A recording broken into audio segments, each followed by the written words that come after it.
Hello everyone, I'm very glad that you listened to my story.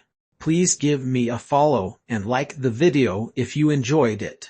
Feel free to comment and provide feedback so I can improve the sound quality. Yes, I will now continue the unfinished story Vol 2 Part 3. Chapter 33. Titan 4. Oh my Mr. Xin Wu Guten Tag. Once Li Xin Wu entered the secret shop, Plain, who had been sitting at the counter with a wearisome expression, lit up and waved at him. It seemed like she was quite happy to see him. It's been such a long time since you last came. We may not have any bones left to sell, but you should come by at times to further our partnership. I'd like to improve this item. I need any materials that increase heat, durability or compression. Even better if you have a bone which belonged to an individual who could control heat. Li Xin Wu dispensed with the pleasantries and went straight to the point. Plain picked up on this and soon adopted a serious expression, and surveyed the giant fossil that Li Xin Wu had placed on the ground. The giant solar fossil. It's a sunlight stone, or used to be. When it changed, it began to radiate heat rather than light, though I have no idea what you plan on using this for. When she took into account Li Xin Wu's bone reinforcement skill, then there were a couple of items that she had in mind. Plain turned around, entered into a storehouse-like place that wasn't visible to Li Xin Wu, and began to dig through her inventory while Li Xin Wu waited nervously. I found it. I guess I didn't sell it. What is it? It was worth coming here. It seemed like Plain understood how urgent Li Xin Wu felt, as rushed back and placed a very deep crimson-colored gem atop his bony hand. It's called the Lunatic Scarlet and is a top-rank ruby capable of containing a high amount of heat. Any fire magician would want it anyway. That doesn't matter. It costs 41 million Pirium. Here, thank you. It cost about as much as a level 7 elite bone, but Li Xin Wu bought it without hesitation. He felt it as he gripped the ruby. Although it was quite small, in terms of its ability, it was in no way inferior to the solar fossil. The Lunatic Scarlet is affected by the bone reinforcement skill and is transformed. You have acquired the bone of Lunatic Scarlet. It was compatible with bone reinforcement as well, although the transformation caused the item to assume an uglier form. The heat within, as well as its durability, had increased, and Li Xin Wu was sure that this would work. Bone reinforcement. Consuming the bone of Lunatic Scarlet to reinforce the giant solar fossil, a resounding success. The giant solar fossil has become the Scarlet Solar Fossil. Scarlet Solar Fossil 48.7.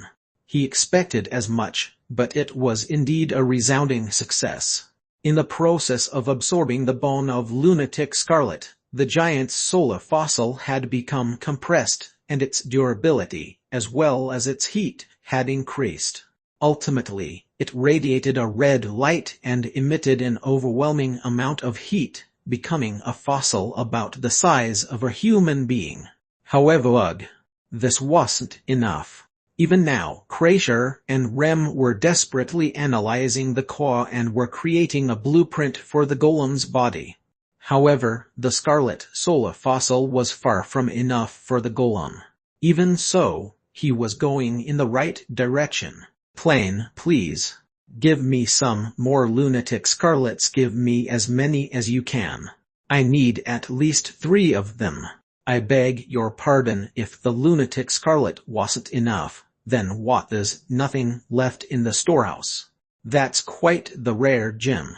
Then please give me something similar. Plain was flustered and opened her mouth wide from Li Xin Wu's request, but soon, she looked like she wasn't going to give up. She was in charge of the secret shop, a place that would sell anything a hero needed, so it would be humiliating if she couldn't provide what he needed.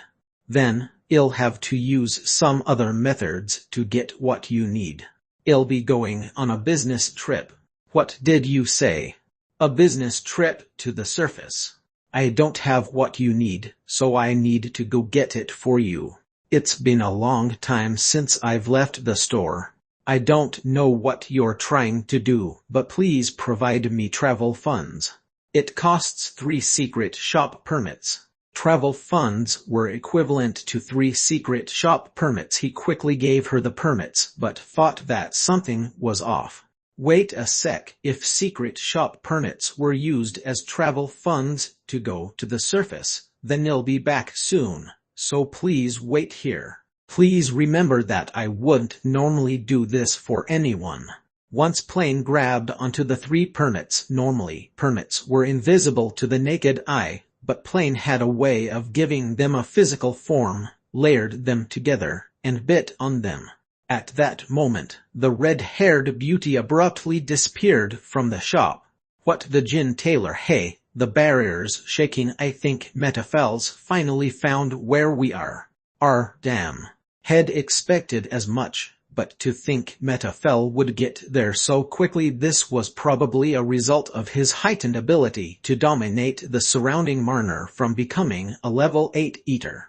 Or it could be the Eater Calmer's ability, allowing him to sense the presences of nearby prey. Or maybe it was a bit of both. Gin Tailor, of course. It seems like he's still a far ways off from getting to the deepest part, but that guy's really no joke. I think Crasher will only last for a couple of hours. Stay strong for a bit longer. Plain left to get me some items. Gin Tailor to get you some items in any case. You're saying that you can't come back right away, right? Chin Wu, you have to make a decision now. We can still run away with our level 6 or higher troops. We'll be able to get away if we sacrifice the lower level ones. What Li Xin Wu hadn't expected Jin to come out and say that, and was briefly caught off guard. Jin soon sighed and continued.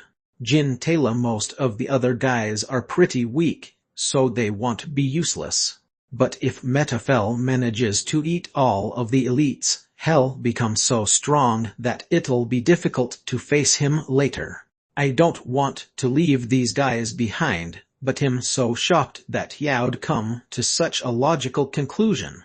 Gin Tailor, I have my own ideas too. You act like you don't, but you do take a lot of risks. Until now, you've gotten by with your abilities, but well, even though you got some help from me or some other people, ultimately, you overcame all adversity, but it's too much for you this time. That's worrying for me. He was right. They hadn't even seen the original form of Titan's heart, or the Titan bone core as of yet, which was their only chance of success. The core itself had just barely been restored, and what's worse, they were in the middle of researching how to recreate the main body while their time was limited. What's worse, getting those materials relied solely on luck. It would be foolish to think that they could win in any safe manner. However, Li Xin Wu replied firmly. But Jin, if we just leave him here and run, it will be even worse later on. If he hadn't seen Metaphel evolve into a level 8, then he might have chosen to run. However, now that had borne witness to his evolution, Li Xin Wu couldn't run away. It doesn't matter if it's us or not, Metaphel can go anywhere to eat. The longer we just leave him be, the stronger he'll become. We have to take care of him here, if for no other reason than ensure that he doesn't become a bigger threat in the future. Gin Tailor, that it doesn't have to be us that takes care of him, though maybe, but that's only if I could actually trust the other seniors. In any case, I've decided that we have to finish him here, so don't worry so much. If need be, I can just use the core myself. Gin Tailor, if you do, then you really will die. Yeah, but if I can kill him by dying once, it's worth it. So, don't worry and just wait for me. We can beat him. but we're trying our very best to find a way that minimizes the damage to us. Jin was speechless for a time, but soon accepted his decision. Jin, when you die, I die, alright. You got it.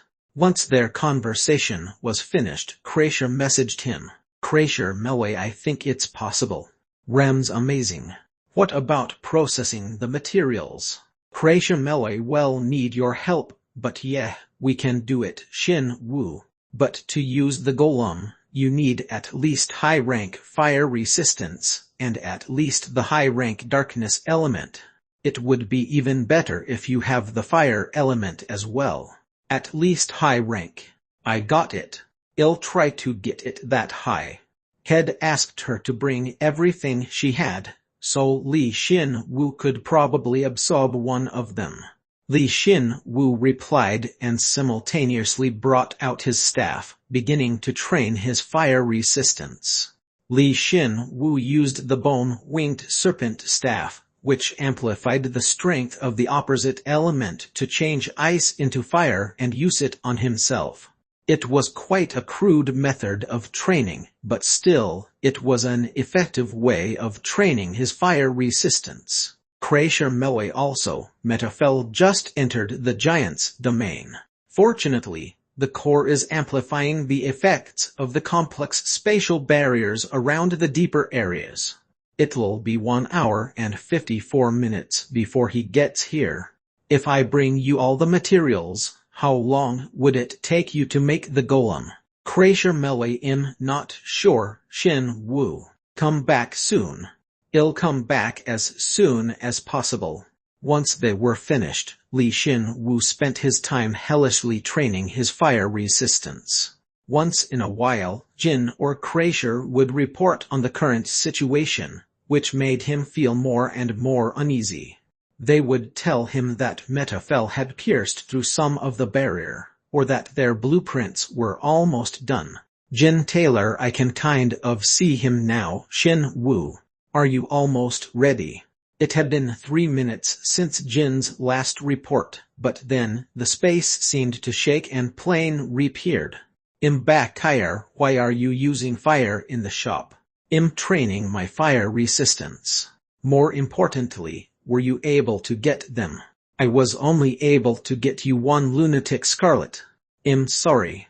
Shit. He was screwed now. Their only option was to prepare for death and charge, but since Shed at least brought him 1, he could absorb it to increase his fire resistance, and use the core himself without the golem. Li Xin Wu gritted his teeth and extended his hand to ask for the lunatic scarlet. However, a small smile appeared on Plain's exhausted face. However, I brought you something even better. You sure are lucky, mister. Shin Wu. Moreover, no one will buy it. It's dirt cheap compared to its original selling price. LV8 shard of the Sun Temple's central pillar. She had brought out a stone pillar large enough to reach the ceiling of the shop. This was only a piece. Moreover, the heat within was so much stronger than the Sola fossil or the lunatic scarlet that it made him shudder. Li Xin Wu gaped, and Plain winked at him boastfully. There's a ridiculous amount of heat contained within, but there aren't actually a lot of applications for it. In the end, it can only really be used to make a weapon by cutting it down. However, it's different for you, isn't it, Mr. Shin Wu? Of course. Altogether, it costs 350 million perium. I've cut the price down as much as I could, but if you don't have the money right now, then I can lend you. You have the money. How did you get that much money? Thank you so much, Plain. Li Xin Wu quickly paid for his purchase and acquired the shard of the Sun Temple's central pillar. The moment it touched Li Xin Wu's hand, the shard shook and amplified his heat greatly. The shard fell onto Li Xin Wu, but when he touched it, the pillar emitted heat and disappeared. Surprisingly, just that was enough to increase his fire resistance slightly. You have acquired the LV8 Sun fossil. Nice, the name's gotten simpler. Bone reinforcement. He felt like he should use the scarlet sola fossil to reinforce the sun fossil, but when he took into account their compatibility with the golem, he concluded that the sola fossil was better to use for the golem's body. Li Xin Wu didn't hesitate and reinforced the scarlet sola fossil by using the sun fossil. As a result, the scarlet sola fossil is being reinforced to the very limit. In addition, it can now produce divine energy as well. You have acquired the LV8 hands that cover the sun. The bone reinforcement skill has become LV11 through bone reinforcement. You can use power once forgotten. While the two miraculous objects had fused together in Li Xin Wu's hands, and ultimately an unfathomable item had been born. Upon seeing that, Plain was shocked. Did God lead Li Xin Wu into making an item like this? It didn't seem that way. Then, I'll eat this one. Absorbing the bone of lunatic scarlet through bone reinforcement. Magic has increased by 23. The intermediate fire resistance and fire element have become LV10, and have evolved to the high rank level. Magic has increased by 75. Li Xin Wu smiled at the overwhelming heat he felt well up in his body and turned around. Thank you so much, Plain. Please tell me what you used that on next time. Li Xin Wu waved his hand at her and left the secret shop. Plain, who'd been left alone in the shop, looked vacantly as she thought back to the appearance of the hands that cover the sun. She soon shook her head and sat down in her spot. Then she sighed and muttered, "It's been a long time since I've pulled so many strings. It's a good thing I checked up on those ruins. I really hope no one will find out. Seriously, I really hope no one finds out." At that time, the surface was in chaos, but it seemed as though her prayer had been answered, as no one had seen the red-haired beauty. Chapter 33 Part 5. Chapter 33. Titan 5. By the time Li Xin Wu had returned from his trip to the secret shop, the giant's domain was in chaos.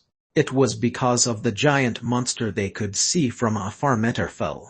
Not only had he entered their territory, but he was also going straight for the innermost part of it. He was also quite close. Shit, he's almost here. Paul Zero, please hurry. Li Xin Wu urgently rushed over to Crasher and Rem.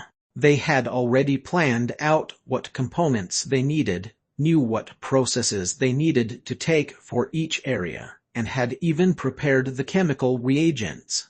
Now, all they needed were the actual materials. How's this? Li Xin Wu placed the hands that cover the sun, which had become about half the size of Li Xin Wu's body, in front of them. At that moment, the temperature went up by several degrees. They weren't misunderstanding anything. Their eyes were really melting away. Oh my master, what exactly do you have to do to get it like this? The hands that cover the sun. Li Xin Wu had fused several comers together and had sublimated it into a unique, unknown shape. It currently looked like a normal rock, and could even pass off as a bone.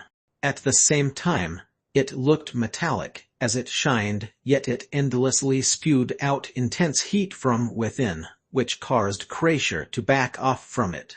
It's a lot higher quality than we expected.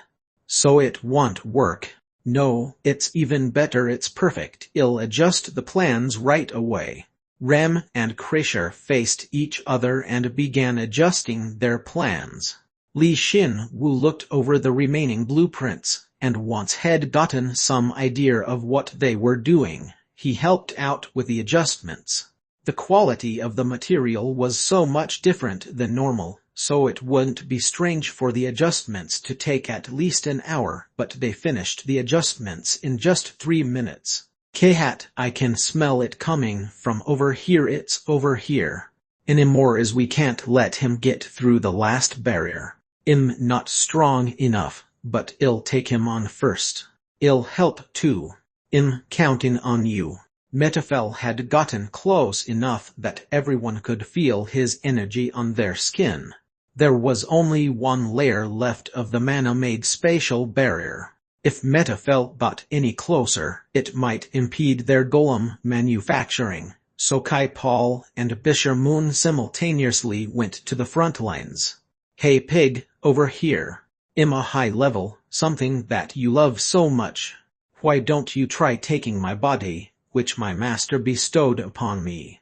Q-Hat sure. They were both level 7 elites and simultaneously, they were the most nimble as well. Metafel wouldn't be able to catch them easily. Although his health and magic had increased exponentially, his other stats hadn't caught up. You can't die, alright. Understood. Li Xin Wu's two subordinates shot out like arrows and passed through the barrier. Upon discovery, Metafel turned his head, and the two unleashed their attacks on him simultaneously. Die. I'm so happy. They had likely been preparing those strikes all this time, but they only managed to cut the outer layer of skin, looking as though they hadn't actually inflicted much damage. Even though they were attacks from level 7 elites. What's worse, he's able to change a portion of their attacks into mana and absorb it, but that much is while he was evolving. Metafel greedily consumed all energy that came at him and considered everything as his, but now that had actually finished evolving, it seemed like he couldn't do that anymore. Learning that was big. They could win. They're not enough. Alarter, arrogant, help them. We've been waiting for you to say that. I trust that he'll revive the Titan with those very hands. Don't get too close to him. Protect them. Li Xin Wu sent the giants to help and looked over the sole remaining Shino Rendu, who was gazing at Metafel. Despite his killer being right before him, he seemed quite relaxed. You stay here for now. Y'all get your moment to hold him back. As you command, Paul Zero. You look a lot calmer than I expected you to be. That's probably because the Metafel over there isn't the one that killed me. Shino Rendu just absent-mindedly concentrated his mana into his right arm and said calmly, "That's not Metafel anymore. It's just an eater following its instincts. Of course, I still want to get my revenge on him, but rather than obsessing over my revenge, I'll just take him down. Once I do that, I should be able to focus on something else. So, I'm just patiently waiting for my turn." Shino Rendu, this guy really didn't get smarter once he'd become an undead. Li Xin Wu event felt dizzy somewhere and could do nothing but nod his head at his words. Shinpal Zero, we can start now. Master, please go ahead. Alright, let's begin. They had Krasher, who was knowledgeable in magic theory, Li Xin Wu, who was innately talented in handling magic, and Rem, who had gained knowledge regarding golems through a combination of chance and achievements. The three boldly broke the hands that cover the sun into pieces and began making parts for the golem. The one who should be locking in the heat so it doesn't escape is weight. It's locking in the heat by itself. What material is this? If you have time to be surprised, then use that time to manufacture the golem. The section's already getting hard. Master, at this rate, manufacturing the golem will take too long. TCH, then how about this? Li Xin Wu felt the necessity in infusing his darkness mana from the start, while they were still building the components. To be exact, he would connect with the bone core, and then connect and assimilate the hands that cover the sun, which would be used for the golem. By doing so, he would attempt to convince the hands that cover the sun that it was not perfect and would need to be processed, as it was still in an incomplete state. He knew it sounded strange to try to convince or awaken an inanimate object, but he was serious. It's a bone, so I should be able to do it. Oh, it really has gotten a little easier to process. Restoration has been stopped. I will begin immediately. Li Xin Wu would set the shapes of each component and divide the materials accordingly, while Kreischer and Rem would engrave magic circles into said components and process them. Because of Li Xin Wu's darkness magic, their work progressed better than expected. However, this is way too hot. Once we are done manufacturing the golem, please repair me, master. Sure, I'll fix you no matter what, so hold on for now. Because the materials emitted so much heat, there was no getting around Kreischer and Rem getting injured, even during the processing phase. Of course, Li Xin Wu alone was fine, as he possessed high-rank fire resistance. Therefore, he moved twice as fast as the other two. Qha, so you were here, I'll eat you all. Tch, this monster. I feel bad for the title of 12 generals. You're just a monster. Whereas the battle on the front lines had intensified. Actually, it was much too one-sided to be called a battle.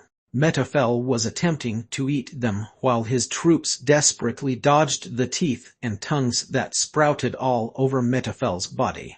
The Titan's pride. We're almost there, so we can't let you interfere. You guys smell delicious as well. Metafel rampaged about, as though he would gobble up the giants, Kai Paul, and bestir Moon right this instant, and Li Xin Wu's troops harassed him and launched attacks which Metafel couldn't ignore. But while they were doing that, Metafel's arms suddenly swelled and dozens of tongues came out, wrapping around the giant Aragon's hand. Shall we get a taste? You've stopped being human, you trash. Aragon was shocked and pulled with all his might, but Metafel's astonishing strength prevented him from pulling away. Instead, he was pulled closer to Metafel himself in an instant. Dozens of tongues wrapped around not only his arm, but his shoulder as well. Eek, how dare you do that to my comrade? Before Aragon was eaten, Elater threw a boulder at Metafel. Did they transfer their Marner into the rock? There was an incredible amount of force behind the boulder, and it rushed over and severed the tongues, capturing Aragon. But by then, one of Aragon's arms had already been absorbed by Metafel. Kuhark, that wasn't all. It seemed as though Metafel's attack possessed some sort of paralysis ability, as Aragon's body shook and he remained in place, letting out agonized cries. Kei, what great strength! Giants are great, it's the most delicious thing I've eaten thus far. Metafel, who'd absorbed Aragon's arm, got a bit taller, and then lunged for Aragon as if intending to finish his plate. Metafel's stomach split in half, and countless tongues came out. Did I leave some? We can't let the food go to waste. Aragon. Although Metafel's body had become fat, he could charge incredibly fast, and if Elater hadn't kicked Aragon away, then he would've been in Metafel's stomach right now without being able to resist. Eat this. Then Elater struck the ground, creating a wall of dirt. By adding her force and her Marner into it, she could change the ground. That was Elater's ability as a hero. Because of that, Metafel ended up eating dirt rather than Aragon. Kek, don't get in the way, I'll eat you all and become a perfect warrior. You disgusting bastard, how dare you call yourself a warrior? Although she had died once before, she hadn't forgotten her pride as a warrior, nor the Titan's pride. Thus, to her Elater is indeed a woman. Metafel was the very definition of trash, as he, Metafel, had lost all reason and had assumed such a disgusting form. But while deliberating how she could follow up from her dirt wall and inflict more damage onto him, she suddenly felt a new power surging through her entire body. Could this be Kair? But one problem with that was that Metafel had likewise sensed that energy. Metafel had forgotten all about eating Aragon and Alarter, and raised his head. He abandoned all those he had been fighting thus far and began to run towards the source of the energy. Yeah, that's probably the tastiest. I should eat that first. No. Stop him. Aside from Aragon, who still hadn't recovered from his paralysis, all the other troops panicked and followed behind Metafel. However, Metafel ran with such speed that it seemed as though he'd activated a new skill, as he soon lost them and began running towards his destination. Ultimately, he broke through the final barrier in one go. An eater possessed a skill that weakened spatial or magical restraints once they had picked their target. There you are. Damn it. I can't move right now. Li Xin Wu, Crasher, and Rem were working hard on manufacturing the golem, but once Li Xin Wu saw Metafel break through the last spatial barrier and could see him with a naked eye, he furrowed his brow. The three were applying the marner extremely delicately and were finishing up by engraving a magic circle onto the core itself. Once they were finished with this, they would be able to synchronize the main body and the core, which would finally allow Li Xin Wu to operate the golem. So why now he came at the worst time? This was such a cliché situation. They were almost finished with their task, but the enemy comes rushing in to interfere. Li Xin Wu grit his teeth, as he couldn't look away from the core, but there was someone already blocking Metafel's way. "I'll buy you some time," Shino Rendu said calmly and stepped forward. Li Xin Wu actually felt uneasy from how calm Shino was, but he didn't have the time to say that. After all, Metafel was already quite close. Shino's right arm was wrapped in a red light and swelled. He took a step forward, face absent of any fear, while sensing an overpowering mass rushing towards him. "Give it to me." Hupe. Right after Metafel's breathled scream resounded through the ground squang, which was accompanied by the sound of an explosion. Was that the sound of Crasher's barrier exploding? Goo! That wasn't it. Shino Rendu had desperately mustered his strength and forcefully uppercut Metafel's groin with his red fist, or what used to be his groin. The sound had been a result of Shino Rendu's fist making contact with Metafel's groin. The lower body armor, which had protected him, broke apart, and rotten flesh spewed everywhere, so something had definitely burst. Something that was quite precious to a man. QFRFARC. Was that really the power of a level 6? The power behind Shino Rendu's fist had temporarily overcome its limits, and the level 8 eater hadn't been able to endure his blow as Metafel flew through the air. He only flew into the air for a short while, but to those witnessing the event, it seemed like it lasted an eternity. "I've only taken a single step, but I feel like I've caught up to you a little bit, Paul Zero," Shino Rendu said proudly. His own right arm hadn't been able to endure the shock, as his muscles and even bones had been ripped apart. However, he soon activated his other cheat skill, super regeneration, and healed his injuries. Normally, when one gets a hit in like this, they would turn the tables on their enemy, but that wasn't the case here. "How dare you lay your hands on the body of one of the 12 generals?" Heart. Metafel's rage had peaked, and he attempted to wrap Shino Rendu with hundreds of tongues, but before they could reach him, Kai Paul shot out dozens of bone blades, severing them. Immediately after, Bishamoon arrived, grabbed onto Shino, and retreated. "Can you keep fighting?" "I can, as long as my wound heals. My marner's overflowing now after I absorbed the surrounding heat." As expected, there was a reason you were waiting here. It wasn't just them.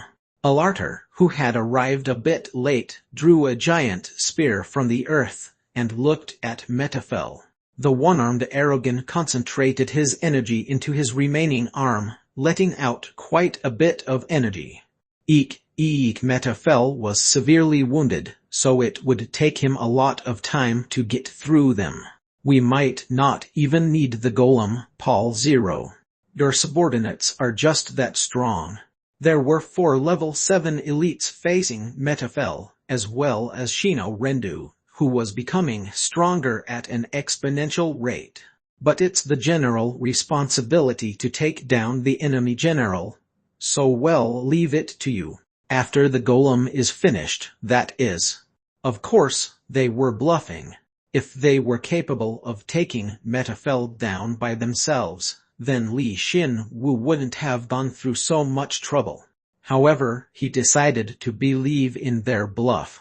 Li Xin Wu used his Marner to sublimate the core even further and grinned.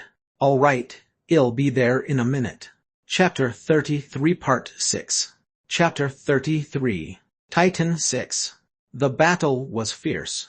The Eater, Metafel, had set his sights on the core and rushed towards it, whereas the elites couldn't back off, so long as Li Xin Wu was behind them. We have to avoid a direct confrontation. We have to be especially wary of those tongues.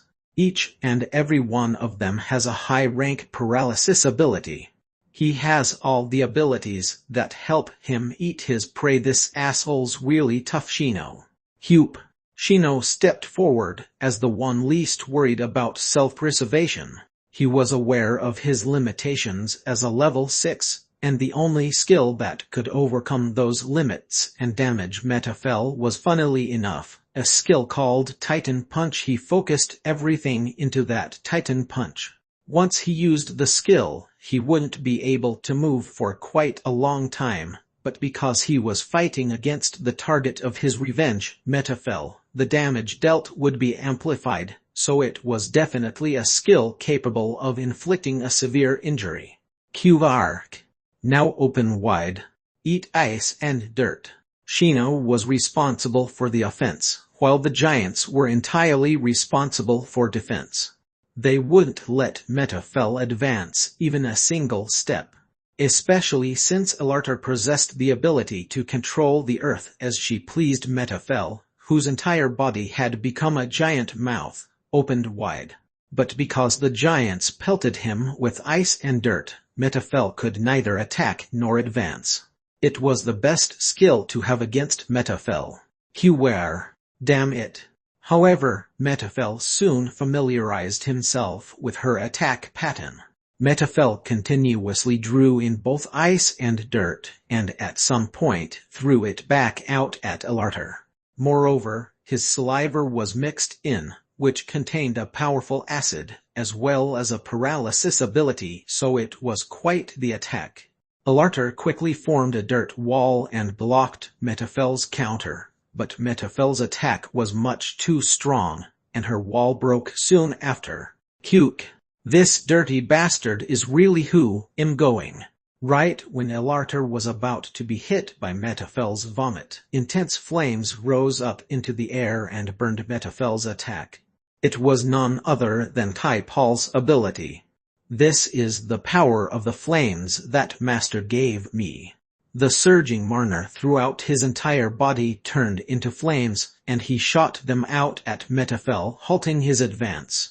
Metafel pressed forward as if to eat those flames as well, but fortunately it seemed like Metafel wasn't very compatible with elemental power. Perhaps the reason Kreischer had been able to stop his evolution for so long was because of the negative effect of his calmer. Metafel hadn't been able to completely absorb the fire, as the fire burst within his stomach, causing internal damage. How troublesome! I'll roast and eat you all. You'll be cooked before you get the chance. The flames were hot enough due to him being a level 7 elite that they left deep marks on his body, but Metafel's body was ridiculously large. Though burned by the flames, Metafel continued to advance. Bisharmoon also rushed over, and with his sharp nails severed Metafel's tongues without pores. Damn it.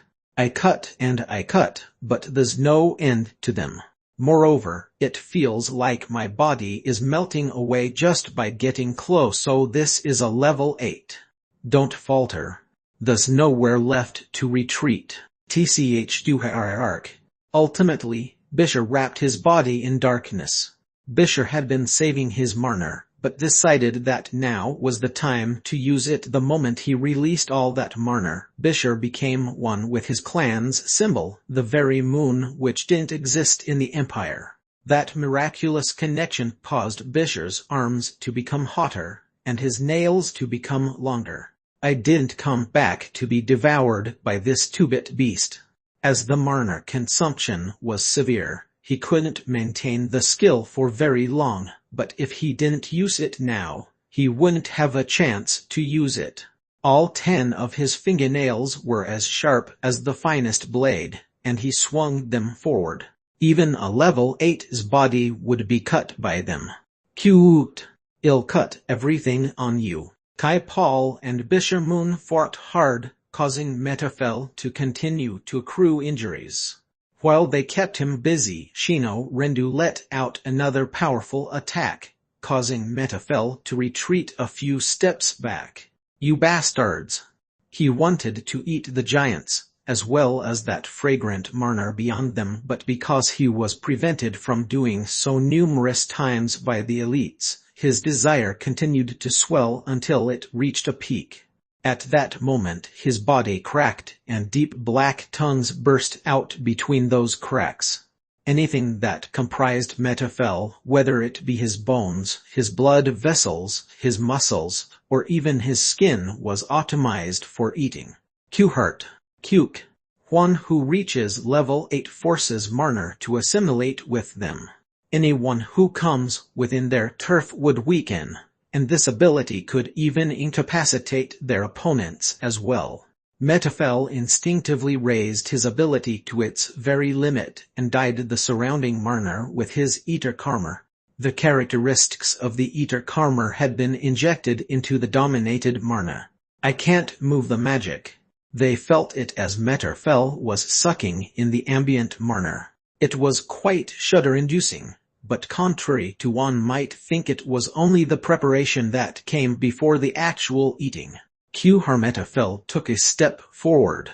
The moment he assimilated the Marner, his body broke down, but in its place, countless tongues took their place. Now his body was entirely composed of tongues.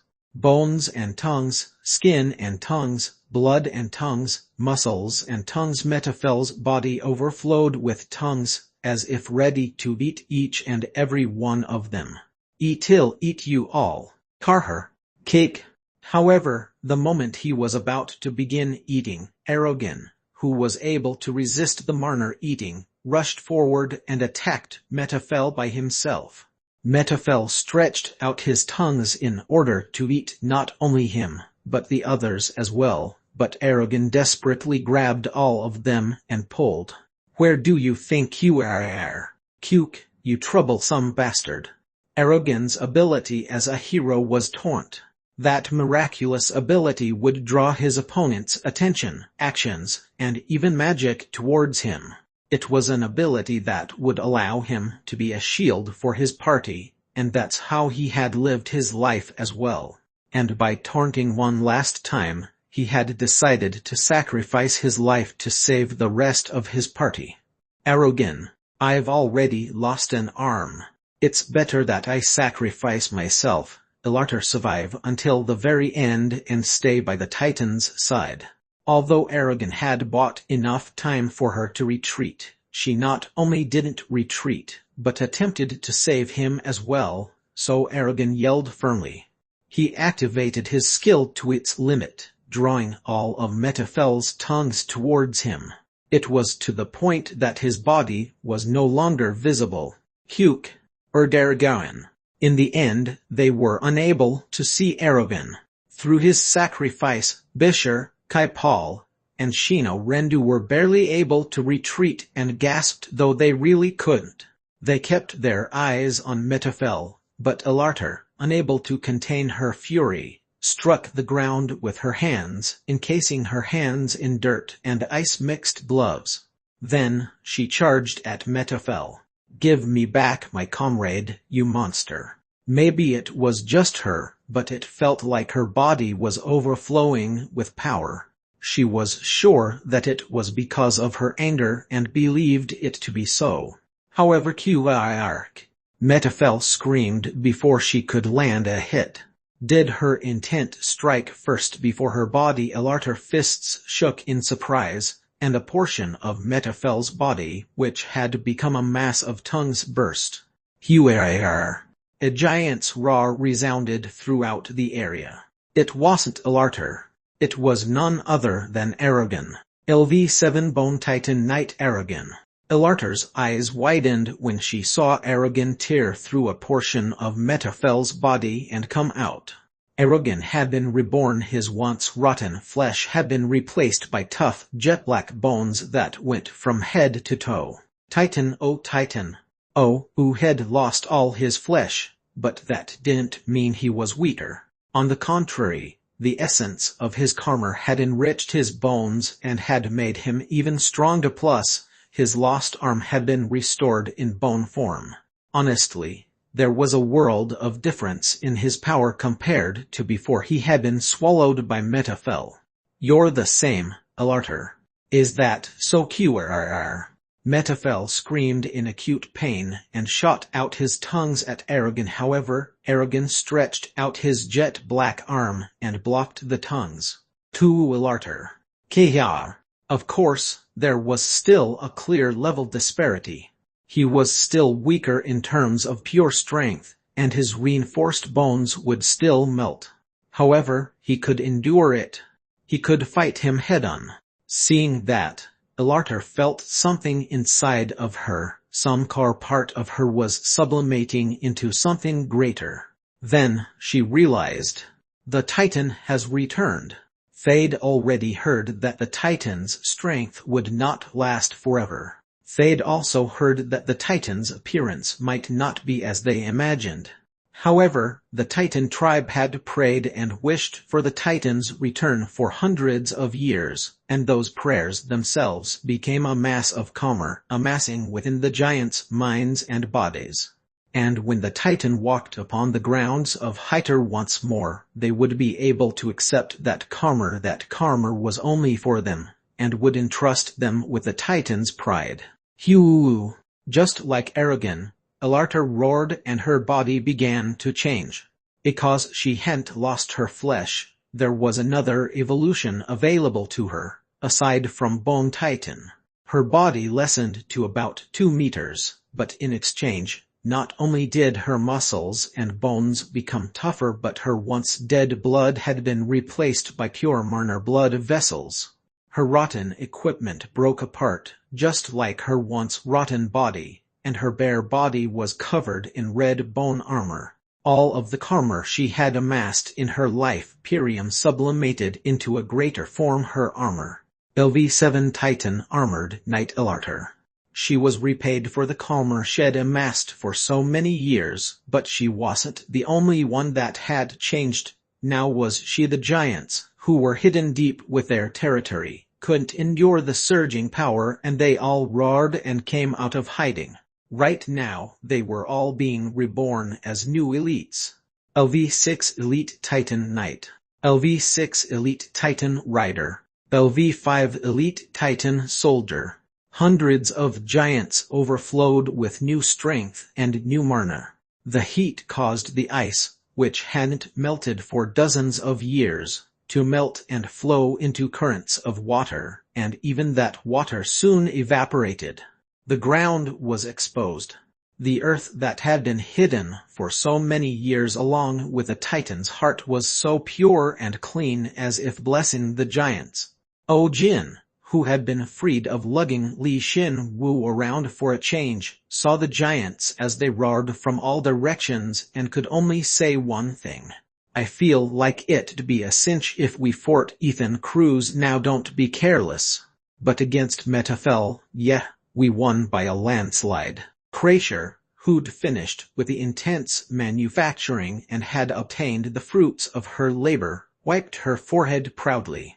Creating this golem had significantly increased her skill level in artifact manufacturing, so she couldn't help but be happy.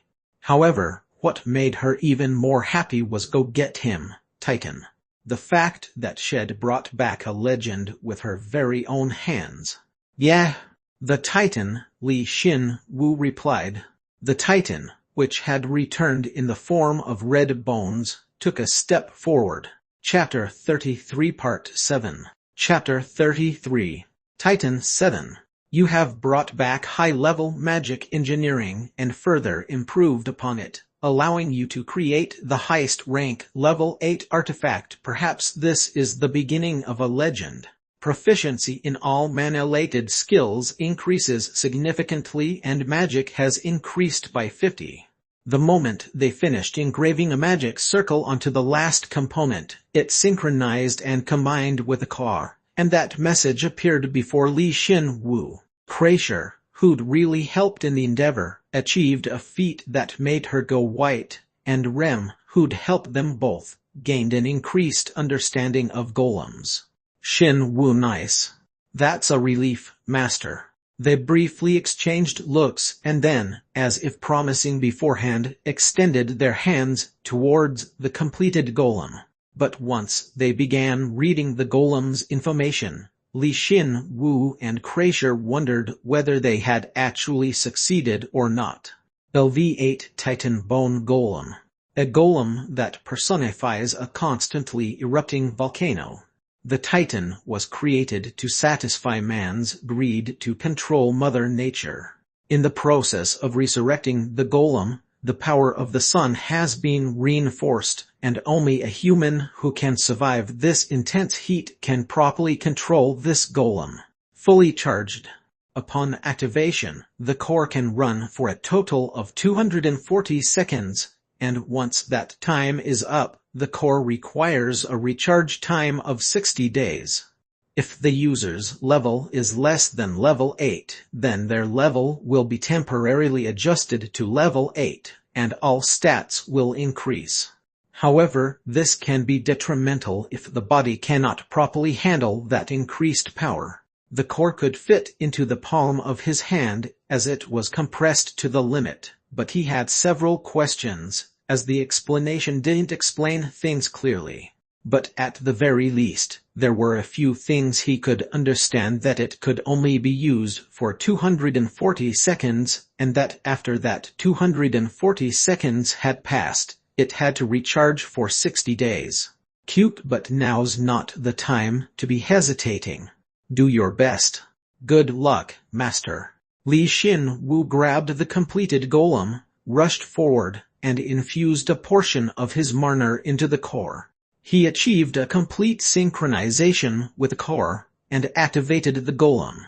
Beginning synchronization. The core, which had been dormant until now, suddenly emitted a blinding light, and the outside layers of the core came off and attached to Li Xin Wu one layer at a time. The equipment Head had equipped were all unsummoned. A golem's external equipment wrapped around Li Xin Wu's skull, arms, ribs, pelvis, and feet, and it looked as though he was wearing some sort of red bone armor. Synchronization complete. Activating the Titan. The core attached to his chest and emitted an even more radiant light than before. No matter how he thought about it, he was definitely a giant hero, but the moment he thought that Li Xin Wu's body felt hot. No, it was actually the core's heat spreading throughout the outer equipment. The magic circles, which were substituted for the mana breathing ability, which had caused a small tribe to evolve into the giant titans over a span of hundreds of years, activated simultaneously, causing his body to grow in an instant. Activating Titan. Remaining time 240 seconds. Li Xin Wu felt like his body had grown instantly. To be honest, his body was inside of a golem right now, but through the core, he had completely synchronized with the golem and could now move and feel the golem's body as if it were his own. Did the Titans always see the world from so high up? I see it makes sense that armor steelworker became so arrogant. He finished growing, tapering off at 7 meters tall. He spread his senses throughout his entire body and realized that his 5 senses had been completely synchronized with the golem. The ground seemed so far away when he looked down. At that moment, he could understand the Titans, who'd looked so large. It's hot. Despite his high-rank fire resistance, it felt hot inside the golem due to the bone of lunatic scarlet. But at the same time, it also felt refreshing, as his mana was being amplified and being spread throughout the golem. The pleasant feeling offset any pain he felt, and getting over it didn't take very long. It was suffocating, as it felt as though his mana, which had been swallowed up the heat, was changing everything in the world into heat. It would be most apt to describe this feeling as omnipotence. Temporarily increasing strength and health by 3,000 and agility and magic by 2,000. Li Xin Wu's level was forcefully adjusted to level 8, and his stats had been amplified to match the golem. His original stats were 7,922, but now they totaled out at 17,822, which meant that he had instantaneously reached a mid-level 8's power. The fact that it increased my stats so much must mean that I'm just that weak. The more my stats increase, or in other words, the less of a stat difference between myself and the golem's body there is, then the fewer stats I gain from the transformation. It frustrated him that he had to borrow the golem's strength to fight Metafel head to head, but he wasn't going to look a gift horse in the mouth. He would temporarily become the possessor of such strength, which made him realize just how powerful a level 8 truly was. Whoop. But the moment Li Xin Wu, who had completely combined with the golem, stepped forth, he felt a change occur within the giants that were fighting desperately on the front lines.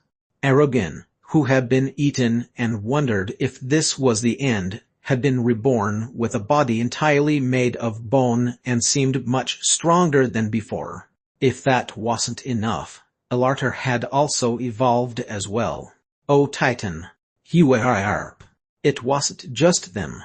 The other giants, who had hidden away within their territory and witnessed the Titan's rebirth, began to change as well. Aragon and Alarter were the first to be connected to him, and the other giants were connected to him through his darkness mana one by one. Once had become a Titan, his or the Titan's mana filled the battlefield, changing the very roots of the giant's existence. You have resurrected the Titan. The giants have realized that they hadn't waited in vain, and are no longer disillusioned.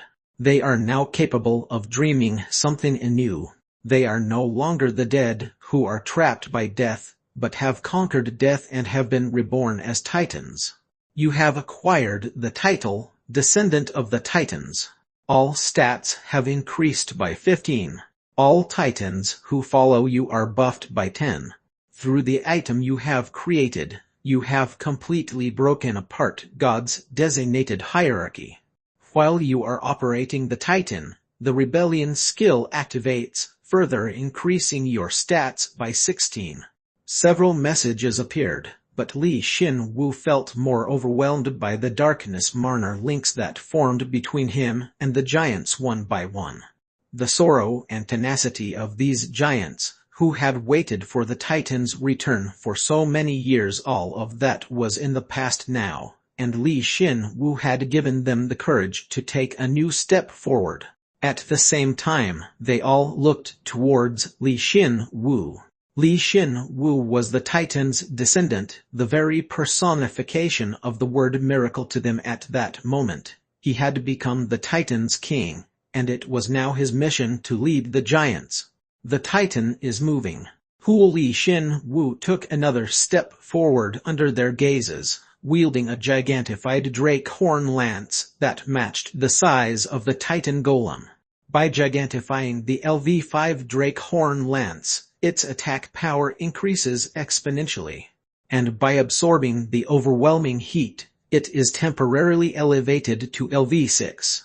Now that he wielded such intense fire he couldn't use a lightning weapon, so he chose the Drake Horn Lance, as it could be wielded with any element and was also a high-rank weapon as well.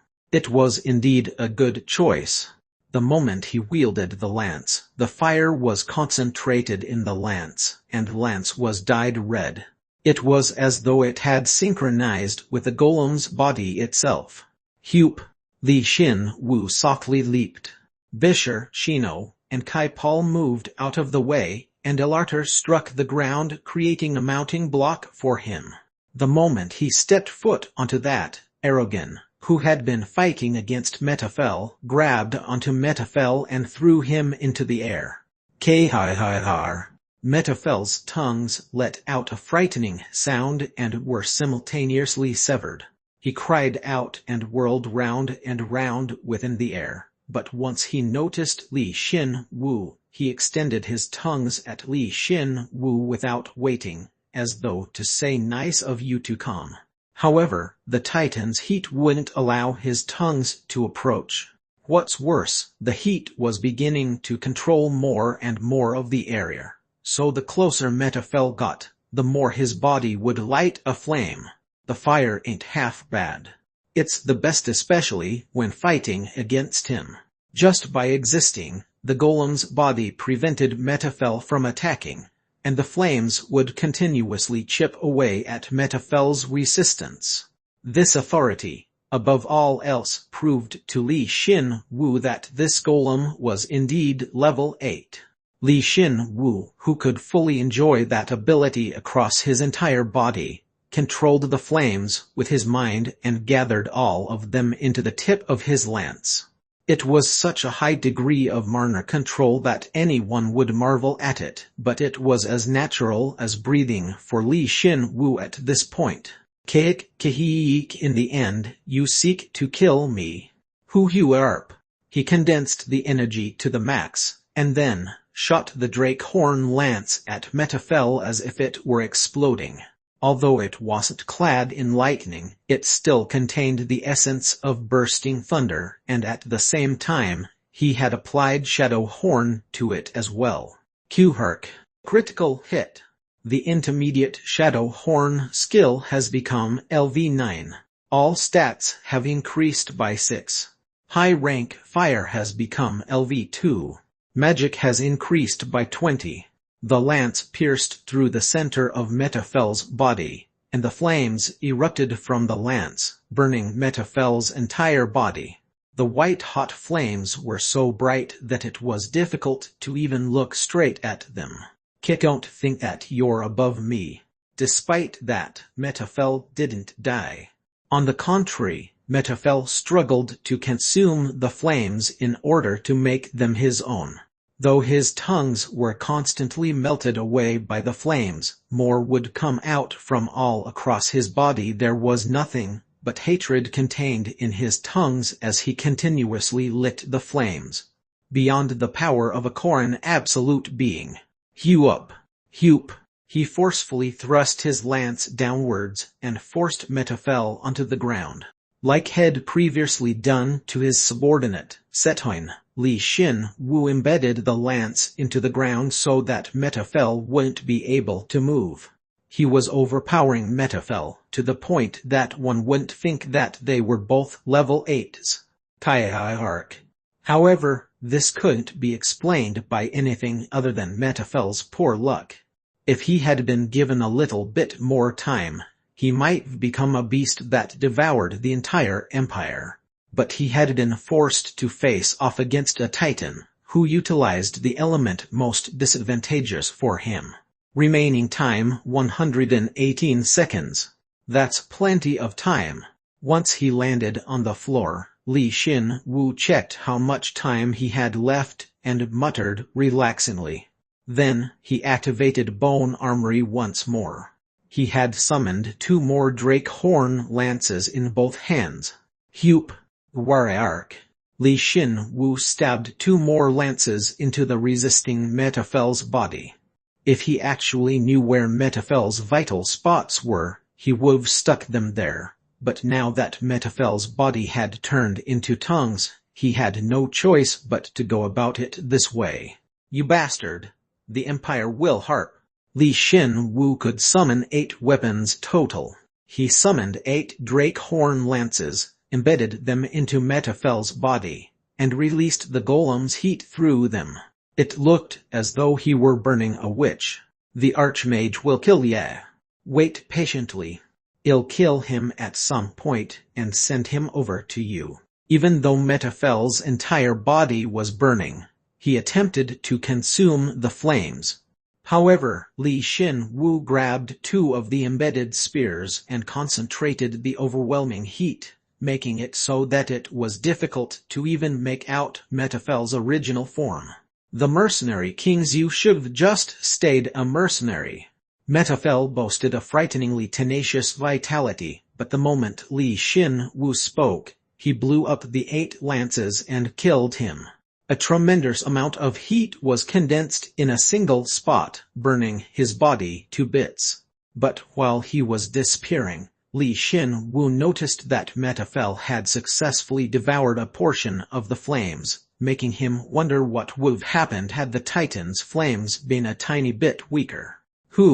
In any case, Metafel was dead.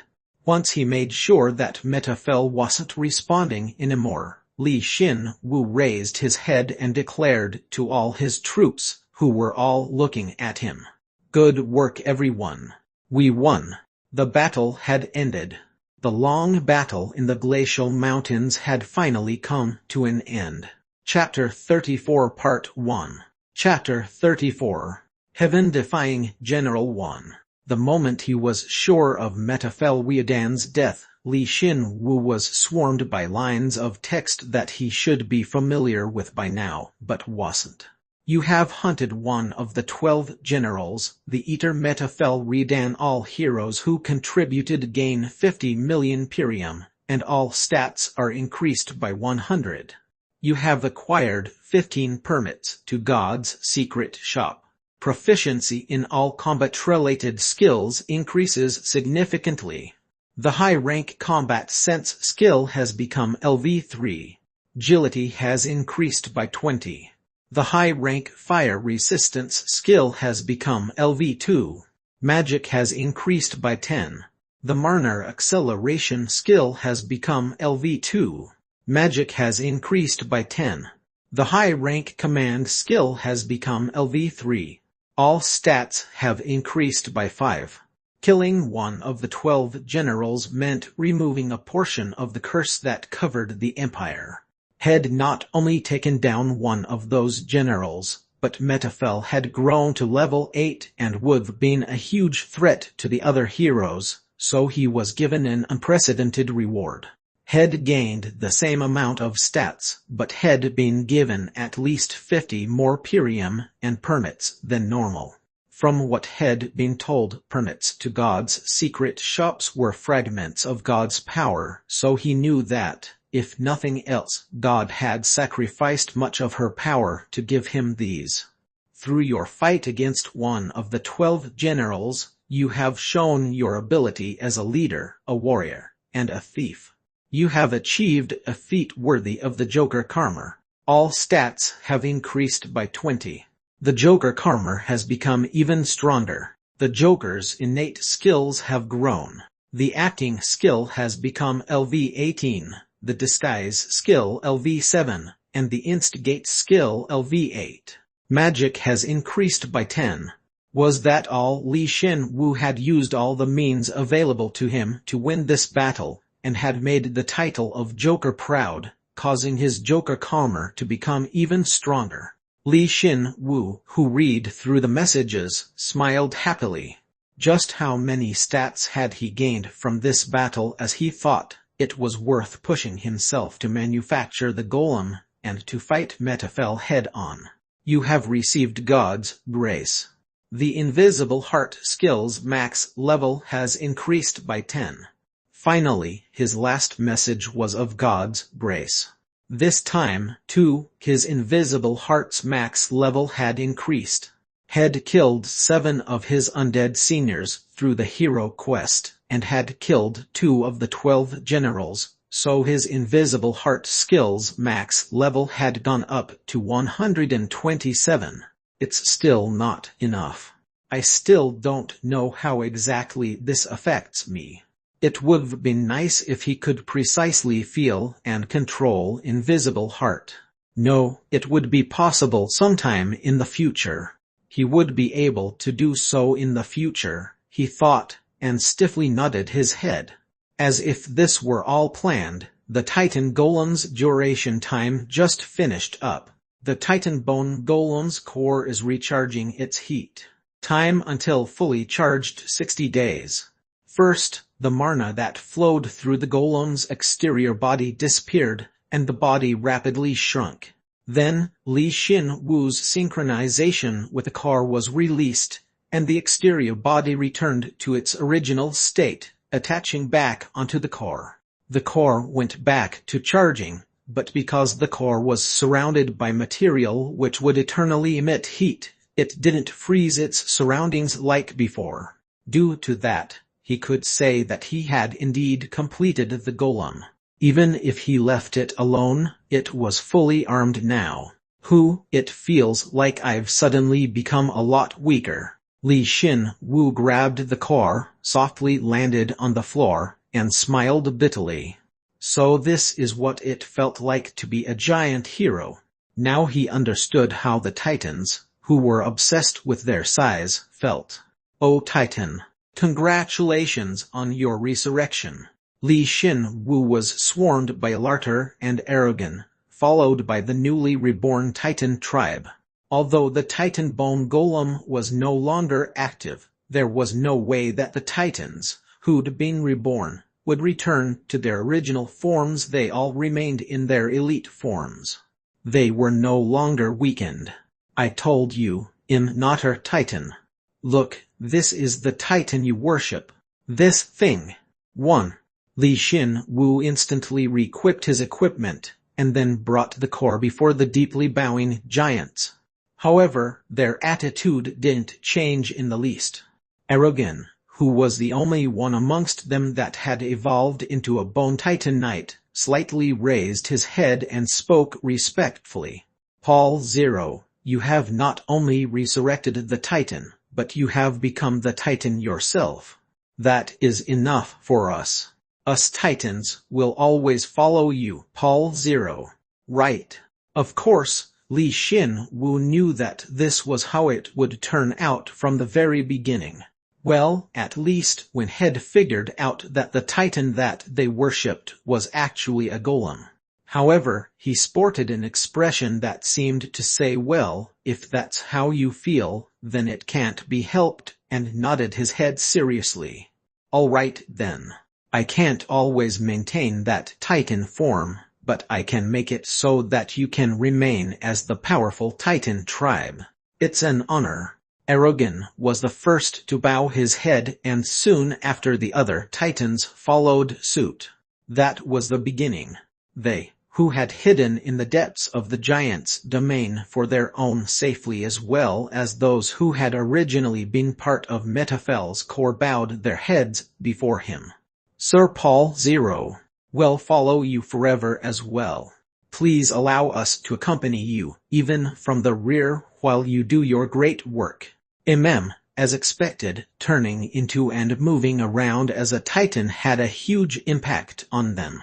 After all, the best way to achieve absolute loyalty was a show of absolute force. I already know how loyal you guys are. Even if you don't bow like that, I won't abandon you. Paul Zero is so cool. Well, I suppose right now he is, Crasher said, and Jin bitterly nodded his head. Li Xin Wu stood in the center of hundreds of Titans who had been reborn as elites, as well as thousands of undead soldiers who maintained military discipline and prostrated before him, and looked them over. There was no way that sight could not be cool. Of course, all of his bowing troops were undead, and Li Xin Wu was undead as well, so he seemed more like a great demon rather than a general. You all did well, so make sure you rest. Shino Rendu, come forward. Yes, Sir Paul Zero. Shino Rendu stood before him calmly. Li Xin Wu briefly sighed and spoke. I promised you that I'd let you cut off his head, but I couldn't keep my promise. Sorry. Please don't worry about it. He didn't even have a head left to cut off. I'm happy that I could at least get a good hit in. It seemed like he was talking about that time when he had stood in front of Li Xin Wu and hit Metafel in the groin. Not only was it a surprising attack, but his attack began Metafel's transformation into a true monster. He supposed those were the end days for a man who'd lost it. Still, a promise is a promise. So instead, I have something to give to you. Li Xin Wu extended his hand towards the place Metafel had fallen. It seemed that because Metafel had been a level 8 when he had died, he had left much more loot than Hansen von Dorf. Amongst the loot, there was one thing that caught his eye. Lucky strike. You have acquired 96,661,210 Pyrium. Head acquired about 100 million Pyrium. Li Xin Wu and Jin had a total of 100 million Pyrium before, but killing Metafel had garnered another 100 million for them. Considering the fact that Pyrium was clearly another source of karma, the lucky strike skill had learned was definitely not normal. However, that wasn't what was important right now. You have acquired the Baron in a map. Wait, had definitely gotten the Baron in a map when he had killed Hansen. To think he'd get a duplicate item, there was nothing worse. But when he caught a glimpse of the map, it seemed like the map possessed a bit of a different shape, so Li Xin Wu told himself that he'd go over it later and went on to the rest of the loot. You have acquired LV8 Eater Metafen Redan's tongue bone. You have acquired LV8 Eater Metafen Redan's frontal bone. Now that's what I'm talking about. To think that he'd get 2 bones here. With just this, Li Xin Wu thought that it had been the right decision to kill Metafel.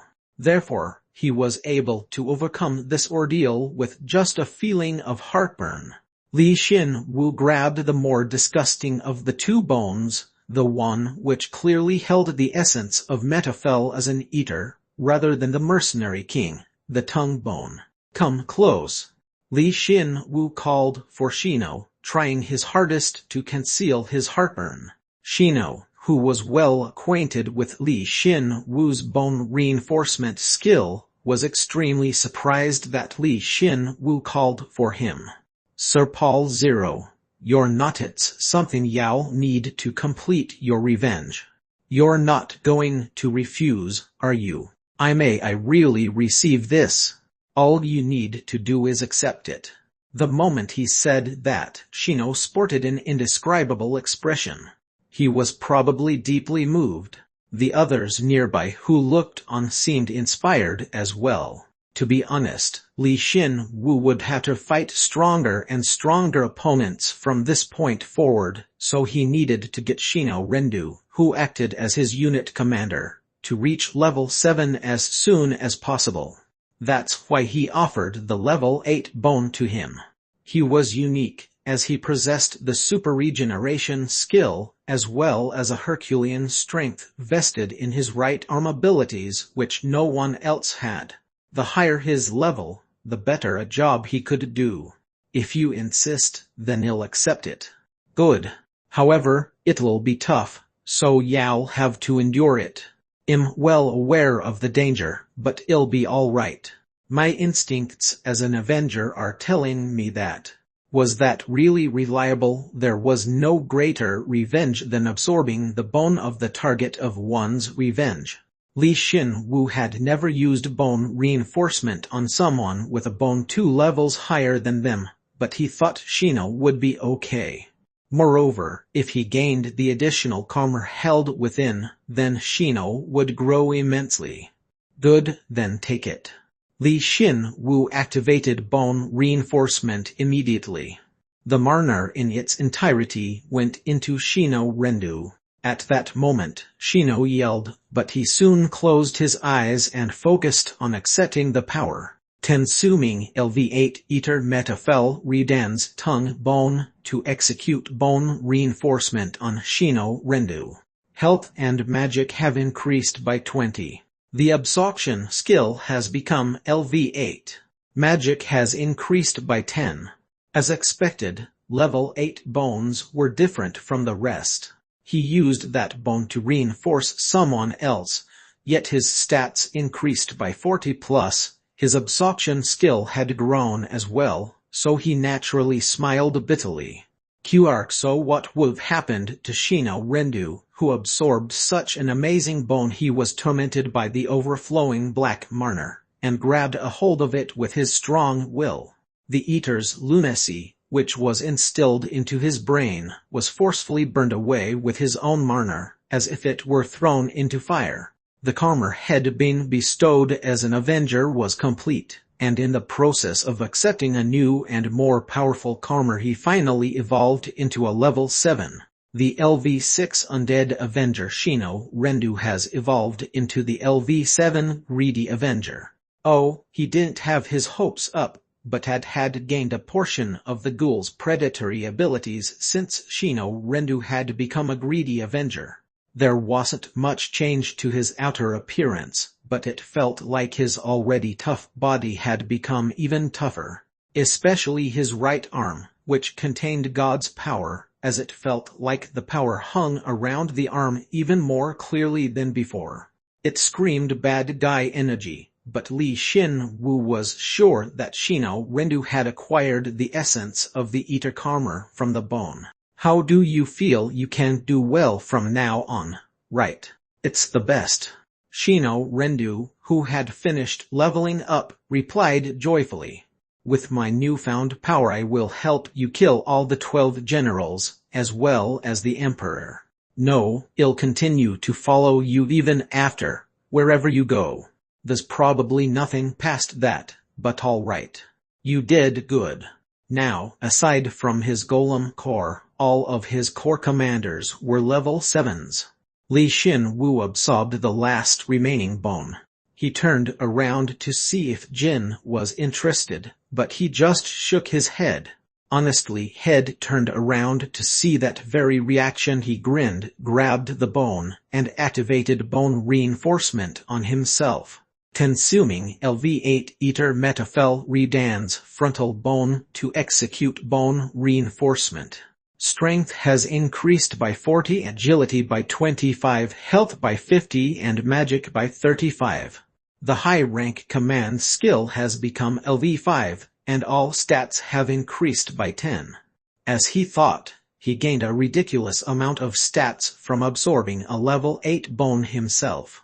Now he could understand how he could gain 40 stats from using bone reinforcement on someone else. Li Xin Wu kept nodding his head, and then calmed down the Marner that was furiously rotating with him. At the same time, he also organized the information that flowed through his mind and in the process gained one good memory. Baronets, the most advanced huge city and a level 4 danger zone directly connected to the capital. It's essential that we attack there to access the capital. The 2 maps had acquired told him where the city was, as well as the significance behind that city. One and the Titan, and the Titans are different. Though it may be confusing, the Titan is Li Xin Wu's Gundam Titan Bone Golem, while the Titans emphasizes the S is the tribe that was formerly the Giants, or as Sistancy said, Sealed Titan Zombies. Chapter 34 Part 2. Chapter 34. Heaven-Defying General 2. Metafel had left behind other loot aside from the bones, like a red, flame-tinged greatsword. The blade was both wide and long, and looked quite crude, but its sharpness and its sinister aura could instill fear upon any who looked upon it. Eater's Flame Greatsword. LV6. Durability 23,502,350. Attack power 1,400 1,950. Element Fire LV6. Options Strength 70, Magic 40. Special passive skill Fire Eater absorbs all fire-related energy. Special active skill Countercurrent. Once it reaches the maximum capacity, the fire energy is concentrated in a single point, amplified, and discharged.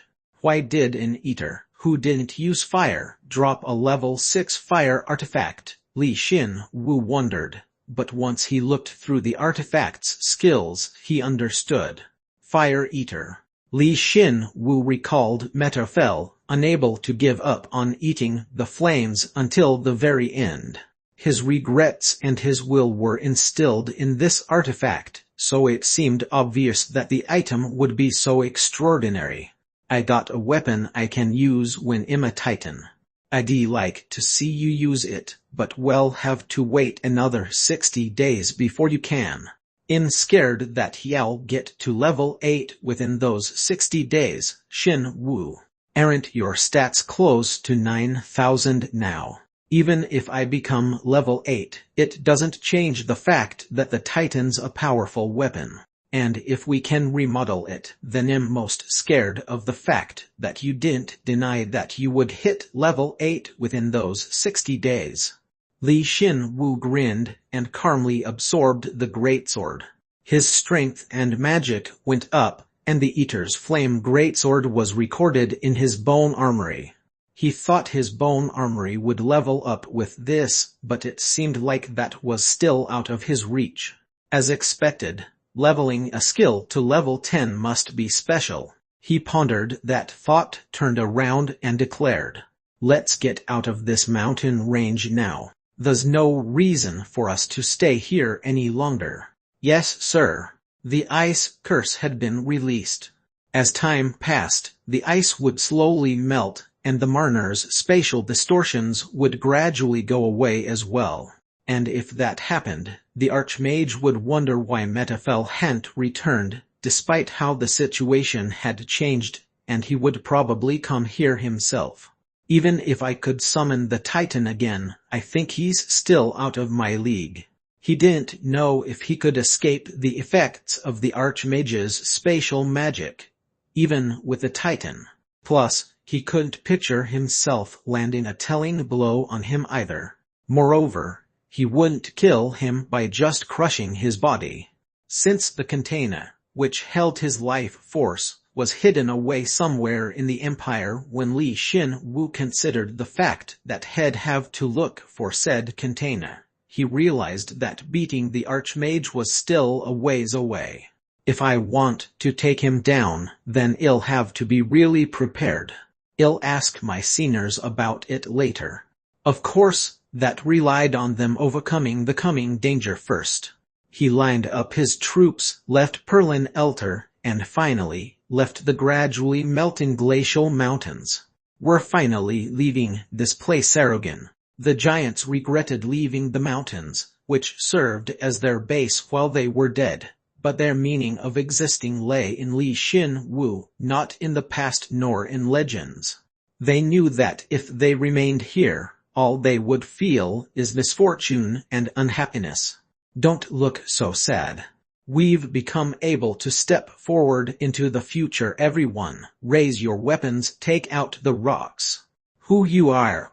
They put all their regrets into their fists, broke apart the mountains, and followed behind Li Xin Wu. As expected, the giants' strength was truly extraordinary. Their fists shook the ground, and the sound of their punches rang through the air.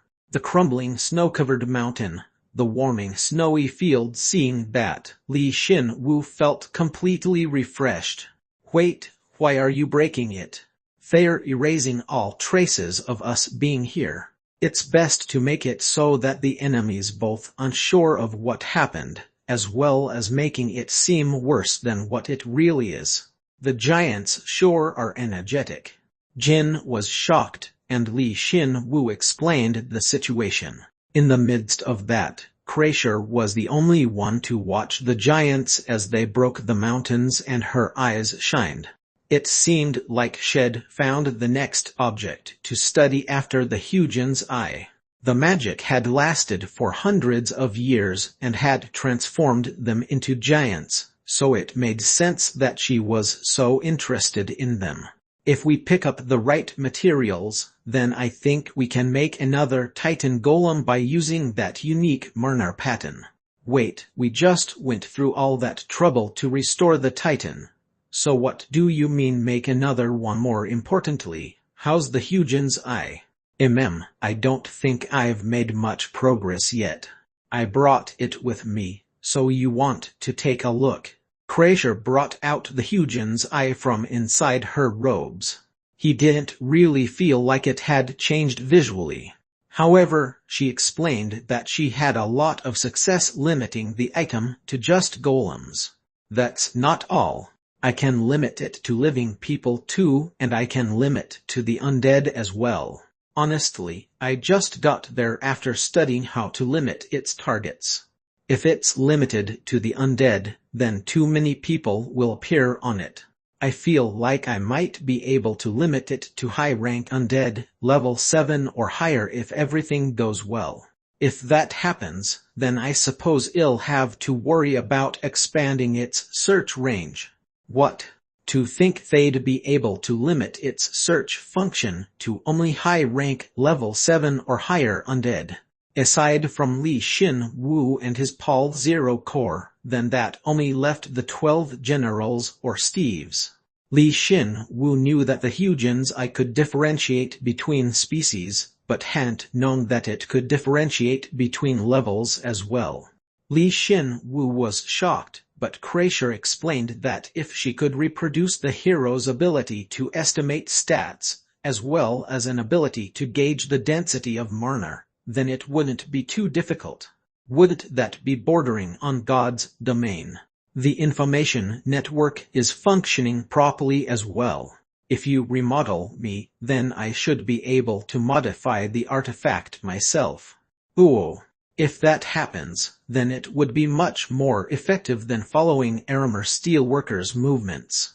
Moreover, if he were able to divide it and observe based on the situation, then that's really cool. I think I can guess what you're imagining right now, Xin Wu. In any case, we're still researching on that front, and we've made good progress on limiting its range to golems.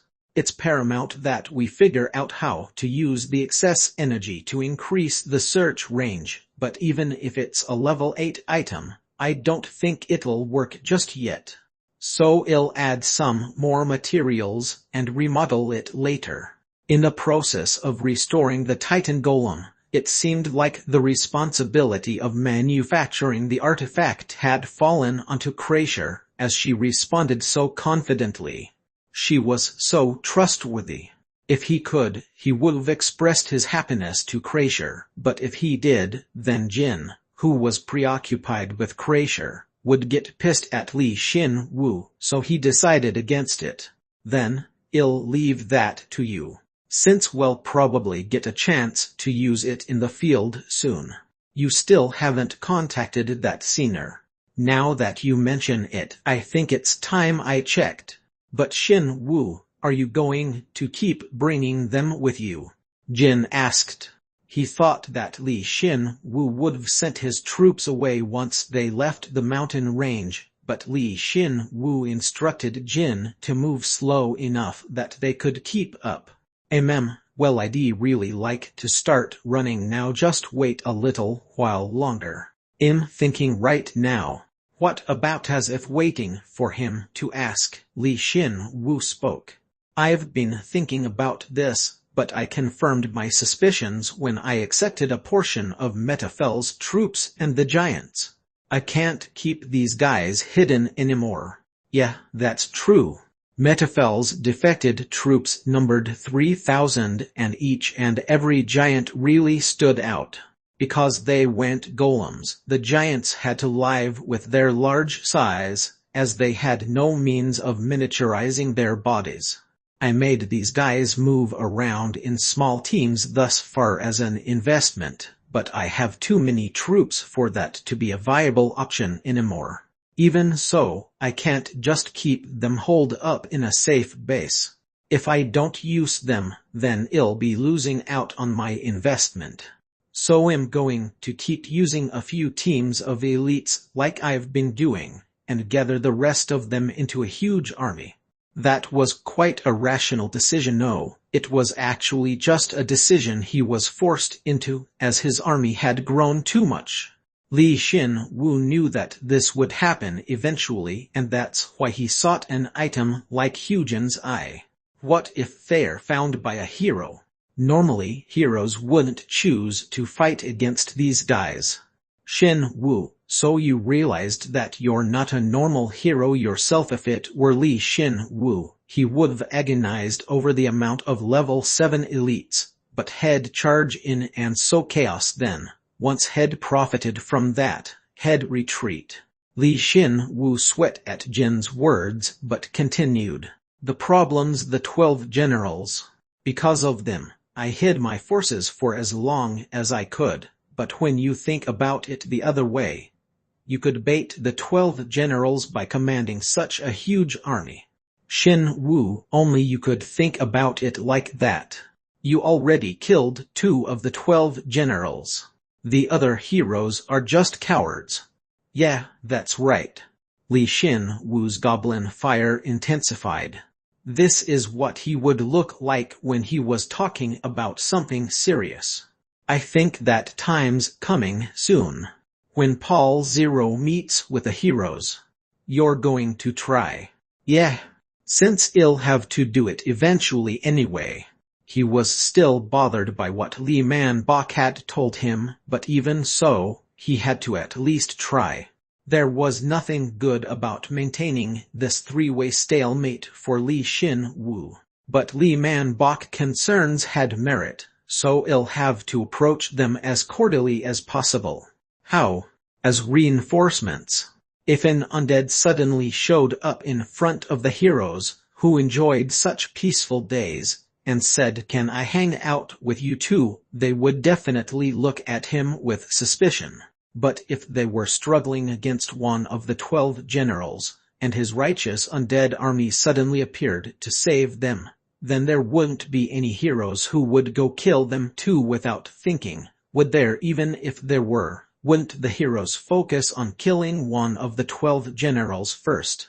If we fight on the same battlefield and on the same side, then it'll be difficult for them to attack us.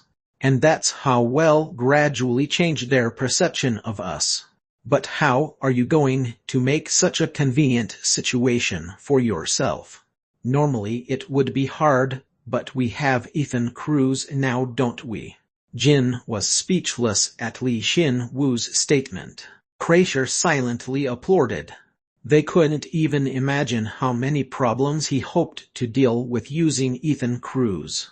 We already know how Ethan Cruz thinks. Who knows, he might have allied himself with one of the 12 generals already. If that's the case, then all the more reason for him to put the heroes into a difficult situation. But think about it. That's when we appear, and what happens when the Paul Zero Corps comes in to save the day? Xin-Wu, have you ever lost before? I have. When I was negotiating with God and got stuck in an undead body. Honestly, that wasn't really a negotiation, but more like stubbornness. Li Xin-Wu thought back to that time, calmly assessed himself, and nodded his head. Back then, he'd tried his best to remain level-headed, but he had died. He came face to face with God, and he would have to fight against the empire ruled by the dead as a hero. All these factors overlapped, so he hadn't been able to stay calm. Thus, he thought he did pretty well back then, all things considered. It's a good thing you're not an enemy, Xin-Wu. I feel bad for Ethan Cruz. While Jin and Crasher muttered in the outfield, Li Xin-Wu had made his decision and announced. So, let's practice moving as a corps. How? We're going to attack a level 3 danger zone. Wouldn't it be cool if we split the army into 2 and attacked 2 at the same time? Why don't you just split them into 5 and attack, making them into a cute star or something? Oh, that's a good idea. It was almost time for the Pal Zero Corps to spread their name far and wide throughout the Empire. Chapter 34 Part 3. Chapter 34. Heaven-Defying General 3. Ethan Cruz, I think I've found a target. While he and his troops were crossing through the level 3 danger zone, Li Xin Wu accessed the chatting channel. There, Li Xin Wu heard what had been somewhat prepared to hear. Ethan Cruz, I had it narrowed down to a few candidates. It took a long time to find the one that can be lured in, but I've finally found the right one. Prince Altair, as expected of you, Senior, but it's boring if it's too easy. Ethan Cruz, we're taking on one of the 12 generals. Even if he's the weakest of them, it's not going to be easy. If you're reckless, then you or I may die. Lloyd HK. I've done a lot of prep. I've also steeled myself. I think it's time we reveal ourselves the heroes to the Empire. The heroes in the chatting channel were getting fired up by Ethan's declaration. However, not everyone thought favorably of his idea. Sarah von Rietadane, do you really intend on facing one of the 12 generals? They're not like normal undead. They're highly intelligent and cooperate with each other. It won't go as smoothly as you think. Yasunori Akira, no matter how I think about it, it's too early. I don't think those who've just become level 7 will be able to properly use their strength. Ethan Cruz, oh dear, I'm not trying to force anyone to join me. But if you're that worried, all the more reason that you, as their seniors, should be participating. No. How can this be? Sarah von Rietadane and Yasunori Akira both plan on throwing away this opportunity. If that's the case, then that's more evidence that Ethan Cruz is allied with the Empire. No, if he really was allied with the Empire, then there was a chance that he would lead not 1, but 2 of the 12 generals to them. And what if he brings the Archmage? Is he allied with him? Li Xin Wu recollected how powerful Fitane von Selden was and clenched his fist. He couldn't beat him right now. It was impossible. It was impossible, but at the very least, he might have a few ways to make him retreat. Yeah, perhaps it was time to try that. Sarah von Rietadane, are you serious? I don't want to lower morale, but please remember what happened in the past. 7 level 7 heroes joined together, but still died.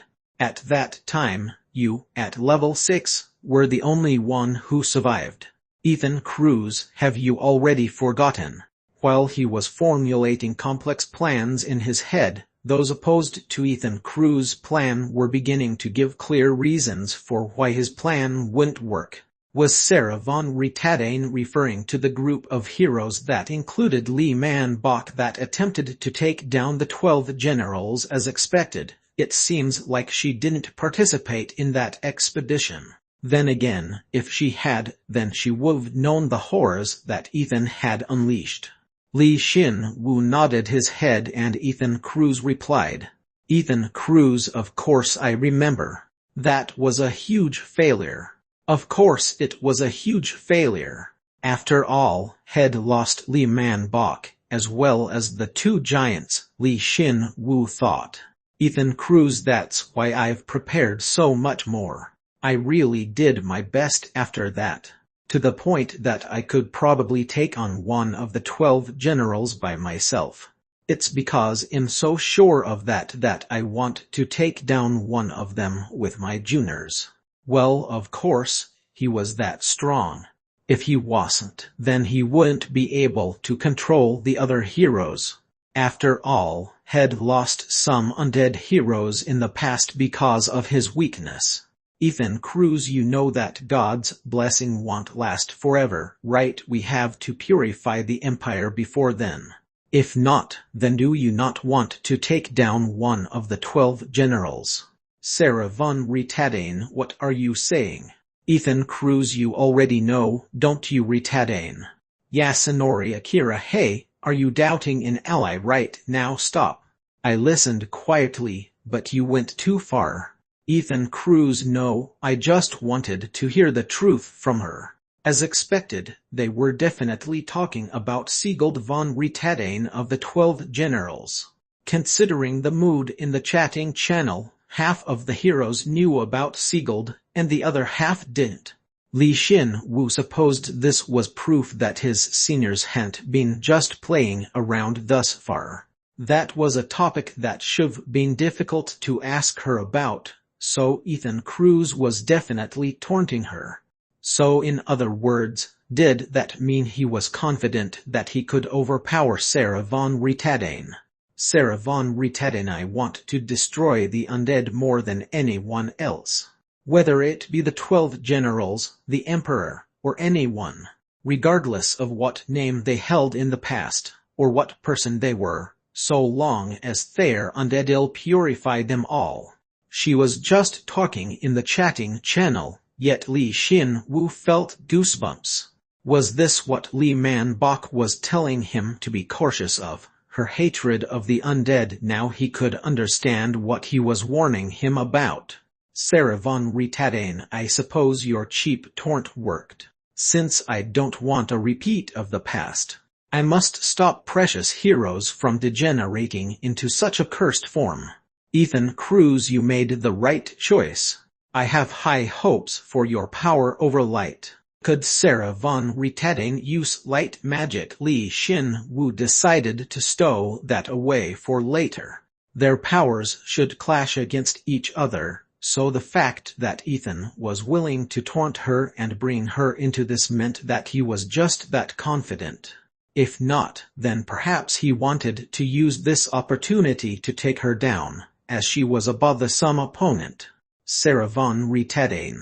She's diligently doing her duty as a hero, so I'd like to keep her alive if at all possible. Li Man Bok warned him that he should avoid her at all cost, but that was way too half-hearted for him. To defeat the Empire, he needed to even use his greatest enemy. Even more so if she were someone who hated the undead to that extent. Ethan Cruz, Akira, what about you? Yasunori Akira, don't talk so casually. It makes me sick. If you really did pick a safe target, then me not going won't make much of a difference. Ethan Cruz, y'all regret it. Our super rookie, Li Xin Wu, are you almost ready? Li Xin Wu, yes, senior. I'm making sure I'm prepared, especially for any unforeseen situations.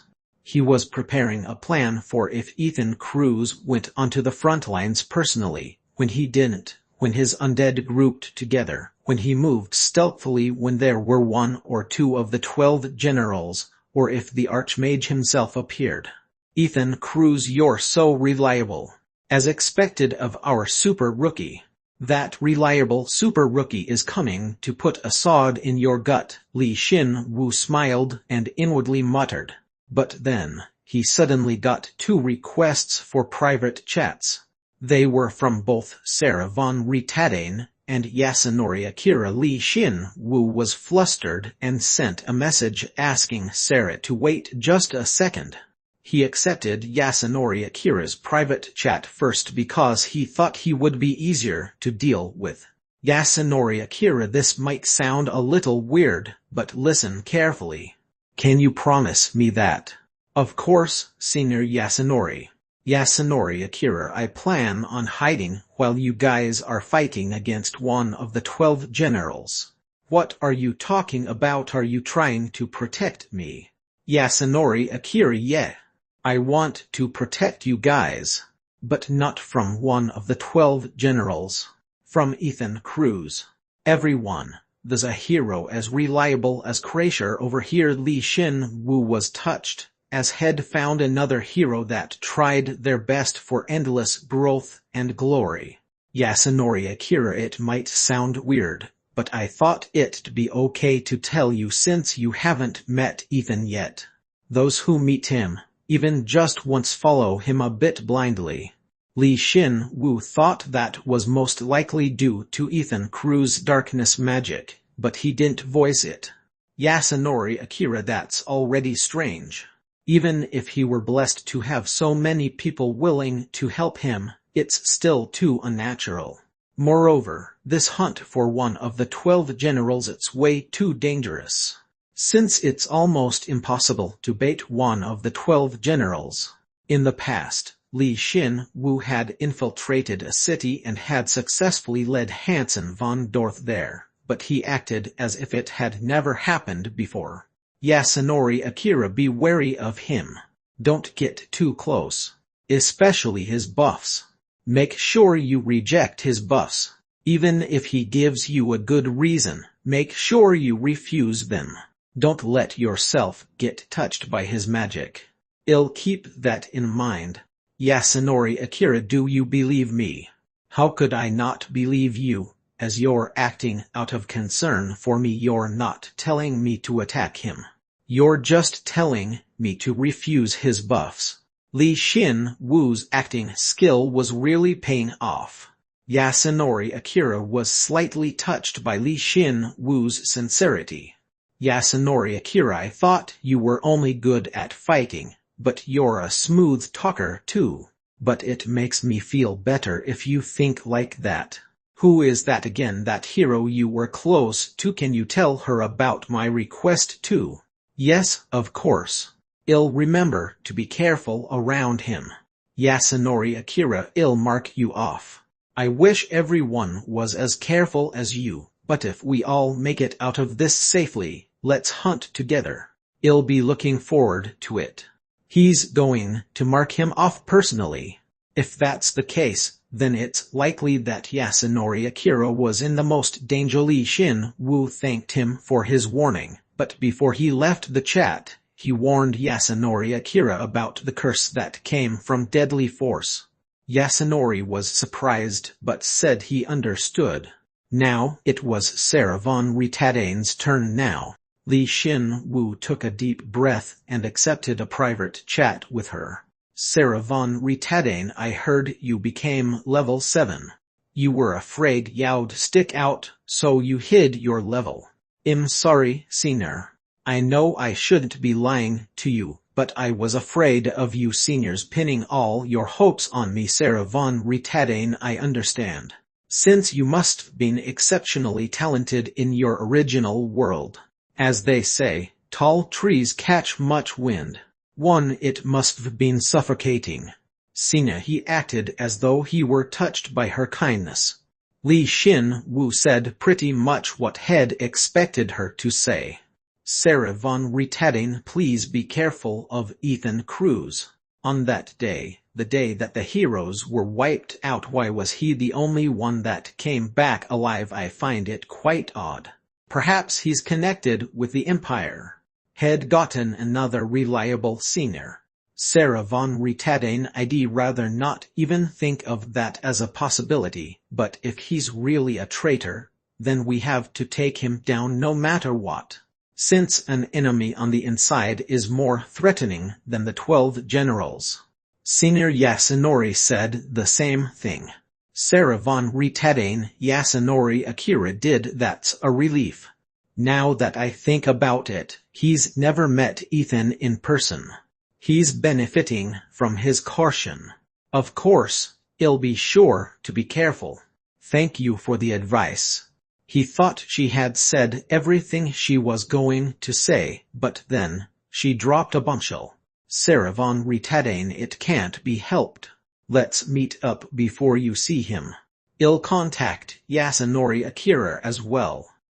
Please come with a hero you're on good terms with too. I'm sorry. Sarah von Rietadene, I want you to meet me before you're exposed to his magic. I'd also like to formulate a plan on site as well. He was doing fine on his own, but she had suddenly offered to meet. Li Xin-Wu looked miserable, as it was like he was drafted into a team meeting for a presentation for a huge client. Paul 0, we have arrived at the city. Apparently, the second corps has arrived at the opposite city. How about attacking before our enemies have a chance to react? Then, the frontline giants, who were unaware of how he was feeling, yelled. Li Xin-Wu saw the huge city in front of him and yelled, putting all of his stress from the chatting channel into it. Break everything and trample over them, break them into pieces, so that no one can even identify who killed them. 1 If you stand out from the crowd, then you draw attention to yourself.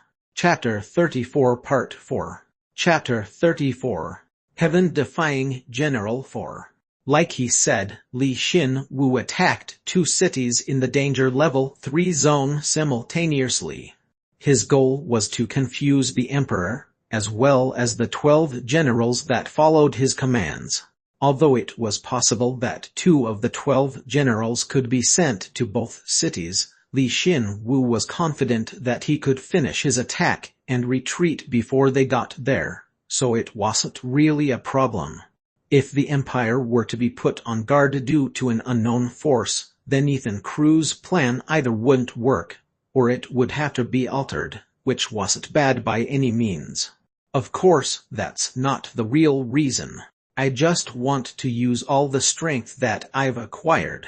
I'm glad you're honest. Li Xin-Wu, together with Jin and Kreischer, led the giants and attacked the city. Kai Paul, Shino Rendu, and Bishamun led the remaining Pauls and attacked a separate city. Of course, he had divided his forces deliberately.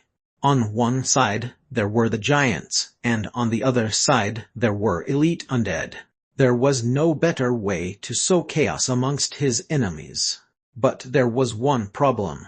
It's too easily. Xin-Wu ordered the giants to attack all at once, saw the castle walls go down in one hit, and smiled bitterly. Because Li Xin-Wu and Kreischer had preemptively intercepted the magician's thunder arrow was great for taking down low-level magicians, there was nothing to stop the giants' head-on assault. With these forces, I feel like I could easily take down a level 4 danger zone city as well. It's too dangerous. If they went onto the level 4 danger zone, it would be impossible for them to conquer a city and retreat within a few hours. Not only did he have to take into account the higher level undead, but the cities were also huge. Moreover, they were so close to the capital that it wouldn't be surprising if one of the 12 generals suddenly appeared. He'll have to conquer those cities eventually, but it's not time yet. Though I think that time will come faster than I anticipated. Li Xin-Wu watched as the giants, who had charged forward, used one hand to break buildings and the other to break the castle, and suddenly realized just how much had gained from the giants' domain. Not only had he recruited 3,000 of Metaphel's troops, but had also acquired 2 level 7 Titan elites and the powerful Titans as his subordinates as well. Although it required a 60-day recharge time, the powerful weapon that increased his strength, the Titan Golem, was also the same. If the Archmage saw it, then he'd be pissed. As I thought, you have to be cautious making big moves in the level 4 danger zone. Master, I believe the Lord is attempting to run away unnoticed. What? Rem reported as he watched the enemy's movements from the sky, and Li Xin-Wu's goblin fire swayed. However, he didn't even move, he simply shot a breath of the lightning god far away. He saw the Lord running away with a company of knights guarding him by borrowing Rem's sight. Although the Lord was several kilometers away, he precisely controlled the breath of the lightning god and pierced his forehead. Arc. Good, a direct hit. Jin, let's take our time. Before he even heard the sound from afar, Li Xin-Wu saw, through Rem's eyes, that his attack had hit. His jawbone rattled. He smiled relaxingly and patted Jin. Had been practicing that ultra-long-distance sniper shot lately. Li Xin-Wu would skillfully aim the bone with his will, and after ascertaining the enemy's location through REM, he would shoot out a powerful attack. It sounded easy to do, but he and REM had different viewpoints, so getting a direct hit was difficult. He was, however, getting a lot of training by choosing where to summon the breath of the lightning god, as well as increasing his assimilation with REM. And this time, he definitely succeeded. It'd be amazing if I could do it with a huge weapon later on. Wait a sec. If I were to send this to REM's inventory, then you just keep making more and more weird techniques. Paul 0. You're so cool. Jin grumbled in amazement, but Kracher's eyes gleamed, as though she understood just how difficult Li Xin-Wu's technique was to use. Unfortunately, Jin hadn't realized that Li Xin-Wu was docking points from him because of this. Did you kill him? No, I'd like to meet him face to face. I want to know if he reported to his superiors or not. Hey, break that more thoroughly. There are knights hiding inside, so get on top and stomp on it. I understand. Li Xin-Wu and Jin advanced towards the city in a leisurely manner. He encouraged the giants, who were unleashing carnage and destruction, and cut across without rushing. In less than an hour, they arrived before the Lord, who was lying down with a breath of the lightning god sticking out of his head. He was situated in a hidden passageway behind his castle, and Li Xin-Wu's breath of the lightning god had broken through the ceiling and pierced his head. The giants had taken note of this and rushed over, killing the knights that had been protecting the Lord. Hello. I order you to remove this. Li Xin-Wu approached the Lord, who was fluttering around like a fish who'd been struck by a harpoon, and as he wished, removed the blade. He struggled to upright his body, but a part of his skull fell to the floor and he was staggering. The Lord had realized that he had no hopes of recovering. Do you even know who I am? Who the hell are you? Look here, did you ask the Emperor to send one of the 12 generals? You already knew about that. Yet you attacked the city regardless. Are you insane? That's right. The moment you broke through the castle walls, I reported in the Vulture General will be coming. Vulture. He was definitely one of the 12 generals, but the word vulture really bothered him. There was the possibility that it just meant that he had a bald head, but perhaps he was the second opponent after the Archmage that they would have to worry about. It would be different if Fitain von Selden came, but I'm not particularly afraid of him. I've seen so many that said the same thing about the general, but they all had their heads cracked out by the Vulture General's arrows. Oh, like you. For now, he knew that the Vulture General used a bow. Li Xin-Wu was taught just how annoying archers were from his previous experience with Setime. He furrowed his brow, raised his head and looked at the sky. He couldn't stop worrying, so he asked the Lord about him. You're so arrogant. It seems like you're afraid of the general's sharp wings. So that's how it is. The Lord had taken the bait. Although he didn't know the specifics, his opponent flew in the air. Li Xin-Wu had gotten the answer Head wanted, so he immediately swung his sword and cut off the Lord's head. You have completely purified the intermediate city.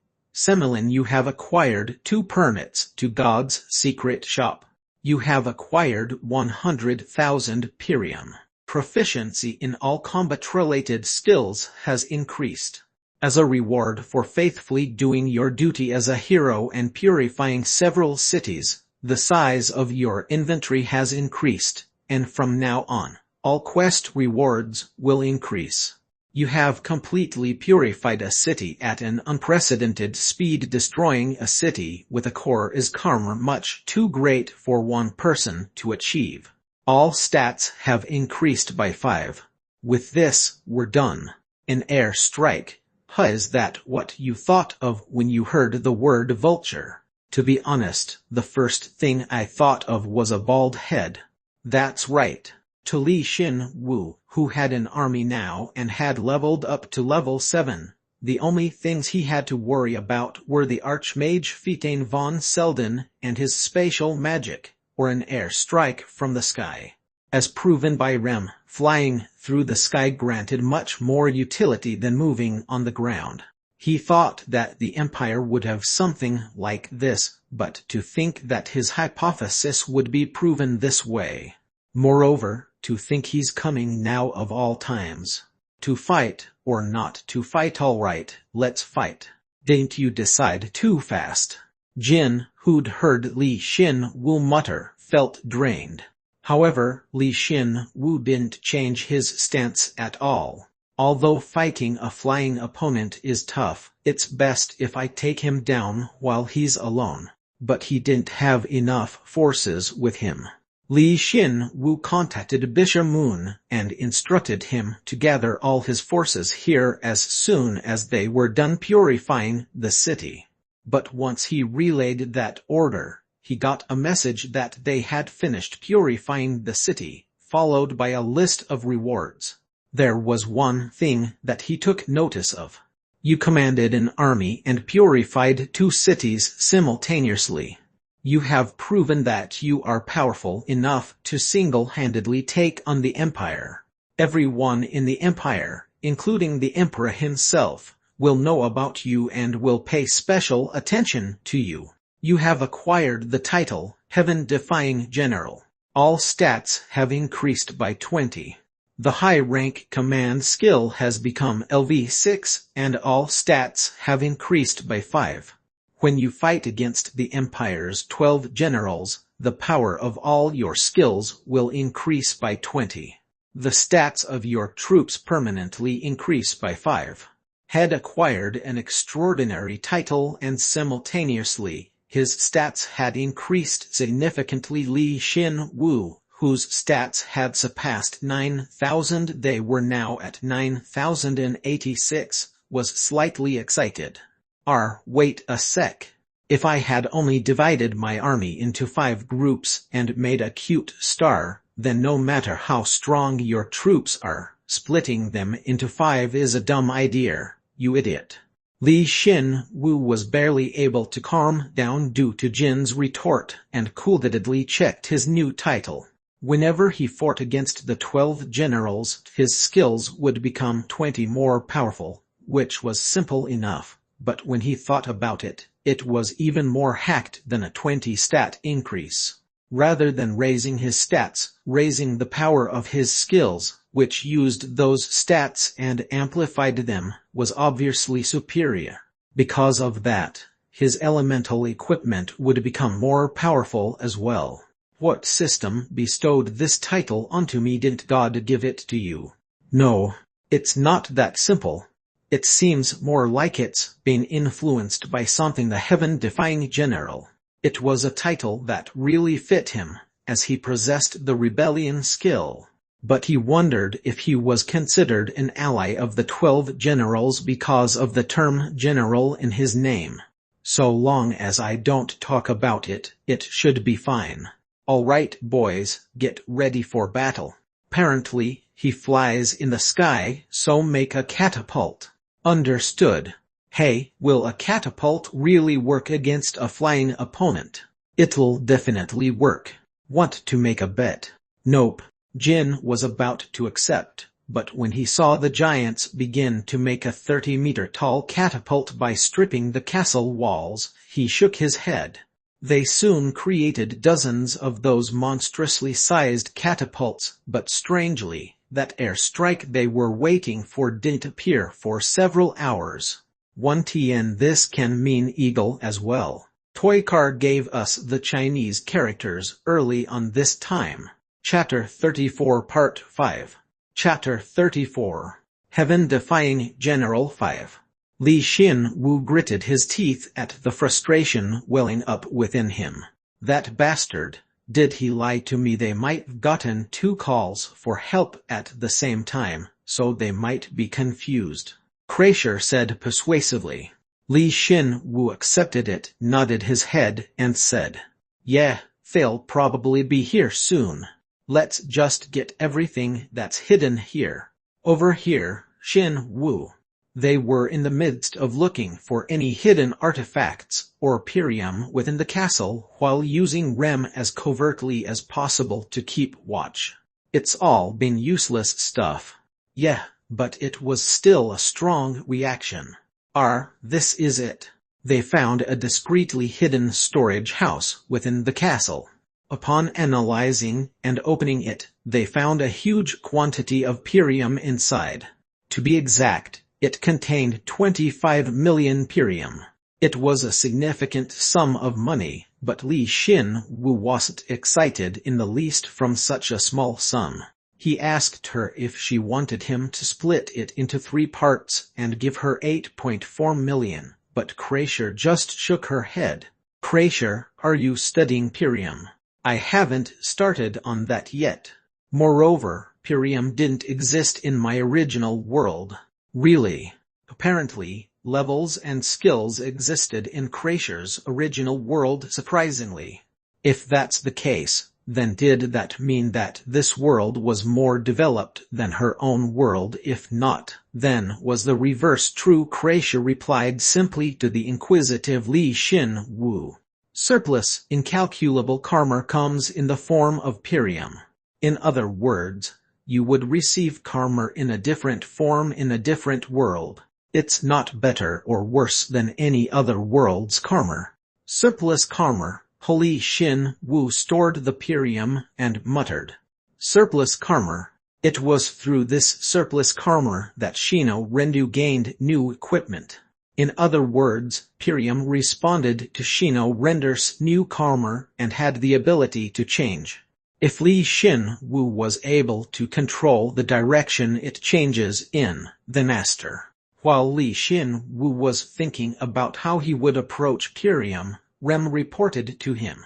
It was information regarding the long-awaited enemy forces. "I see a giant flying monster from afar.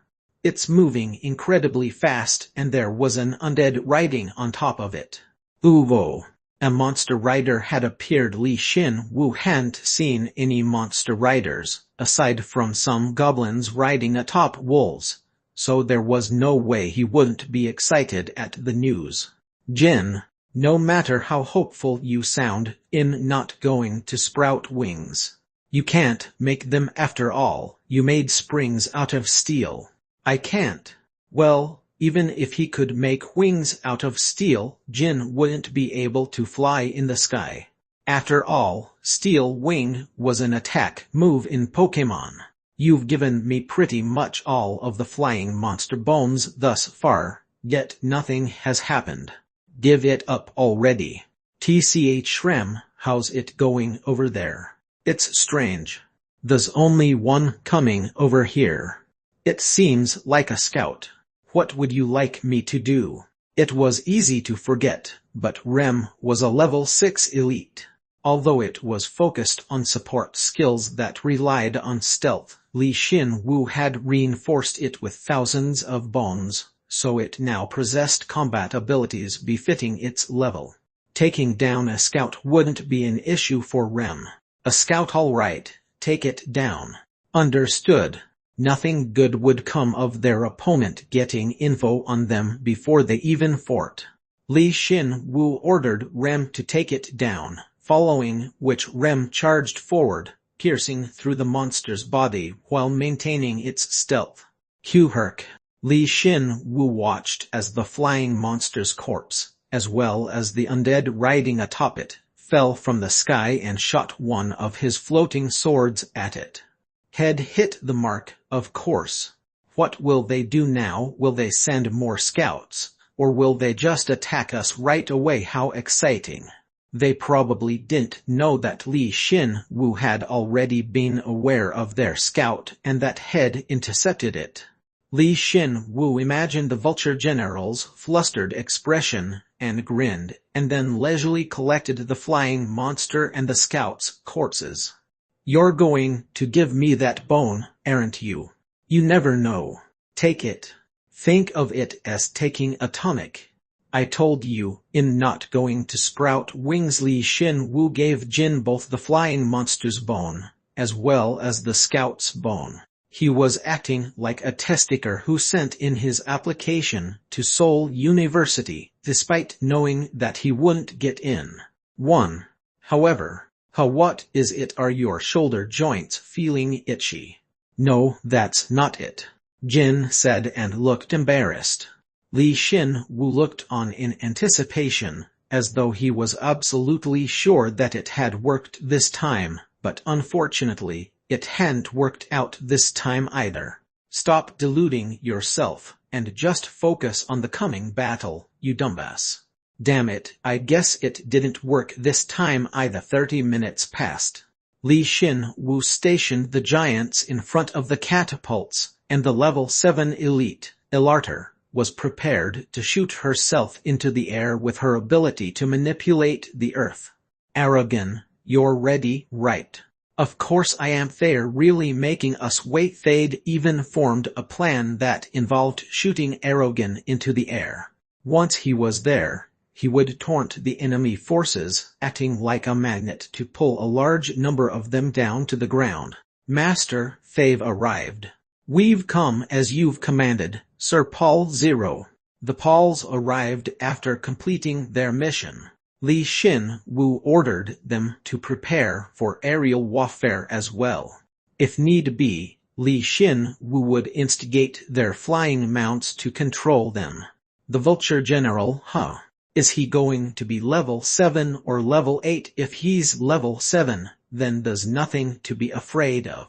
But if he's level 8, then we'll probably struggle a bit. Even so, it doesn't feel like we'll lose.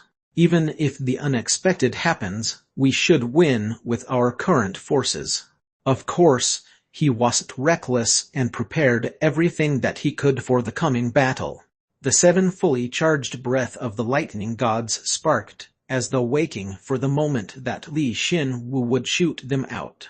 Ugh, my lightning resistance is going up again. But seriously, when are they going to be here? Despite their scout being dead for close to an hour now, he didn't see anyone in the sky. There was no way that the scout was so far from the main force that it would take them an hour to get there, and it would make sense if there was another scout or a follow-up squad sent in after, yet the sky was empty. They're not traveling underground while acting as though they're coming from the air, are they? I looked just in case, but I don't see any signs of that. Kreischer looked perplexed and tilted her head. At that moment, their second scout appeared. They knew that their previous scout had been taken out, yet they sent one that looked similar and was also similarly leveled. Li Xin Wu was speechless and ordered Rem to intercept the scout. The hell are they doing? Are they looking down on her? Kiake. But the moment the scout helplessly fell from the sky, Li Xin Wu realized that had made a mistake. The scout knew it was going to die, yet it held a crystal ball close to its chest. Hup! Li Xin Wu thought it was some sort of communication line, so he immediately shot out one his swords and destroyed it. The moment it shattered, he belatedly wondered whether it was some sort of explosive item, and regretted it, but fortunately, it wasn't. Well, it wasn't a communication line like Head first thought it was. Kreischer knew what it was upon collecting a piece of the crystal ball. This is a visual transmitter. It was a term he was unfamiliar with, but the moment he heard it, he recalled something. Does it transmit an image of what is observed? Yeah. It's way more expensive than a communication line, and because it's a one-way street, it's not used very often. However, when it's difficult to relay something in words, there's nothing better than an image, so there's still a demand for it. Honestly, I didn't think a scout would carry around such a precious item, and by sacrificing that transmitter, the enemy knows the condition of our troops. Li Xin Wu smiled bitterly. As expected, it was indeed a different world from the one he knew. He thought had gotten used to it here, but he hadn't expected this surveillance method to have existed. Of course, they had intercepted the scouts from afar, but they must seen his army and relayed it back to them. So the scouts had indeed fulfilled their duty. He should've destroyed the transmitter or whatever right when he saw it, but he was being punished for being so laid back when he saw that there was only one scout. There's a jammer that blocks this type of artifact, but only countries' governments use them. The fact that they're able to use image transmitters means that there might be a jammer in the capital. Then does that mean we can't use Hugin's Eye? Hugin's Eye is a level 8 artifact, so most jammers won't be able to stop it, especially if we limit its range and increase its output. Then, there shouldn't be any way for them to block it. Good. Then, they got him good this time, but he would pay them back by using Hugin's Eye later. Li Xin Wu thought he would need to learn more about the types of magical devices from Kreischer and turned around. They were finished scouting, so they would come at him in some way or another. Now was not the time to be angry. Now he should be encouraging his troops and perfecting his preparation for the coming conflict. But why aren't they coming? 3 more hours passed. Li Xin Wu wondered whether he was wasting his time. They flew in the air. So why the hell were they so slow? Were they getting a feel for him right now? Were they waiting for his troops to be exhausted from their preparation? They should already know that our forces are comprised of the undead, so they should already know about their endurance. And there's no way they know I'm a hero. Although Kreischer was the only human here, she was not only covered in robes, but she was also hiding her energy well. As she was buried in the undead, it would be difficult for them to determine that she was a human just by seeing an image of her. Li Xin Wu couldn't comprehend what they were doing, and tilted his head. What should we do? Should we just keep waiting? No, they're not going to show up, even if we keep waiting. They're either waiting for us to slack off, or they want to move somewhere else. Either way, just staying here won't accomplish anything. Let's go. Go where? Here. Li Xin Wu opened his minimap and pointed to a single point in a level 3 danger zone. It wasn't very far from here, and of course, it was situated in the intermediate city, so heroes wouldn't be there. At the same time, if they don't move, then we'll just have to go around breaking stuff. We'll go from here, all the way to here. We've already conquered 2 cities. So let's make it our primary goal to conquer 5 total. If we do that and they still don't show up, then they must not have come to fight us. Xin Wu, this year. The 5 dots that Li Xin Wu had marked on his minimap, of those 5, 2 of them had already been conquered, were connected, and he solemnly declared, in order to draw them in, we'll conquer 5 cities in the shape of a cute star. But was Li Xin Wu expecting too much? They had gone around and destroyed the 3 cities without even concealing their presence with an army this size. Even if he tried, he wouldn't be able to conceal them. Even if they were unlucky enough to encounter a hero, he hoped that they wouldn't attack, so long as they didn't look back at them. Then, Li Xin Wu's Commander of Terror title evolved into Commander of Fear. The abilities of all the subordinates under his command would increase by 15, and after purifying the cities, he gained permits to God's secret shop, stat bonuses, and more money. However, why the hell aren't they coming yet? Wow, It really is in the shape of a cute star. Creation, oh, never mind. In the end, he never clashed with the Vulture General's forces. 1TN Seoul University is considered one of the best universities in South Korea. Chapter 34 Part 6. Chapter 34. Heaven-Defying General 6. Did everything go as Lee Xin-woo wanted? Well, yes it did. Since Lee Xin-woo's original goal was to shock the Vulture General and clear as many cities as possible without incident. In the end, that bald-headed bastard didn't come. You really are too much. You don't even know if he's bald or not yet. So why the hell did he scout us out if he wasn't going to come, man? This pisses me off. You said not encountering him was a good thing. Yeah, I did, but if he was being honest, Lee Xin-woo wanted to take down one of the 12 generals prior to hunting another one with the other heroes. Regardless of whether the Empire reacts strongly or weakly to the news, the heroes should be able to deal with the situation better. And there was one other thing he wanted. Since I gain 2 permits to the secret shop for every city I clear TCH, I've only gathered 10 more. Hey, you took mine too, so you have 15 total. Yeah, you're right. So let's take a look. Any hero who helped take down one of the 12 generals would be rewarded, regardless of how much or how little they did. On the other hand, killing undead heroes or clearing cities was different. For the former, Jin wouldn't receive any reward, but for the latter, he would receive a single permit. It was the same for Kreischer as well. I have a total of 75 permits. 75. Kreischer, who quietly listened in, was shocked. It would be difficult for the other heroes to even accumulate 10 permits, yet here he was with 75. However, there were 3 reasons Lee Xin-woo was able to gather these permits so quickly.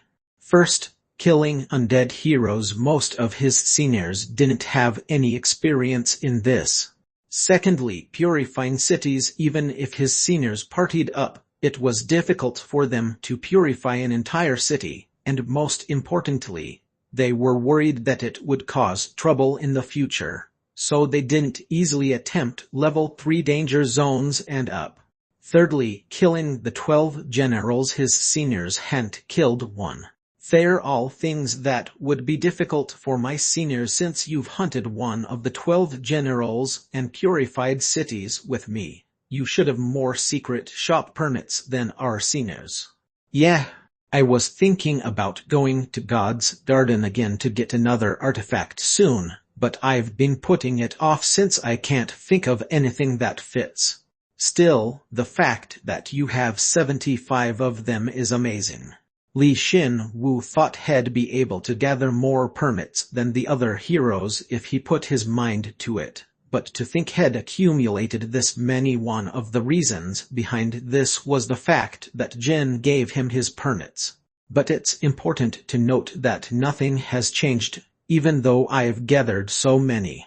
Should there be some sort of change? If what God told me is true, then yeah, he had a feeling when he had first gathered 10 permits.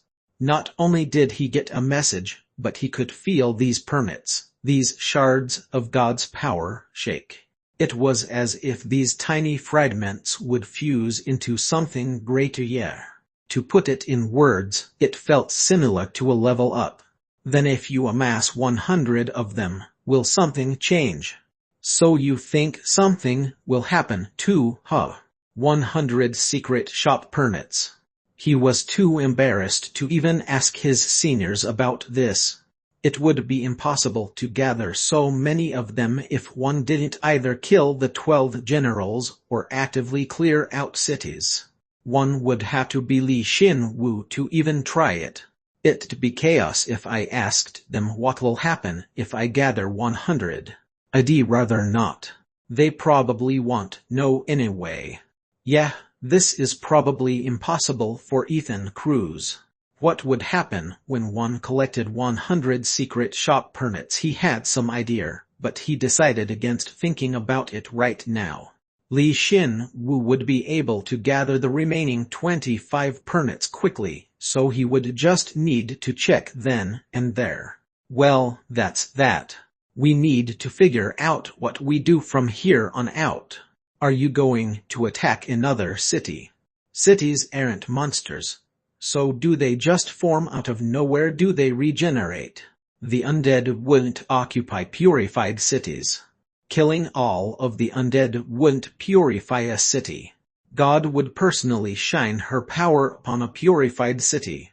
Giving permits to heroes who have purified a city shouldn't be unrelated to that phenomenon, but in any case, low-rank undead were afraid of her power and the high-rank undead would be leery of the city and avoid it. And for a long time, our seniors hadn't tried to purify the cities. There are only 2 or 3 more level 3 danger zone cities left. The fact that it's not over after I've wreaked so much havoc tells me just how powerful the Empire is. Then let's go take them out. Let's leave the rest of them as leftovers for our juniors. Leftovers. Jin and Kreischer tilted their heads, but Li Xin-Wu smiled bitterly and looked away from their inquisitive gazes. It sounded good, leaving a few cities in the level 3 danger zone for his juniors, but it was actually because taking out all of the cities would provoke the Empire more than he thought necessary. Most of the heroes were operating in the level 3 danger zone, and aside from his elite forces, his pals were in the level 3 danger zone as well. Honestly, he was being bold enough. A person needs to know when to stop.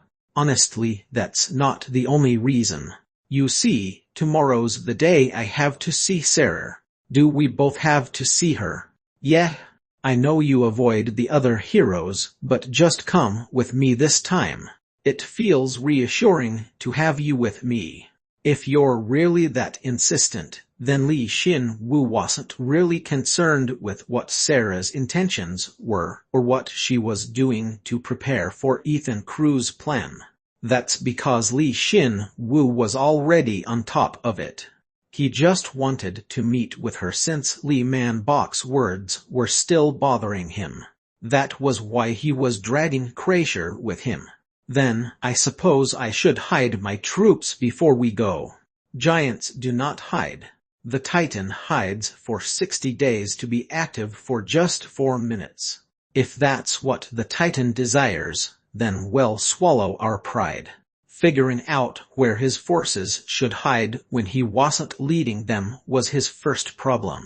He couldn't manage them individually, especially since they were split up and moving independently, so he needed a place to station them.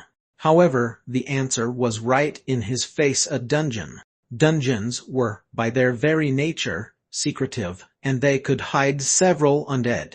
Also, Li Xin-Wu and Kreischer could take protective measures on them, like they had done for the Care Century Winery.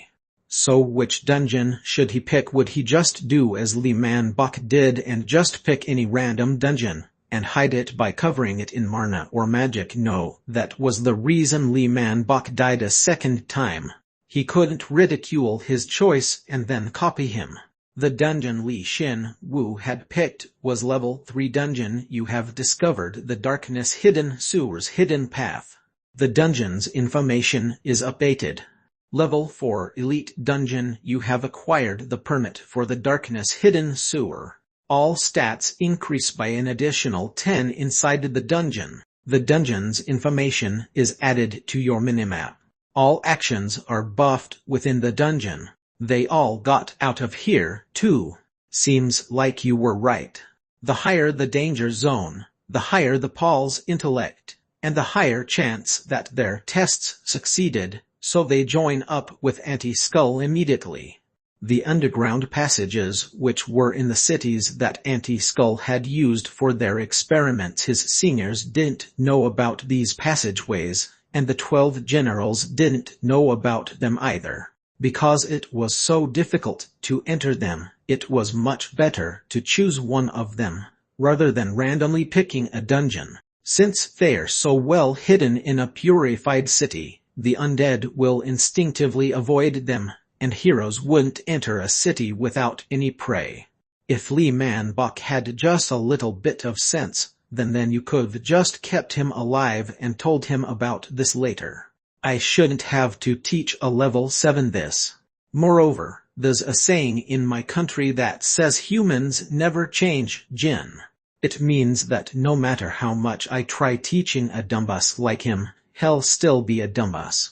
Humans never change. One of the reasons Li Xin-Wu had continuously attacked and seized cities was to find an appropriate location to hide his troops. Of course, it was difficult to find an underground passage that was deep and wide enough to fit the giants, but Xin-Wu, shall we begin? All right. Like they'd done with the Care Century winery in the past, Li Xin-Wu and Kreischer expanded the secret facility, creating a space that would allow the giants to hide without feeling cramped. Moreover, they created another secret passageway, giving them an alternate way to get out. That part's minor structure is a bit off. Leave it to me. It was as difficult as reconstructing the dungeon, but because Li Xin-Wu and Kreischer were plenty experienced in it by now, they were quite efficient. What was most amazing was the fact they maintained the dungeon's uniqueness while going about their work. Jin watched as the facility widened and became deeper in the blink of an eye and was shocked as always.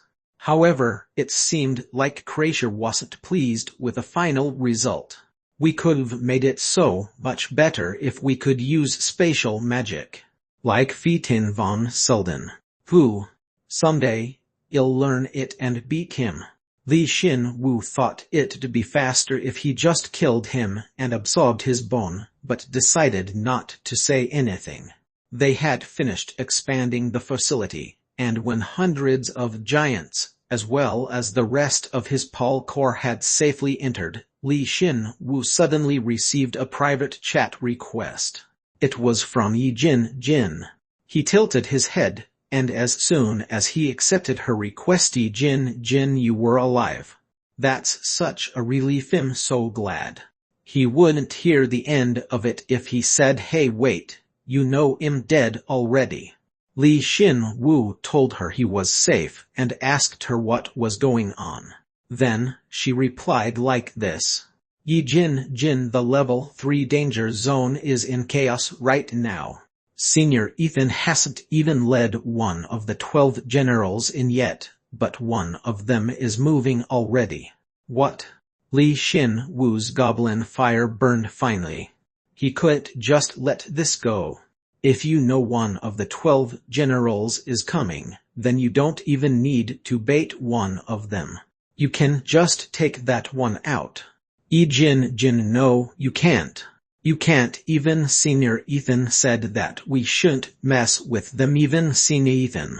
Yi Jin, he said he's the general, a lot different from the rest.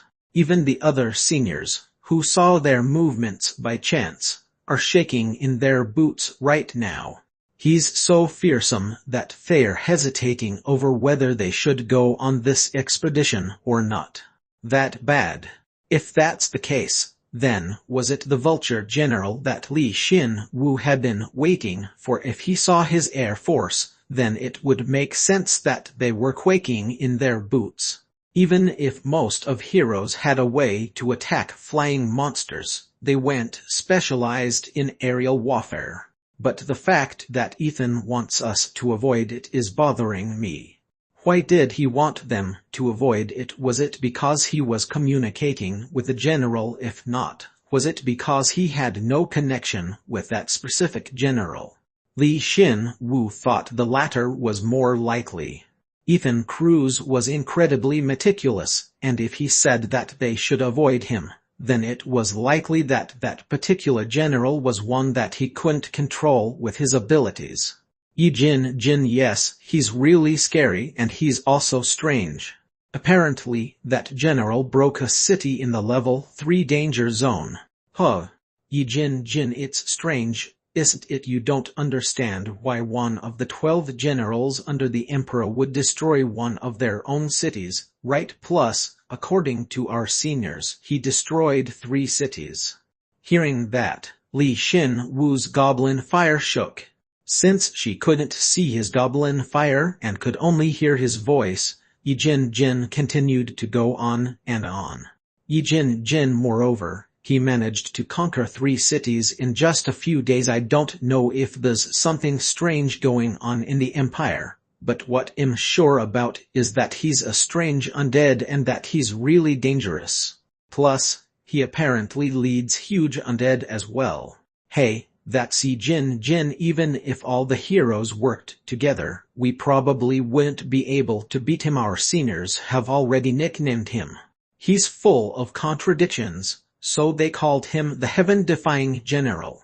He sure sounds amazing. I thought the world had blessed me with a name, but it's already being used by my fellow heroes.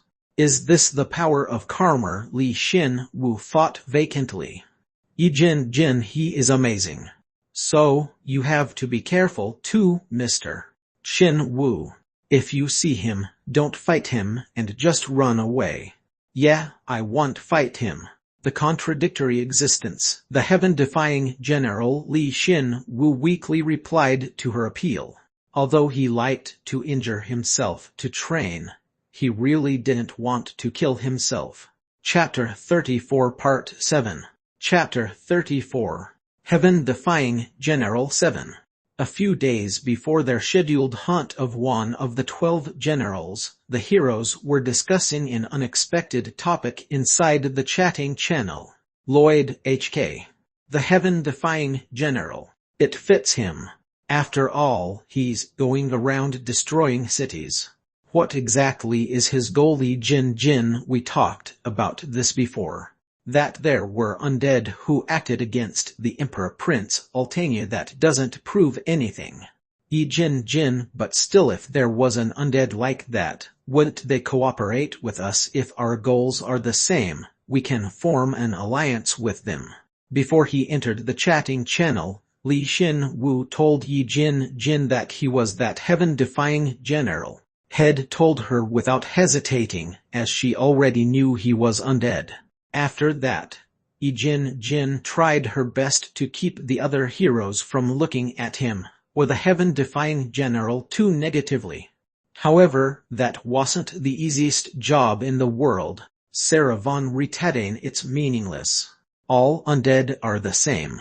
They're the enemy of all humans. Ethan Cruz, it's a tough problem, since all the undead in the Empire are obsessed with a living. Even if it looks like they're intelligent, they revert to their undead nature when it matters most. Cooperating, huh? How can you trust him enough to cooperate with him? How shameless. He himself was a necromancer who controlled undead heroes. Li Xin Wu decided that now was a good time to both ease the tension against the undead and take a subtle stab at Ethan Cruz. Li Xin Wu, I think Yi Jin Jin may be onto something. Who's to say all undead are against us? What if there were a hero conscripted by God herself that could control the undead? Like a necromancer. Sarah von Rittadane, this is the only thing that Ethan and I agree on. The undead are impurities upon this world. They defy God herself. God would never create a necromancer, as her penultimate goal is to eradicate the undead from this world.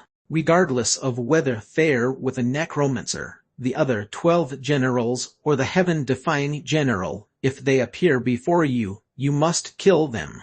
Ethan Cruz. Li Xin Wu. Li Xin Wu and Ethan began sweating at Sarah's statement. Her hatred for the undead was beyond irrational. She was upstanding and righteous in an overbearing way. Yi Jin Jin, but still the heaven-defying general has done nothing to warrant hostilities from the heroes. Irian Rupert, I understand how you feel, Jin Jin. However, even I think that it would be impossible to cooperate with the undead. There's something you need to consider before relying on them. Can you be sure that they are not affected by the curse? Can they not be controlled by the Emperor like every other undead in the Empire?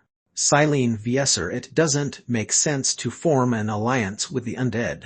You should know, since you've been here longer, that the undead are unapproachable.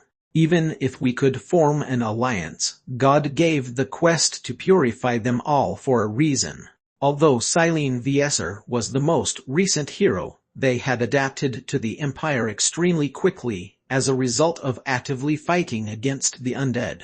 Silene Vieser had done more in the Empire than Yi Jin Jin, causing them to look down on Yi Jin Jin. Lloyd HK. Silene, that's enough. Of course, I agree with you, but Prince Altair right. Lloyd HK. What's with you? Prince Altair, it's nothing. That's obvious. I've never met an undead like that before, but I'm sure that heaven-defying general bastard has something else up his sleeve.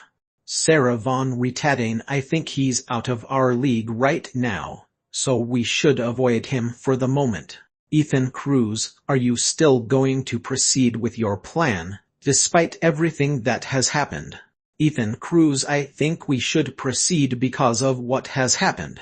It'll become more difficult to hunt the 12 generals if the Empire's movements change, so shouldn't we go for it before then? With that in mind, everyone listen up.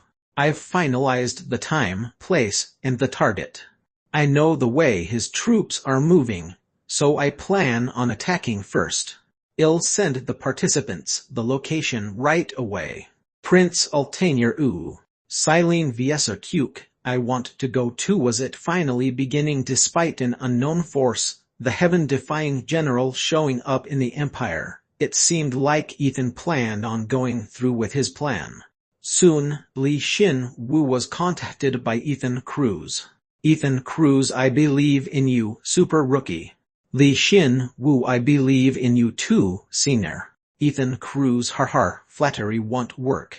The battleground was a northeast area in the level 3 danger zone, and was quite close to the level 4 danger zone, but because of the perilous mountain range behind it, there was a small possibility of enemies showing up. It would be in 3 days at dusk when the Empire's artificial sun became dim. Their target was the level 7 beast general. Since Li Xin Wu had never heard of him before, he assumed that Ethan Cruz had indeed picked the weakest amongst the 12 generals. I assume he has his undead mixed in with the enemy troops, but the issue is what else he has up his sleeve. As Li Xin Wu contemplated all possible moves, Ethan Cruz could deploy a light bulb turned on in his head. What if he has another general coming from over the mountain? If that's the case, then they need a mode of communication to set up the ambush or time the reinforcements. Li Xin Wu was sure of it, as the city which sent a report while he was conquering it, as well as where the Vulture General had sent his scouts, was the city that Ethan Cruz was talking about. Li Xin Wu then remembered that he still had the communication device found on the city lord. If he used his Marna and just tweaked some of the device's functions, yes, he could detect other similar devices within a certain area and interfere or even hijack their signal. Master, I can integrate the device's functions into my system. That's a good idea, Rem. Now that he had the surveillance golem, Rem, Li Xin Wu could use a simulation and interfere with a communication remotely. It's time we start to prepare for the battle in 3 days. We are at your command. Li Xin Wu sat Crasher behind him atop Jin's back. Once Head looked over his forces one last time, he looked at the sky, even though he knew that there weren't any scouts in the sky through Rem. The Vulture General, I guess, will end up facing him after all. You have a good idea, Crasher. If you attach wings to Jin, then we can take care of him ourselves. Hey, don't put anything on me. Li Xin Wu ignored the quarreling Jin and Kreischer and worked on something he'd been postponing, training the level 6 staff, the bone-winged serpent's skill serpent's whirlwind. Who I should get a feel for this before I meet Ritadane. You're going to try it out. Yeah, Sarah von Ritadane. Apparently, she wielded light magic. Light magic was like poison to the undead, and it was a power that every hero wanted. Li Xin Wu was surprised when he obtained darkness magic, but he just accepted it and moved on. He had thought that the darkness element suited him, as he was an undead as well. However, when he thought he might be able to use light magic by using his staff in tandem with his darkness magic, he suddenly felt a fear that he'd never experienced before. Why have you been postponing it for so long then? To be honest, I attempted it before the staff evolved, but at the time, the staff's output was too low, so I failed. The darkness element was clearly different from the other elements. When he'd awakened the darkness element, it was definitely described as a great element. If that's the case, then the light element, which was its polar opposite, should be a great element as well. The power of light was much too great for the staff at the time. However, once the staff had evolved into the bone-winged serpent, he came to the conclusion that it would be able to convert the darkness element as well. If that was true, then all that was left was Li Xin Wu's decision. Even if it damages me, I want to see it with my very own eyes before someone else uses it against me. Xin Wu, don't use that on me. Wow, how considerate of you anyway, let's go. Li Xin Wu grabbed onto one of the breath of the lightning gods, which floated in the air behind him as if protecting him, and converted it into a bone-winged serpent. And he carefully infused a small amount of darkness magic inside, activating the serpent's whirlwind. The bone wings fluttered, and the infused power began swirling. The old staff would stopped and blown a fuse in the middle, but it didn't this time. Although it didn't amplify it by very much, the darkness magic was definitely being converted into light. Li Xin Wu carefully stretched out his hand and grabbed onto the light. But at that moment, it felt like a power he hadn't even been aware of began to well up within him. Holy resistance is reacting to the light magic. You have acquired light resistance MAX. Magic has increased by 100. Through the power of extreme exposure to light, the light element has been comprehended and magic has increased by 1,500. Li Xin Wu could feel it. The holy and light elements were similar, which is why when he got light resistance his stat gain was so low he already had holy resistance MAX. Yet he also started to comprehend what light truly was. Li Xin Wu was in a fantastical state of mind. Everything light suddenly made sense. It was the element that severed, much like how darkness was the element that bonded people. He felt that he could understand most of the good and bad of this world, the connections and bonds between everything and anything, and also sever it. Everything. Jin, come here for a sec. Xin Wu, why are you looking at me like that, like I'm some sort of lab rat? Don't worry about it, I just want to test my new light element. I can see and sever many connections now, including your connection to your current body. I also have a better understanding of darkness now too. I think I can use assimilation and disguise in tandem now. Both Kreischer and Jin were speechless. Li Xin Wu could now interfere with God. Moreover, Jin could finally take on a human appearance and not have to be quiet around other heroes. Before Jin could say anything in return, Li Xin Wu began to use assimilation and disguise to revert Jin back to his former world's form. And soon after, a flash of light. Wow, Jin, I didn't know you were also a god. Kreischer was speechless. She was sure Jin was a female, but what stood before her was a cute young man. He was dainty for a male, almost like a bishonen. He had a beautiful complexion, slightly chubby cheeks, like his baby fat was still showing, short black hair that shone as if it were polished onyx, and wore a toga and sandals with cute little wings. He was a Greek god from Earth, Hermes. Hello. Jin blushed as he greeted Crasher. Li Xin Wu was amazed. So that's why I never heard of a sprinter named Jin Taylor, even though I was sure he was from Earth, and even from a time before my own.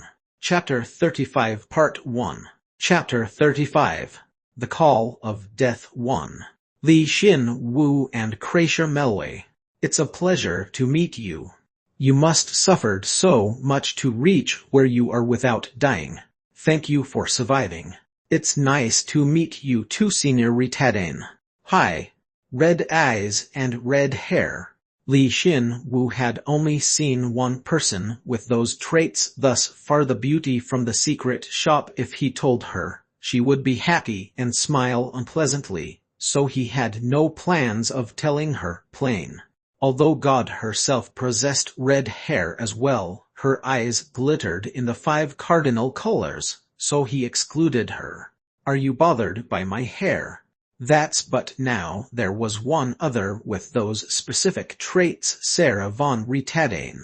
She was so unbelievably beautiful that she almost didn't fit in with everyone else. There was no hint of confusion within her clear red eyes, and her pale pink lips were closed shut, seemingly embodying her iron will. Contrary to her cold expression, her ardent, long red hair fluttered in the wind, as if it would catch a flame at any moment. My apologies, Sina. I was just wondering whether you gain red hair for becoming a priest. I see. That's obviously not true. Oh, you don't. No, you don't. My red eyes and hair are hereditary traits. She was baby-faced, looking like a young girl, but also voluptuous. He was concerned that their size would become a hindrance on the battlefield, but thought her bust and narrow waist were striking. The white priest robe she wore couldn't hide her voluptuous figure. If he were to take a picture of her, others would react with "This is definitely photoshopped." They would say she must be an alien, not a human being with a bust that large and a waist that thin, but she was definitely the real deal. She must be a mutant. Li Xin Wu was very slightly in awe of her. I can understand how Shino Rendu fell in love with her at first sight. Of course, it doesn't matter to me, but there's something else that bothers me. Li Xin Wu's sexual desire had evaporated, but he could still recognize beauty.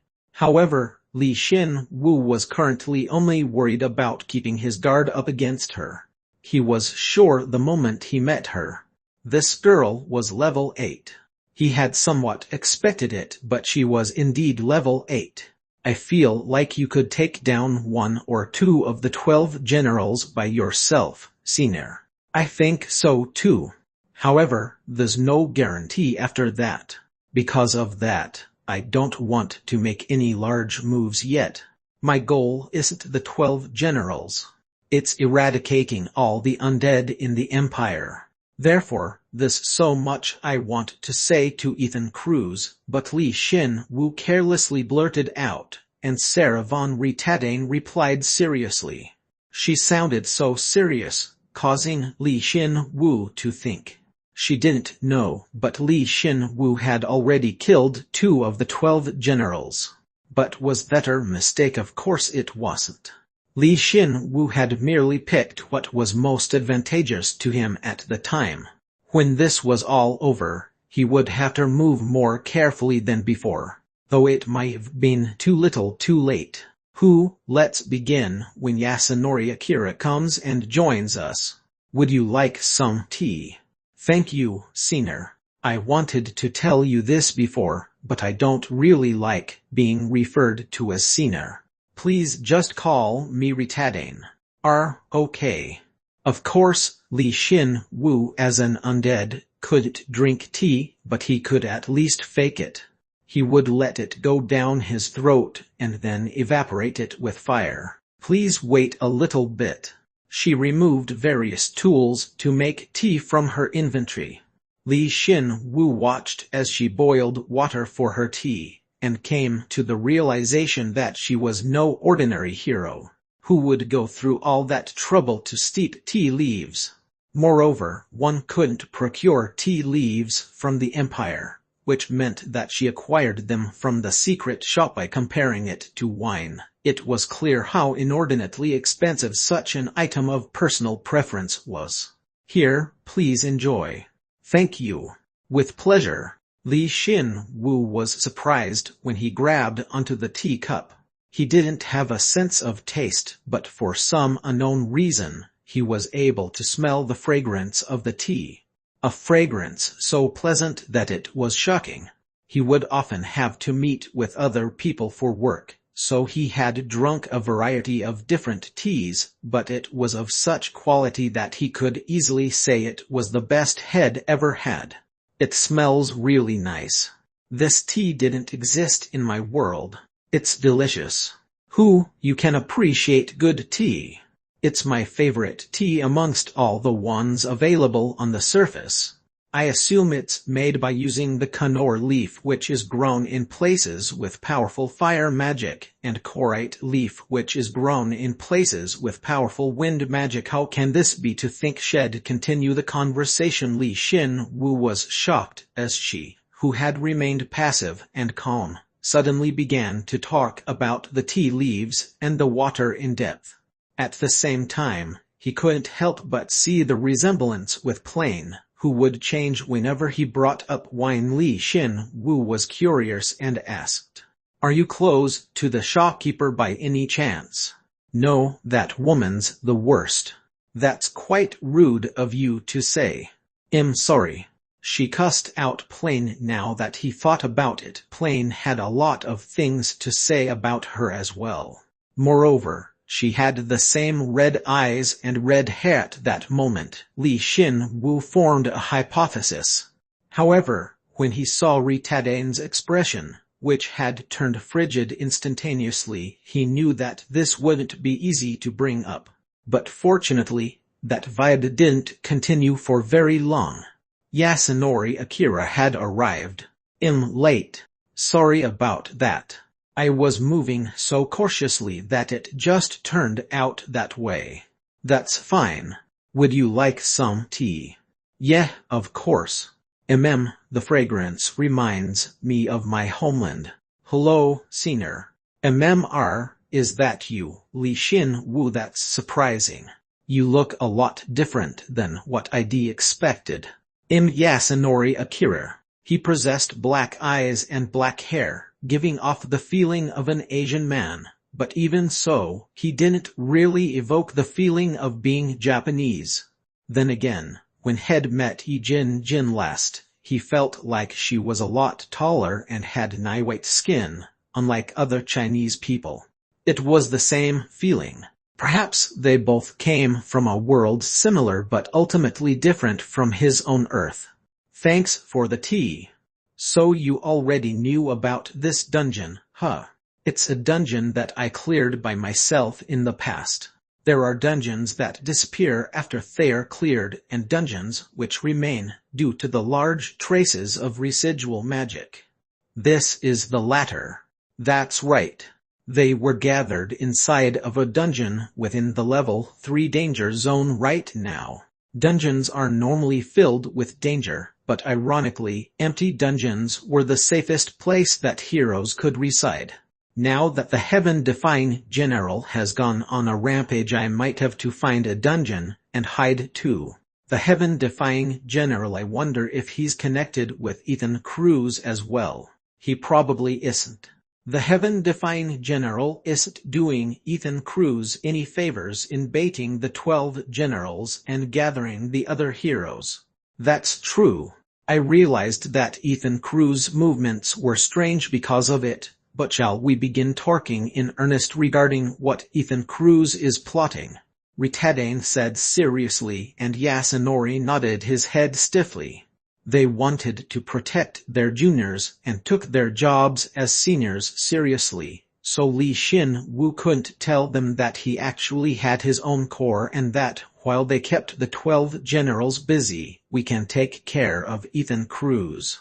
I can't tell them my true identity, let alone the fact that I lead the undead, or things will go wrong fast. Li Xin-Wu sighed and decided to go with the flow. They started off with a beast general, Gillen Pelter, went on to Ethan Cruz's plans that he may or may not have, as well as any other unknown variables.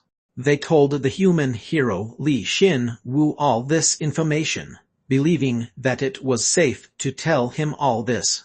At first glance, this looks like a good place to fight against the beast general, but if there's a foe that is unhindered by the mountain range, there's a high chance that the heroes will be stabbed in the back. A foe that is unhindered by the environment. Li Xin-Wu, do you have any guesses? I don't know if it's one of the 12 generals or not, but I took down an undead mounting a flying monster just a little while ago. A flying monster, undead har. Ritadane gritted her teeth, as though it suddenly clicked. The Vulture General, Yuruch von Golden Eagle. His title was Vulture, so why was his family name Golden Eagle? Li Xin-Wu anguished over that irony, and Ritadane gave them the answer. He's bald. The Emperor thought it was funny and gave him that title, but he doesn't like his title very much. Amongst the 12 generals, he's probably the one who hates being called their title the most. I see, so that's how it was. He suddenly felt sympathetic and became fond of the Vulture General. But when he asked Ritadane why she had such detailed information on him, she said it probably worries you. Yasunori Akira, isn't it the same for you as well? It does worry me, but I'd rather not force someone to talk when they clearly don't want to. It's all right. I feel like I'll work closely with you in the future, so I'll just tell you and move on. Since I'd rather not experience Ethan Cruz's foolish taunt ever again. Li Xin-Wu's ears perked up. However, Kreischer, who never went into the chatting channel, didn't know what was going on and tilted her head. Then, she revealed a bombshell. Siegald von Ritadane is my older brother. He knew that Sarah was a descendant of the Ritadane family, but he hadn't expected her to be Siegald's younger sister. Li Xin-Wu remained silent at her unimaginable confession, and Yasunori was likewise silent, as he couldn't comprehend what she was saying for a brief period of time. However, Kreischer informally spoke. An old lady. Hey, it's all right. If you take into account my age, that actually fits. I am one of the few citizens of the Empire that survived on Sunday, and I am also the first hero picked by God. Of course, at the time, I was only level 2. Li Xin-Wu couldn't even begin to imagine what she went through to go from level 2 to level 8. Moreover, she had to survive in the Empire with a living body. He didn't know if Ritadane knew how they were feeling or not, but she remained calm as always. But most importantly, I'm a hero. And my brother, Siegald von Ritadane, is undead now. I promise you that I won't hesitate when facing him. Eliminating all the undead and purifying the Empire is not just God's will, but my own as well. Ritadane said firmly. It would be impossible to ask her about Anti-Skull. She likely knew what Anti-Skull represented. Despite that, she would still say that Siegald was undead now and that he had to be eliminated. Now then, let's go back to our main topic. There's a high chance that the Vulture General, Yuruch von Golden Eagle, will show up. There'll be enough forces to sow chaos amongst the heroes. So I'll protect the heroes while you Yasunori. Their war council continued for another few hours. Because of them, Li Xin-Wu knew how he would have to mobilize his army so he hadn't lost out. 2 days later, the participants of the 12th General Hunt had gathered in one place. 1 Tian Day of the Sun, or Sun Day. Not Sunday. Chapter 35 Part 2. Chapter 35. The Call of Death 2. It's good to see you, everyone. Some of you I know, but there are also some new faces here. It's nice to finally meet you, Senior. Wow, you're Li Xin-Wu, you look nice. I totally thought a wild animal would show a pot calling the kettle black there, Lloyd. So the lady over here is Crasher. The rumors were right. You are beautiful. I feel like God has been picking heroes based on their beauty lately. Hi, you're ugly. Unlike Xin-Wu, even his bones are good looking. And you look weaker than Xin-Wu too. Our realist Senior Oran, those two are really skilled. Don't just sit there shaking and come over here. Aside from Yi Jin and Silene Vieser, both of whom couldn't participate due to their low levels, Li Xin-Wu was able to meet all of the other heroes face to face, which was deeply moving. Of course, Yasunori Akira wasn't present, but he should be hiding somewhere nearby. It was ironic, as it was difficult to meet with them when it was peaceful, but when it came time to fight the 12 generals, all the heroes gathered in one place and chatted. You have no idea how much I wanted to meet you. I as well, Senior. Please take care of me. The handsome middle-aged man, Ethan Cruz, looked right at Li Xin-Wu and initiated a conversation in response. Li Xin-Wu flashed him a bright, clean, and confident smile and replied. He would have never even suspected that Li Xin-Wu was conspiring to kill him just a few hours ago. I trust you. You'll definitely be a huge help. I'm almost sick of hearing how you spare no expense to help your juniors. Ethan Cruz and Li Xin-Wu laughed and conversed, but Jin, who was listening in, couldn't help but laugh. A big help spares no expense. They were both lying to each other, and Jin, who knew the truth, would probably say something like, "Can you really be talking to each other like that? Har, you really do have a silver tongue. I said this before, but I'll trust in you, Senior." Har. But Li Xin-Wu was clearly the better swindler. Li Xin-Wu smiled as he had already seen through Ethan Cruz's plan, but Ethan Cruz had no idea what he was planning. At this point, Li Xin-Wu's acting skill wasn't just perfect, it was perilous, as it fooled Ethan into thinking that he was just a junior that respected his senior. With a very modest nature that had shown everyone in the chatting channel who could know that there was another side to him hidden behind that face. Li Xin-Wu's energy made him the superior con man. Although he wasn't showing his darkness magic at all, Ethan was different. He was covered in chaotic darkness. As I thought, his darkness energy is ridiculously strong. He sure is good at faking it. Ethan Cruz hid his specialty well. He was a specialist in darkness magic debuffs, though he acted like he was a buffer. On the other hand, he didn't hide his darkness magic. Ethan told his juniors that he used some sort of darkness buff, but because Li Xin-Wu was able to see it, as he could use a high-rank darkness magic, and possessed a high affinity with Myrna. 8 threads that originated from Ethan Cruz trailed off to a place quite far away. Ram, I will begin pursuit. Would you like for me to do something else once I have found them? You wouldn't be able to if they're grouped up, but it seems like there are 2 of them that are acting separately. Obviously, Ethan Cruz couldn't show his undead heroes to the other heroes. And it was also obvious why Ethan Cruz was mobilizing a portion of those undead heroes. After all, he had to prepare for someone like Yasunori Akira. If someone from the outside learned of what he was planning, then Ethan Cruz would have to drop his facade, so he was using his undead to scout out for anyone who might interfere with his plan.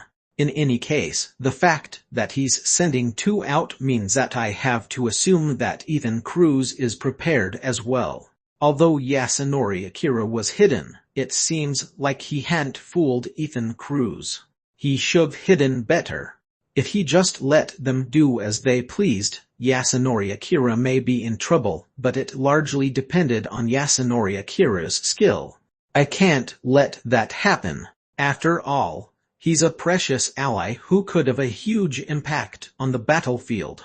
Of the Paul Corps under his command, Li Xin-Wu picked a few of the most powerful and fastest amongst them and gave them separate orders. Their mission was obvious.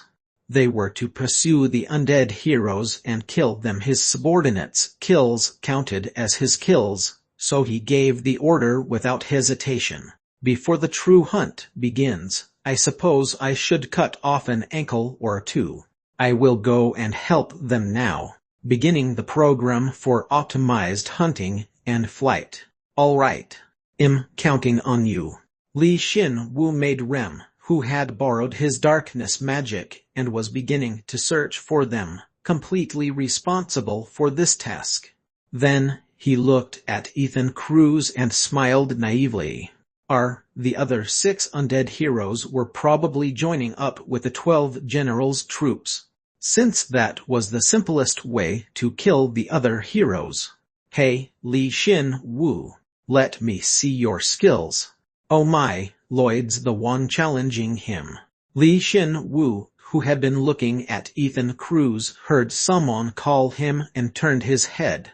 There was a blonde-haired, blue-eyed man looking at him, who resembled a prince from a fairy tale. Li Xin-Wu wondered why this handsome man looking at him was emanating such a fighting spirit. So much so that he wasn't even worried about the fact that a charming elf, Irian Rupert, was glued to his side. Was he always this hot-blooded?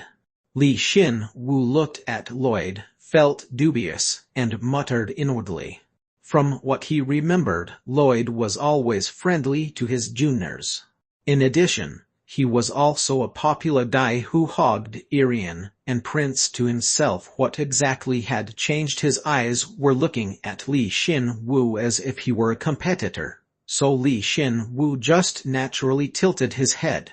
Senior, we'll be fighting against one of the 12 generals soon. There's still time before their forces show up. And besides, it should be fine. It'll just be a light duel. I'd like to see those skills that everyone is always complimenting you for. Lloyd sounded cool and collected, but he couldn't conceal the passion within his voice. No matter how friendly he was, once a warrior, always a warrior, huh? Li Xin-Wu shrugged his shoulders and softly gripped the breath of the lightning god. It would completely ruin the mood if he were to reject this challenge. Hey, Lloyd, do you have to be so juvenile and fight to decide who's stronger? Are you a little kid? Sit tight, Prince. It's just a duel. Prince tried to stop him, but he wouldn't budge. Most of the other seniors watched on in curiosity, since all of them wanted to see Li Xin-Wu's skills firsthand. What was the saying? A tall tree catches much wind. If he thought from their perspective, then he and Crasher were both powerful and had popped up out of nowhere. It was obvious that they'd want to assess his skills. Moreover, it was difficult to test a magician's ability out of the blue, so it seems like all of them had aggroed onto Li Xin-Wu. Damn, you're being a dumbass. Why are you getting all worked up over a duel? Whatever, go ahead, you idiot. Prince had already seen Li Xin-Wu's frightening abilities firsthand, so she knew that Lloyd would be humiliated if Li Xin-Wu went all out. She obviously didn't want to see the man she loved lose so badly. Then, shall we move? You don't need to do that. We can fight here. All right. However, Lloyd hadn't taken notice of Prince's concern and just solely focused on Li Xin Wu. His body shone, and he became stronger than before, so it was clear that he had just buffed himself. You really are an idiot. I guess you won't understand until he kicks your ass. Prince, aren't you a bit off today? You want a piece of me? Your ears are long, just like a donkey's. What did you say? If you're not coming, then I will. Prince and Irian argued amicably, and then Lloyd, who acted like he'd give Li Xin Wu the first move, spoke and came rushing over to him. Not only was he level 7, but he was also buffed as well, so he was incredibly fast. I can see it easily even without Jin's help. Unfortunately for him, Li Xin Wu's stats were always being buffed by his rebellion skill, while Rule of Bone also reinforced his body. His own buffs far outclassed Lloyd's. Moreover, Lloyd had only just become level 7, while Li Xin Wu was level 7 and had increased his stats exponentially, with a stat total of 9,200. Even if he doesn't use all of his skills, he could take on Lloyd with one hand. Good. However, Li Xin Wu didn't unleash his full strength, and acted as though he could barely dodge Lloyd's strikes. Hiding his skills in front of Ethan Cruz was the optimum decision, but it was also in Lloyd's best interest, or Lloyd's confidence to be more specific, to take it easy. If I want to do that, then I have to act perfectly. And because he possessed such peerless acting skills, it wasn't very difficult for him. It was his first time acting like he was unskilled, but it was nice in its own way. Li Xin Wu clashed blades with Lloyd, and matched his swordsmanship just by acting. You're blocking me well. Senior. You're too fast. It would look strange if he lost too easily, but at the same time, winning would count as a loss for him. Li Xin Wu leisurely ran around in order to maintain that fine balance. He could only move like that because he had complete control over his body. And in the midst of barely matching up to Lloyd, he felt like his abilities were improving for some odd reason. The fact that matching his level of swordsmanship might be increasing the precision of my own. He could see so many weak points, but he acted like he wasn't aware of them and wouldn't attack. Then, he would lead Lloyd into attacking where he wanted. He acted as though he had a weak spot, and then would barely block that attack. Doing all of that naturally was certainly very difficult. That enabled him to improve both his swordsmanship and his acting ability as well. The acting skill has become LV 19. There is no limit to your acting ability. You can act anywhere. You can act as though you are losing to an ant, but you can also bluff a dragon into leaving. The high-rank bursting thunder skill has become LV 4. Strength and magic have increased by 10. Li Xin Wu's movements became even smoother. He wasn't turning the course of the duel around, but he made the fight look much closer than before.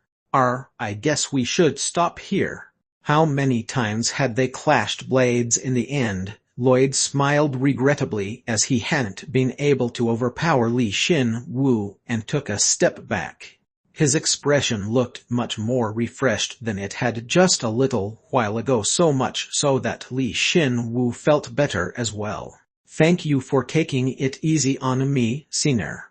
I wasn't taking it easy on you. You really are strong. Then again, there's no way you wouldn't be skilled when your level is so high.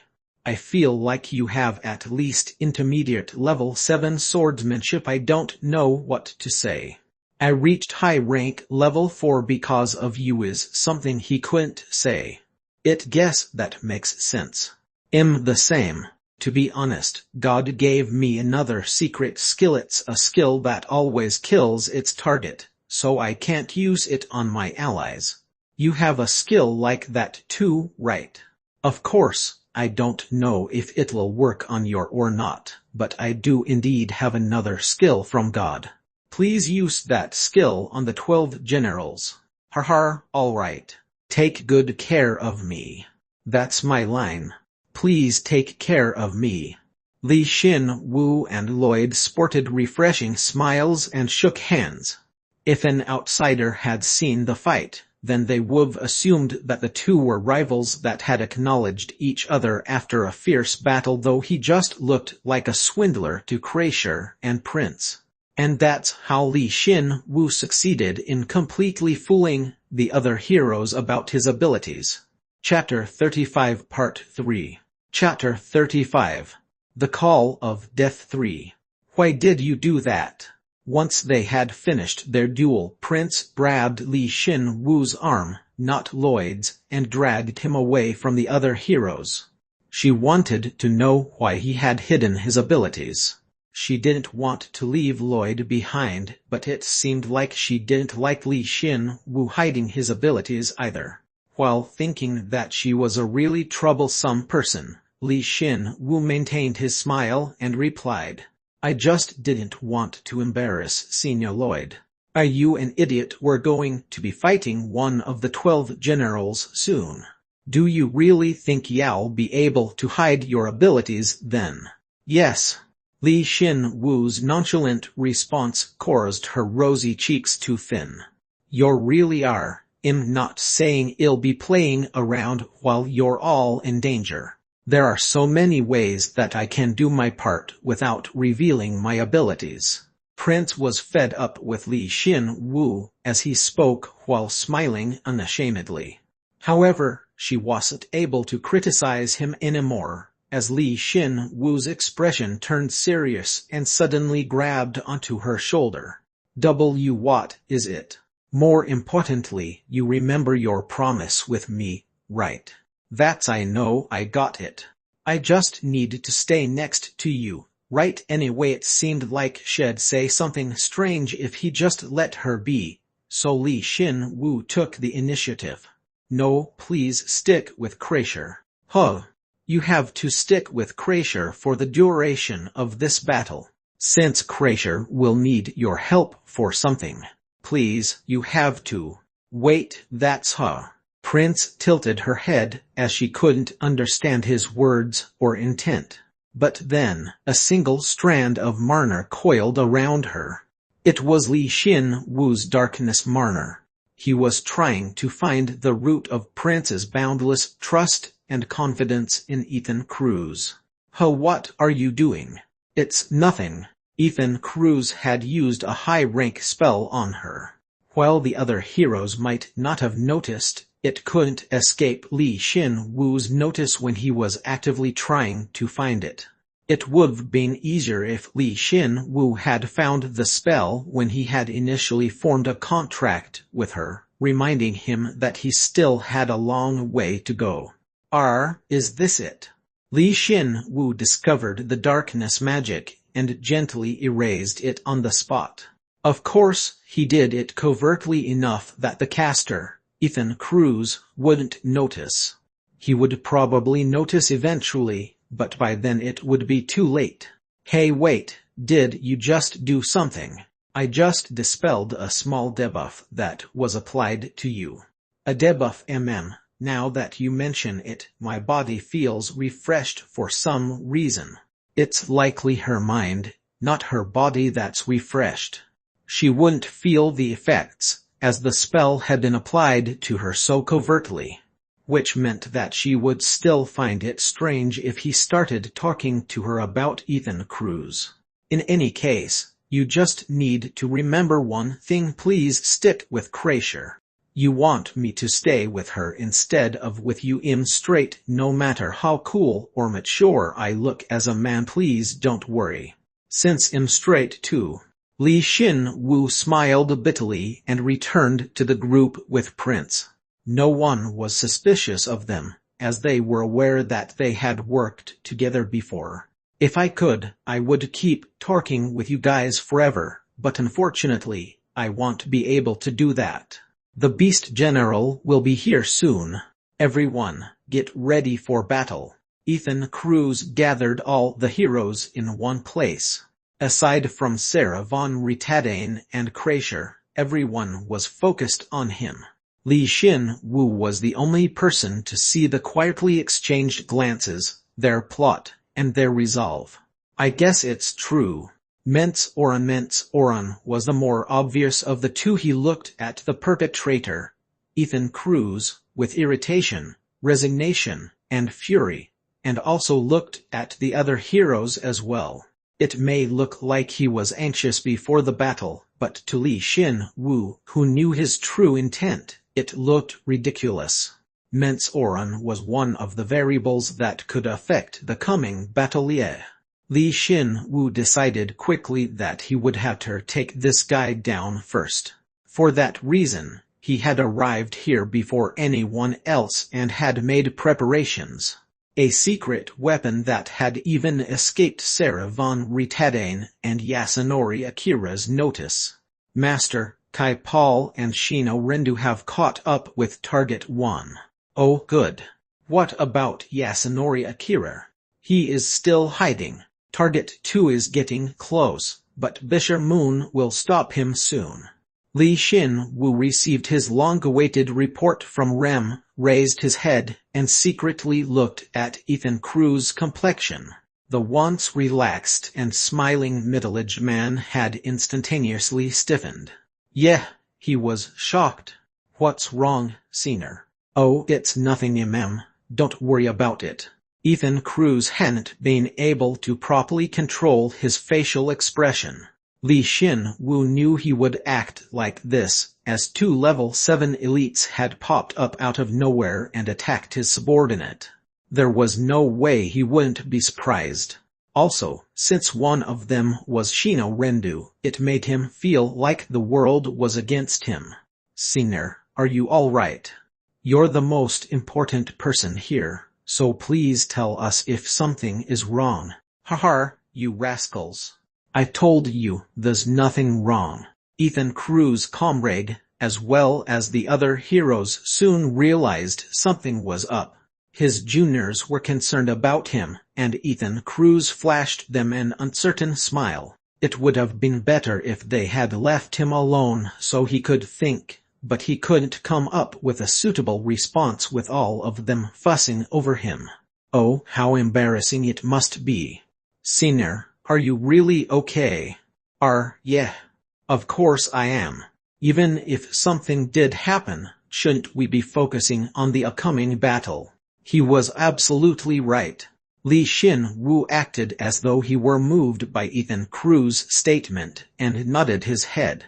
While he was doing so, Ethan Cruz's expression worsened even more. The other undead hero must have been taken out by Bisher Moon. Bisher Moon was powerful.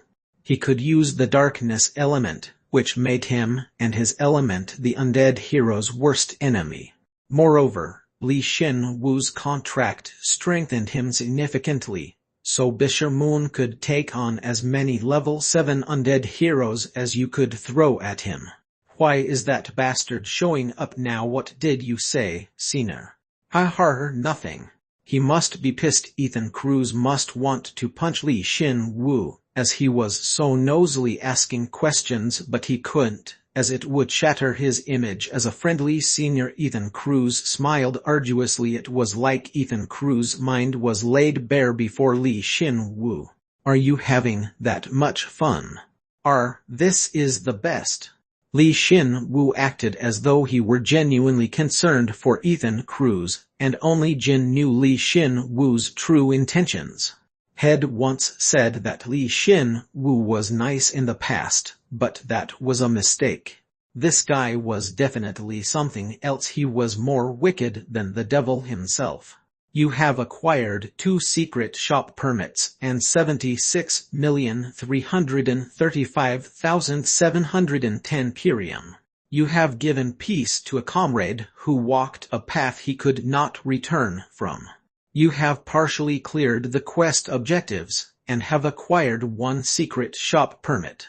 The maximum level of the invisible heart skill has increased by 1. Then he noticed that Kai Paul and Shino Rendu had killed the undead hero. One of Ethan Cruz's 8 undead heroes had gone down by 1. Ethan Cruz acted like there was nothing going on and wore a serious expression, as if preparing for the upcoming battle with the Beast General, but it was obvious that he was desperately thinking something like, what the hell is going on, or what should I do to ensure that the other one doesn't die? However, he was already too late. He should've been prepared for this when he had left his subordinates to operate independently. Once Li Xin Wu had tracked their movements, they were as good as dead. You have acquired 2 secret shop permits and 31,632,240 Pyrium. You have given peace to a comrade who walked a path he could not return from. You have partially cleared the quest objectives and have acquired 1 secret shop permit. The maximum level of the invisible heart skill has increased by 1. Ethan Cruz was here, while his remaining 6 subordinates were with the Beast General's forces, so he couldn't do anything about it. Ultimately, his second undead hero was killed. Right before it died, Li Xin Wu saw Ethan Cruz flinch and attempt to use his darkness magic. It seemed like it was a technique that buffed his subordinates, or perhaps it was a healing ability of some sort. But because all eyes were on him, he stopped himself, as his plans would be ruined if he got caught right now. As a result, the undead hero was futilely killed by Bishamoon. To think I'd be able to take down 2 level 7 undead heroes so easily. He had gained 6 secret shop permits, as well as 100 million Pyrium. He'd also be able to collect the bones soon, so he saw Ethan Cruz as Santa Claus coming with a present bag. Moreover, there were 6 more presents he had yet to open. Senior, you look uncomfortable. Shall we call everything off? No, it's fine. If we don't do it now, we'll lose our opportunity. My condition's just not great today. Don't worry about it too much. But still, he had just wanted to eliminate anything that could put his plans at risk, but he had instantaneously lost 25 of his forces. Thus, Ethan Cruz's expression had noticeably crumpled up. Even he, who had spent all his time hiding his true intent from everyone, would find it troublesome to remain calm in light of this situation. Moreover, he had no way of knowing who his opponent was, so he felt screwed. That's why I can't back down. Avoid this opportunity to procure several undead heroes just because of some unknown variables. No way. Although he had lost 2 of his undead heroes, there was no going back for Ethan Cruz. He had no choice but to account for the unknown variable and succeed in his mission. Everyone get ready, concentrate. Our opponent's one of the 12 generals. You never know when you might die.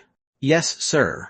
Though they were worried about Ethan Cruz, the heroes immediately stiffened and nodded their heads. Li Xin Wu saw one of Mence Oran's hands shake. He saw Lloyd, Prince, and Irian looking at each other, restless. Sarah von Rietadane was gently looking at him, and he felt like he could hear Yasunori Akira grabbing his sword from afar. Before we go, let me buff all of you. I don't need it. Kreischer flatly refused, grabbed onto Prince with one hand, and gently jumped into the air. Her orb appeared and gleamed in the air, creating a disk of ice, and allowing her to land upon it. Since the magic we've prepared doesn't mix with darkness, we'll be going first. Hey. Kreischer wasn't someone Ethan Cruz could control. He gaped, as right before he cast his buff on Prince, Kreischer had grabbed her and gotten away, far enough that they couldn't be seen. But I'd like to get the buff. Prince's voice echoed, so they had definitely entered the mountain range. Ethan Cruz looked agitated, and Li Xin Wu gave an excuse for Crasher in her stead. She's a magician who didn't even want to receive God's power. But she'll do her part, so please don't worry about her too much. Is that so? There was nothing he could do, so Ethan Cruz just nodded his head. He kept his eyes fixed in the direction they left the mountain range, and Li Xin Wu didn't miss the wicked intent behind it. To think they'd refuse Senior Ethan's buff. It was a bit too much of her to have not let Prince get the buff either. Magicians may have different rules, no Senior. I'm in your care. Yeah, there are fewer people, so the buff will be even stronger than before. Li Xin Wu also received Ethan Cruz's buff. He had darkness resistance and had to restrain it from activating as much as possible. If his resistance took effect, then Ethan Cruz's buff would disappear at any time. Ethan Cruz had no idea, so the moment the buff took effect, he smiled secretly. How is it? Do you feel stronger? So it's true. Once the duration time passed, the body would become heavy, and the target would be defenseless against Ethan Cruz's curse. It was incredibly wicked energy. Once the buff took effect, one would be playing in the palm of Ethan Cruz's hand. But that's only if you don't have darkness resistance (MAX) and high-rank darkness. Li Xin Wu was actually happy about this newfound connection with himself and Ethan Cruz. Now all he needed to do was flip who was superior in this connection. This difficult task would be great for advancing his darkness element. Fine. Light and darkness do not mix. Is that so? Ritadane also refused his buff. As she did so, she looked at Li Xin Wu worryingly, but he just nodded his head as if to say that he was all right. Ethan Cruz had no idea that the two were in on this together, and decided that he would have to procure Ritadane from this no matter what. 10 minutes later, he saw the tip of the force led by the Beast General, Gillen Pelter. Chapter 35 Part 4. Chapter 35. The Call of Death 4. You are facing an irrational number of opponents with only a small handful of allies. Through the rebellion skill, all stats have increased by 16. All effects are shared with your partner. Wow, the hell is all that?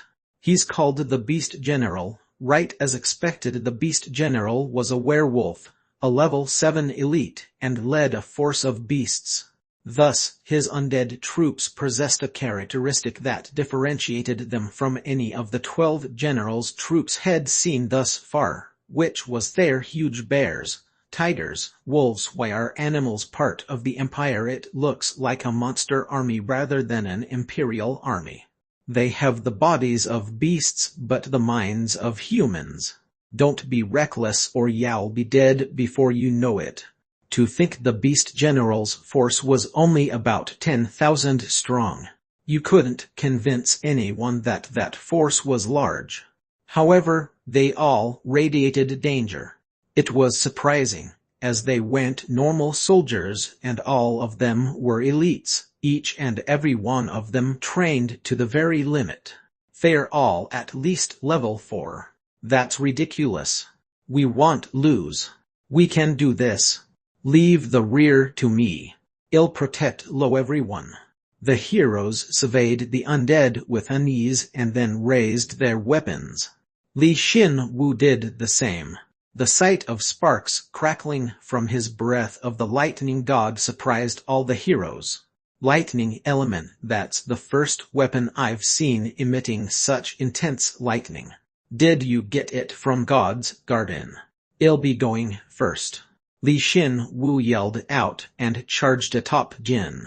Ethan Cruz had already formulated a strategy and a battle formation, but if Li Xin Wu did exactly as Ethan Cruz said, then wouldn't he just be playing in the palm of his hand after all? Li Xin Wu would have to hide his abilities in this battle. Oh no, Li Xin Wu, wait. Why is that horse so fast? That idiot lets go too. Irian, Back him up before he's overwhelmed by the undead. Understood. The other heroes acted in a hurry. Of them, Sarah von Ritaden's weapon was most striking. It was a flail, an iron mace covered in sharp spikes attached to a handle by a chain. Huarp. The sight of a slender woman swinging an iron mace connected by a chain even caused the other heroes to pause. Ritadane, that's your weapon. I was sure she was a light element magician. The beasts, with their good eyesight, were soon able to see the heroes. The sound of a horn resounded throughout the battlefield, and the giant undead beasts in the forefront rushed forward.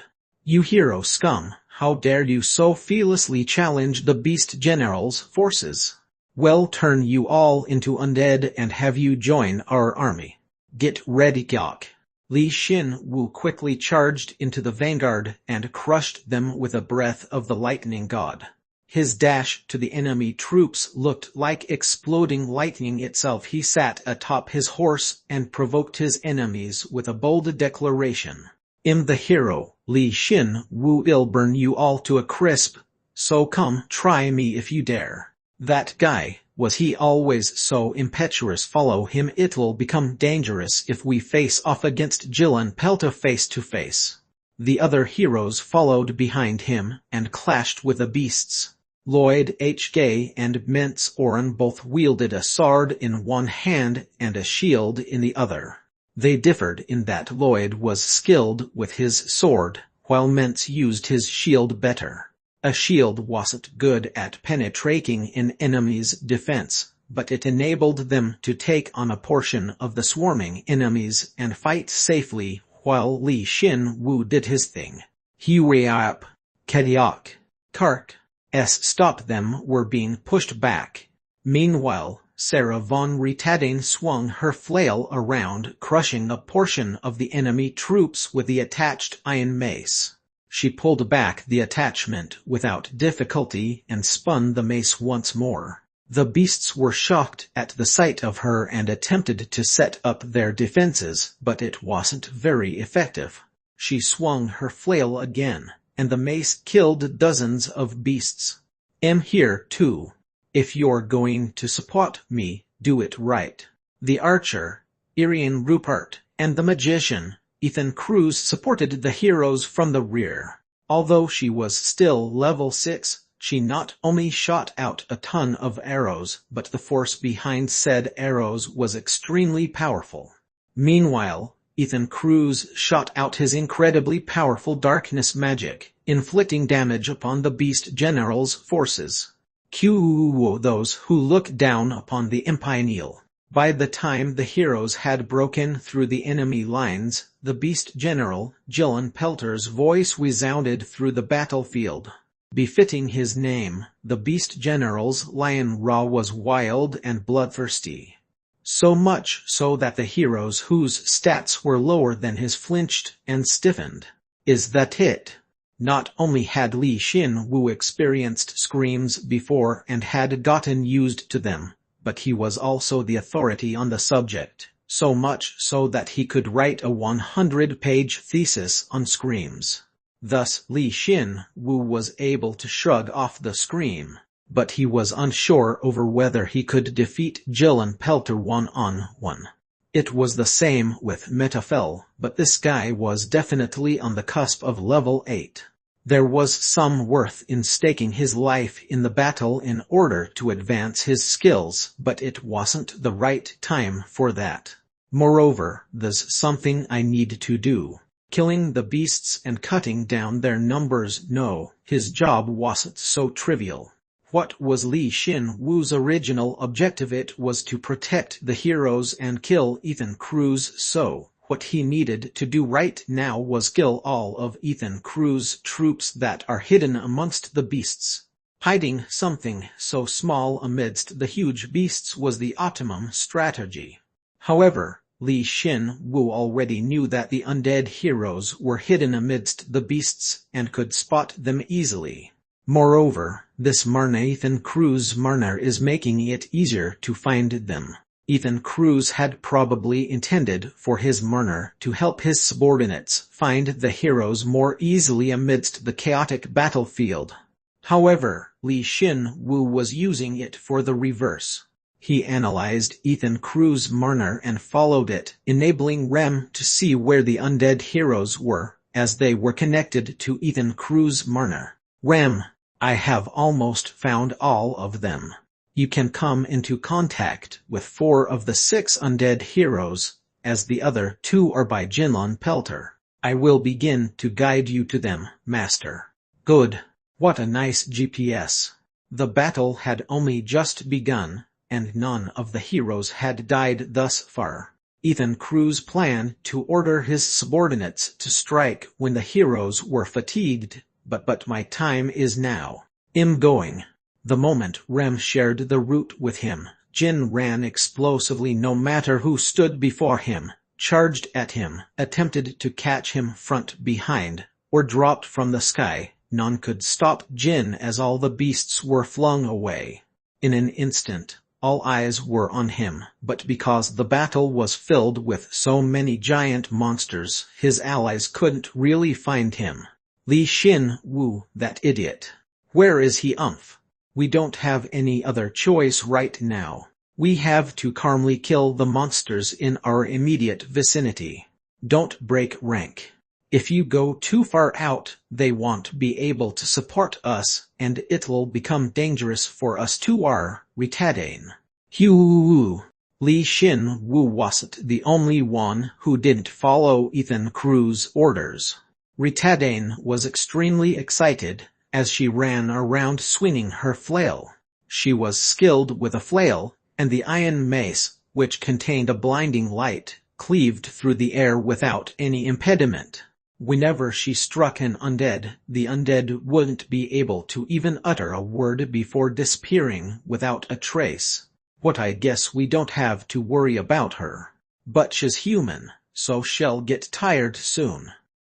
There are a lot of people we have to look over. Moreover, how far did Miss Crasher take Prince? Don't you think they're preparing a huge attack of some sort? Lloyd and Mintz Oren synchronized their movements and pushed the undead back. While doing so, Mintz secretly smacked his lips. Crasher and Prince hadn't been buffed, so he would have to work extra hard to procure them, let alone retardane. I was most wary of Li Xin Wu, but I should be able to subdue him. It's good that matter has been resolved, but what should I do about those 2 magicians? At this rate, Mintz Oren would have no choice but to leave those 2 to Ethan Cruz's reinforcements. In any case, he would focus on taking down Lloyd for now. If they were able to procure Li Xin Wu and Lloyd, then next, all they would need to do was wait until retardane was fatigued. With the help of Ethan's curse and the strength of one of the 12 generals, they should be able to take her down without much difficulty. I'm sorry, juniors. I wanted to see the Empire purified too. But life doesn't always go the way you want it to. But at that moment wait your undead seniors working alongside one of the 12 generals. A booming voice resounded throughout the battlefield. It was none other than Li Xin Wu. To think you'd hide amidst the general's troops and aim for your juniors. How sad. But don't worry. As your junior, I will correct your mistakes and put you to rest. Sinners. Lloyd tilted his head at Li Xin Wu's proclamation, and Mintz stiffened, as their plans were going awry. On the other hand, Retardane stopped swinging her flail and broke into laughter. If they couldn't understand the meaning behind his warning, then they had no right to be here. No matter who it was, or why they used you, you'll get revenge in your stead. Hey, you can act more naturally, can't you? Li Xin Wu completely ignored Jin's retort, found the first undead hero with Rem's help, and attacked. The undead hero wielded a greatsword and responded to his attack, but there was no way he'd be pushed back by a similarly leveled undead hero. It was the same story even if he didn't use his darkness magic. Kai hack. I see you can't even speak. Please have a taste of this lightning.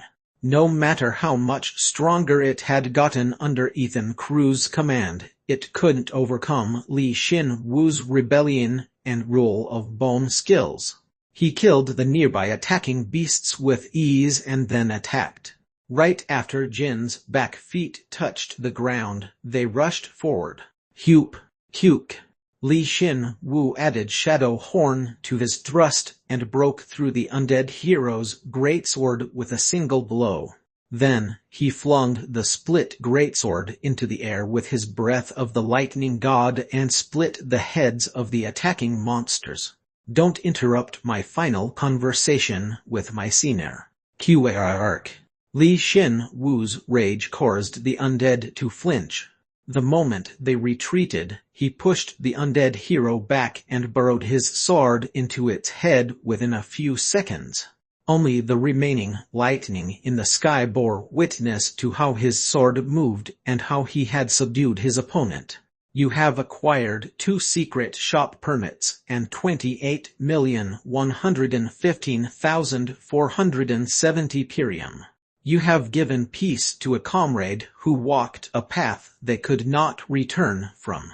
You have partially cleared the quest objectives and have acquired 1 secret shop permit.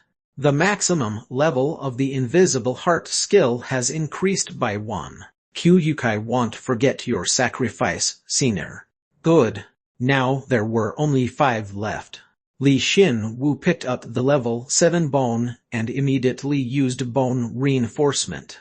He then straightened himself out and his eyes shined with light. At that moment, Rem, who was flying in the sky, reported, "The Beast General is coming your way, Master." Chapter 35 Part 5. Chapter 35. The Call of Death 5. TCH, I thought I'd be able to kill 2 of them. What terrible timing. Li Xin Wu smiled bitterly. Had only killed 1 of the undead heroes that had been hidden amidst the beasts, yet the Beast General was already coming to intervene. He couldn't even imagine how much influence Ethan Cruz had on the Beast General. Still, I can't just sit here and do nothing. All right, let's retreat to Retadane. What about them? Not yet. Seems like they're going to act once the heroes are fatigued.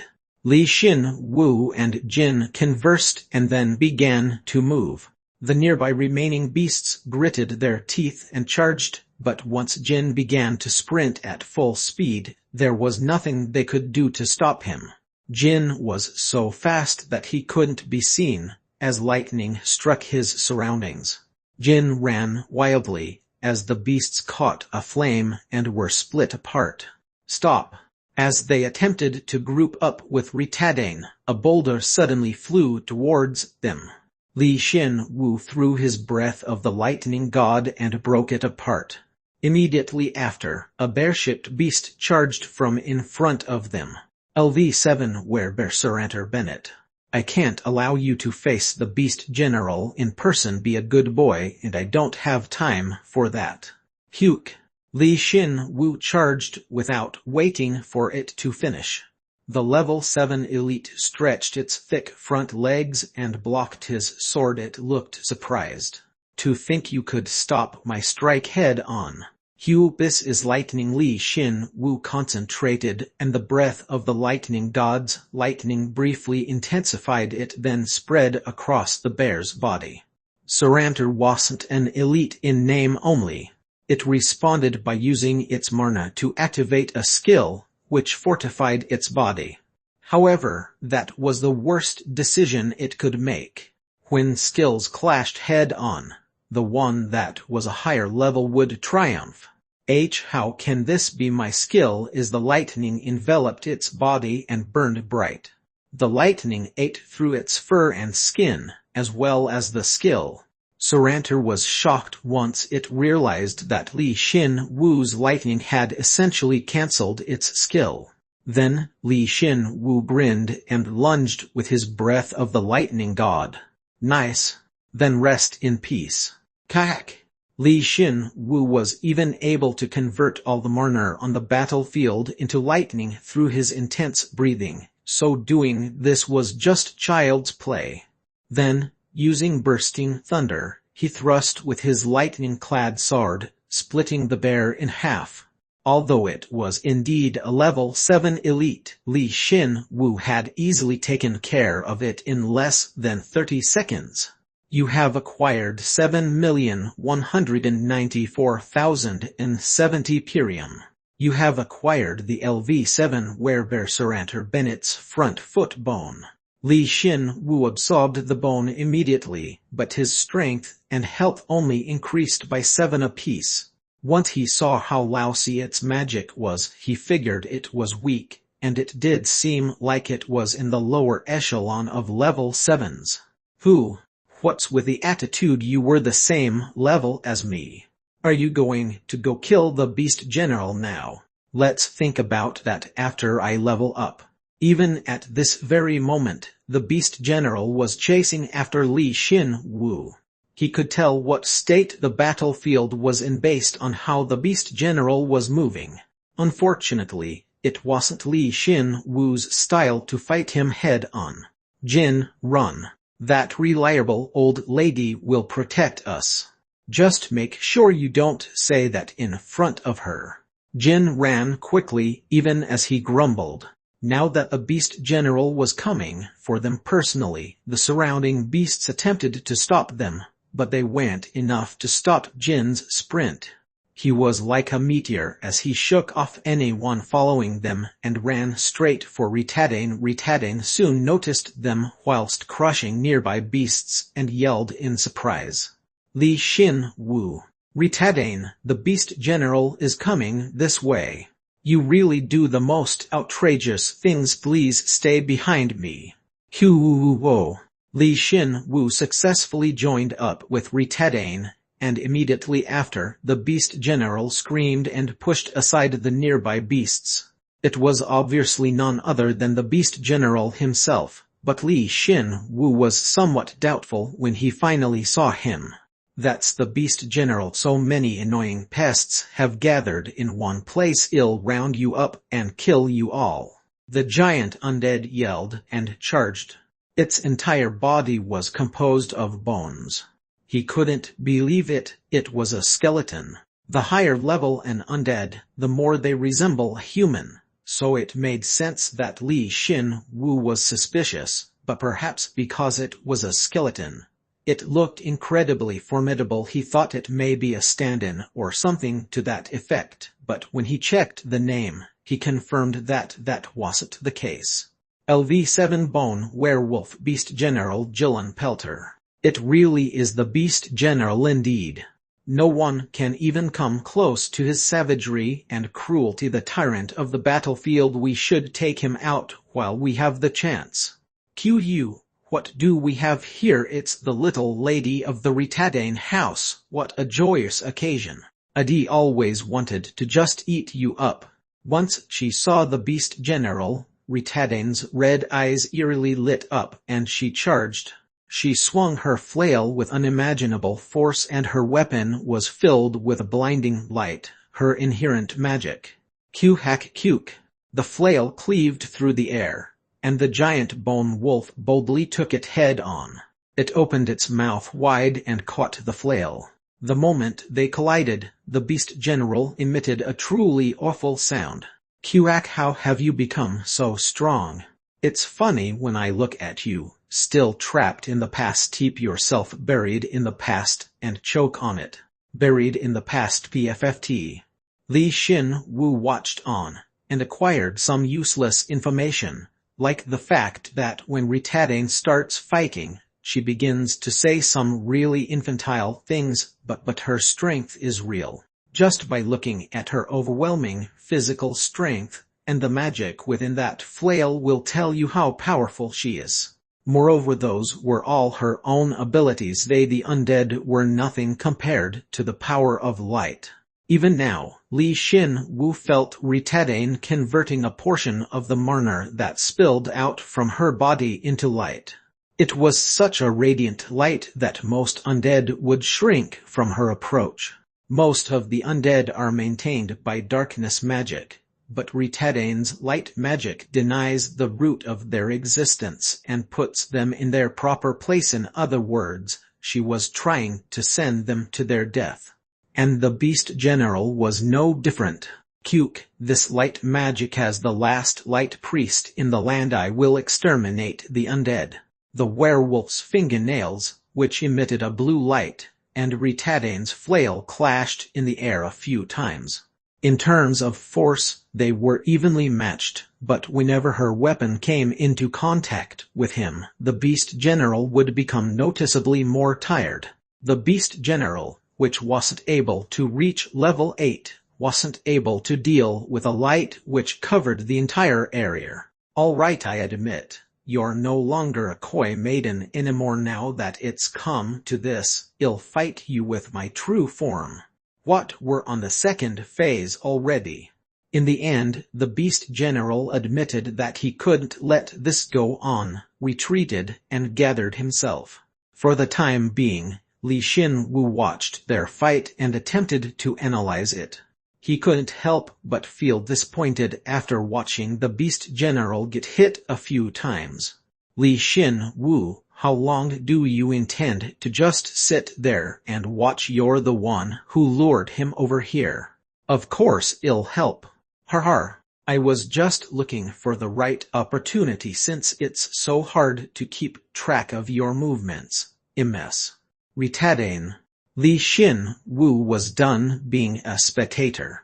If he could, he would've waited until the Beast General showed the trick up his sleeve, but he couldn't just do anything when Ritadane was staring at him and asking for assistance. Moreover, Li Xin-Wu had been overlooking this, but with a continual expenditure of mana and stamina, Ritadane would eventually get tired as she wasn't undead, but a human being. Even now, her breathing had become haggard, albeit slightly.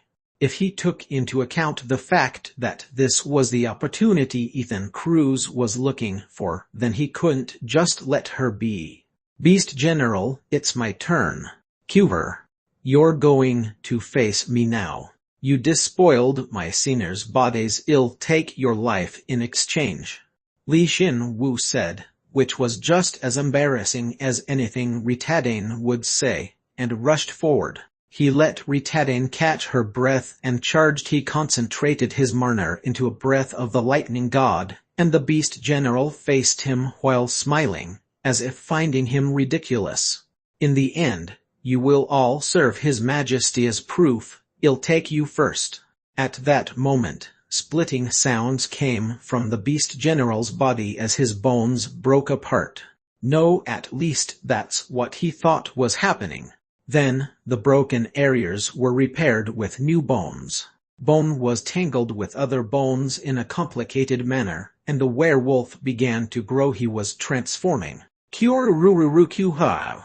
He was already quite large, but he had grown in size by about 2 or 3 times. Sharply split bones sprouted from his back, resembling thorns. They sprouted on his arms, down to the back of his hands, his stomach, and even all the way down to his legs. His entire body was covered in a bone armor, which made it difficult to even make out his original form. What Li Xin-Wu was sure of, however, was that the Beast General's strength had increased significantly. The strength of the 12 generals is absolute, and cannot be measured with mere levels. No matter how much you look at my level, or measure my magic, they're ultimately just numbers. I'll kindly teach you that lesson with your bodies.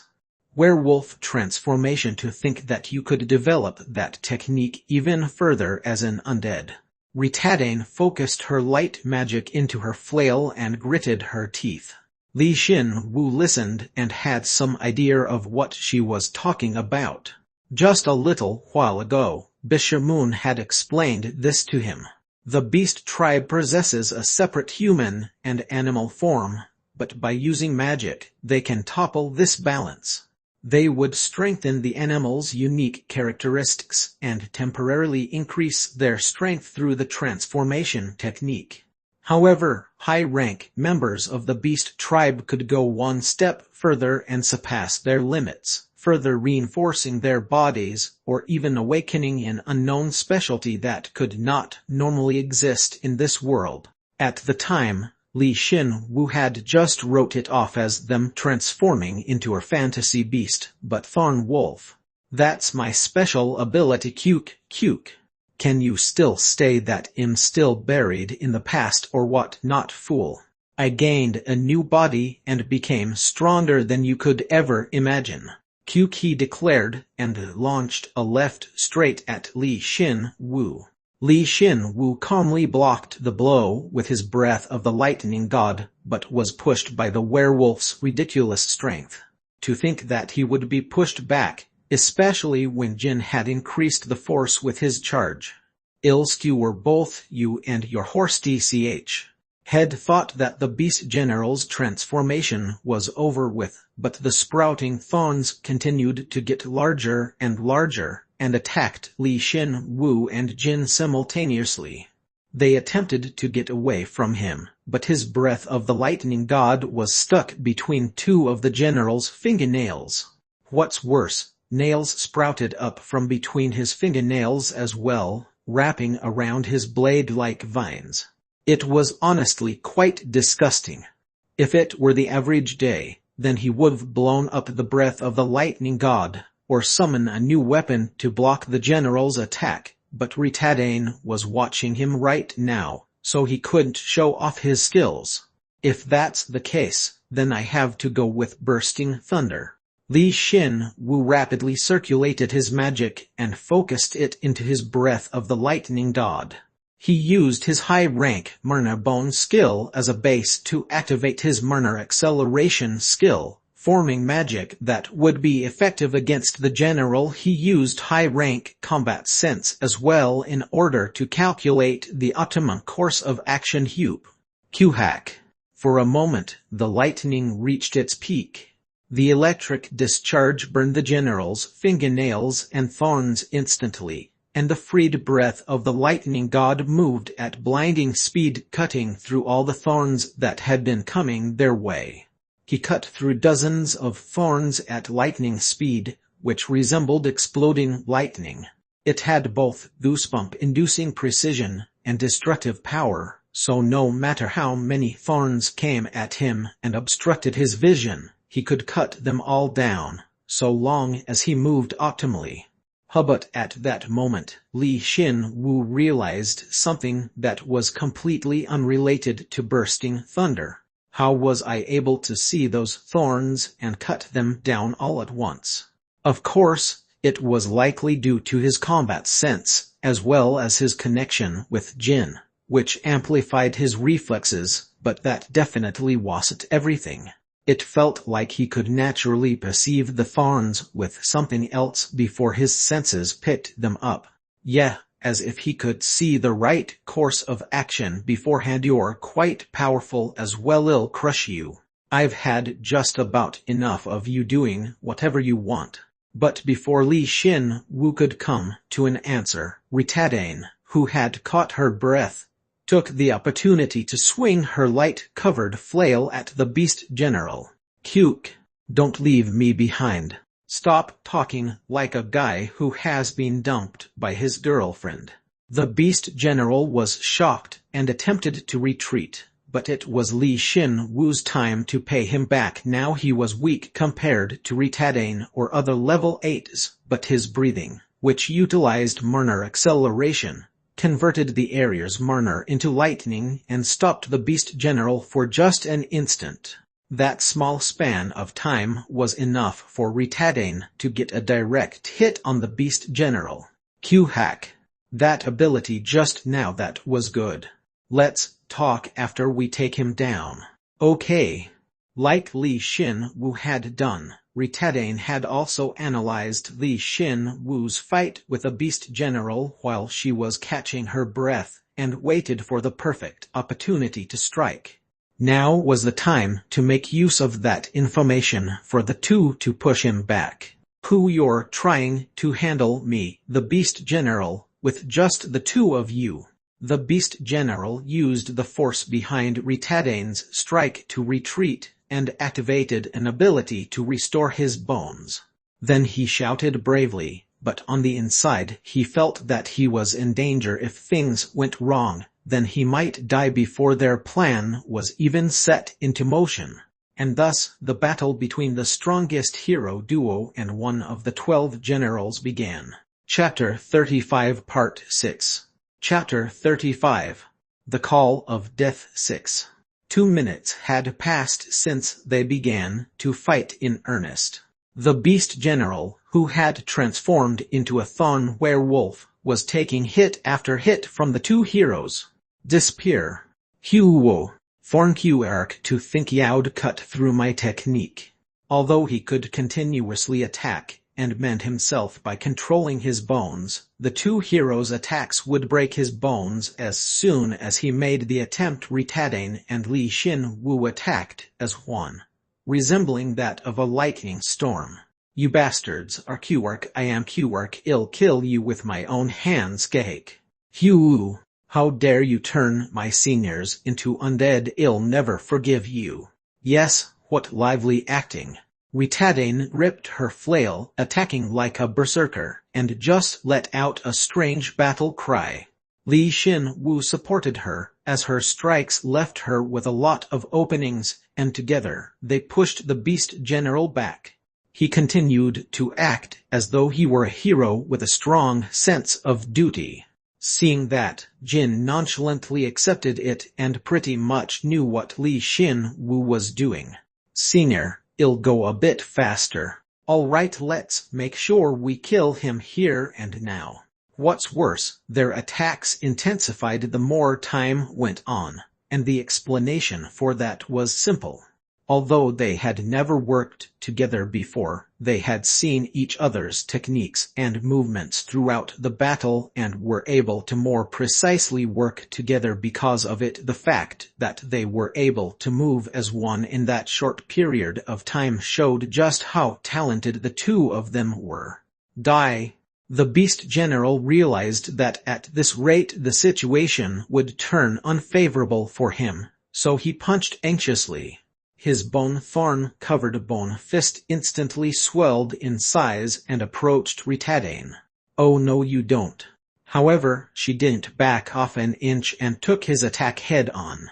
Her flail, infused with her light magic, clashed against his fist, causing an explosion. The light was so intense that it would blind a high-level hero, albeit for a short period of time, and simultaneously, the light spread. However, Li Xin Wu could make decisions and move without sight, so he boldly ran into the diffused light and swung his sword. Hup! Huk! Although the Beast General's multilayered bone armor blocked the majority of his strike, a lightning bolt was discharged from the blade, striking the Beast General's main body. An attack befitting the name of Breath of the Lightning God. However, the moment his attack worked, Li Xin Wu felt cold and stood still. It was because he couldn't feel any resistance whatsoever. The Beast General had used the force of his blow to push himself backwards and retreat. To escape, no way. Even if he tried to run, he wouldn't be able to get away from Ritadane and Li Xin Wu on such a crowded battlefield. He was probably just trying to buy a bit of time. Yeah, about 2 seconds worth. That really hurt. Let me return the favor. With those 2 seconds head bort, Jilin Pelter used his most powerful skill. The bone thorns all over his body dropped to the floor, as if he were connecting to the planet itself. This is the power of the Beast General. Witness and die. Immediately after, thousands or even hundreds of thousands of 5-meter-long sharp bone thorns sprouted from the ground simultaneously. He had surrounded them perfectly, so that none could escape. They weren't simple thorns either. Each and every thorn contained a high concentration of darkness magic. They were wicked thorns that threatened to pull one in, stab them, or bind them. This was the beast generals who had become a thorn wolf, most powerful technique and magic. And he called it, "This is my garden of thorns tch. If Ritadane were level 7, then she might have died right here." Without even considering their power, the speed at which the thorns moved was much too fast, and their area of effect was much too wide. However, once she had become level 8, she had become able to perceive and dominate the Marna around her, so the moment she sensed a bizarre Marna coming from under her, she created a light shield and was able to protect herself. Light magic was the magic of severing. The moment the thorns touched the shield, their link to the beast general was severed. They then returned to pure Marna and dispersed into the air. The thorns that hadn't touched the shield attempted to surround her, but those were also taken care of soon after. Cured. Her light magic affected Gillen Pelter's main body as well, causing him to stumble. For just a moment, his eyes were filled with fright. Li Xin Wu realized that light magic was the most frightening type of magic for all undead, no, to all beings that existed. On the other hand, Ritadane seemed relaxed. "Did you really think you'd be able to hurt me with that? Ritadane, your power's not a good match for mine." "Well, that's fine. I took one down, so no matter how much you struggle, you won't be able to best me, huh?" "That's right. This attack wasn't meant to kill Ritadane.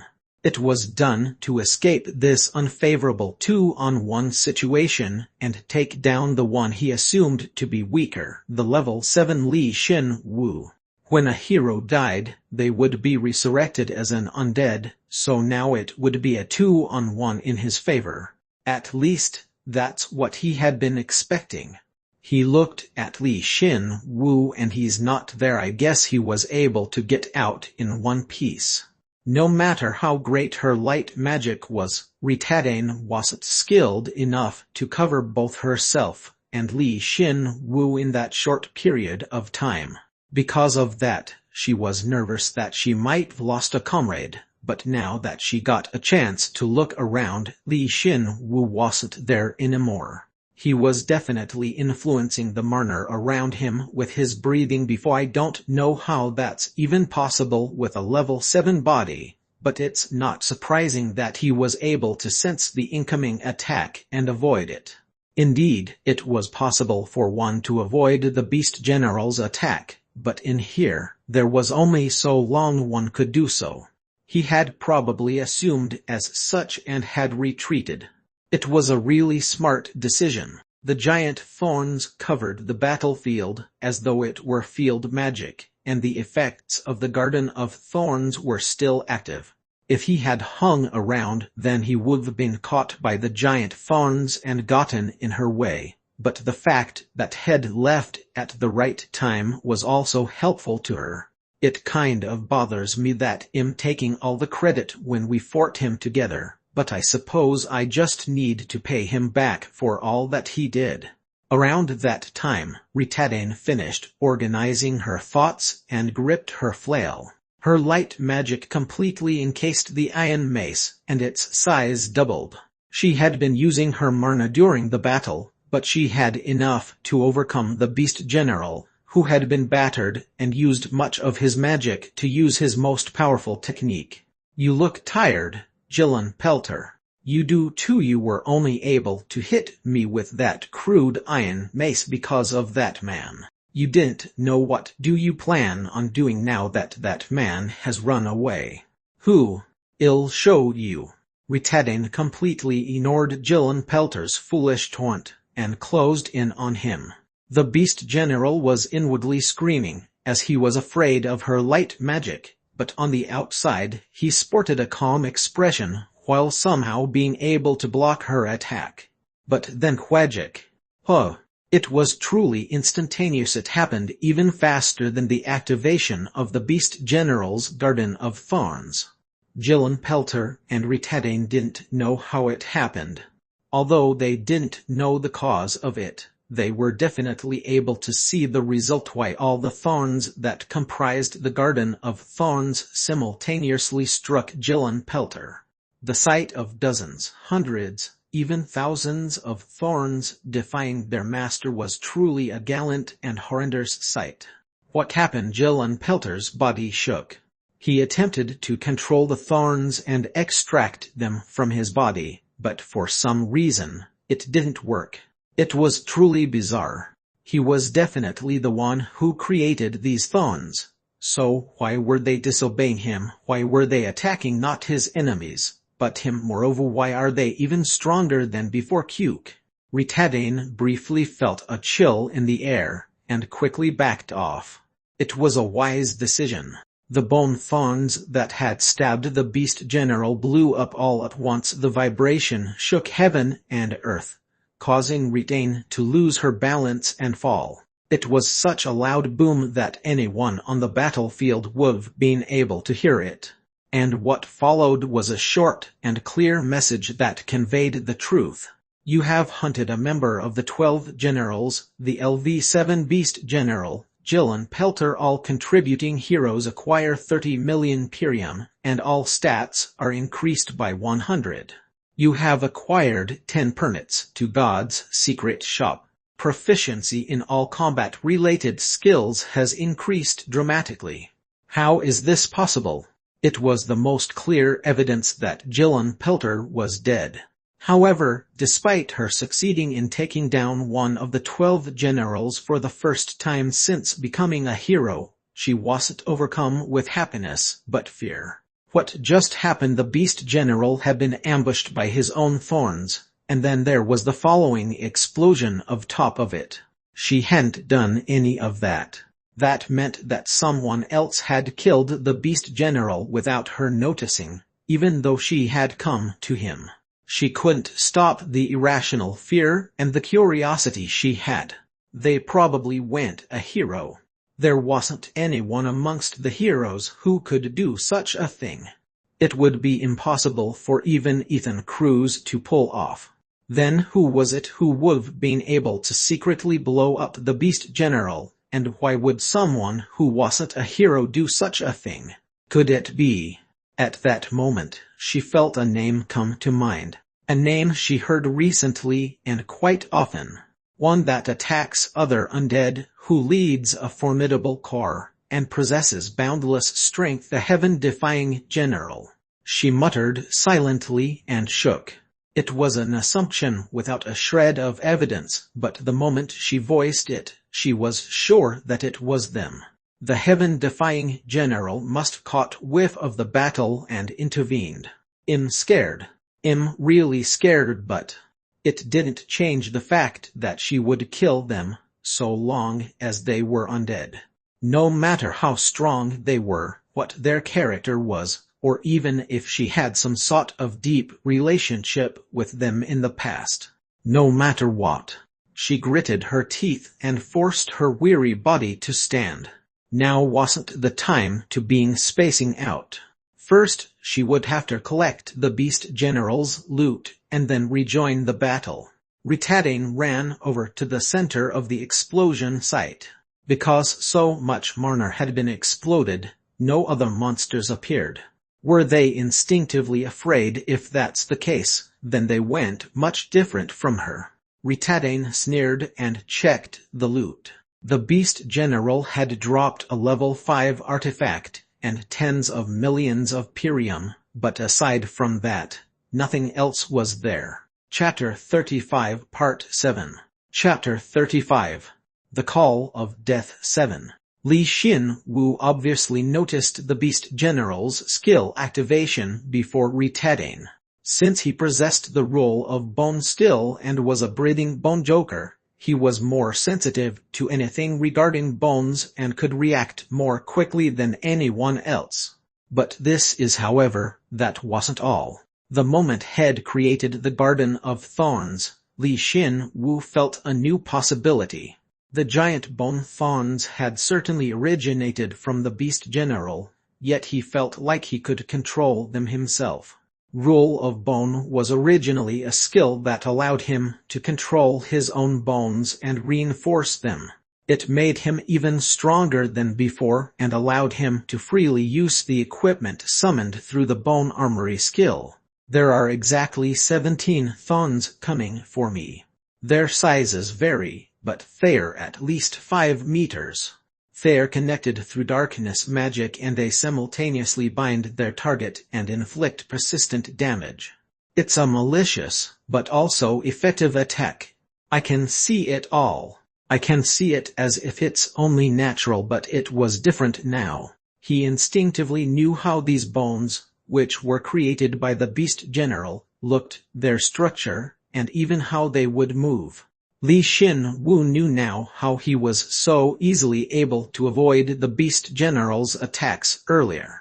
It was obvious, wasn't it? He could understand the Beast General's bones as well as his own. Since that was possible, then it should be possible for him to steal control over them. A hunch and being deluded were two different things.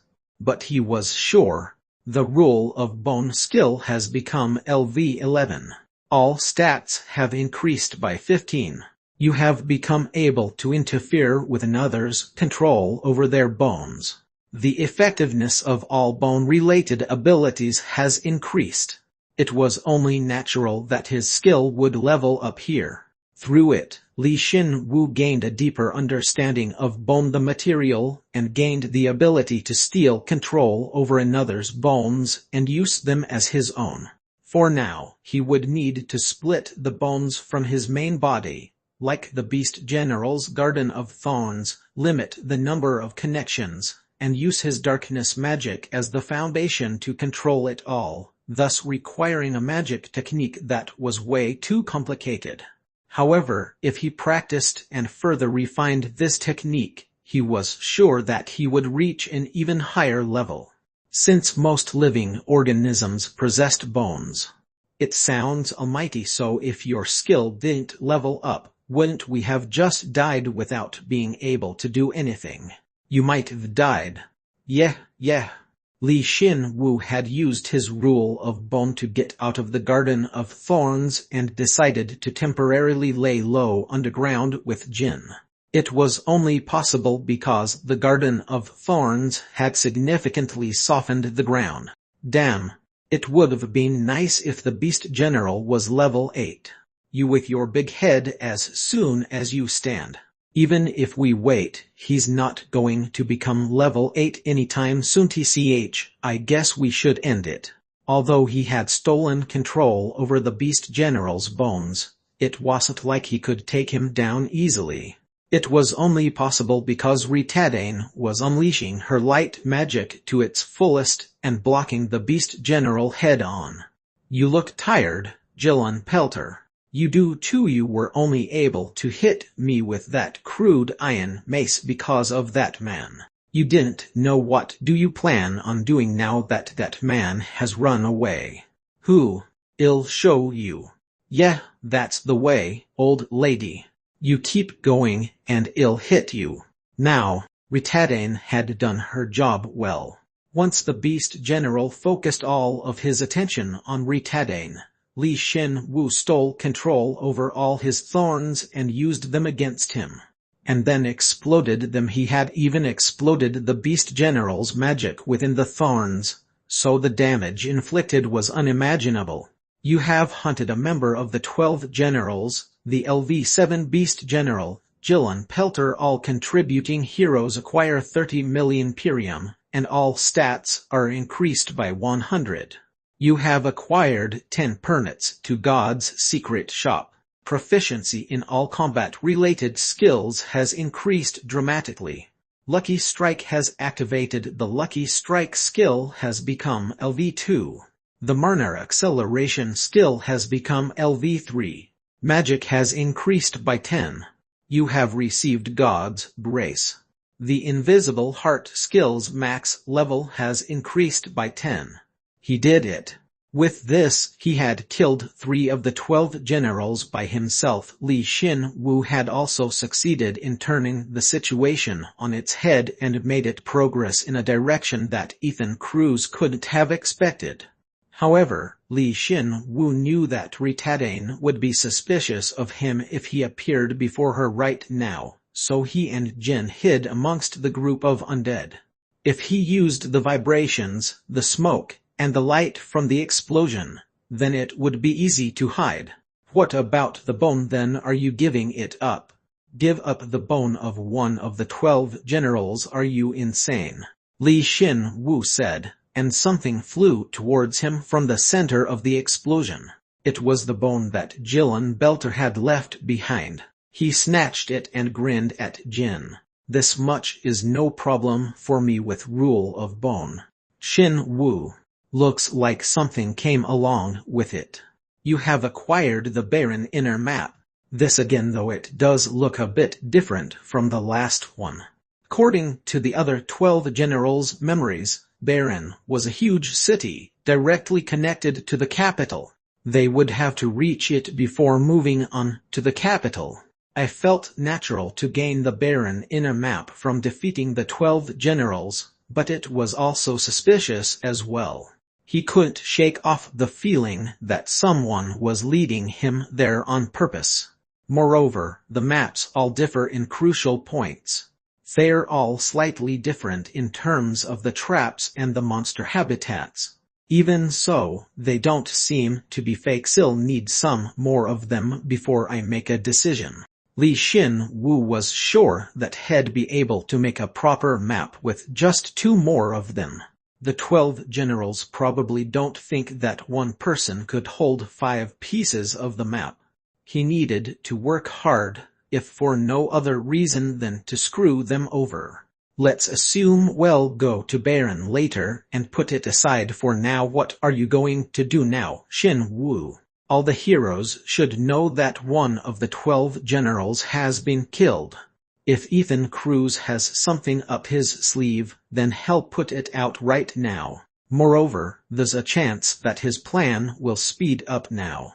So, we'll keep up with him and prepare as well. Fortunately, they were in the heart of enemy territory. The huge beasts were easily hiding them. It was all too easy for them to hide a single hero. And if the 13th general were to suddenly appear from within, then no one would know the reason. But I think I should absorb this bone right away. Keep an eye out for me while I'm absorbing it. You got it. He hadn't had any expectations before they'd met, but he was sure that he would be highly compatible with a bone, as Jillian Belter had been able to freely control his bones. So sure that he was willing to execute bone reinforcement in the middle of the battlefield.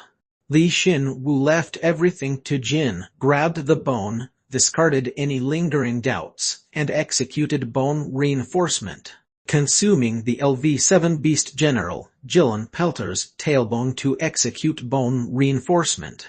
Strength has increased by 25, agility by 30 and health by 17. Although he'd acquired a ton of stats, this was just the beginning. He hadn't even absorbed half of the bone's power yet. Immediately after, a huge explosion erupted within his body, as if to prove that. An explosion of creation that broke apart the old and replaced it with a new. The high-rank combat sense skill has become LV4 and agility has increased by 20. The high-rank regeneration skill has become LV3 and health and magic have increased by 20. High-rank lightning sprint has become LV4 and agility and magic have increased by 20.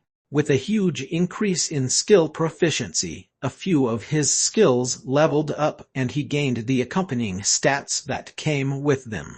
Was it because the Beast General had more actual combat experience than the other 12 generals? The amount of skill proficiency he'd gained was no joke. However, that wasn't the end. Not yet.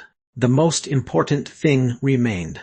Li Xin Wu felt the Marner seethe within him. The torrent of Marner made his bones feel as though they would break and explode any moment now. Li Xin Wu calmly regulated and circulated his Marner, and waited for that moment. All of his bones were shaking, and some of them were split and regenerated. At the end of this intense evolution, he got what was he waiting for. The Bone Armory skill has become LV10. Health and magic have increased by 20. You can now summon and control 10 pieces of equipment at once. All the information of equipment stored within the Bone Armory is shared and reinforced. Head finally gained the ability he'd been waiting for. Although they were on the battlefield, Li Xin Wu wanted to laugh, and there was a good reason for that. You have become able to bestow the equipment stored within Bone Armory with LV6 fire, ice, acid, or lightning. However, this excludes some of the equipment that already has an innate element. You have become able to summon the LV6 Drake Bone Full Armor. You have become able to summon the LV7 Titan's Fortress. You have become able to summon the LV7 Lightning God's Fury. You have become able to summon the LV7 Fire Dragon's Scale Greatsword. You have become able to summon the LV7 Giant Drake Horn Lance. You have managed to fuse and evolve several pieces of equipment. The Bone Reinforcement skill has become LV12.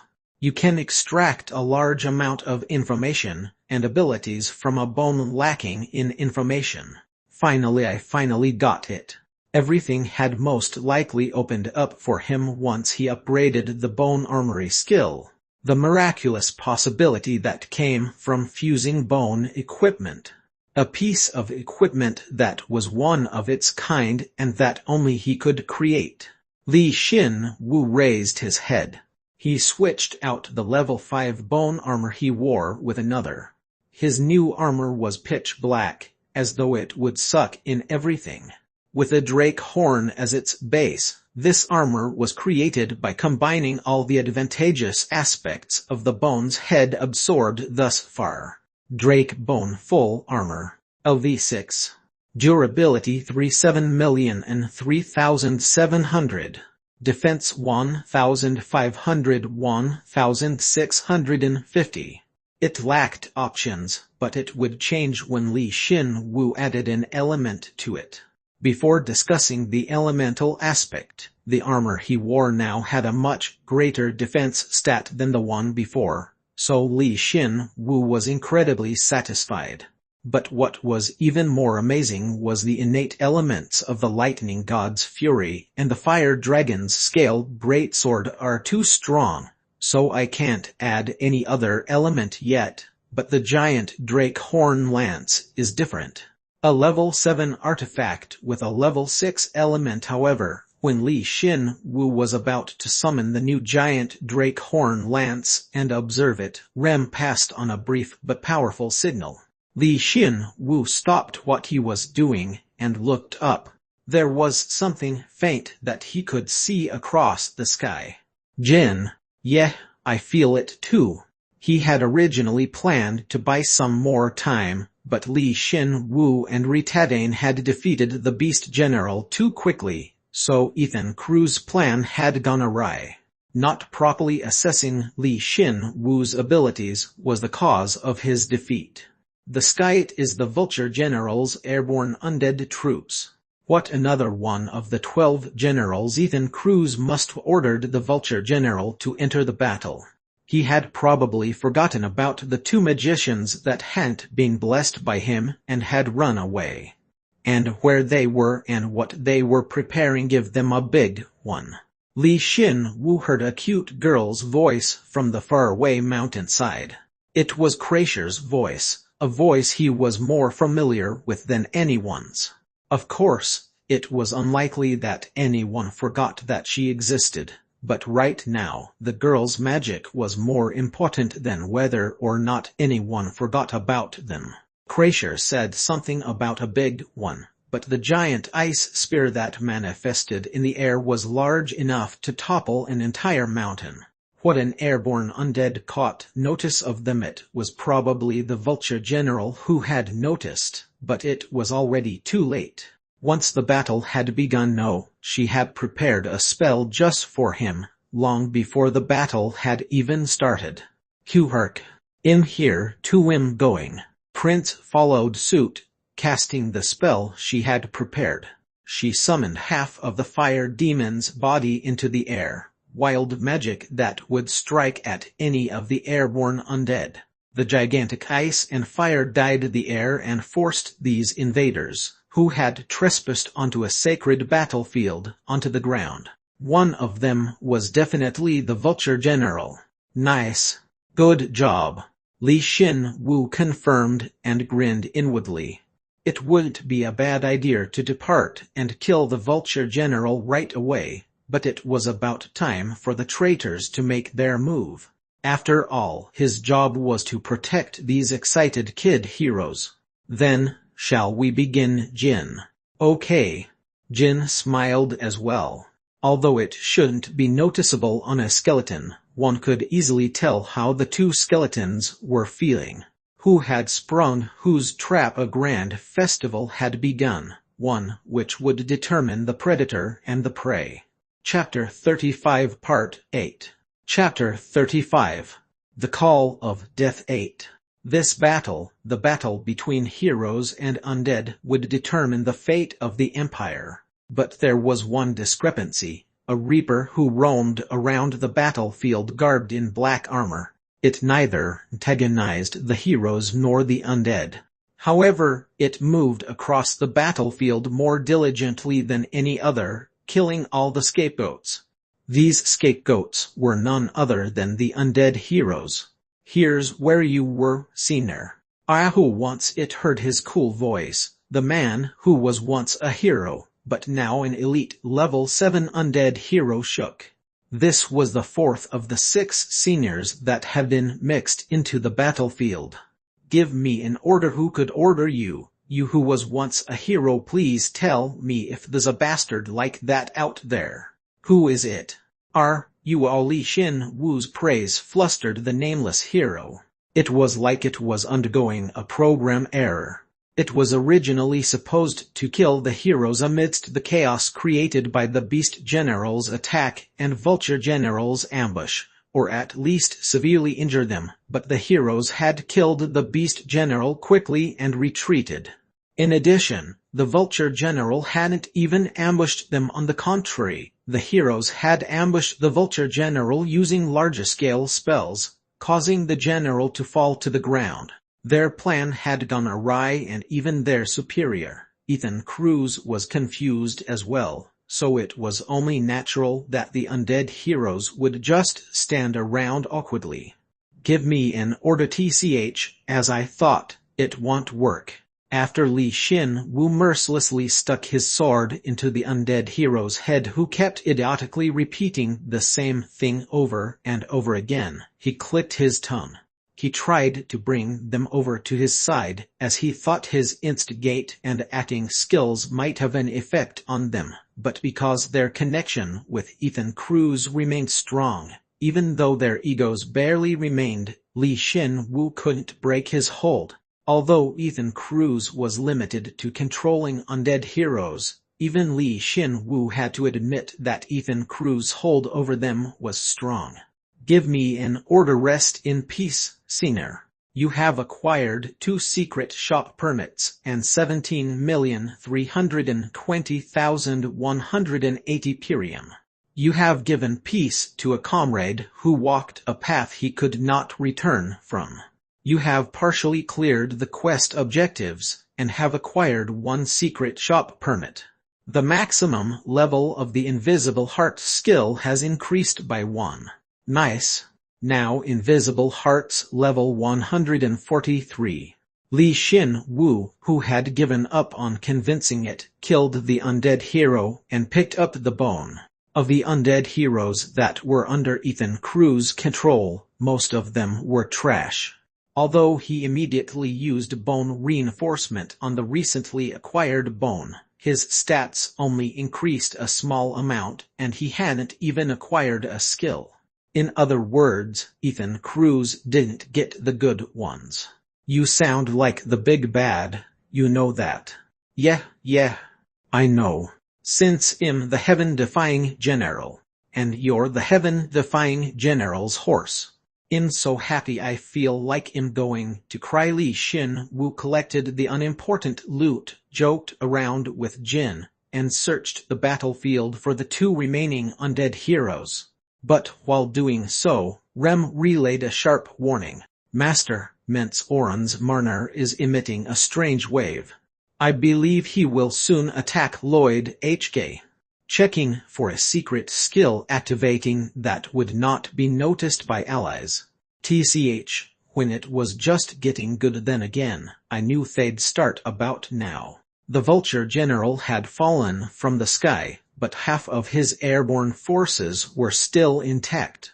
The battle had become even more chaotic due to the mastless beasts attacking, and the Vulture General's troops rushing to rescue their general. If the traitors were looking for an opportunity to attack the heroes, then this would be the best and worst time.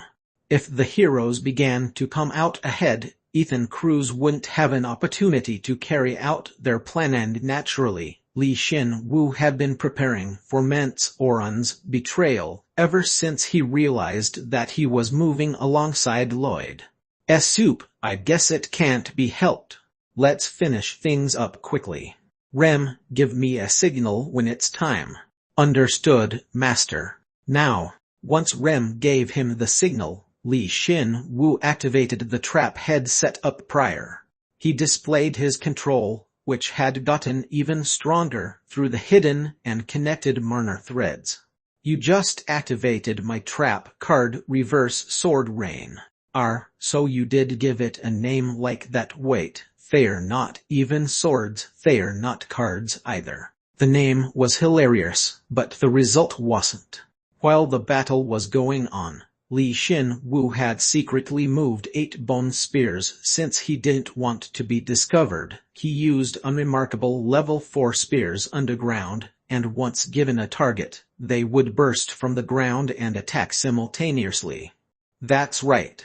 These bone spears had been created by the Bone Armory and had been set up before the battle had even begun. He then used Rule of Bone to control them. Kyohyok. When Lloyd was focused on the fallen Vulture General, Mence Oran attacked him. He caused Lloyd to drop his weapon, and when he was about to land a killing blow, 8 bone spears pierced his body and stopped him. Senior Mence Lloyd didn't know what was going on and looked at Mence Oran dumbstruck. It was shocking enough that a senior he trusted so much had attacked him, but right after, his senior had pretty much become a skewered eel. It was too much of a surprise. What is this, Lloyd, you bastard? You didn't trust me. How could you do this to me? I trusted you. You're the one who betrayed me. Why did you do this? No. How did you turn out like this? How despicable you act so innocently, yet quick. The skewered eel. No. Mence Oran stared at Lloyd, who didn't know what was going on, and spat out curses and blood mixed with pieces of his inner organs. Due to the bone spear that had pierced his head from above, his head was bleeding like a fountain. It was truly an absurd event. He had waited for Lloyd HK to make a critical mistake and had attacked at the perfect moment. So what went wrong? Is that it? When I was sure that my job was finished, all the tension in my body was released. The predator had been idle and had become the prey instead. Mence Oran recalled that truth and became despondent. Of course, it didn't matter whether he was careless or not, the result was the same.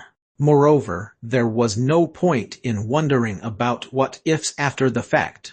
Lloyd Senior, why did you Lloyd HK, who had halfway panicked in front of Mence, soon found something strange about him.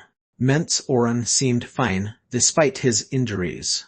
Senior, how are you still? It can't be. No matter how tough a hero's body was, a hero couldn't survive having their heart and brain pierced through and all of their blood being expelled from their body. Though Mence Oran had been pierced by 8 bone spears, he continued to curse at Lloyd. Was that even possible? Did he have some sort of authority that allowed him to survive with such grievous injuries? Wara Lloyd. Puke. He obviously didn't. Of course, with God's power, a skill like that may appear one day, but at the very least, Mence Oran didn't have any such skill. Mence Oran was just being transformed into an undead through the excessively deep concentration of death energy that permeated the battlefield. The transformation was so natural that he wasn't even aware of his death. No, his transformation was already complete. Kill you will kill you are. Fortunately, Lloyd realized this fact early on. However, that just made him feel even greater despair. Why was God only so cruel to him? Not only had he been betrayed by a senior he trusted in, he had to face that same senior who had become an undead. This is another test. A tear of blood flowed down Lloyd's cheek. He grabbed the sword he had lost, stood up, and aimed his sword at Mence, who was ripping the spears out of his body. There stood a man who had decided to accept all fear and shoulder all the karma of the world. Senior, I'm sorry. I'm so sorry. Lloyd. He didn't know why Mence had attacked him, or who had killed him in the first place. But if he was in pain from becoming an undead, then he would have to give him peace. Heck. Huh. Lloyd didn't swing his sword, and the moment he was about to monologue, the 8 spears blew up simultaneously. Although they were only level 4 bone spears, if Li Xin Wu concentrated the mourner to its limit, exploded them all at once, and aimed for a specific area, then the explosive power would be considerable. At the very least, it was enough to kill a newly born level 7 undead hero, whose body was shaking and pierced with spears. Once the dust cleared, there was nothing remaining in the empty space. Lloyd just looked on vacantly at the empty space with an indescribable expression, but looking at it wouldn't explain the situation. You have acquired 2 secret shop permits and 31,842,970 Pirium. You have given peace to a comrade who walked a path he could not return from. You have partially cleared the quest objectives, and have acquired 1 secret shop permit. The maximum level of the invisible heart skill has increased by 1. Lloyd stood still with a stupefied expression, but at that moment, Li Xin Wu sighed with satisfaction, since he saw the message that appeared before him. After that, Li Xin Wu collected Mence Oran's bone through Rule of Bone. Man, I can't believe I can complete the quest by killing a senior this way. You're a viler than Ethan Cruz. I just saved Lloyd. I waited for Senior Mence to become an undead, and when Lloyd was going to do something pretentious, I exploded the spears. That's what I'm talking about. That's what's evil. This bastard was definitely punishing Lloyd for the spar. How could you be so immature? But when Jin was about to criticize Li Xin Wu some more, Rem relayed another report. Master, I believe Ethan Cruz is attempting to retreat. Chapter 35 Part 9. Chapter 35. The Call of Death 9 End of Volume 8. What Ethan Cruz is. Yes. To be exact, I see the 2 remaining undead heroes returning to him. So he's at least going to try to get out with what he has left, huh? In a way, it was his expected course of action. Li Xin Wu had killed the Beast General, dropped the Vulture General from the sky, and killed 6 out of the 8 undead heroes. What's worse, Li Xin Wu had also killed Ethan Cruz's accomplice, Mence Oran. So in terms of chess, all that was left was the king and a pawn. It would be strange if he wasn't retreating. But there's no way he'd just leave. Xin Wu, don't you think you're the reason he's leaving? Li Xin Wu muttered, and Jin retorted. Jin believed that Ethan Cruz had done everything he could.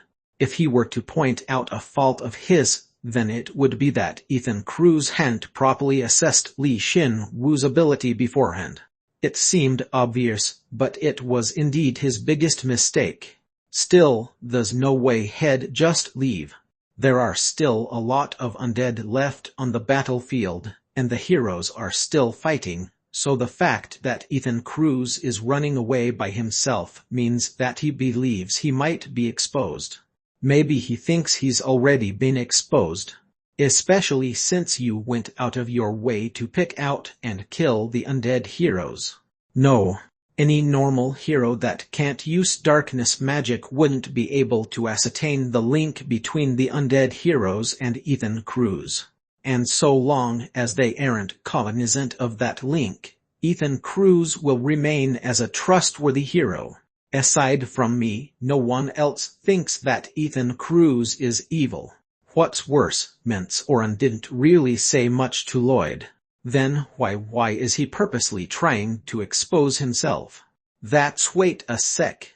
I think we'll know soon. At that moment, Ethan Cruz had sent him a request for a private chat. Li Xin Wu was briefly shocked, but soon calmed down. Ethan Cruz had no way of knowing that Li Xin Wu was hostile towards him. So, the purpose of this conversation was senior. Ethan Cruz, Xin Wu, I'm glad you're safe. Are you alright? Yes, I'm alright. Ethan Cruz, ooh, that's a relief. This might sound shameless, but I need your help. Their airborne troops have found me, but I can't intercept them because of the buff I cast on you. Help me out, Super Rookie. If I die here, then the buff I cast on you will disappear as well. Everything will become a mess. Arhar, as he thought. At that moment, Li Xin Wu figured out everything. Ethan Cruz was resorting to his last trick. Ethan Cruz, the others are busy fighting, so they won't be able to help me. I may sound hopeless, but help me out. Come over here as soon as you can. I understand, Senior. I'll go immediately. Please stay safe for just a little while longer. With his level 19 acting skill, Li Xin Wu replied overly lively and soon ended the private chat. When he looked up at the sky, the airborne troops were circling around the area Ethan was hiding. If someone who didn't know the situation saw this, then they would truly believe that Ethan Cruz was in danger. Wait, what happened? What do you mean, what happened? He can't leave it to anyone else. So he'll step up and do it himself. Li Xin Wu led Jin towards Ethan Cruz and replied calmly. But because it seemed like Jin hadn't yet grasped the situation, Li Xin Wu explained further. The airborne troops that are circling around there obviously on Ethan Cruz's side. You know that much, right? Yeah, since Ethan Cruz was the one to call the Vulture General. But I'm surprised that he can still control the general's subordinates. Yeah, that's a bit surprising to me as well. Though that's not important right now. Either Ethan Cruz and the Vulture General had formed an agreement beforehand, or he had some way of commanding the air troops. The fact that the airborne troops moved threateningly, but didn't attack Ethan Cruz was the proof. He's probably going to make up a lie, saying that the undead heroes that are returning to him are aiming for him. So if I were to naively go and help, then I'll have to fight against a disadvantageous battle, and once I'm dead, he would revive me as his subordinate. Well, I bet that's what he's thinking. Looking down on the heroes and dispatching 2 of the 12 generals was a mistake. Therefore, it would be better for him to call each hero individually and take care of them one by one. It was a reasonable conclusion. Ethan Cruz wasn't aiming for only Li Xin Wu. Then why are you going? Are you insane?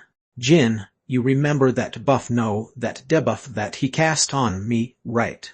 Ethan Cruz had used his darkness magic to cast a buff on him. It was no simple buff, it was actually a curse that would temporarily increase one's abilities, and then debilitating side effects would follow. The curse's evilest ability was its hypnosis effect, and after a certain amount of time, one wouldn't be able to defy Ethan Cruz's orders.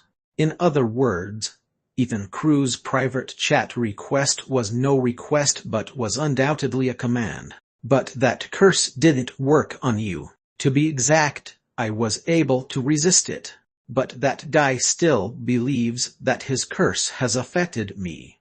Of course, he could reveal that the curse hadn't affected him and move against Ethan Cruz. But if he did, Ethan Cruz would immediately dispel the darkness magic link between him and Li Xin Wu. Li Xin Wu didn't want that. To be more specific, Li Xin Wu actually wanted Ethan Cruz to cast another curse on him. Hearing that, Jin was dumbfounded and muttered, "I knew early on that you were messed up, but I didn't think you were this far gone. This was my plan from the very beginning." You got that? Li Xin Wu was sure that Ethan Cruz specialized in curses. But so long as Li Xin Wu possessed darkness resistance (MAX), there was no way one of Ethan Cruz's curses would affect him. If that's the case, then what would be the best way to make use of this? Force Ethan Cruz to give up on cursing him, make him give up on his darkness magic, forcing him to use plain magic? No, obviously not. The right answer is act like him affected by his curse, put him into a false sense of security, and then counterattack.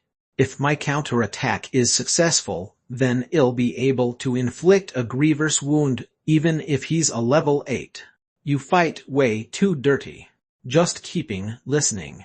Li Xin Wu clearly remembered Bisher Moon's explanation on the Deadly Force curse. Because Deadly Force is such a fatal curse, it has a few downsides.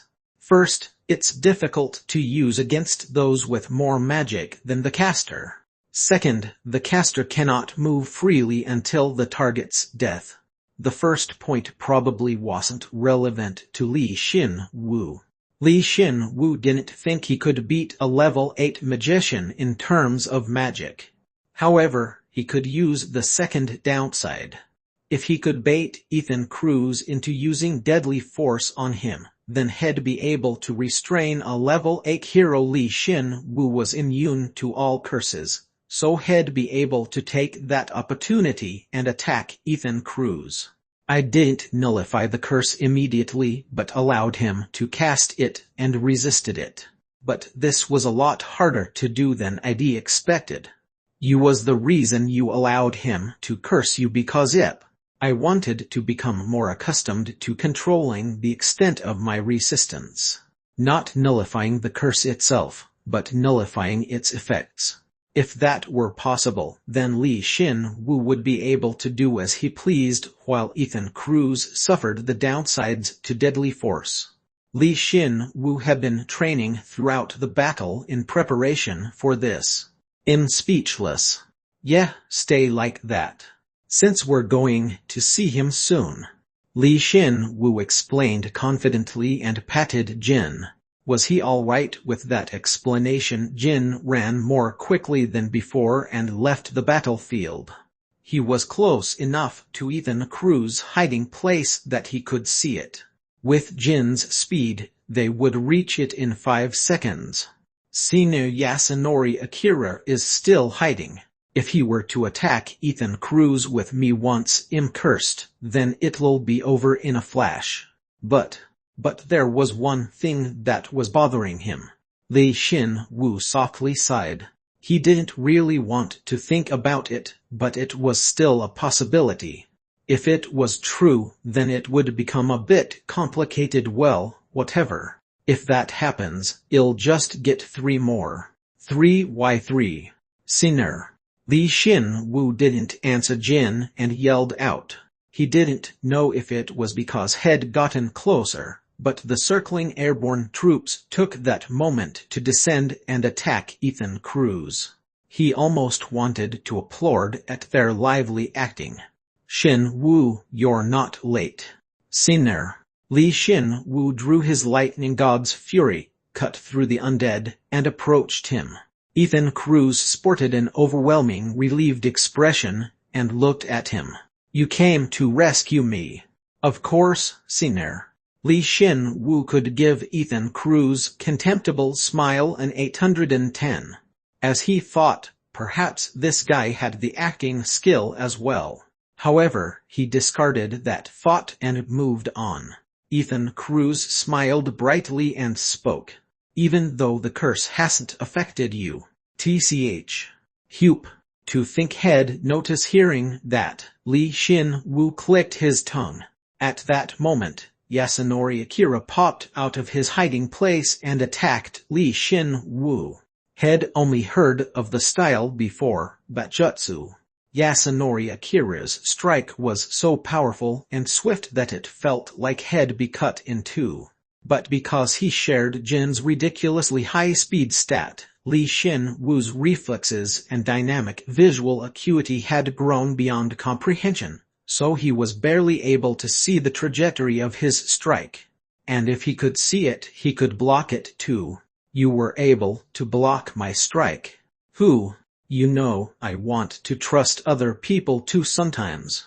Li Xin Wu blocked Yasunori Akira's strike with his lightning god's fury the moment their swords clashed. Li Xin Wu's entire body shattered, but through his acting and regeneration skills, no one noticed and sighed. Well, of course he'd sigh. Both his plan of using Ethan Cruz's curse and Yasunori Akira helping him had all gone up in smoke. Honestly, Li Xin Wu had somewhat expected Yasunori Akira to betray him, but he hadn't given up on him till the very end. Adi considered the possibility that Ethan Cruz would use Yasunori Akira as well since he'd need to know what Ritadane would do and prepare accordingly. Ethan Cruz knew that Ritadane had suspected him. If that's the case, then he must have known that Ritadane would eventually approach Li Xin Wu as he hadn't been in this world for very long and hadn't been approached by Ethan Cruz yet, therefore being trustworthy. However, Ethan Cruz had planted a spy in preparation for that eventuality. Someone who would meet with Li Xin Wu and Ritadane, and who would report what they were planning back to him, Yasunori Akira. The reason Yasunori Akira had approached Li Xin Wu first and had warned him about Ethan Cruz was to gain his trust. By doing so, he would be able to manipulate Li Xin Wu, form a sense of camaraderie amongst him, Ritadane, and Li Xin Wu, and ultimately cause them to believe that he's their comrade. Did you know? I said I really wanted to trust you. Are you deaf? With that in mind, the reason Li Xin Wu hadn't killed Yasunori Akira was because, contrary to Ethan Cruz, there was a chance that Yasunori Akira was innocent. Li Xin Wu hadn't been able to discard the chance that Yasunori Akira had approached him out of genuine concern. However, with this, he was sure. He was definitely on Ethan Cruz's side. Now he could kill him without feeling any guilt. Haha, you really are strong. I really like you. You mean you like me enough to kill me and raise me as your subordinate. So you're aware of it already, super rookie. Yeah, that shamelessness really suits you. Li Xin Wu sighed once more, and completely dispelled the curse. Since Ethan Cruz was already aware of it, there was no reason to carry a curse that wouldn't be of any benefit to him. Even though Ethan Cruz should be aware of Li Xin Wu dispelling the curse, his expression didn't change. That meant he had something else up his sleeve, aside from the curses and Yasunori Akira. You're really amazing. I really admire you. Li Xin Wu was surrounded by the airborne troops, the two remaining undead heroes, and Yasunori Akira. They came closer and closer, and Ethan Cruz spoke relaxingly. Li Xin-Wu knew that he was just buying time to completely encircle him, but he decided to play along for now. He also needed to buy a bit of time. You really made a mess of my plans. I even used Akira, but I couldn't stop you. I didn't think you'd create such an impressive plan behind Ritadane's back. Not only did you block my curse, but you also killed Mintz. How did you do it? I still don't understand how you did it. You can't use the chatting channel here, so relax and talk to me. Do you really think I'll tell you? Yeah. You wouldn't want to talk. However, you'll soon change your mind, once you've died and been brought back. I have something I'd like to say. Want to hear it? Of course. Once his encirclement was complete, Ethan Cruz was sure of his victory. He was definitely feeling relaxed.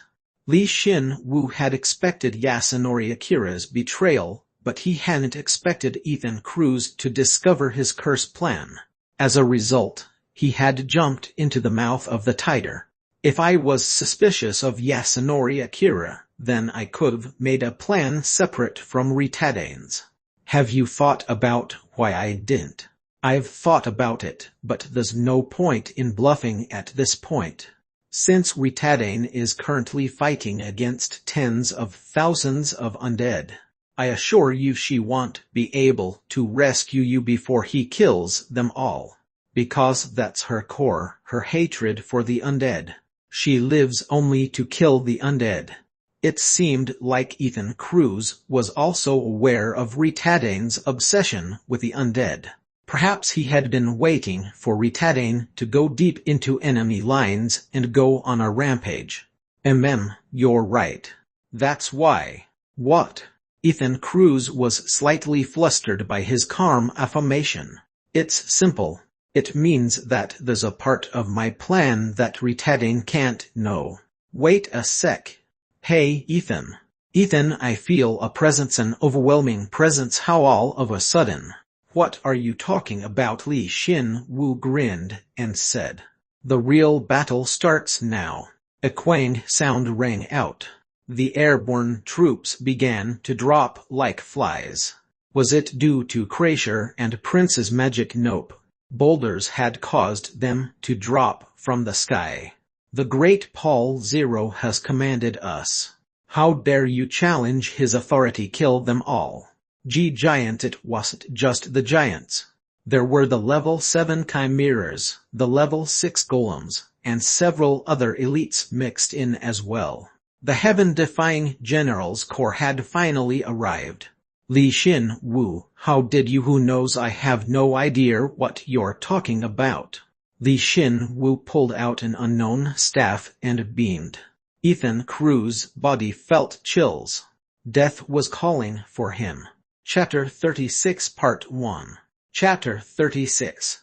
What remains of the battle? 1. Ethan Cruz had to prepare 2 things in order to lure and then kill Li Xin-Wu. First, he needed to make the battle progress a certain way. Make it so that Ritadane and the other heroes wouldn't be able to easily escape the battlefield. This part wasn't very difficult, since all he needed to do was wait for the right moment. Second, he had to create the right environment. He would have to go through a lot of trouble to hide what he was doing from the other heroes. Ethan Cruz had formed a sort of visual barrier that would block out any outsiders from seeing them and simultaneously weaken God's authority within, disabling the chatting channel and the private chat functions. This was all done in advance so that no matter how much he screamed, no one would be able to hear him. With the secret activation of a magical device, as well as his own magic, the space was restricted from outsiders, forming a complete barrier. Unfortunately, that applied to him as well. How did you summon so many undead? I told you, I have no idea what you're talking about. Why do you keep asking me? Li Xin-Wu said calmly, acting innocent, but Ethan Cruz broke into a cold sweat. Had never been this uneasy before, even when had met with one of the 12 generals face to face. How can you, a human, control so many undead? Har. You're one to talk. Annihilation of airborne troops, complete. Awaiting next order. We have annihilated both of the level 7 undead heroes. Paul 0, we await your next order. Their presences were so faint, as if they would vanish into thin air, but their bodies possessed unimaginable power, the golems. Followed by many level 7 elites rapidly appearing behind them.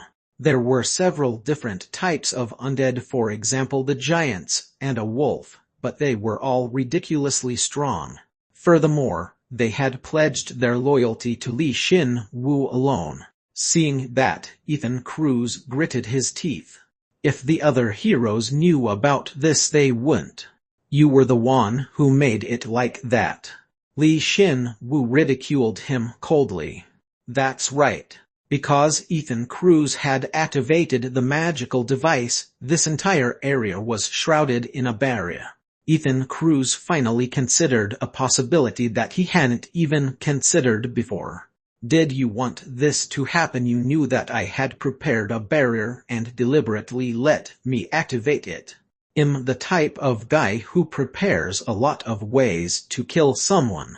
Of course, Li Xin Wu didn't want it to go this way, but it was just wishful thinking. If he was the type of person to risk it all on a single chance, then Li Xin Wu wouldn't have been able to survive in the Empire. With these troops you could have attacked me without going through the hassle of coming up with a plan. You're misunderstanding something here. Li Xin Wu glanced at the airborne troops and shrugged his shoulders. Through the giants and golems' stone-throwing, the airborne troops had crashed onto the ground. Yasunori Akira tried attacking him, but Bisher Moon and Shino Rendu simultaneously blocked him. Both of them were stronger than Yasunori Akira, and he wasn't able to fight against them for long. Li Xin Wu could foresee his death the moment Yasunori Akira decided to attack him and step away from Ethan Cruz's protection. The reason I stepped foot onto this stage wasn't to kill you. It was to protect my other seniors. And to get the rewards for killing the 12 generals. I was able to kill 2 of them because of you. Thanks a lot. Who had been manipulating whom? Ethan Cruz was completely confused. Had lost. Completely. Not only had he lost the 8 undead heroes, but his spies were either exposed or killed, so his body was all he had left. He had lost everything in just a day. You hid those sharp fangs of yours quite well thus far. Would you believe me if I said that wasn't all I was hiding? Ethan Cruz couldn't help but laugh at Li Xin Wu's teasing. Perhaps he wasn't joking around. Li Xin Wu was monstrous enough for him to think that way, and he smiled bitterly and muttered. However, there was one thing he had left. One weapon he could still use. It was himself. You completely defeated me. I acknowledge my loss. I didn't know how strong you were, nor did I know about your hidden forces, so it's only natural that I was beaten so badly. But if I get you, then my loss today means absolutely nothing. You're probably right. Yeah. Let me tell you what your biggest mistake was. That you don't know what it means to be level 8. Ethan Cruz infused Marna into his wrist bracelet. Then, jet black Marna rose up like a mist and surrounded him. The high concentration of darkness steadily dyed the once pure and bright land. This was a level 8's authority. Ethan Cruz, how can he have such immense power? The undead watched on and instinctively shook, as darkness Marna was the root of their existence. Although they knew that Ethan Cruz was a danger to their master, they couldn't easily advance. His level and power were far too great. Even the level 7 elites stiffened before this darkness, which threatened to cover everything, including their very existence. None of your undead can use their full strength in here. High-rank darkness, you probably have no idea what I went through to be able to use this. Li Xin Wu could use it too, but decided not to say anything. He could tell him that he could use high-rank darkness as soon as God had awakened his latent potential. A level 8 possesses power that surpasses the limitations of mankind. You must have prepared a lot, but in the end, if you can't overcome me with your own power, then you won't be able to kill me. That goes for your subordinates as well. Die. A lump of darkness flew towards him. As expected, Li Xin Wu thought, and nodded his head. It was incredibly powerful, even when compared to a fellow level 8, like Ritadane. Even when he took into account that one was a frontline fighter and the other a backline magician, the difference was huge. Perhaps that bracelet strengthened darkness magic, Li Xin Wu thought, and extended his staff. Absorbing level 4 high-rank darkness magic. Because of how powerful the magic is, strengthening and reversal will take some time. The serpent opened its eyes. What? Ethan Crew's darkness magic was powerful enough to instantly kill a level 7 hero. This high-rank magic, which was intended to kill Li Xin Wu, had been absorbed into Li Xin Wu's staff. Because of how powerful Ethan Crew's magic was, the staff was creaking. However, Li Xin Wu's darkness resistance MAX activated, allowing his staff to absorb all the darkness magic.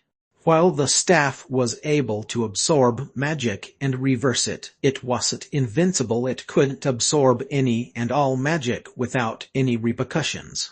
The bone-winged serpent required the user to possess high resistances. How who told you that I could only nullify curses? Li Xin Wu innocently asked. Ethan Cruz couldn't even muster up a retort, since no one had ever said something like that to him before. However, that was what was happening right now. Although Head figured out that Li Xin Wu wasn't afraid of the curse and was planning on using that curse to attack him, had come to the natural conclusion that he specialized in curses alone. Could it be? Ethan Cruz's lips shook at that train of thought. He wanted to cancel his spell immediately, but to cancel his spell, he would have to endure the resulting magic explosion with his own body. If he were to cancel his spell, one which had focused all of his magic into, then he'd blow up without being able to kill Li Xin Wu. Were you manipulating me? Good answer. I'll give you a passing mark. Li Xin Wu had been wary of Ethan Cruz from the very beginning. His darkness magic hadn't been a cause for alarm. He was actually worried about him using his immense magic in a different way. He knew that he was strong enough to hurt him, even if he didn't convert his magic into darkness. Therefore, had manipulated Ethan Cruz, so that he wouldn't hesitate and use his darkness magic, pouring all of his magic into it. That's why Head discussed countermeasures for curses, rather than for darkness with Yasunori Akira. Had made him think that Li Xin Wu was entirely focused on curses. Had also made it look like he was afraid of darkness magic. The reason Head brought his undead here was for him to use his darkness magic without hesitation as well. Ethan Cruz was afraid. He wasn't afraid of Li Xin Wu's magic, strength, or forces. He was afraid of his intelligence. Li Xin Wu, how far ahead did you plan, I wonder? Probably around 1 or 2 steps worth. He had cast his spell, and that spell had been absorbed by the serpent. The serpent's wings began to flutter. Ethan Cruz could feel his immense magic being converted into something unimaginable. It was the power Head been most wary of. Ethan Cruz knew that the moment that power was turned onto him, he'd be dead. Are you really human? Of course I am, Senior. Li Xin Wu smiled sweetly and replied. He lied till the very end. After all, he was a joker. Unfortunately, Ethan Cruz didn't realize that he was lying. Ethan Cruz was devoured by the light shot and soon was unable to think of anything. Spatial magic. Paul 0. But the moment he suspected that he'd killed Ethan Cruz, spatial magic activated with him as its target. Li Xin Wu realized that it was the Archmage's doing. He obviously couldn't just sit by and let him activate the spell. Li Xin Wu immediately expelled all of his magic in all directions. If he had fought against Ethan Cruz, then he wouldn't have this much strength left, but because he'd used his own strength against him, he was almost at 100. Nice. I blocked it. You blocked it. That's right. Li Xin Wu had succeeded in stopping the activation of the Archmage's spatial magic. He had dispersed the Archmage's mana with his own, and had nullified the source of the spell. Li Xin Wu had done what would be difficult for any other hero to do so nonchalantly. If he hadn't experienced the Archmage's mana firsthand, or had gone to the giant's domain, then he wouldn't have been able to do it. To think you would be able to nullify spatial magic him speechless. I desperately stopped it because I thought the Archmage was coming, but I guess it was the opposite. I think he was trying to bring Ethan Cruz to him. Li Xin Wu looked at Ethan Cruz, who was turning into an undead, and muttered as if he'd realized something. As he thought, Ethan Cruz had been connected with the Archmage. In exchange, he probably had to pledge his allegiance to the Archmage after death, or something like that. There was likely some kind of spatial magic that was applied to him, which would activate once he died. Or maybe he had some kind of magical device. There was a high chance that this barrier was the result of a magical device that the Archmage had given him. Do we kill him? It'll be a pain in the ass when he wakes up, so make sure he can't move, and then kill him as soon as he becomes an undead. Understood. The Paul 0 Corps looked at their master, who had killed the level 8 hero responsible for the darkness magic, and replied enthusiastically. 30 seconds later, Ethan Cruz died for the second time. Chapter 36 Part 2. Chapter 36. What remains of the battle 2? You have acquired 2 secret shop permits, and 1,375,717,480 Pirium. You have given peace to a comrade who walked a path he could not return from. You have partially cleared the quest objectives, and have acquired 1 secret shop permit. The maximum level of the Invisible Heart skill has increased by 1. Li Xin Wu widened his eyes. It was due to the message that popped up following his execution of the undead Ethan Cruz. Due to Li Xin Wu's interference, the high concentration of light magic did its part. Ethan Cruz hadn't been able to transform into an undead properly and died on the spot. Although he'd wanted all of Ethan Cruz's Pirium to remain intact, the amount was 1.4 billion Pirium. Xin Wu, you just became filthy rich. I would've hit the jackpot if Lucky Strike activated. No, never mind that. Is this real? If he could, he would've rubbed his eyes and checked again, but unfortunately he didn't have eyes that he could rub. In any case, he realized the veracity of the message once he opened his inventory. Since all of the Pirium he'd received had been stored in his inventory. Are all level 8s? This filthy rich Ethan Cruz might've been an exception. Maybe he incurred some sort of penalty when using the secret shop. Jin guessed, and Li Xin Wu nodded his head in agreement. It was likely. Plain hadn't liked Ethan Cruz, and it would be strange if he, who acted unlike a hero would be rewarded by God. It all made sense. He couldn't use the secret shop for some time, and as a result, had amassed an incredible amount of Pirium. Moreover, he might have been researching the potential behind Pirium like me. It didn't really matter what he thought though. After all, he was dead now. What was important was that had gained 1.4 billion Pirium. I easily have more than 2 billion Pirium if I add in what I gained from the battle. Har, it seems like it was just yesterday that you got so anxious over 1 million Pirium. Jin and Li Xin Wu felt the transience of life, and aimlessly muttered. Around that time, Ethan Crew's magical device deactivated and the barrier was finally released. The magical device, which had been buried deep underground, seemed to only be good for a single use, as it broke apart once its task was complete. Master, command me. Paul 0, I await your orders. That's right. You guys haven't done much yet. All right, then hunt the remaining undead to your heart's content. But the heroes would most likely treat all the undead as their enemies. Even if his troops didn't attack the heroes and only targeted the 12 generals' troops, it wouldn't matter.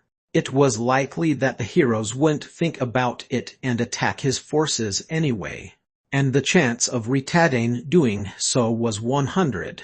Go in the opposite direction from the heroes. Be careful of the heroes, and make sure you retreat immediately if I tell you to. Understood? Those fools. It's quite difficult to even help them. The heroes are dumb, so it can't be helped. Now, all forces, attack. Yuvo. Once Li Xin Wu signaled his troops to attack, the Paul 0 Corps advanced. If one were to see Li Xin Wu commanding his troops, they would feel faint, but unfortunately, the heroes were overwhelmed by the giant's overpowering pressure. Besides, they weren't in a good enough position to be looking elsewhere anyway. Are those the troops led by the heaven-defying general? Why did Ethan Crew's buff disappear? Wait, what the hell is going on? Lloyd, run away with me. We can't beat them.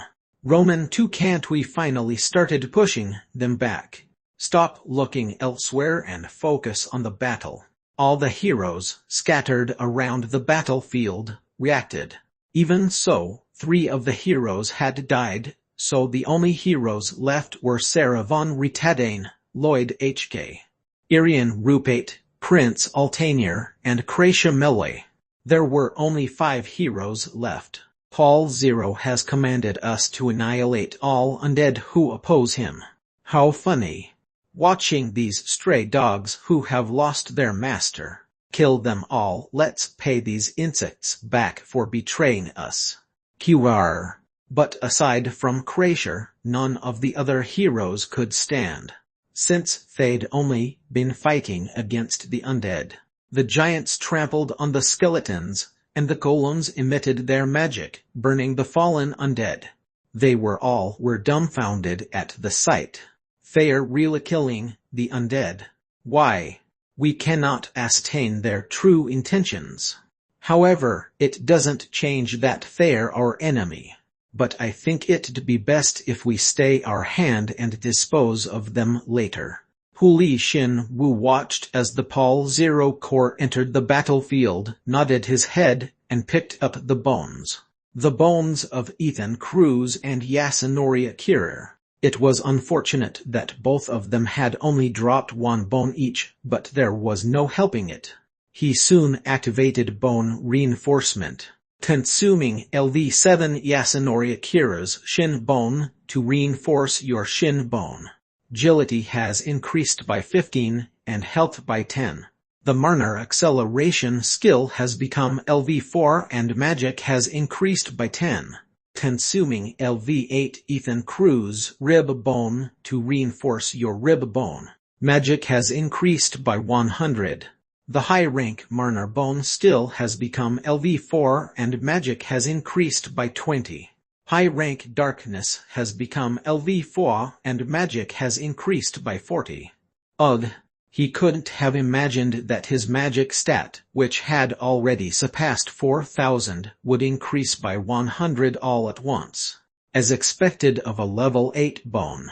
This wasn't even taking into account Yasunori Akira's bone. Was that all? It even leveled up his high-rank skills, which further increased his magic. Li Xin-Wu felt even more magic overflowing from his body and smiled. See, this is why I can't stop. Seriously, just stop talking. Everything you say scares me now. Of course, his abilities hadn't been the only thing to grow. Yasunori Akira and Ethan Cruz's memories had merged, flooding his mind with clear memories. Li Xin-Wu boldly discarded the useless elements and extracted only the important aspects. Why Yasunori Akira had chosen to ally himself with Ethan Cruz, and why Ethan Cruz had decided to betray his fellow heroes. He ignored such pointless memories. He had no interest in dead men's circumstances. Oh, this is it. As a result, there was only one thing he could use. It was regarding Ethan Cruz's contract with the Archmage, Fitain von Selden, as well as some auxiliary information from that exchange, information regarding heroes that had died in the past. Adi somewhat expected this, but it seems like that bastard is controlling undead heroes. Ugh, that's the worst possible information. Because of his quest, Li Xin-Wu could find all of the undead heroes on his minimap, but for some reason, he couldn't look through the level 5 danger zone. It was likely that the Archmage, or perhaps the Emperor himself, had done something. Relax. He doesn't have someone as capable as Ethan Cruz working for him anymore. I really won't be able to take it anymore if these guys keep popping up. Well, I guess I didn't really do anything though.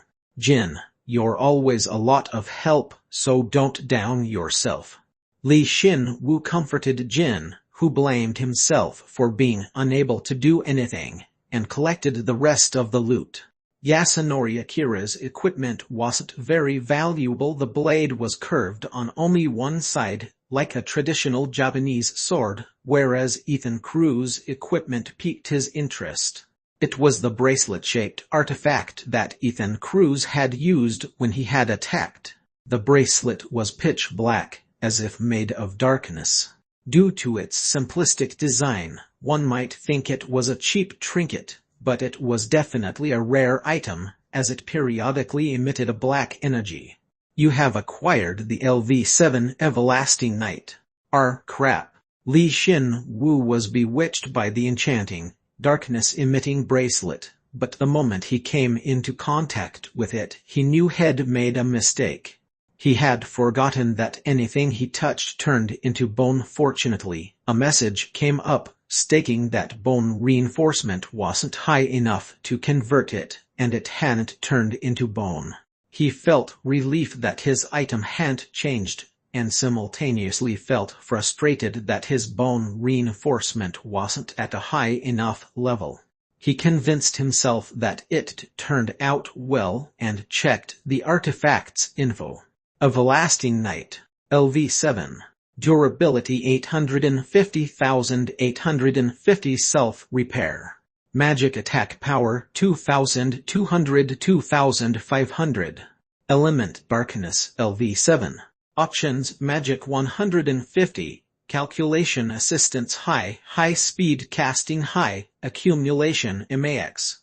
Special passive skills Knight's Blessing. If darkness magic is infused into this artifact, then its power is amplified and changes the properties of nearby mana close to darkness. Highly increases the success rate of darkness magic. However, you cannot use any other element aside from darkness, and just carrying around the artifact causes you to be weak against light. It feels like the ultimate darkness magical device. Seriously, how did you win?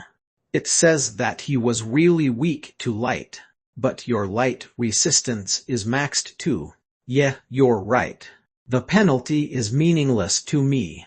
After laughing at the speechless Jin, Li Xin Wu equipped the bracelet on his right arm under his armor without hesitation. Since it hadn't transformed into bone, it was unaffected by rule of bone, and also couldn't be stored in the bone armory.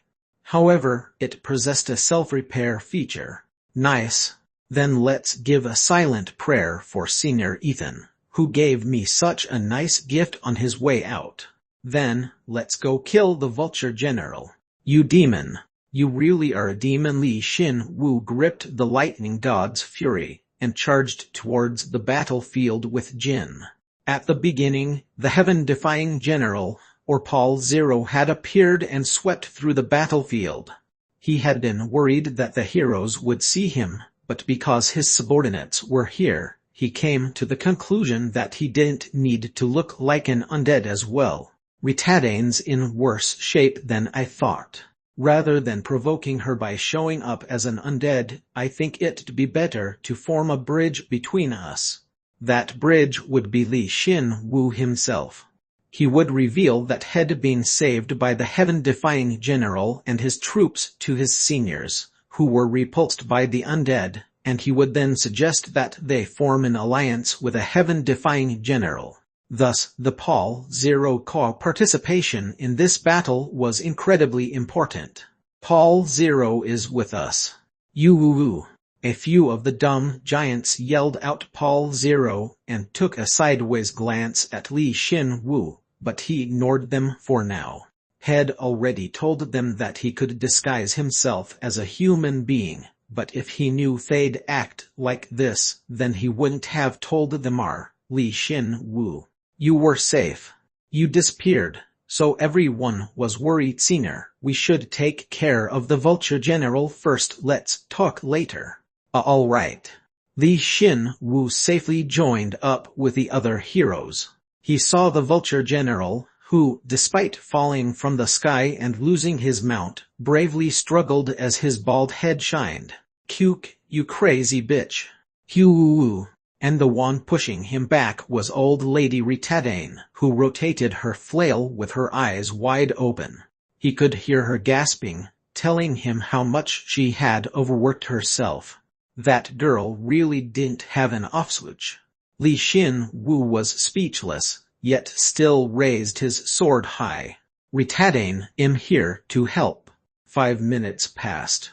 Ritadane's flail crushed the Vulture General's shiny bald head, and thus, the heroes had safely killed 2 of the 12 generals.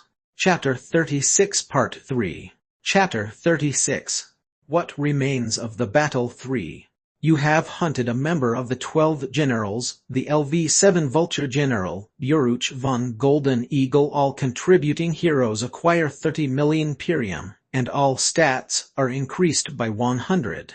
You have acquired 10 permits to God's Secret Shop. Proficiency in all combat-related skills has increased dramatically. The high-rank Bursting Thunder skill has become LV5. Strength and magic have increased by 10. The intermediate Shadow Horn skill has become LV10 and has evolved. The intermediate Horn Gigantification and the low-rank Shadow Extension skills have been absorbed. You have learned the special passive skill, Fawn Shadow LV1. Agility has increased by 30. Strength and magic have increased by 10. You have received God's Grace. The max level of Invisible Heart has increased by 10. The Vulture General fought desperately, but he was ultimately killed. His immense power, despite being unable to fight on his own terms, was a reminder that he was one of the 12 generals. However, his opponent had too much of an advantage against him. Ritadane was not only level 8 but could utilize light magic, which was fatal to all undead. Not to mention that all the heroes had attacked the Vulture General simultaneously. It was amazing that had even lasted as long as he did. I saw it before with a Beast General, but the rewards are considerable. All stats are increased by 100. Moreover, my combat skills that wouldn't budge leveled up twice. Who am satisfied. Junior, why did you set me up with this crazy woman? Explain, now. Hey. When fighting against the Vulture General, all the heroes had been focused, but once they were rewarded, their anxiety faded away and they began to talk amongst themselves. Seeing that, Li Xin-Wu softly sighed and spoke calmly. The battle's not over yet, seniors. We have to take out the remaining soldiers. Why, yeah, you're right. That's not all, Sarah von Retadane added firmly, once she'd collected all the loot from the Vulture General. We may have to face the heaven-defying general as well. That's right, they're killing the other undead right now, but eventually, they'll come for us seniors. Li Xin-Wu knew that this was his chance. I was helped by them before. You were helped by them. The mood turned chilly. The heroes remained silent, except Prince, who looked at him most favorably amongst the heroes. She accepted what Head said and muttered, "Yes, I was going to die, but the heaven-defying general helped me, allowing me to survive. I'm surprised and flustered myself, but the heaven-defying general told me this. Since our enemy is the same, there's no reason not to work together." "Our enemy is the same," Lloyd interjected this time. He had realized that the only reason they were able to focus entirely on the Vulture General was because the heaven-defying general's corps had fought against the undead forces in their stead. How can this be? All undead should be completely loyal to the Emperor. He said that they'd escaped his control, that there was a way to escape his control. Apparently, his forces reject the Emperor's control and they fight against him. There's no way. Irian and Lloyd were dumbfounded and speechless.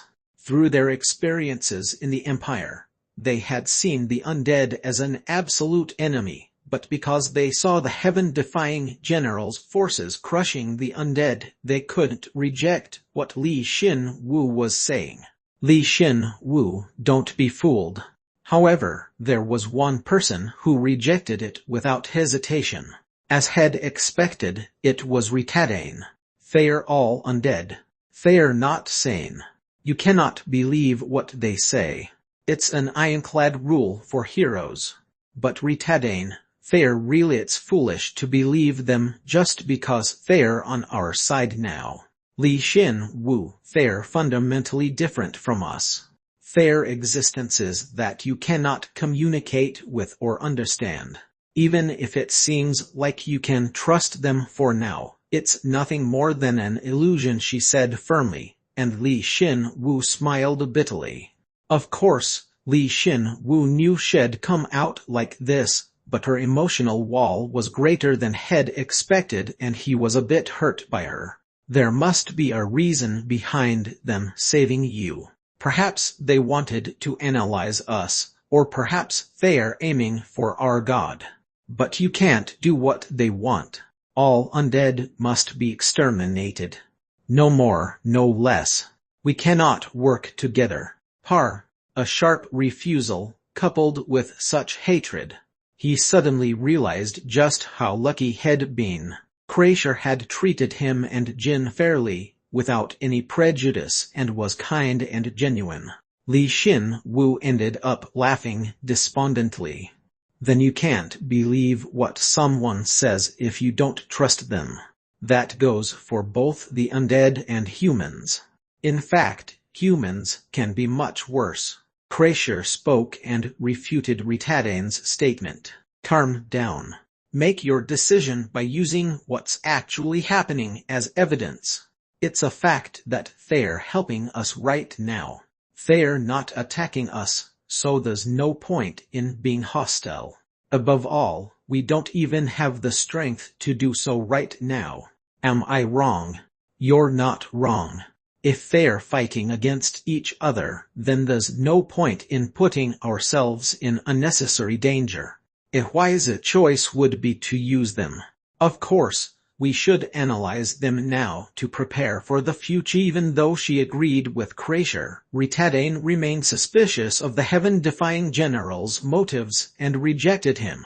As a representative of mankind, a hero, it was perhaps only natural that she acted while thinking so deeply.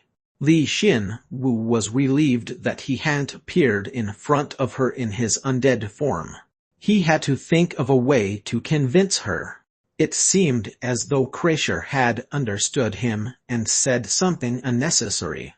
It was probably intended to console him. I believe that there are undead that are trustworthy.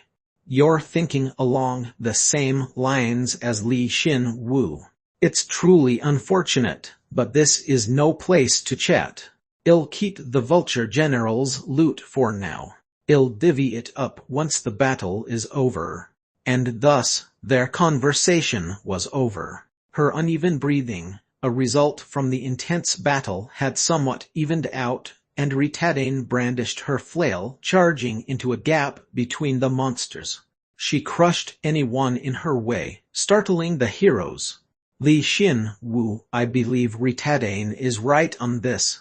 There's a high chance that an intelligent undead will try and trick a sinoloid. However, no, never mind. Let's go fight too. I have no idea what's going on, but I know what we have to do right now. We have to fight and come out alive.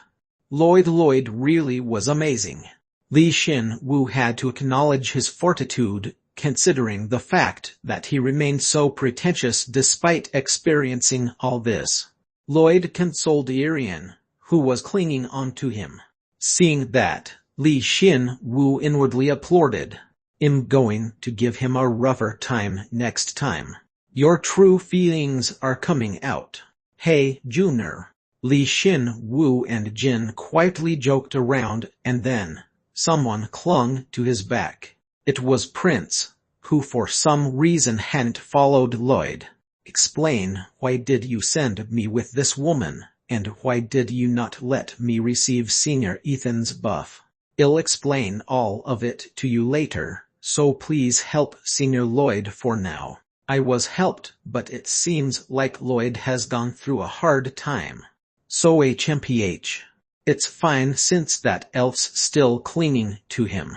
He expects me to help him, but he doesn't realize how valuable I am. So I'll just leave him to suffer if you just leave them be. Then rather than realizing how precious you are to him, wouldn't he develop feelings for Senior Irian instead? I believe your best bet is getting in between them and stopping that from happening. Prince was silent.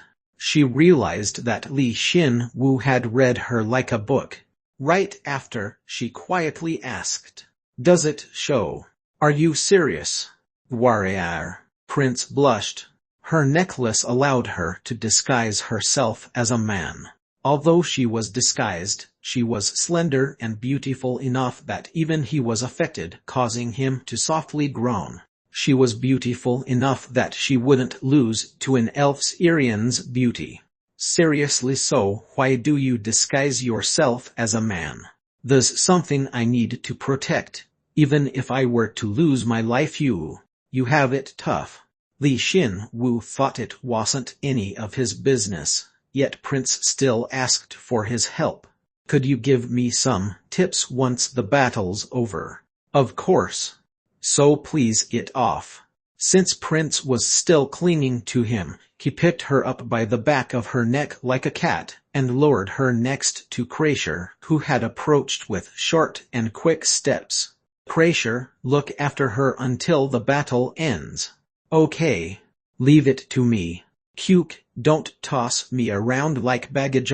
By the way, Junior, you said you met with a heaven-defying general. Are you really okay? Yes. He was a good skeleton. So much so that I can trust each and every one of his soldiers. Li Xin Wu lightly replied. Although Prince looked displeased, she reluctantly nodded her head. I don't trust the undead, but I do trust you, so since you trust them, I'll keep an eye out for them. But you still have to be careful, okay, since they're still undead. Har. Let's do our best for just a little while longer. Maybe the more he stayed in contact with her, the less she'd consider the undead enemies. Unlike Ritadane, Prince had responded positively, so Li Xin Wu was slightly pleased. He softly swung his blade and cut down the slowly approaching undead. Then, he left Prince and Crasher behind and turned around. Then, let's keep at it for just a bit longer. He wanted to test it out. The special passive skill, Thorn Shadow, that had gained from the Vulture General's death. Considering the fact that it had neither an intermediate or high-rank tag attached to it, it was an incredible skill, just as Plane had guaranteed. Li Xin Wu realized how genuine Plane's skill book recommendation was. She had robbed him, but this skill was worth 10 times, no 100 times more than the Pyrium spent. Moreover, the skill's effect changed a lot too.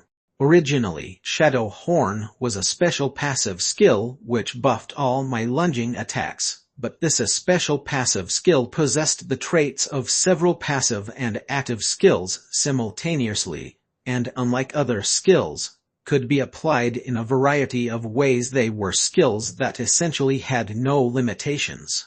And the Thorn Shadow skill was an amazing skill that included that offensive capability. The ability's simple. I can drag any shadow and turn it into thorns.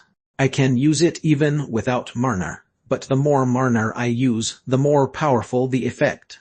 I can even focus that ability into a single point and create a giant horn lance as well. If a shadow element existed, then this skill would be representative of the element. It was that amazing.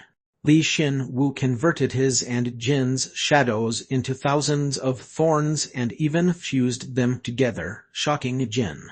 It was originally a good skill, but the level was completely different now. This skill would improve both his offensive and defensive capabilities significantly. You're already so strong, yet you just obtained a cheat skill like nothing again. Let's try it out, Jin. Yeah. I'm going, boss. Li Xin Wu dragged their shadows, covering both him and Jin with countless thorns, and charged into the battlefield. It didn't take long for the battlefield, which had been filled to the brim with the undead, to become silent. Chapter 36 Part 4. Chapter 36. What remains of the battle for? Through your plotting, your swindling, your troops, and your comrades, you have achieved the feat of annihilating an undead army. Of the surviving heroes, you have achieved the greatest feat. You have acquired the title Shadow Hero. All stats have increased by 15. You can now more skillfully hide whatever you wish. The Thorn Shadow skill has become LV2. Strength, agility, and magic have increased by 5. The high-rank command skill has become LV7, and all stats have increased by 5. Retadane. Hugh.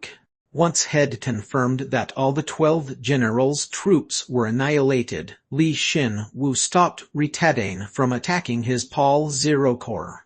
He had stayed near her because he knew that she'd act this way. Please get out of my way. You can't fight anymore. You're exhausted. They're our enemies. If we don't attack them first, there's a chance that they won't become our enemies at the very least. You agreed that we wouldn't fight them today. I changed my mind. I can't let them go. The undead are our enemies. Even while gasping for breath, Retadane's red eyes shined sharply, and Li Xin Wu could clearly feel the swelling killing intent within them. It felt like she would attack Li Xin Wu as well if he tried to stop her. Li Xin Wu was sure that she wasn't in her right mind right now. Please get out of my way. When they had talked before, she hadn't said something so reckless. But when she saw the undead nearby, she blanked out and became unruly. There was no difference between her and a brainless undead right now. Li Xin Wu, get out of my way. Please calm down. Her flail came flying at him, but Li Xin Wu blocked it with a shield had summoned beforehand. Although it looked normal from the outside, the Titan's fortress, which was now level 7, had changed slightly from the Titan's pride. While it didn't lack in the defense department, Li Xin Wu didn't have an answer for the force behind Ritadane's flail. I ordered them to retreat already, so I should just keep her busy until they've all left. Anyway, this woman's really strong. Ritadane was level 8, so his rebellion skill was in effect. Despite the skill buffing his stats, it was difficult for him to block her attacks. The fact that he was being pushed back, despite him reinforcing his body with both the rebellion and the rule of bone skills, meant that Ritadane possessed a special ability that reinforced her physical abilities, adding on to the increased effectiveness of her status as a level 8. If not for the other undead, this woman would've been able to defeat both of the generals by herself. How you've only just hit level 7, however. Ritadane was even more agitated than Li Xin Wu. A level 7 hero, not one of the 12 generals, was blocking her strike head-on. She didn't even think that was possible. Moreover, she was also using a skill that increased the force of her blows, so she was even more surprised. Have you calmed down? Hugh. Ritadane's blind hatred and rage subsided slightly, perhaps due to Li Xin Wu's shocking strength. She realized that if she were to attack the heaven-defying general with her weary body, she would die. Thank you for stopping me, Li Xin Wu.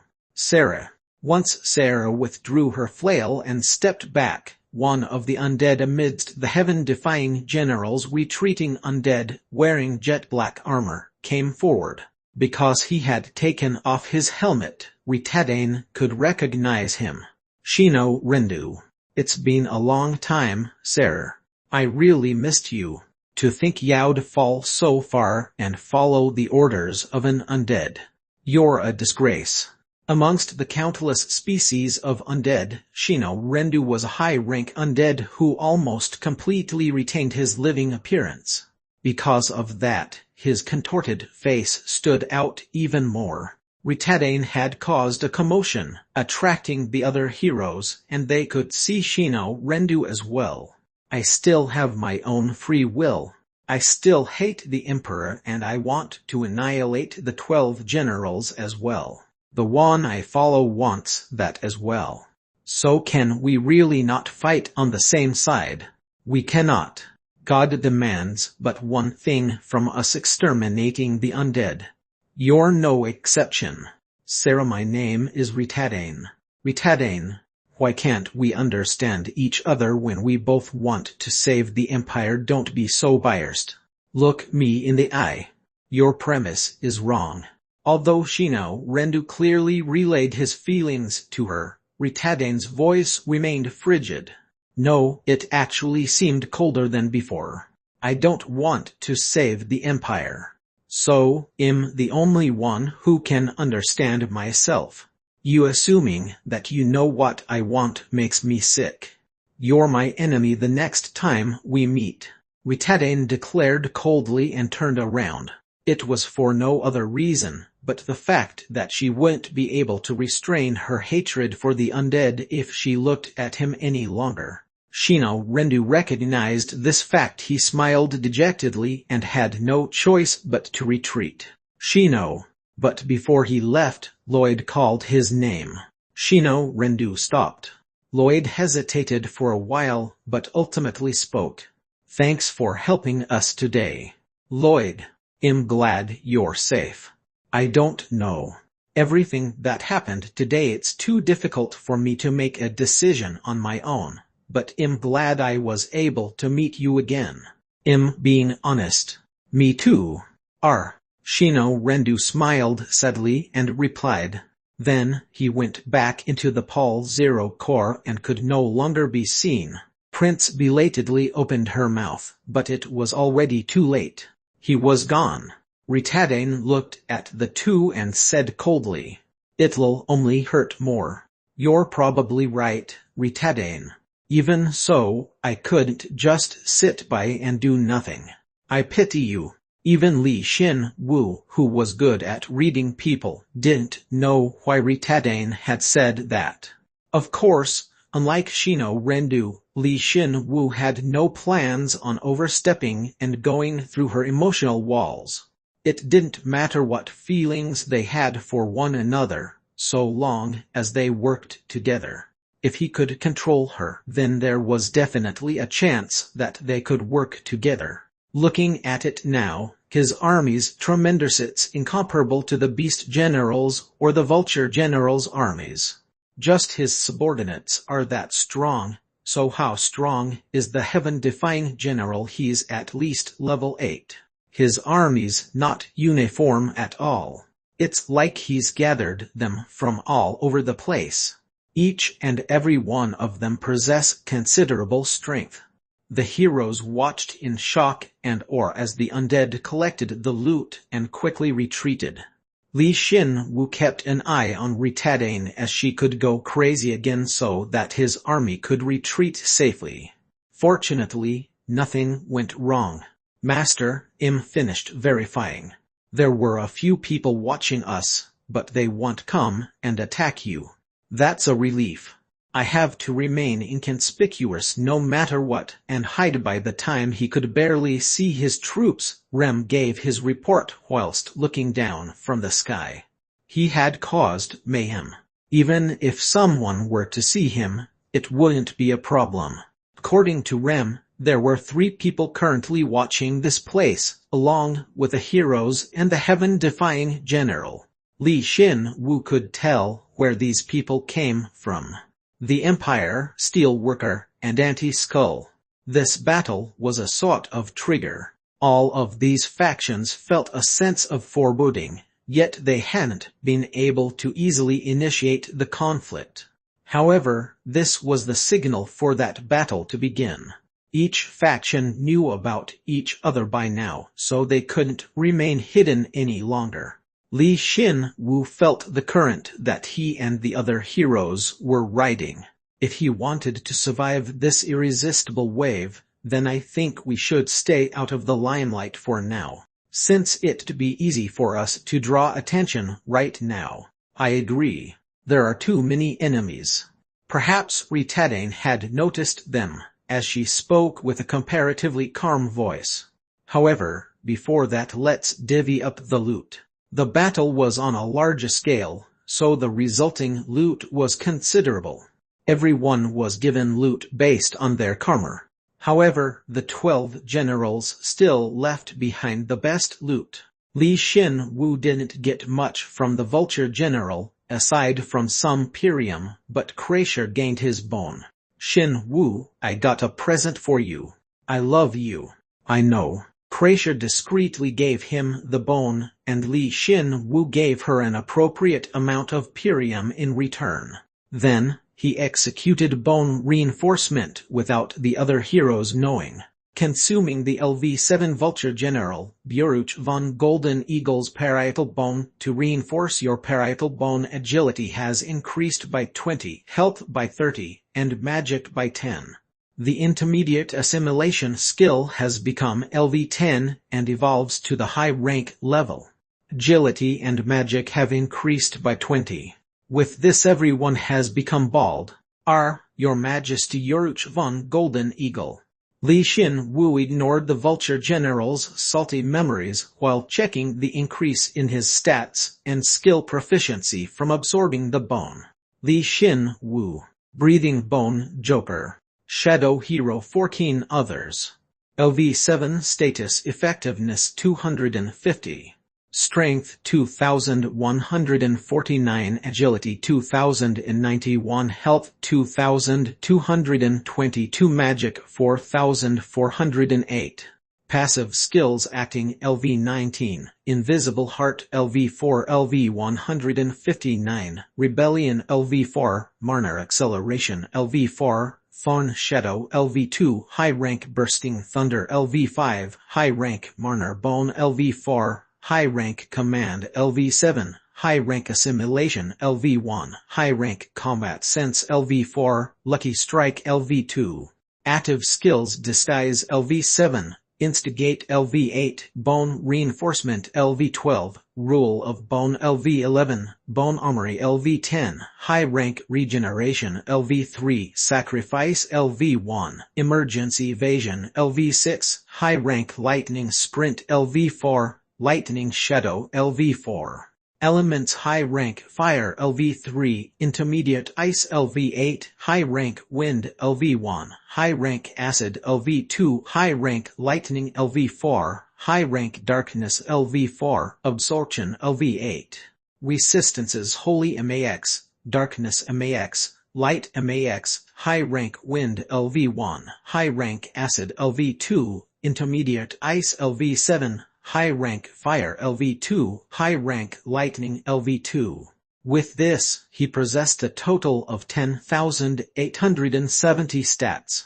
Not only had he been rewarded for killing 2 of the 12 generals, but had also absorbed several powerful individuals' bones. And in the process, his skills had leveled up as well, causing his stats to increase so much. The other heroes would feel weak if they knew about his stats, but Li Xin Wu felt like he wasn't there yet. There were so many powerful individuals in the Empire, so he needed to get to level 8 as soon as possible. I need 1,930 stats until I reach level 8. If I absorb the bones my boys collected, then my stats will increase even further, but for the time being, it will be difficult to take down another one of the 12 generals, so I need to move as discreetly as possible so it won't be easy. Soup. This was why he didn't want to make any big moves until he was ready, but Ethan Cruz had caused a slight setback in his plans. Had gotten everything he could from Ethan Cruz, so he supposed that he should consider himself fortunate. Xin Wu. Li Xin Wu. Yes. He was so focused that he didn't react to Ritadane's call in time, and replied a bit absent-mindedly. Ritadane, looking a bit sheepish, it seems like she was aware of how much trouble she'd caused him, then said, "We should talk about what happened here. Would you like to have a cup of tea with us?" Chapter 36 Part 5. Chapter 36. What Remains of the Battle 5. 2 hours passed. Li Xin Wu accepted his 3rd cup of tea. Whenever he asked for another serving of tea, Ritadane would look enthusiastic, perhaps because of the mood. This is the worst. This doesn't make any sense. Senior Ethan, it's hard to accept, but it's the truth.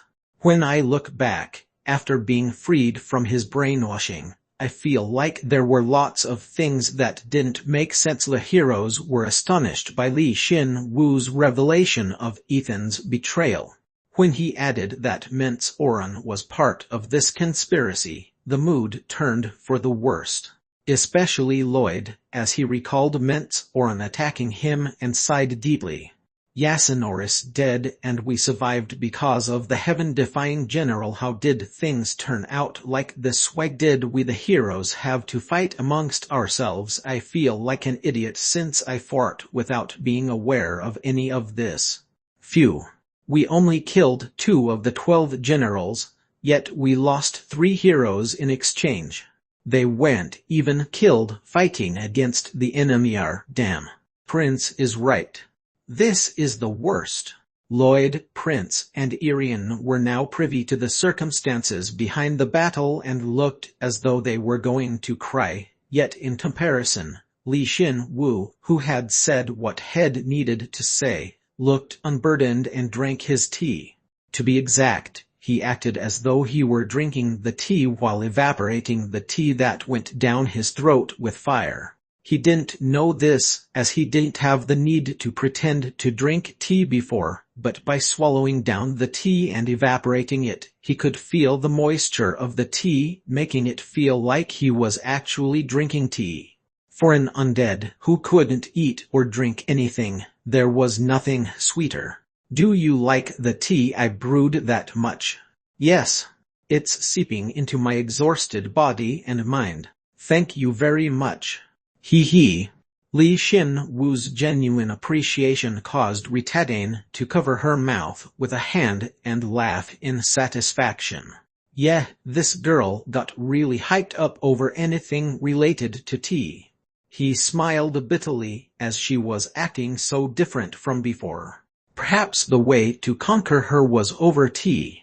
You're amazing, Li Xin Wu. Excuse me, Lloyd said out of the blue, and Li Xin Wu tilted his head as he didn't know what he was talking about. Lloyd's face was still ashen as he spoke with a disheartened voice. It's amazing that you can be so calm, despite everything that's happened. You confronted Ethan Cruz, who was level 8, head-on and even met the heaven-defying general. I thought you of all people would've been the most tired out of everyone here. I told you this before, but I was already somewhat prepared for this. Plus, I had never met Ethan Cruz before. Moreover, you even blocked Ritadane's strike. Were you holding back against me in our duel? No. Li Xin Wu lied with a serious voice. I was only able to block her strike because she was so tired. It was after she had fought against 2 of the 12 generals. I may have gone through a lot, but I didn't do much and was only helped by everyone else, so it's only natural that I have so much energy left. That's why I was barely able to block her attack. No, that's never mind. Ritadane instinctively opened her mouth to refute his point, as she had personally experienced his true strength, and thus knew it wasn't so simple. But she wasn't able to utter anything after opening and closing her mouth a few times. You're still amazing. I stood around like an idiot, but unlike me, you reacted immediately. If we had continuously fought against that group of undead, then we wouldn't be here right now. I'd like to also give my thanks regarding that. Since I've been fighting the undead for such a long time, it's become difficult for me to control my emotions when seeing them. That's actually the reason I didn't fight the 12 generals, despite having the strength to do so. Li Xin Wu understood Ritadane's point and nodded his head. Ritadane was a lunatic on the battlefield, so much so that the Berserker title would fit her.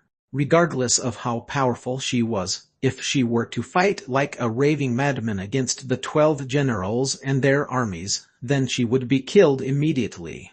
The entire reason she hadn't sustained a critical injury was because she had been with the other heroes. Plus, Li Xin Wu was publicly and privately supporting her as well. Ritadane, don't you feel something is strange? What about your absolute hostility towards the undead?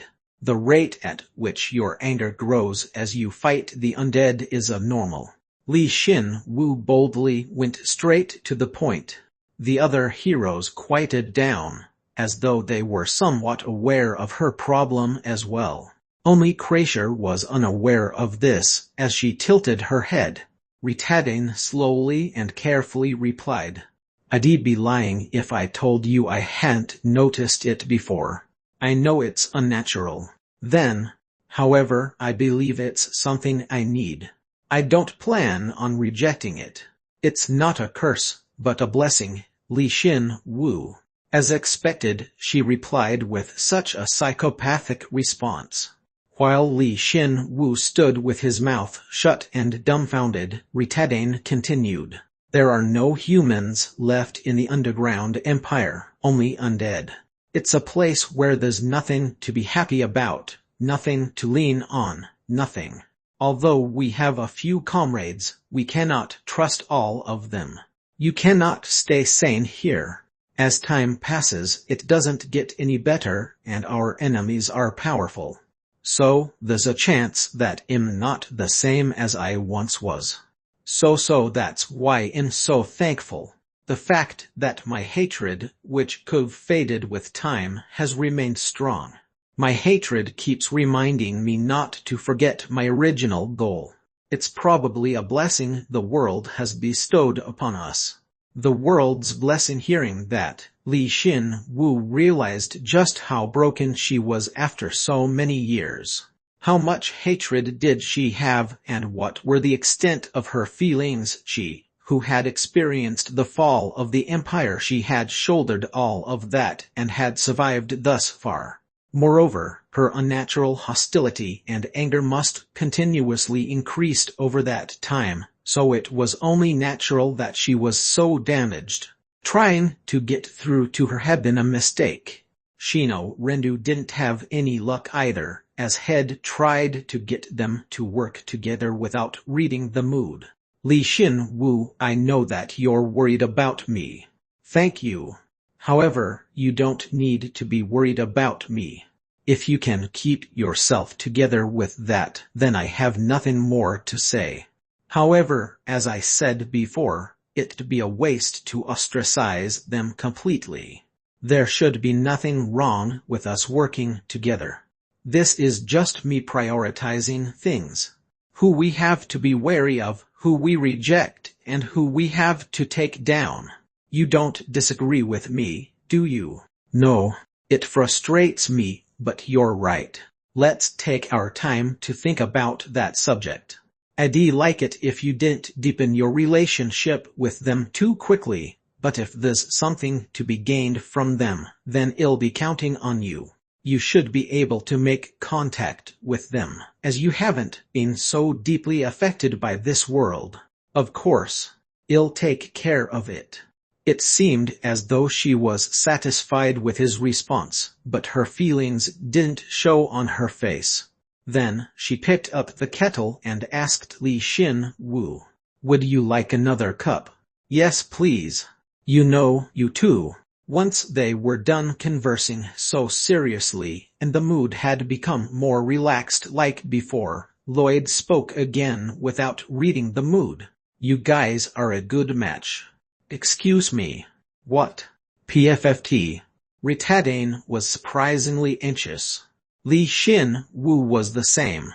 Wait a sec, how the hell did this conversation go from her emotional problems to relationships? Just how bad was he at reading the mood? He supposed it made sense coming from him, as he was stupid enough to mistake Prince's gender. Kek, what the hell are you talking about? But Prince.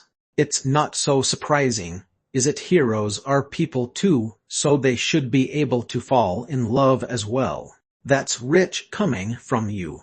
Well, I am not really interested, and it's not like anyone likes me. Once the conversation turned around on him, he became hesitant, which was pathetic. Irian and Prince looked at Lloyd coldly as if their eyes were near absolute zero. However, Lloyd shook his head and said strongly, "You just said it yourself, Ritadane, that there's nothing to be happy about or lean on. But if you fall in love, then both of those issues are solved, right? I don't think this is the time to engage in such trivial emotions." "It's not trivial. It's the feeling that leads to birth, and it's a natural phenomenon. What makes a human being human is their feelings. You're keeping yourself together through your hatred for the undead, or in other words, your feelings." Li Xin Wu was moved, as Lloyd spoke like such a typical hero. Wait, when he thought about it, this wasn't the time to be doing this. Ritadane refuted Lloyd in Li Xin Wu's stead. "Even so, why are you bringing this up now? I don't think I've ever seen you talk to anyone for so long, but you go on and on with Li Xin Wu.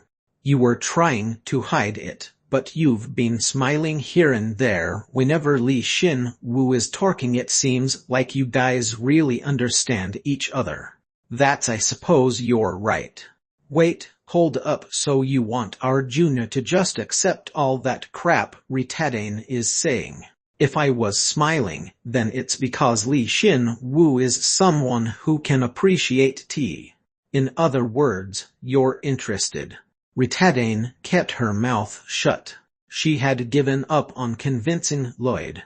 Li Xin Wu wanted to say worry about yourself, but in order to maintain some sort of dignity for the both of them, he just lightly replied, "Love can't be coerced, Senior Lloyd. You realize it on your own. I just thought you guys looked good together. Har har, you should only say that kind of thing to people who are in love." Just to be clear, Li Xin-Wu wasn't capable of love, because he couldn't feel it. If he went into specifics, then he'd be miserable, as he'd recall everything he lacked. Lloyd seemed regretful as he shrugged his shoulders, and Ritadine calmed down as well. And for some reason, Prince nodded her head exaggeratingly. "That's obvious. Don't stick our junior with that old bag, Prince Altair. Eek." However, Lloyd's words went meaningless. The once gloomy and heavy mood had become a bit lighter, and all the heroes began to smile a little. Li Xin-Wu watched the group of heroes, who had become more energized than before, but then Kracia came behind him and whispered so that only he could hear her. "Xin-Wu, you won't be able to avoid it forever. Hey, stop with the sudden foreshadowing. I hope you can break through that illusion of yours as soon as possible," Kracia said and smiled subtly. And in return, Li Xin-Wu hit her forehead. The hero's repose continued for a little while longer. Chapter 36 Part 6.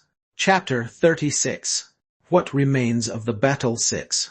Had they formed a sense of camaraderie due to the battle at first, Li Xin-Wu thought he'd be lucky if they didn't fight amongst themselves, but their rest and discourse went on far longer than he'd expected. This was the heroes' first experience fighting the 12 generals, defeating them, and being betrayed by their comrades. The only other person besides Li Xin-Wu who could relax, say let's meet next time, and depart was Kracia. "I feel like my third year was the hardest. If I hadn't met Prince, then I wouldn't have lasted so long. You must've had it rough, Lloyd.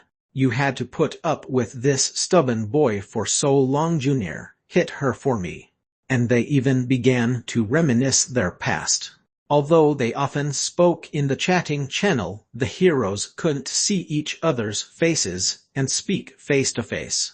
So they would quickly go from one topic to the next and remain seated. After all, they didn't know when they would see each other again. Most of the talking was done by either Lloyd or Prince, but if Li Xin-Wu, Ritadine, or even Kracia replied, then they would talk for even longer. "What are you guys going to do for dinner?" "I'm not really hungry. We should rest, rather than forcing ourselves to eat. We killed 2 of the 12 generals and our stats have increased significantly, so we should prioritize rest to adapt to our strengthened bodies." Night had come. Ultimately, they decided to rest their exhausted bodies tonight and then go their separate ways. The heroes created tents with their magical devices. Had seen it often when he traveled with Kracia, but he found it entertaining that the tent matched one's personality, whether it be the materials or its size. "Xin-Wu, are you sure you're going to be okay?" "Yes. I'm the least tired. If I get too tired, then I'll call for you. I feel ashamed as your senior, but thank you. If you're tired, wake me up. If for no other reason than for everyone's safety." Of course. Li Xin-Wu volunteered for the night watch so that his seniors could get a good night's sleep. It was a battlefield where they had killed 2 of the 12 generals and slaughtered their armies, leaving nothing behind, but it was for that very reason that they had to keep one eye open. Of course, he had no plans on waking Lloyd. There was no point in waking up the exhausted heroes. It also didn't seem like the other heroes, whose minds and bodies were in tatters, would even be able to take the night watch anyway. This body's the best. It'd be tough without an advantage like this. Once they confirmed that the heroes were deeply asleep, Jin spoke. While Li Xin Wu spoke with the heroes, Jin seemed displeased, as he repeated what he said sarcastically and tapped his body. You can make me as exhausted as you want, and I don't care if I have to sleep again. I just want to be human again, har. Yeah, I suppose it was too stimulating today, right? Li Xin Wu thought, what a kid, but then he heard Jin begin to cry. He could understand how he was feeling. Although he was okay with Kreischer, there were too many living people around him today. Head tried to forget about it, but he couldn't ignore it when so many of them were right in front of him. There were things they just couldn't do that the heroes could, like eating or sleeping. Li Xin Wu wondered how he should comfort Jin. You can smell things too. I'll put some tea in your body later. I'd rather not get wet, so don't. It doesn't help. You just don't know how to enjoy tea. I'm glad you know how. It looked like you were really enjoying yourself with Ritadane. Why don't you actually date her? There's no point, so don't say stuff like that. Li Xin Wu and Jin continued to talk, and before they knew it, it was already dawn. He planned on waiting until the no longer exhausted heroes woke on their own, but Kreischer's tent opened. She walked out while rubbing her eyes. For some reason, he saw Prince fast asleep within Kreischer's tent. Kreischer quickly closed her tent, came out, and sat next to Li Xin Wu. Li Xin Wu asked her with a slightly tense voice. I didn't know you guys were in a relationship. I'm going to hit you, Xin Wu. And then I'll pout. It was just a joke. I'm sorry. Of course, he had already known that they were sharing a tent. Prince had made her own tent, but Li Xin Wu had seen her immediately walk over to Kreischer's tent. He didn't know what Fade talked about, as they had set up a soundproof barrier around their tent, but he assumed that she had a lot to talk about with a female friend. Xin Wu, I'm going to be traveling with Prince from now on. Oh, that's why he was so surprised by Kreischer's sudden news. He couldn't understand how things had gotten so far. What the hell did they talk about in there? Prince's level and stats are weaker than mine. In her past life, she could use an innate spell through a contract, and that followed her here, which only makes it seem like she's strong, but if we can bring out her true potential, then she'll become a lot stronger. She's just wasting her magic and talent right now. I thought this before, but I became sure of it today. I see. Honestly, Li Xin Wu had been disappointed by Prince as well. He had been presumptuous, assuming that every magic-related hero would be able to cast unbelievable magic like Kreischer. She's identified the problem, but she thought it to be fine until now. Just to be clear, her male disguise is related to that innate spell. It's a spell that's been passed down through her family. It's really complicated. Seems like she has her own troubling circumstances that I don't want to know about. Yeah, we talked all night, and I had to analyze the spell. Head thought that they were just chatting it up while drinking tea, but it was actually a counseling session. Li Xin Wu wasn't just imagining it. Kreischer looked a lot more tired than usual. So I've decided to take her on as my student. I regret not being able to travel with you, but I'll keep studying what you've given me, so don't worry. I'm not worried about that. I trust you. Anyway, is Senior Prince okay with that arrangement? It's great that she wants to improve her magic, but she'll be far away from Senior Lloyd. Although she'd ripped Lloyd his words to shreds yesterday, Li Xin Wu was well aware of how powerful love was. While he wanted to root for her, he couldn't help but be worried about the distance between Prince and Lloyd. I think she's changed her mind because of you, Xin Wu. But I warned her so that she wouldn't change her mind. I think I get it. You're saying this is all your fault, right? Yeah, yeah. Li Xin Wu tilted his head as he couldn't understand what she was saying. Jin, who was quietly listening to the side, spoke quietly and nodded his head. He despaired, as Jin understood Kreischer better than he did. When they were about finished, Lloyd woke up, followed by the other heroes. It seems like Prince was the only one still sleeping. Xin Wu, are you really okay? I didn't think you'd be up all night. I appreciate you looking out for us, but you need to take care of yourself a bit better. I know this place quite well. I can easily find a place to rest, so please don't worry about me. You were thinking of us, I see. Thank you. I'll make breakfast. Rupert, could you please help me? All right. As they had starved yesterday, breakfast was quite fancy. Li Xin Wu was able to excuse himself from the meal since he needed to keep watch and watched on as the heroes ravenously ate their meals. There was no men or women here. They were all pigs. Prince, that idiot. Is he not hungry? I'll go wake him up. Prince is awake and getting ready. Because Lloyd was finished first, he decided to wake up Prince, but Kreischer quickly told him not to. Li Xin Wu had a feeling he knew what was going on, and when the tent opened, they could see Prince. Seeing her, Lloyd dropped the chicken drumstick in his hand.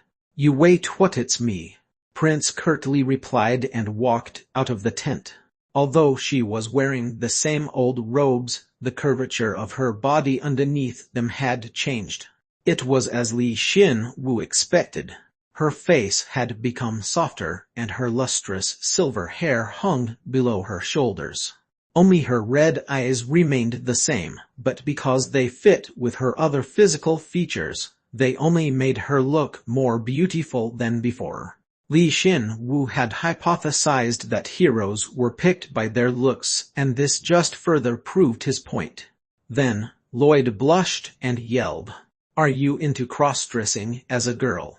"I'm not cross-dressing as a girl. I was cross-dressing as a guy, you idiot." "What?" Lloyd had known her the longest and hadn't figured it out all this time, so he really was an idiot. Whereas Ritadane looked disinterested, not caring whether she was originally a man or a woman, and Irian looked as though she understood. "So that's why you were. Wait a sec. I'm the only one who's surprised what's going on."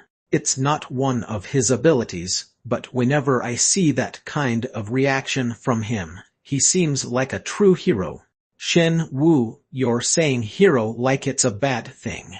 Li Xin Wu asked Kreischer, who was beside him eating corn, how things had turned out this way, and she explained that they would be fixing the root of her innate spell. After her simple explanation, she went back to eating her corn. So, that's why Prince didn't need to maintain her spell any longer. You dimwit. You hadn't noticed. Are my bad. I didn't think there could be a woman with a personality like yours. Kreischer, tie this guy up for me. I want to burn him. Why? Okay, since it's my student's request. What? There was a commotion in the morning, but it ended with Lloyd being burned at the stake. It was almost time for them to go their separate ways. Irian enthusiastically carried Lloyd, who was unable to say anything, while Prince looked much livelier than before, as though she were relieved of a burden and stood behind Kreischer. I hope the next time we meet, we're all a lot stronger than before. Li Xin Wu, I may contact you often in the future regarding the heaven-defying general. I'll be counting on you. Of course. I'll be level 7 the next time we meet. No matter what. And Prince, are you really okay with sending the two of us off alone? HMPH, I found what's most important to me right now, so it can't be helped. What a splendid expression. I'll be rooting for you.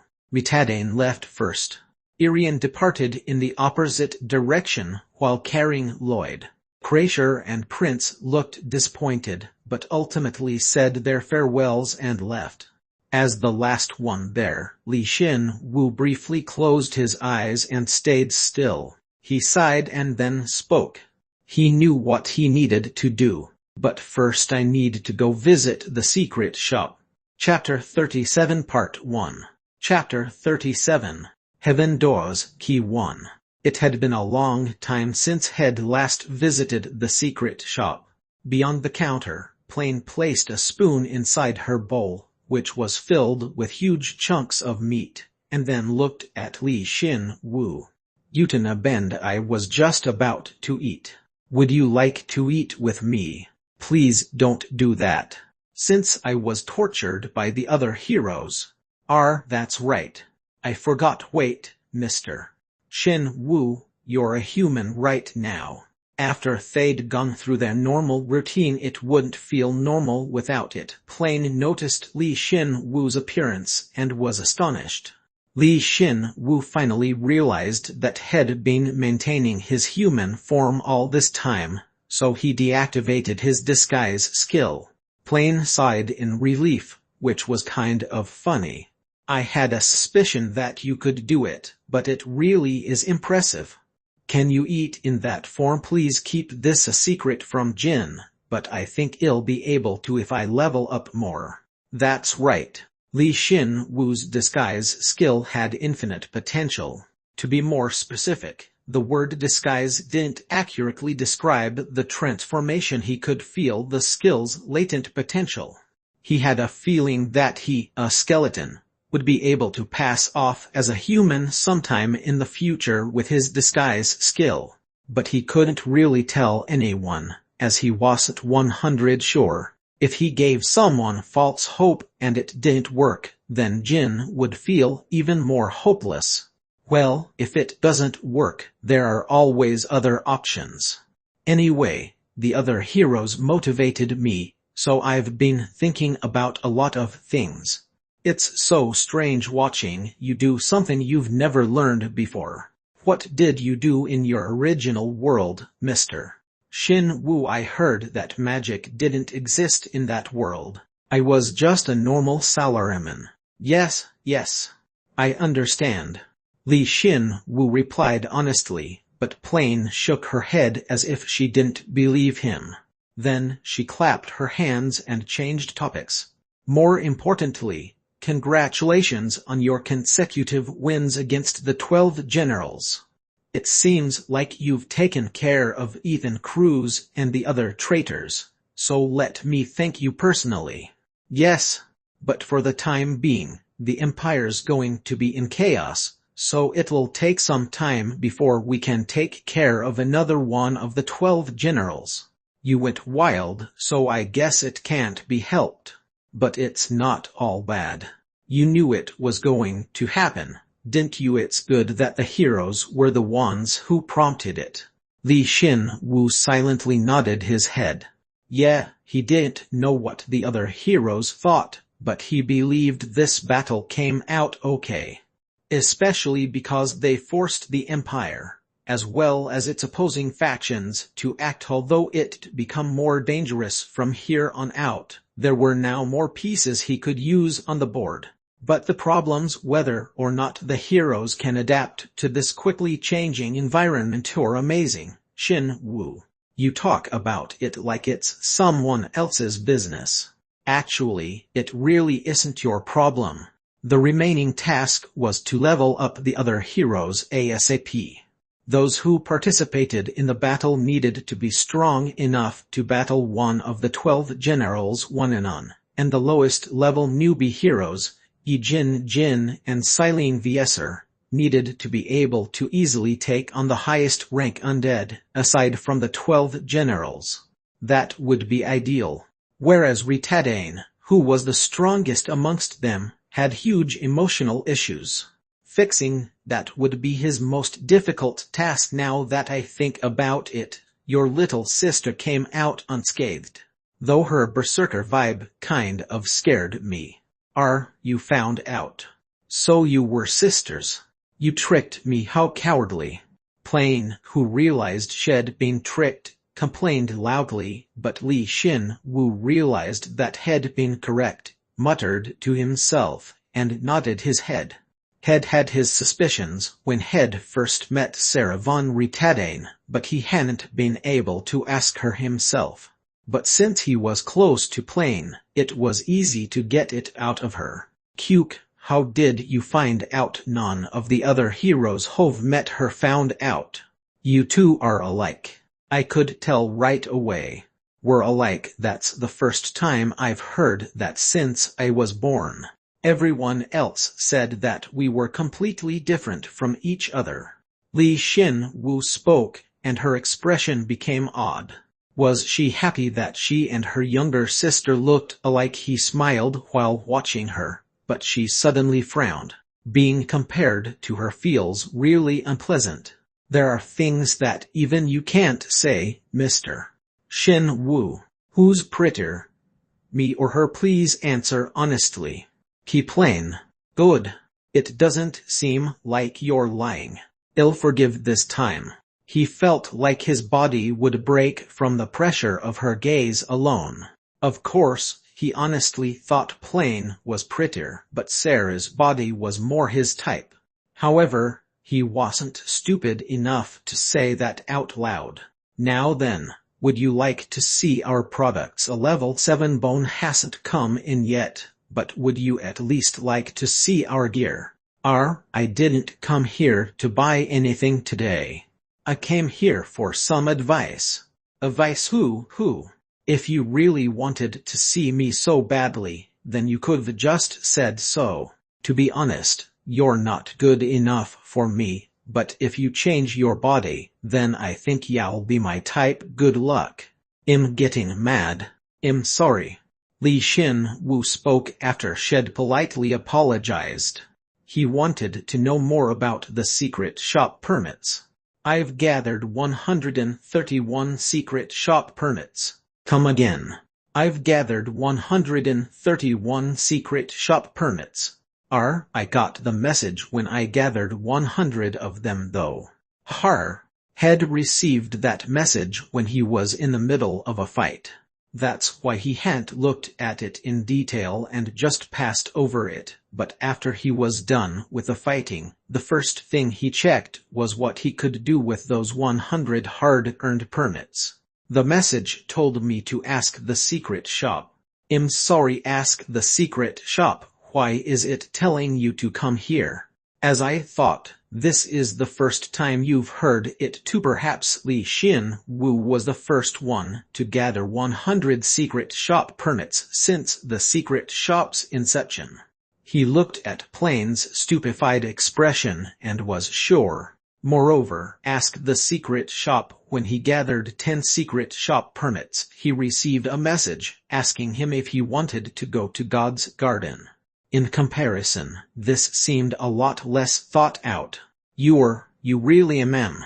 In that case, but still, she's gone crazy. Either it wasn't ready yet, or something would be created. That's what Li Xin Wu thought would happen, and he was correct. After all, what more proof did he need? Plain was flustered and communicating with God. Did she finish speaking with God, she soon got a hold of herself, looked at Li Xin Wu, and grumbled. "You should've told me earlier, you damn hag. Isn't that blasphemous? Won't you get weaker or something?" "Mr. Xin Wu, we've come to a conclusion." Okay." Plain ignored Li Xin Wu's question and moved on. "It's never been done before. But I think it'll work. If it's you and your partner, it can be used by the two of you." "Yes, probably." "So what is it?" "Who will tell you after I'm done eating?" Before she continued, Plain touched the stew on the counter with one finger and heated it. Then, she scarfed it down right before his very eyes. She was really going at it. Yet Li Xin Wu still felt some dignity from it, which surprised him even more. Who she had finished eating within a minute. Was it too hot? Her eyes were slightly teary. If she knew that was going to happen, then she shouldn't have heated it again. Now I'll tell you. By using 100 secret shop permits, you gain permission to go to the surface. Of course, it's not a one-way trip, but a round trip. It doesn't sound like a bad idea to take a breather at the surface since the underground empire's in chaos right now. What? I said you could go to the surface. You're the first hero to do so. And you'll probably be the last. He had somewhat anticipated this. However, he didn't think it to actually be possible. Li Xin-Wu continued to stare at her, dumbfounded, but that wouldn't make her explain any further. There were several things that concerned him, but he would have to figure that all out on his own.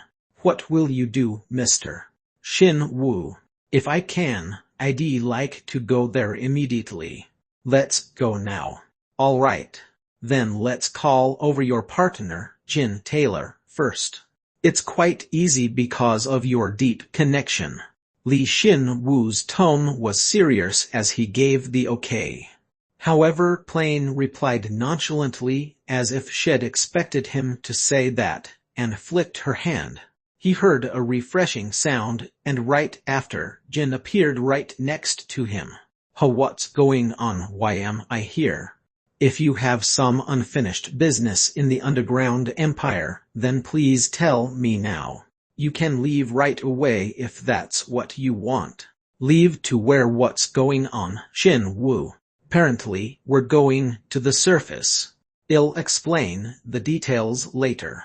Li Xin-Wu was having trouble processing all this, so he couldn't explain it to Jin right now. For the time being, he needed to listen to Plain. He briefly used his head.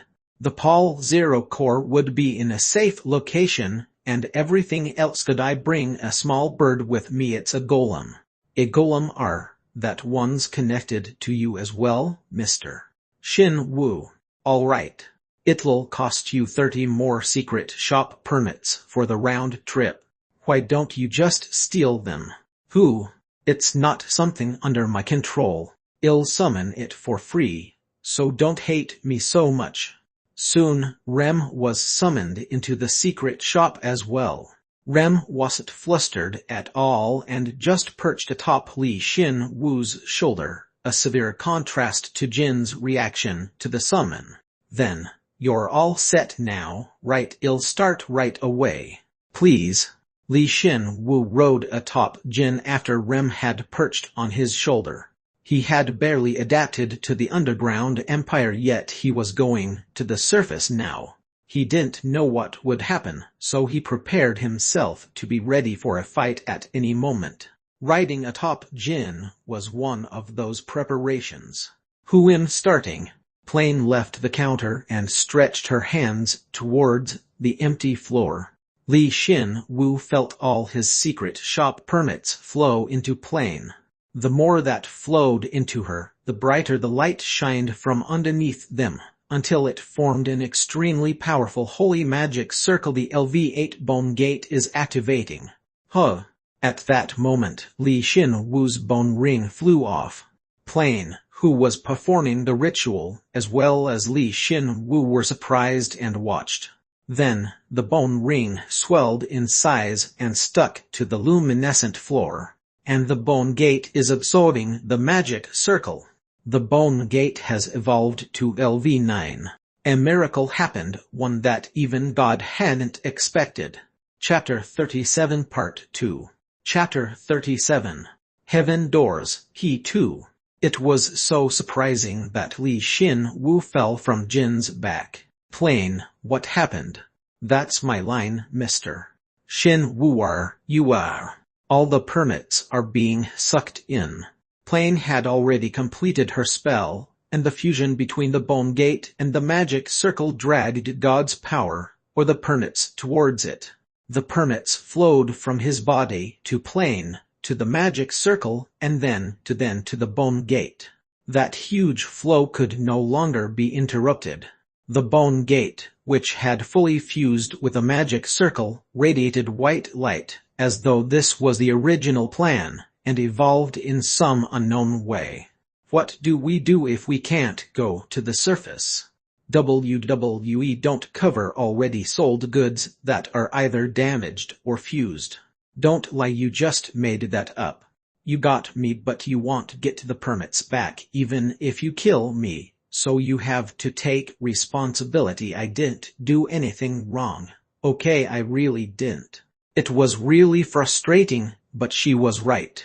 There was no point in blaming her, as this was the result of Li Xin Wu's item, the Bone Gate. But the Bone Gate should've been dormant within his inventory. The Bone Gate was an item that would remain on standby until he activated it, so why did this happen all of a sudden? If he were to guess, then the Bone Gate and Plane's magic circle must have had similar properties. It was concerning that the Bone Gate reacted to the secret shop permits, or rather, God's power. I got this item from Steve from a treasure eater. So if I find some more treasure eaters, would I be able to solve the puzzle? Treasure eaters are hard to see even once in your lifetime. How many did you kill? There was nothing more Li Xin Wu's party could do. He just stood beside Plane, who was munching on popcorn, and watched the Bone Gate as it evolved.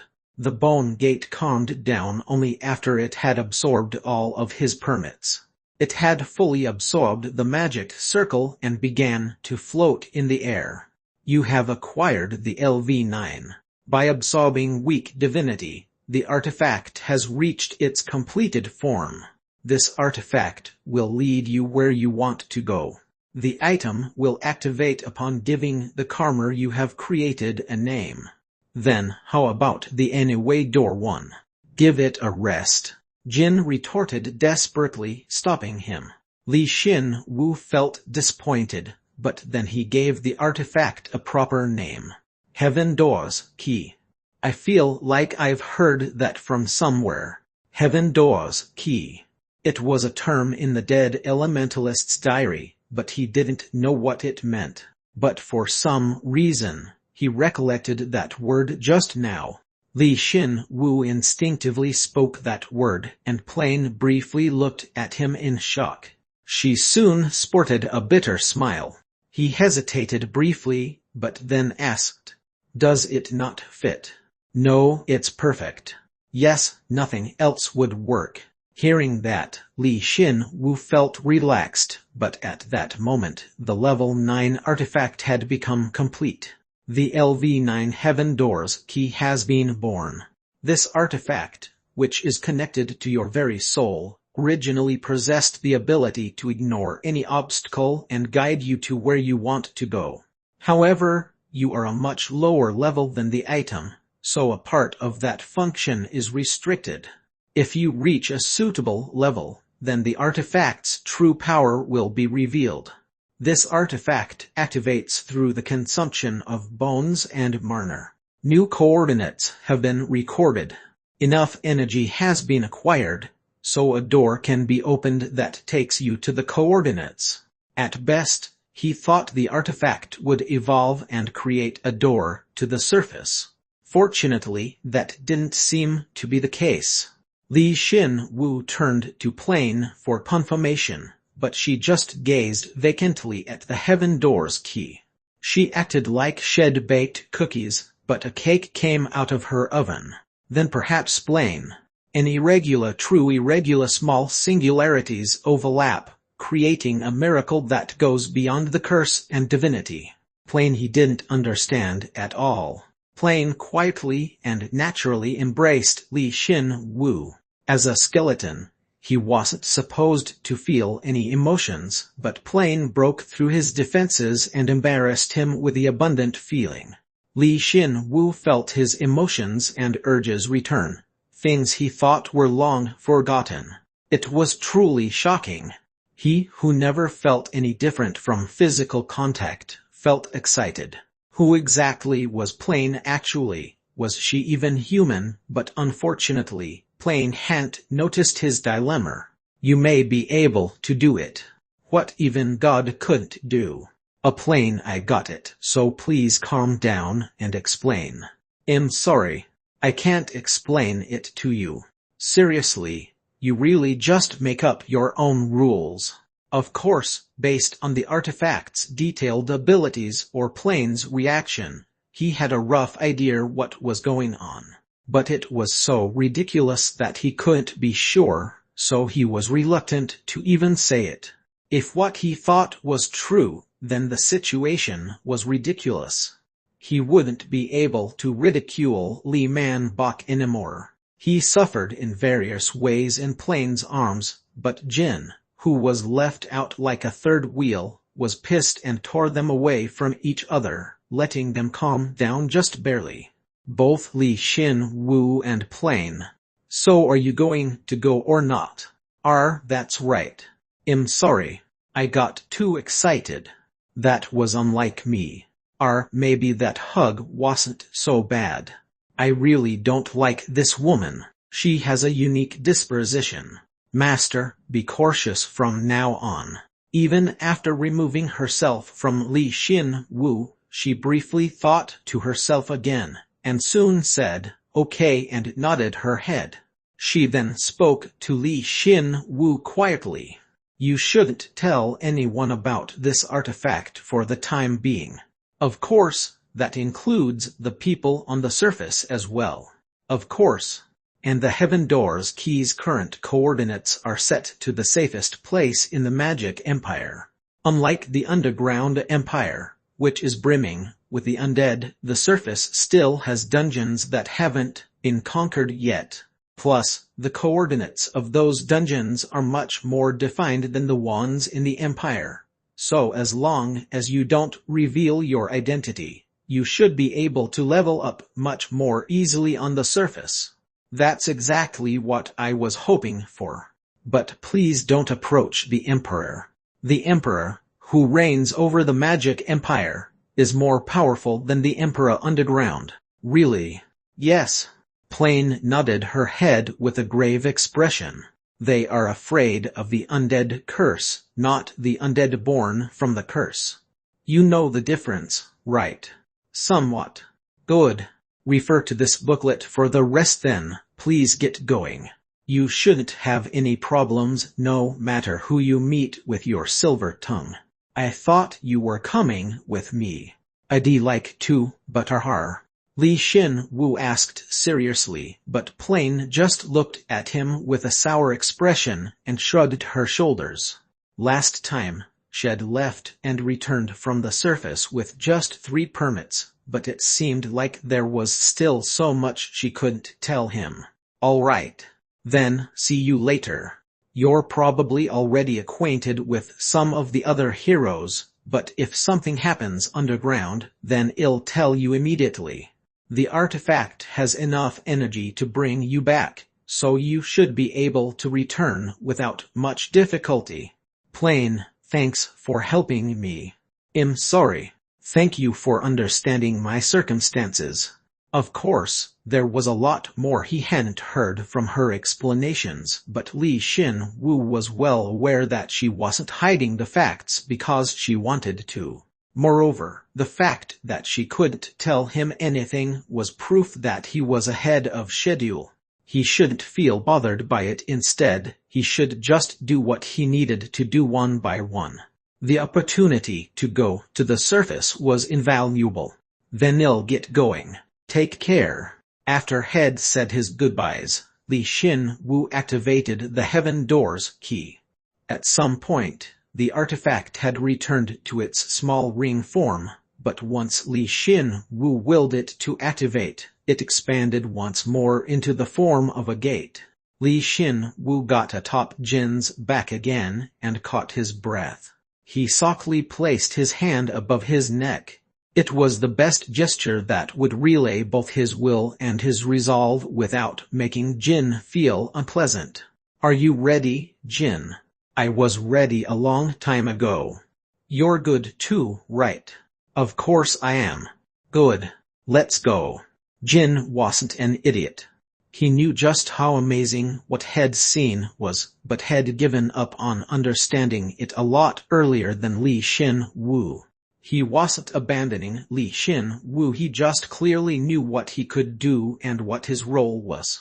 It's an honor to be able to take part in this opportunity with you, Master. I'm counting on you, Rem. The three entered the gate without hesitation. At that moment, the heaven door's key vibrated immensely, accompanied by radiating light that devoured all three of them. The gate remained for a while longer, but soon there were no traces of it ever existing. Plain realized that Li Xin Wu had arrived on the surface and had retrieved the heaven door's key. She naturally said, "Are you seeing this?" "Yeah, I am." She could hear the goddess voice in her head. Li Xin Wu had rudely said that she was possessed, but her communication with the goddess too was much simpler than he imagined. Since the two were deeply connected like Li Xin Wu and Jin's connection. "You didn't call him here, knowing that this would happen, did you?" "Yeah. Since even I don't have the ability to foresee so many repeated miracles. I felt really sorry for the heroes. Of course, it's not like I didn't have any expectations for him after turning him into an undead, but I didn't think he'd figure out a solution. A level 9 artifact, even I can't make something like that easily. Still, you're not entirely blameless. Please beg the heroes for mercy, the ones you called over without even having a solution in place. Can't I just say that everything is going exactly as I planned? If I say that Li Xin Wu is my new apostle, then there's no way he'd become your apostle. No one besides Lloyd HK would believe that stupid excuse." Plain sighed deeply and refuted her. Perhaps her firm reply caused the goddess to sulk, as she remained silent for a moment. Then, she spoke again, as she felt it was pointless. "Now all we need to do is kill them all.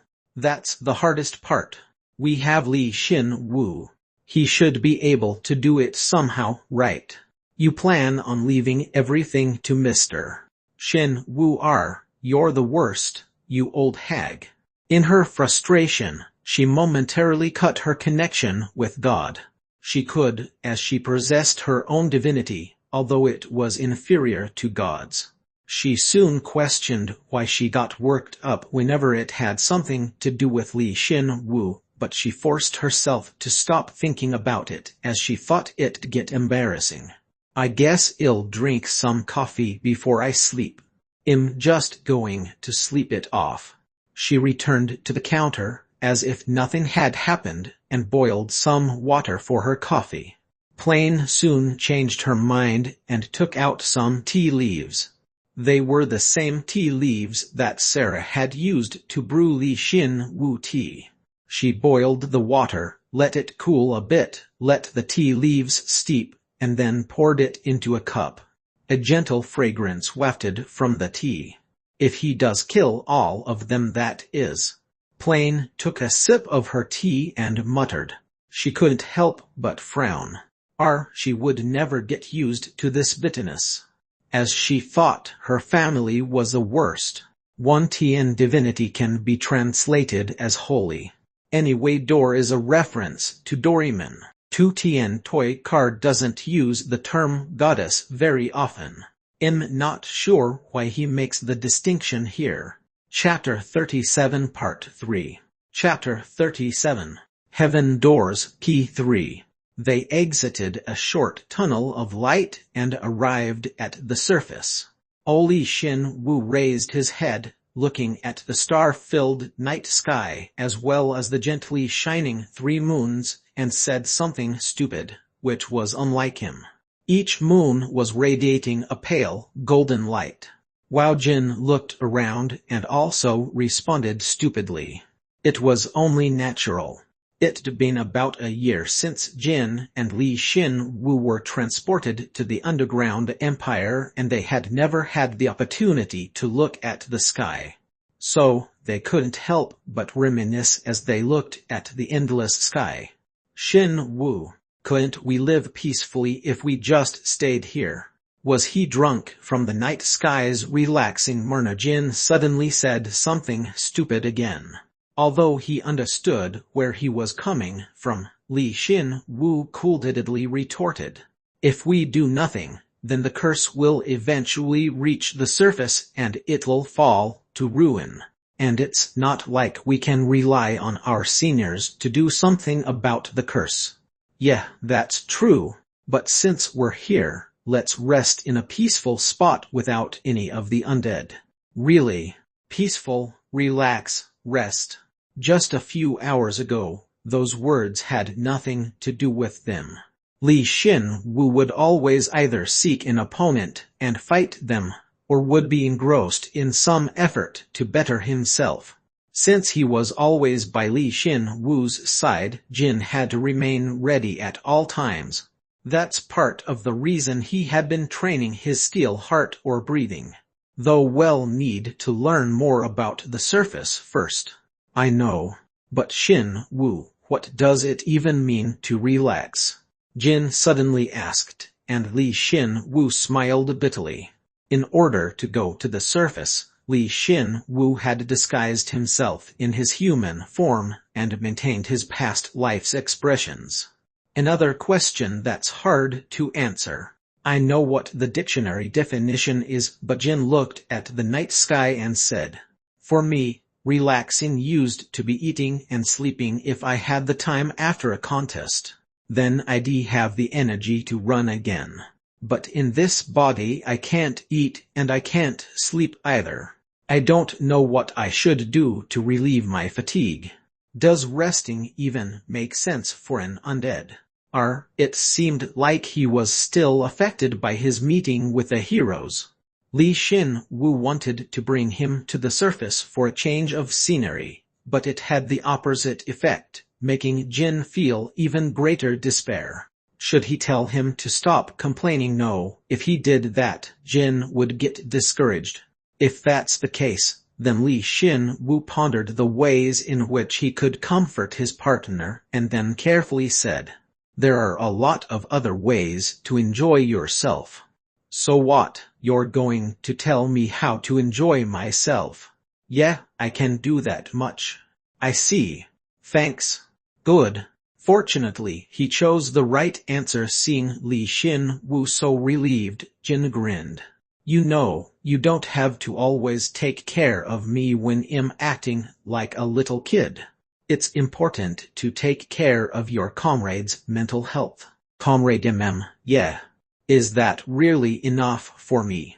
Li Shin Wu didn't really know what Jin's muttering meant, but with this, it seemed like Jin was feeling a bit better. Perhaps he'd been gloomy because all they'd been doing is fighting recently and they hadn't had the time to relax and spend time with each other.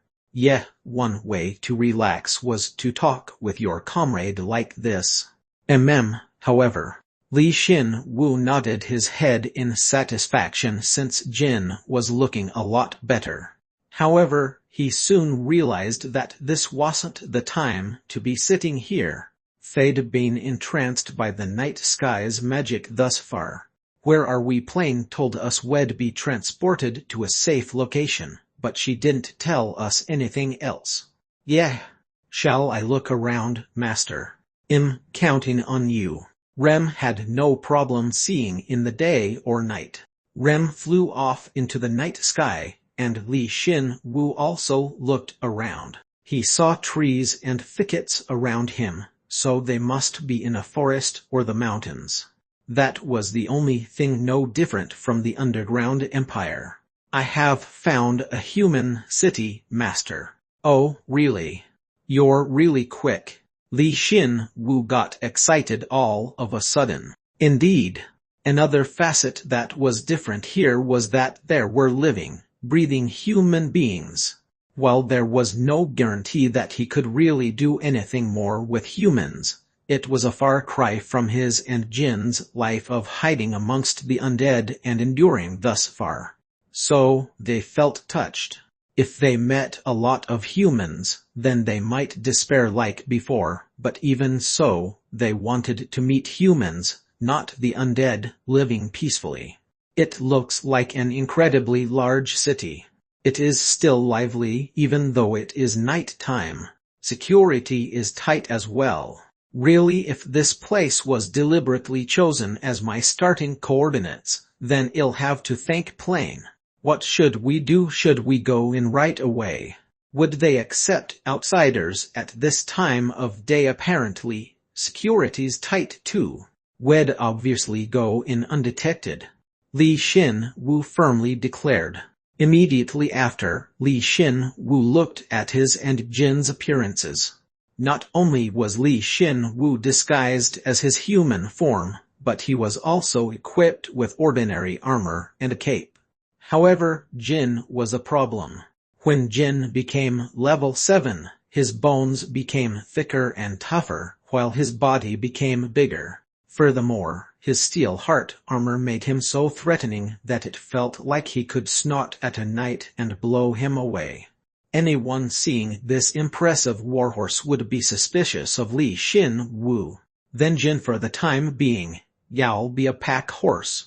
Why, I thought you'd be able to turn me into a human with your disguise skill. I was waiting in anticipation. Sorry, I can't turn a horse into a human yet. Instead, I'll disguise you so that you look like a plump pack horse. I really don't like this, to be honest. It felt like he'd be able to turn him into a human if he stressed himself. Plus, with his contract and the high-rank assimilation skill, they would be able to share their thoughts with each other. It wouldn't be impossible to disguise Jin into the form that he was thinking about. But he might be traumatized again if I just transform the outside of his body.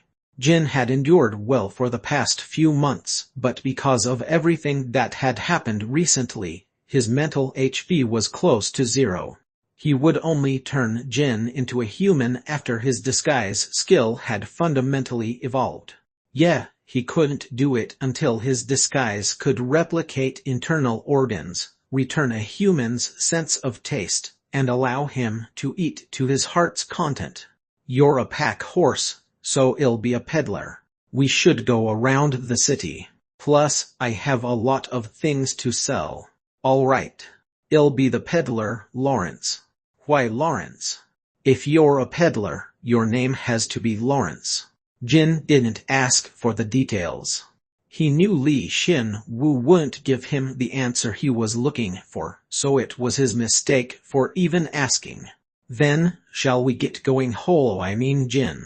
1. What about my disguise? Already did it. Jin instinctively looked down at his legs and was shocked once he realized that his legs had changed. That wasn't all. His body had become smaller, so that he looked like a real pack horse. His stats hadn't changed, so neither his speed nor durability had changed, but still, there was no way he wouldn't be surprised. He hadn't felt anything, yet he was disguised instantly. Moreover, from the outside, his body looked so alive. My disguise skill lets you feel the texture and heat of your skin, so we don't have to worry about getting caught. But you still can't eat or drink anything, so keep that in mind. Hey, why the hell is a cheat skill like this called disguise? Li Xin-Wu just grinned, turned around, and announced. Let's go, Rem. Find me a way in. I need to go unnoticed. Understood. Even if he acted like a peddler and sold goods inside, he would still have to get into the city unnoticed. He would infiltrate the city only after he'd figured out whether they had any surveillance magic, barriers, or specialized flying monsters like Rem or golems. And in only 5 minutes, they easily entered the city. You said security's tight. They're still only level 2 or 3. With Rem's help, getting in was a piece of cake. To be more specific, the surface dwellers were roughly the same level as the undead. Although there were differences amongst the skeleton soldiers, they would only reach up to level 3, regardless of how large the city was. The undead soldiers guarding the large cities in the underground empire were level 3 elites, but those guarding the large cities on the surface were mostly level 2. There were barely any level 3s, so he could say that the quality of the undead soldiers was higher. The level 3 soldiers were probably high-rank soldiers. A person's species and skills can make the difference, even if their levels and stats are the same. But those soldiers are weaker than the undead, since the undead possess limitless stamina. It might be different for those with a higher rank job, but normal skeleton soldiers were much stronger than the surface's soldiers. While thinking this, Li Xin Wu led his precious pack horse and went into the city, mixing in naturally with the other residents. Because had observed people's looks and had disguised himself accordingly ahead of time, Li Xin Wu and Jin didn't draw any attention as they walked through the street. No one knew that 2 undead were in their midst. Everywhere I look, there's nothing but people. Living, breathing people. God was so concerned about the curse. So I thought the surface would be on its way to ruin, but I suppose I have nothing to worry about for now. God's viewpoint was different from a human's viewpoint. Perhaps there were dozens of years before the curse spread to the surface, though that didn't mean they could just laze around and do nothing. That's right. First I need to make sure I can go around like this without any problems. Plus, I might find some fault in the technique. If you really want to be a peddler, then you'll need some sort of license. So what are you going to do? I'll gather information from around the city. Let's find some accommodations. Gather some more information at a lower altitude. Understood. They found accommodations rather quickly. Although it felt pointless to get accommodations when they didn't eat or sleep, they couldn't just walk around all night. Otherwise, they would be mistaken for the undead. It might feel uncomfortable, but just be patient for now. A stable's much better than the wilderness in the underground empire. I'll be resting, so go do your thing. Okay. Li Xin Wu loosely tied Jin to the stable storehouse that was attached to his room and then went inside. Had deliberately picked a place with a saloon and a cafe. He picked a table, sat down, and listened to the drinkers chatter on. He planned on getting some usable information out of them. The Emperor should have summoned the heroes, rather than being dropped into the underground empire and becoming Skeleton's master. Li Xin Wu suddenly realized that something was wrong with the hero summoning from the very beginning, but then, Rem abruptly gave his report. I have discovered golems patrolling the inside of the city. I have taken control of them through Marner Parasite, so I believe I can get you all the information you need. Are okay. Thanks. Li Xin Wu quickly cancelled his order of vodka, which had ordered for cover, and stood up. As expected, perhaps it wasn't the hero summoning that was the problem, but that the heroes themselves were the problem. Li Xin Wu tried his best to ignore that very thought. 1 in reference to Lawrence and Holo from Spice and Wolf. Chapter 37 Part 4. Chapter 37. Heaven Doors, Key 4. Rem had taken control of the golems, all of which were level 4. The golems were responsible for maintaining public order and would periodically move from area to area. Apparently, every city in the Magic Empire had golems like this, and he could easily tell what they were used for. There were more golems that ID expected underground. They're not only used for a show of the Emperor's strength, but to also keep an eye on the lords. With that in mind, I can tell what these golems are used for too. Was taking control of these golems an irreversible mistake? Li Xin Wu thought briefly, but Rem's Marner Parasite wasn't so easily dealt with. The golems would naturally obey his orders once the Marner parasite took hold. Moreover, the target of their obedience changed in such a way that their original owner wouldn't notice.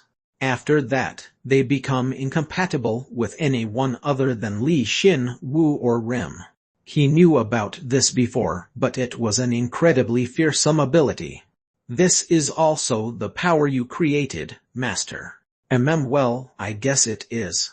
Li Xin Wu, who'd entered his room, perused the book that Plain had given him. It was some sort of surface guidebook, and learned some basic knowledge. The golems gathered information, and this information was transmitted to him through Rem, keeping him up to date on the current situation. It detailed the size of the empire and the names of its cities, as well as the city's top sellers, the location of the Merchants Guild, and even how to get a peddler license. 5 hours later, Li Xin Wu finished gathering information and nodded his head in satisfaction. Yeah, I can do this with my disguise skill and my Pirium.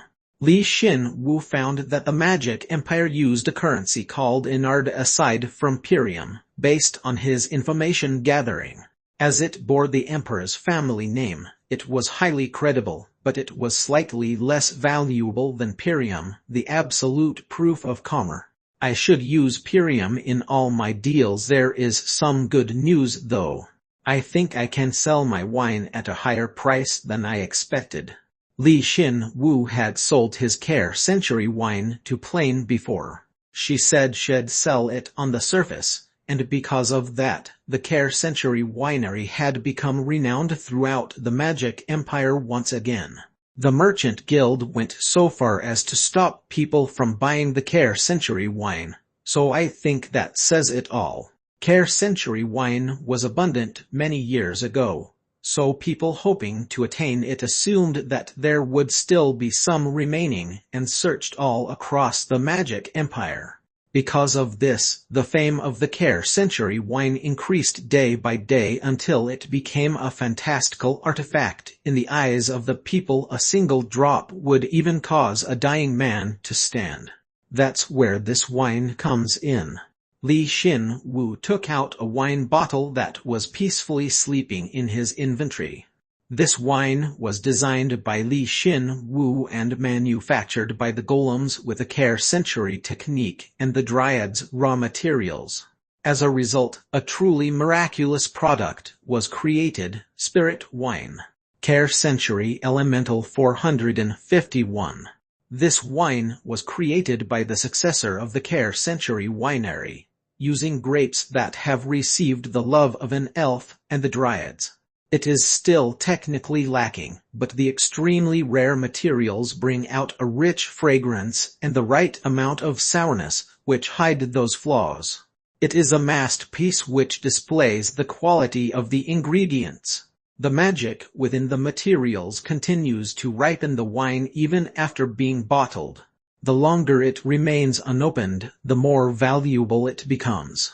Li Xin Wu used the Care Century technique and the grapes that had been blessed by the Dryads and an elf to create this wine.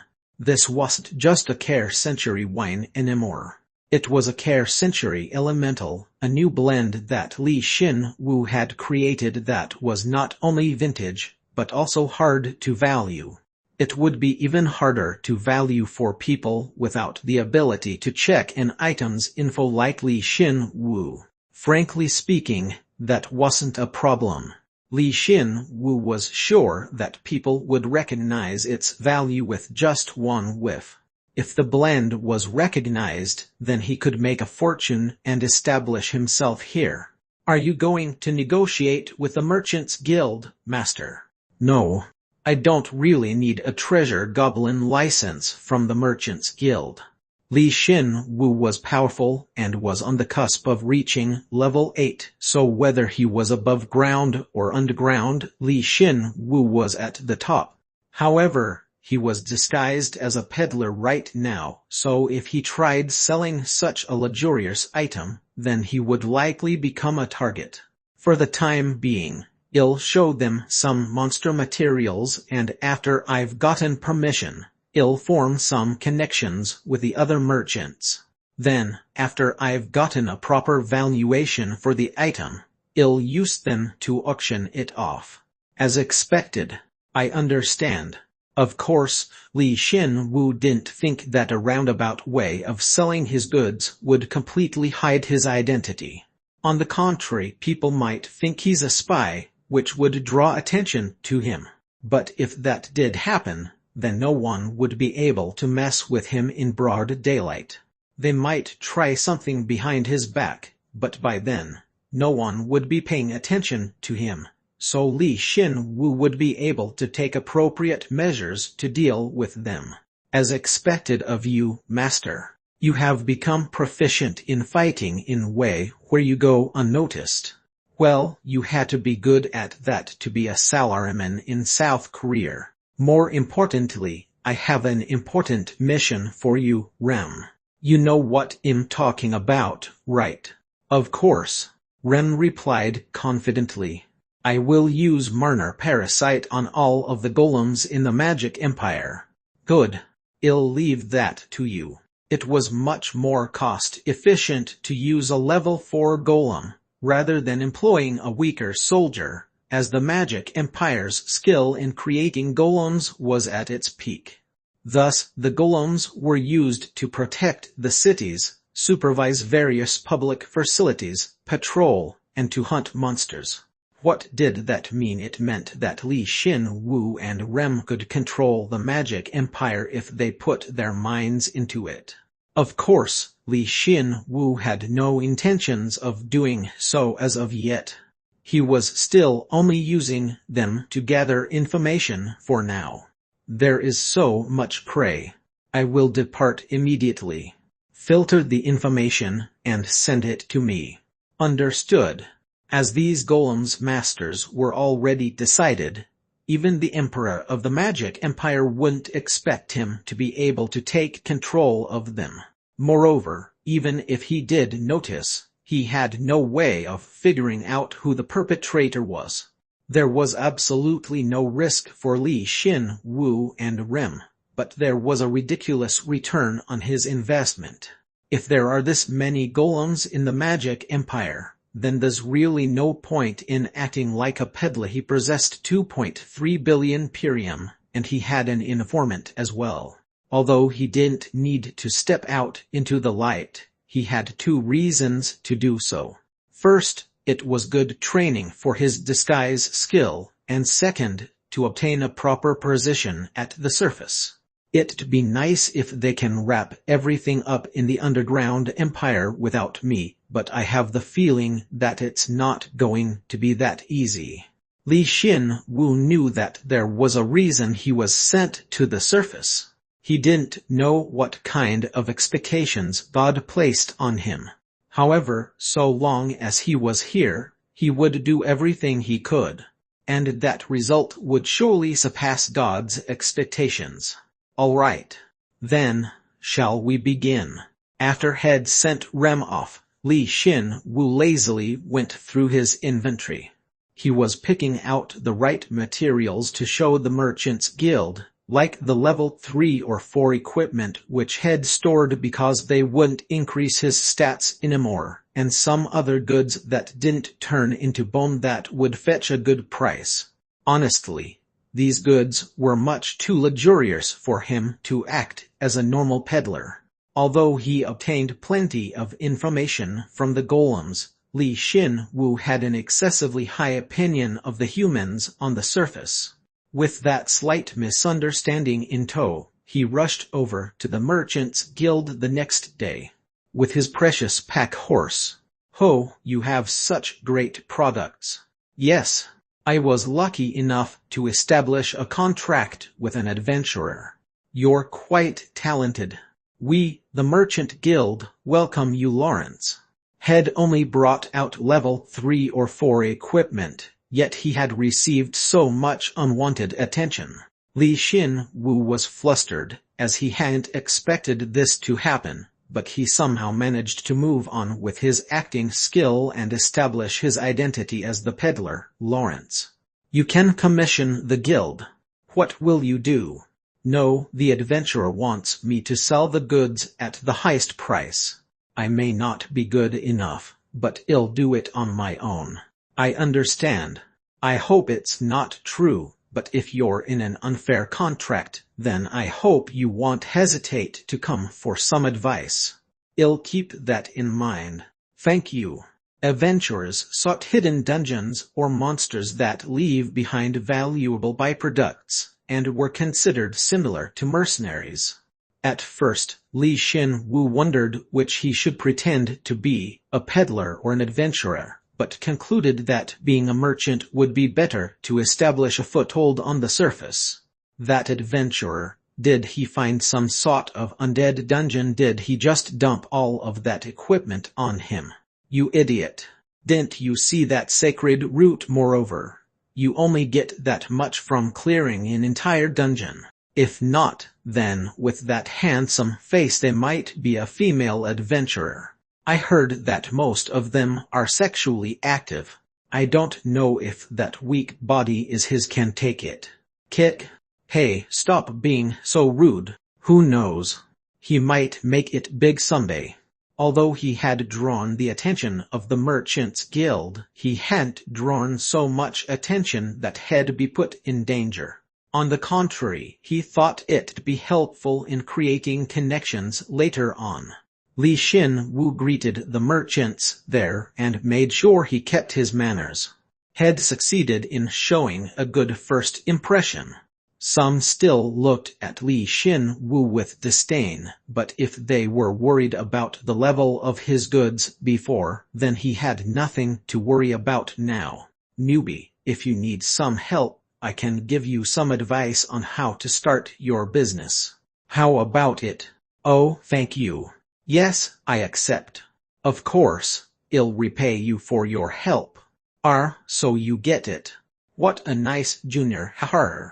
Of course, Li Xin Wu didn't need anyone's help, but if he could spend a bit of money to establish some connections, then he had no reason to refuse. The merchant had no idea what he was thinking, and just laughed uproariously, but there was someone that worried about Li Xin Wu. That was his pack horse, Jin. That guy, it's obvious he's planning something. Even I can tell. Will you be okay?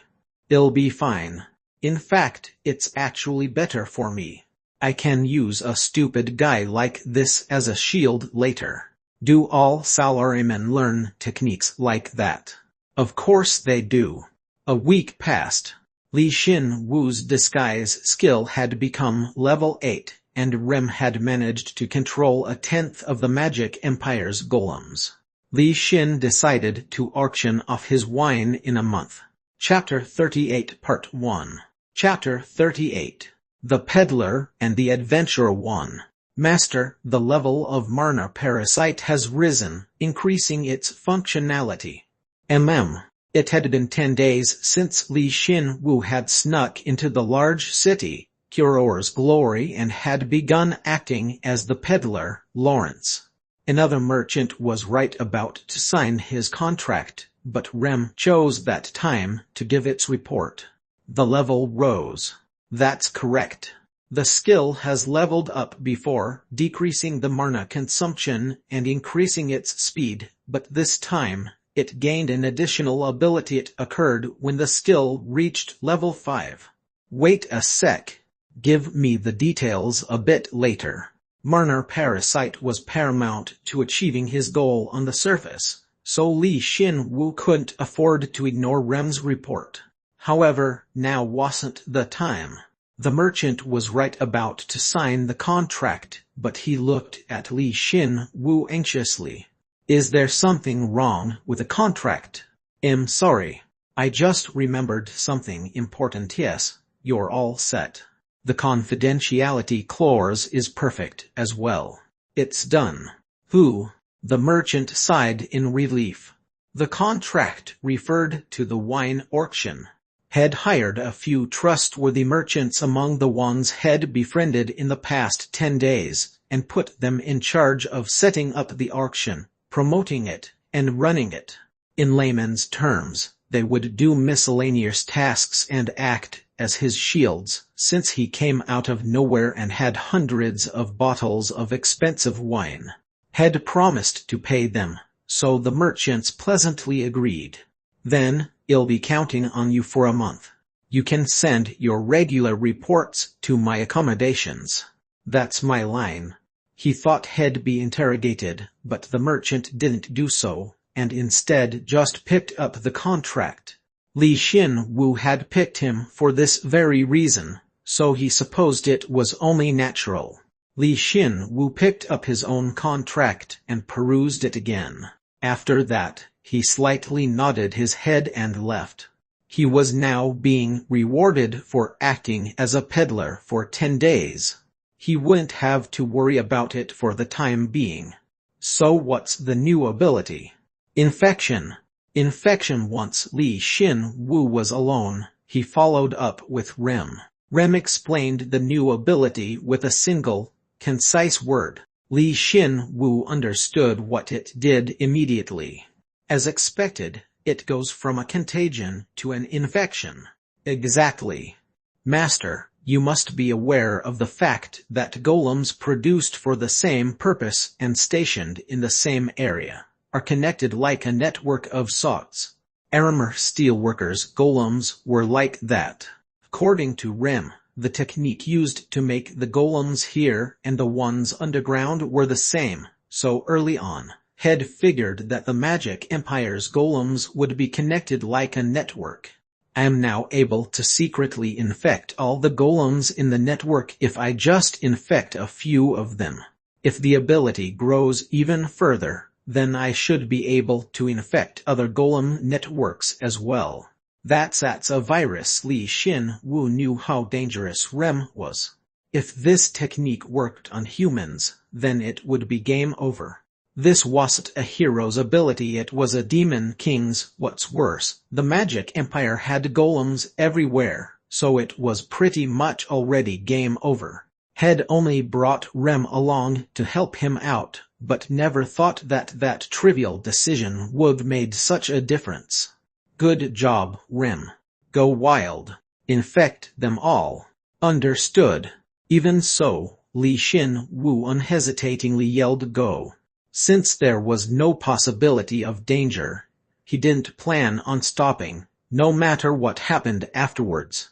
He would worry about world peace after he was completely safe.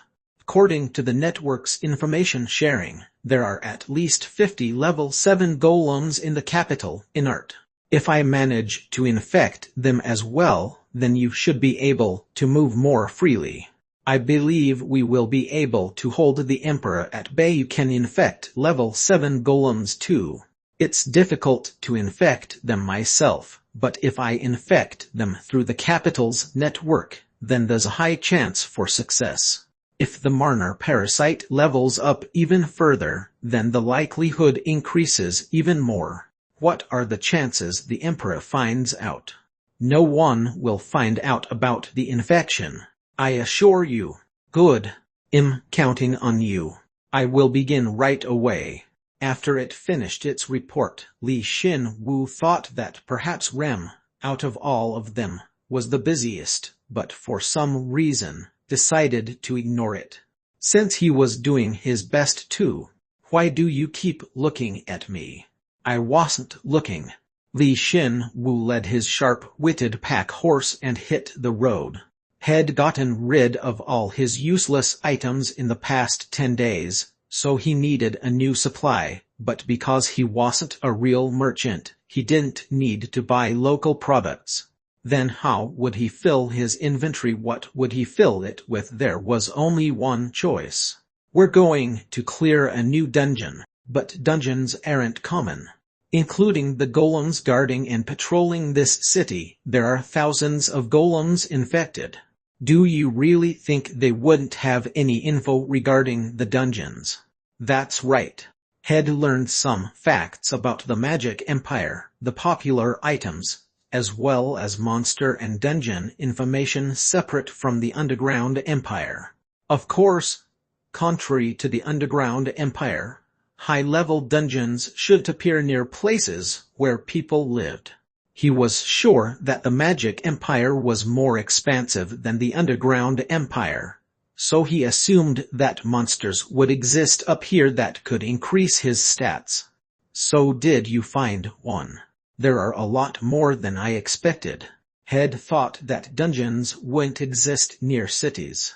However, when he actually looked into it, there was a level 5 dungeon 30 minutes away by foot. It seems like level 3 or 4 dungeons are the ones most welcomed, based on the dungeon items sold here and people's perception. A single, renowned adventurer can clear a level 3 or 4 dungeon alone, and even if they can't, they can form a party to conquer the dungeon. In other words, people who actually fight on the surface are level 4 or level 5 at best. It's like the Underground Empire. But at the level 5 mark, the danger ramps up exponentially. Normally, one would enter a dungeon one level lower than them, so an adventurer would have to form a party of level 6 is to conquer a level 5 dungeon, but finding a level 6 human was in itself rare. Well, it made sense. To become level 6, one needed a total of 3,200 stats. From level 3 to level 4, it required 400 stats, and from level 4 to level 5, it required 800 stats. And from here, the amount of stats one needed increased exponentially. This was one of the reasons that one was only considered a true hero after they'd hit level 6 in the Underground Empire. That's why people conquer the lower level dungeons up to level 4, whereas the higher level dungeons level 5 and up are left untouched, with only their location and level of danger shared. However, monsters continue to multiply in those dungeons if left unchecked, so they will eventually come out. If they are considered dangerous at this stage, then an expeditionary force of knights will be sent to take care of it.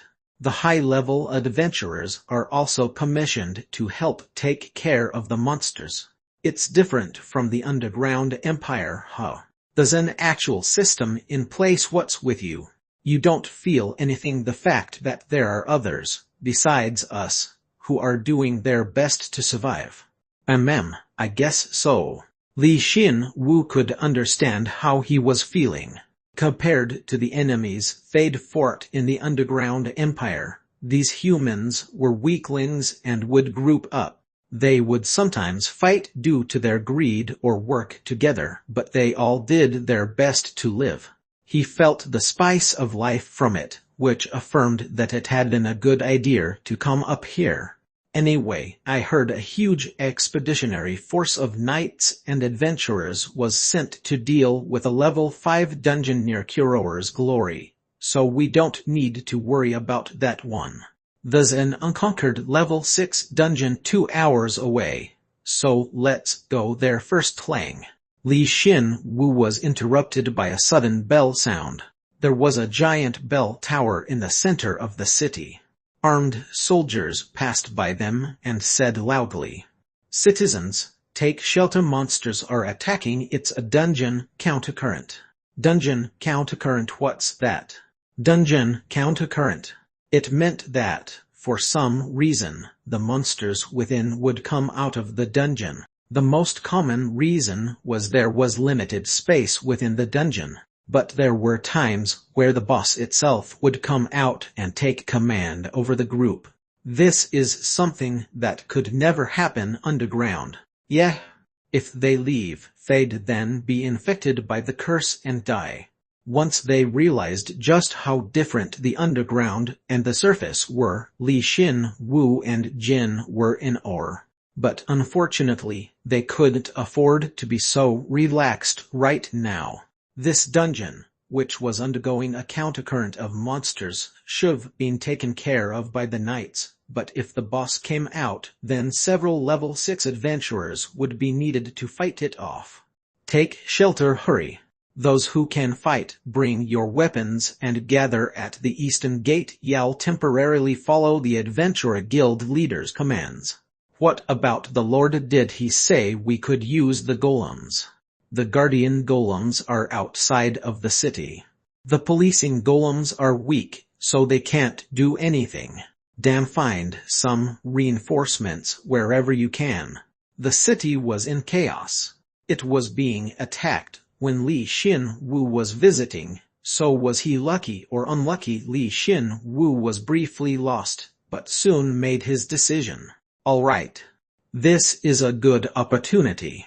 This'll be the main stage for the most powerful mercenary, K. Another alias. I had this planned from the start.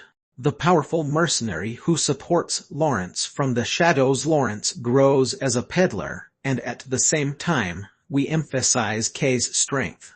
They'll become the most powerful combo in the Magic Empire. Though they're both me. At first, Head planned on using K after Head begun his wine auctioning.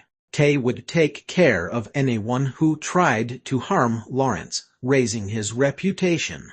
However, a great opportunity had presented itself, so he could go wild. Li Xin-Wu clenched his fists and discreetly activated his disguise skill. Then, Jin, who'd class changed from a pack horse to a wa horse, said a bit coldly. Xin-Wu, I got it. What? This is what you mean by relaxing, right? Head hit the mark, so Li Xin-Wu flinched. Li Xin-Wu quickly equipped his thick, red plate armor and tied a huge greatsword to his back. It was the evolved form of Metafel's greatsword, the LV7 Fire Dragon's scaled greatsword. He looked like a warrior that you'd see in comics. You're not having fun. Well, I knew this was going to happen, so whatever. Jin shrugged his shoulders, then tilted his shoulders to make it easier to get on, and continued. Let's think about it after killing them all. You got it. Let's go. Here, in Kuro's glory, marked the first act of the hero K. Though his actions were no different from a demon king's. Chapter 38 Part 2. Chapter 38. The Peddler and the Adventurer 2. A large group of monsters coming from the east has been confirmed. Without proper fortifications, the city will come to harm. The city was informed of the dungeon countercurrent through a report from the patrolling golem network, obtaining an approximation of the monsters' identities and size beyond the dust cloud. Immediately after, the golems simultaneously repeated reports and warnings. Recommend a mobilization order under Section 3, Article 2 of the City Defense Act. Warning: 19 golems patrolling the city's perimeter have been destroyed. The monsters will crash into the eastern gate in less than 7 minutes. Please prepare sufficiently. The patrolling golems were programmed to attack any monsters that approached the city. They reported and simultaneously attacked the monsters, but they weren't able to fend them off, as they were only level 4 while the monsters were level 5 or higher. They had only slowed down the monsters by about 3 seconds. Hey, wait a second. Isn't that a human? Stop. Let that guy in. At the ring of the bell, the soldiers situated at the top of the walls closed the gate, too late to respond. But then, right when the gate was about to close, someone just barely rushed through. All of the soldiers inside gripped their spears and prepared for any eventuality, but the man had fallen flat on his face. Healing, please heal me. Although he had a huge hole in his stomach and his entire left arm had been ripped off, Head somehow managed to stay alive.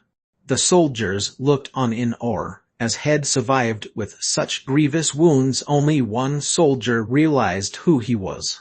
Hey, this is one of the adventurers that was dispatched with a knight's were these wounds caused by those monsters. Hey, call a priest over here.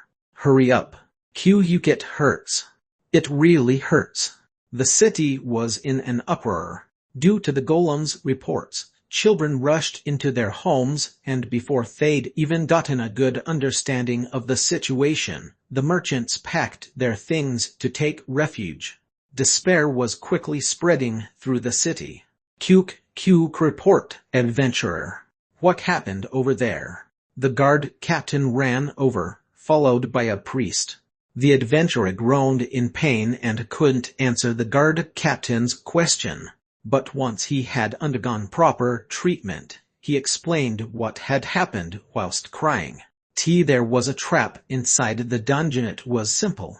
The expedition had gone well until the boss room, but the moment they reached the boss room, a boss appeared, one so strong that it was unsuited for a level 5 dungeon. It was a high-rank level 6 and no. A level 7. It's definitely level 7. The boss was definitely level 7. Level 7, that's a load of crap. Why would a disaster-class monster be here? There's no way a level 7 boss would appear inside of a level 5 dungeon. Wait a sec. If you were able to take care of the monsters before the boss room, then what's with a number of monsters? Those aren't just normal monsters.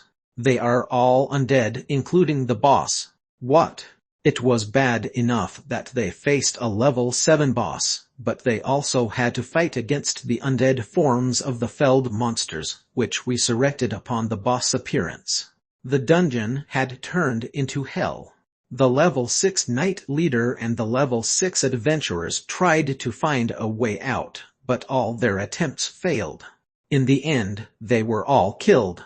The reason the adventurer had even survived was because he'd been injured prior, and stood on standby outside of the boss room. So you ran out once you saw the signs? Yes. I told you everything. We can't beat that thing. I'm running. The city's in danger. If you're going to run away from the front, even after being healed, then I'll strike you down here and now. What the adventurers' report didn't help them at all. Although they knew what was happening now, they didn't know how to deal with the monsters, or what the cause of it all was. The monsters continued to get closer and closer, yet more and more people were giving up. The city had sent their best soldiers to the dungeon, and those soldiers had all died, so there was nothing they could do. Did you report to my superiors? It was sent after grasping the situation. Reinforcements are expected to arrive in 3 hours. Blocking the monsters' advance by gathering all the city's golems intended for guarding, patrolling, and maintaining public order. They can delay the monsters for about 30 minutes.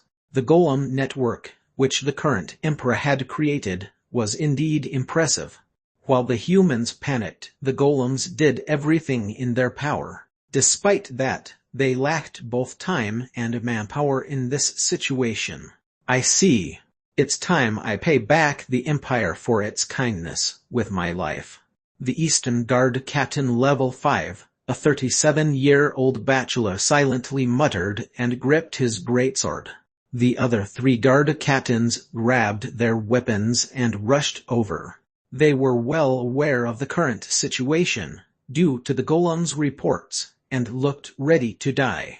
You won't take one more step into this city until we die. You. In the name of the loyal shield, I'll kill all of you dirty monsters. Captain, I'll come with you.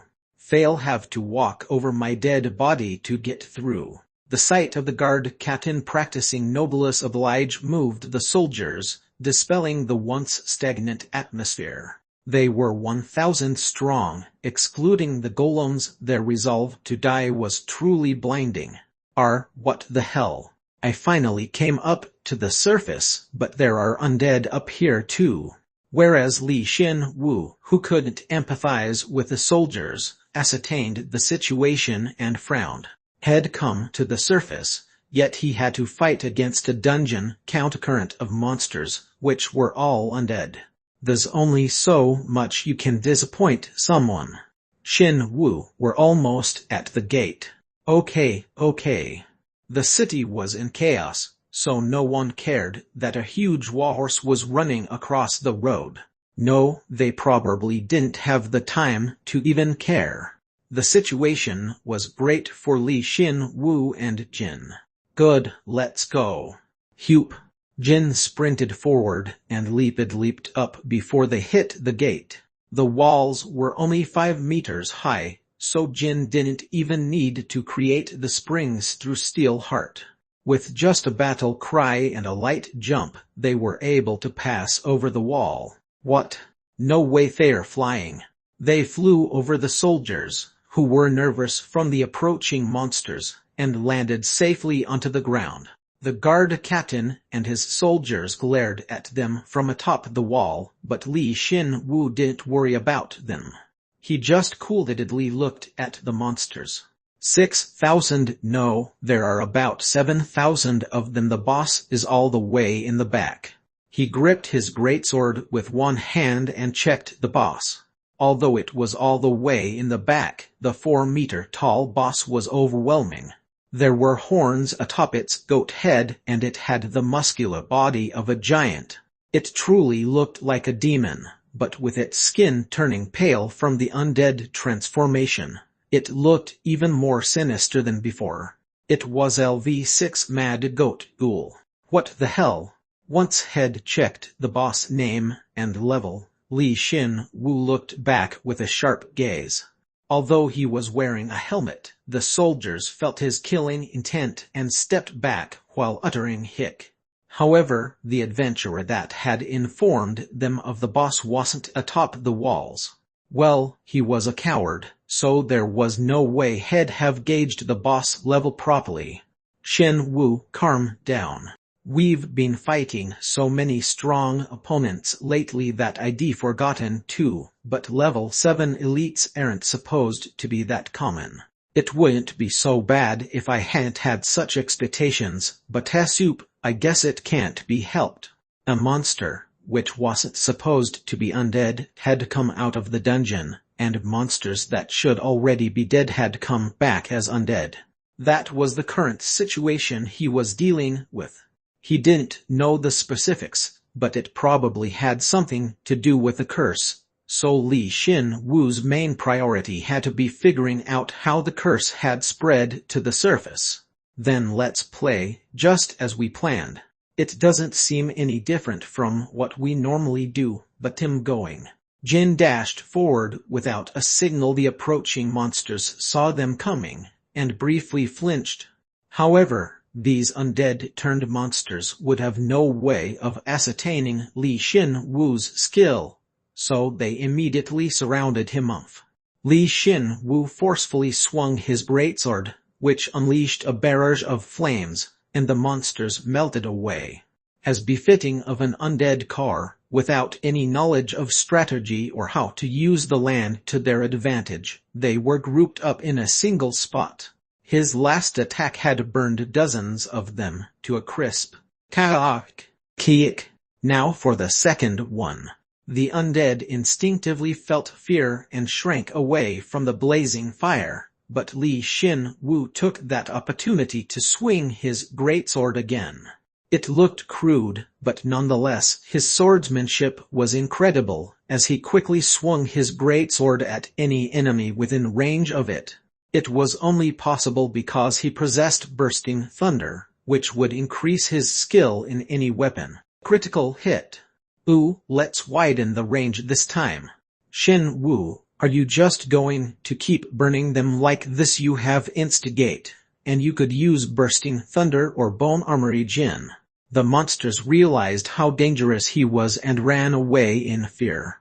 However, Li Xin Wu spewed flames from his greatsword once more and quietly spoke. I'm the greatest mercenary, K, who uses a fire greatsword. Oh, I see. Jin understood. Using instigate to temporarily bring the undead to his side or creating bone weapons to cut or explode his enemies was Paul Zero's specialty, not K's. However, using bursting thunder to burn a large quantity of enemies with his greatsword was.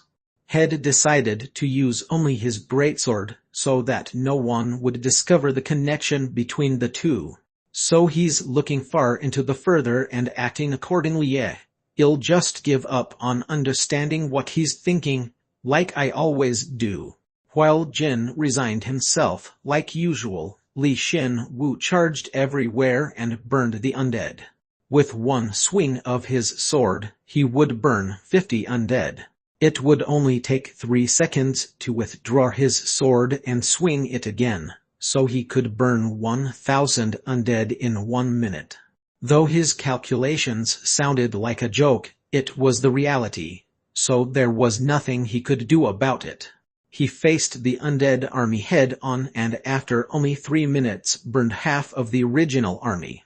I will put my life at stake to protect the Empire. The guard captain, as well as his soldiers, had been ready to die for the Magic Empire, but seeing Li Xin Wu tear through the monsters, they felt relieved, as well as a sense of discomfort that they couldn't understand. However, there was no way Li Xin Wu would know that. After all, these guys were weak, so they wouldn't have been able to do much. On the other hand, there were also soldiers within their ranks that were in awe of him. That guy's a monster. He's not our monster. He's a hero. A hero has appeared. How can he burn so many undead? Now that I think about it. A soldier, who watched vacantly as Li Xin Wu rampaged with his great sword in hand, spoke of a rumor he'd heard just a little while ago. I heard that a central pillar of the Sun God Temple had collapsed. I heard that it was caused by the Sun God's rage, but perhaps that wasn't true. Perhaps it was a revelation that the Sun God was sending us a hero. Uvuvo. Li Xin Wu wore red armor, wielded a great sword tinged in flame, and swept away the undead, so it was only natural that they thought he was the Sun God's hero. He skillfully led his giant warhorse and bravely rushed into battle, and his great sword continuously emitted such showy and destructive flames. A hero. The Sun God's hero is protecting us. O Sun God. The Sun God's hero. Li Xin Wu had no idea this was going on, but it seemed like the legend of the hero K had begun. Chapter 38 Part 3. Chapter 38. The Peddler and the Adventurer 3. The other humans, or even the golems, didn't have a chance to intervene. Li Xin Wu ran across the battlefield alone, spreading flames everywhere. His greatsword's flames wouldn't abate until its targets were burned to a crisp, and he, like the flames, continued to burn bright, regardless of the magic or stamina cost. But that was only natural. No matter how much he looked like a human, he was undead. So he would never tire, and his magic good. This ability's the best when handling elemental power. When Li Xin Wu reached level 7, he became able to influence the ambient mana. It wasn't the same as the level 8 Archmage Fitain von Silden's ability to dominate mana, but befitting his title of a breathing bone joker, he could influence nearby mana whenever he expelled mana, as if breathing. And the longer he used that ability, the quicker he could influence the surrounding mana. By now, he could influence a huge area. In other words, it would take some time to power it up, but if given enough time, he could even take on a level 8. At least in terms of controlling mana. And if the element itself becomes a medium, then that speed increases significantly. His mana-made flames infected the ambient mana, which in turn created new flames.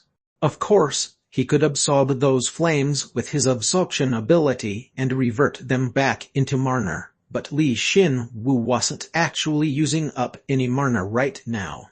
It would be different if he were using an extra-large skill, but simply creating flames with a fire element would barely leave a mark on his magic. On the contrary, he absorbed the flames that came back to him, ensuring that he had almost a full tank of magic. Although had caused this, it was almost scary even to him. It's become a sea of flames.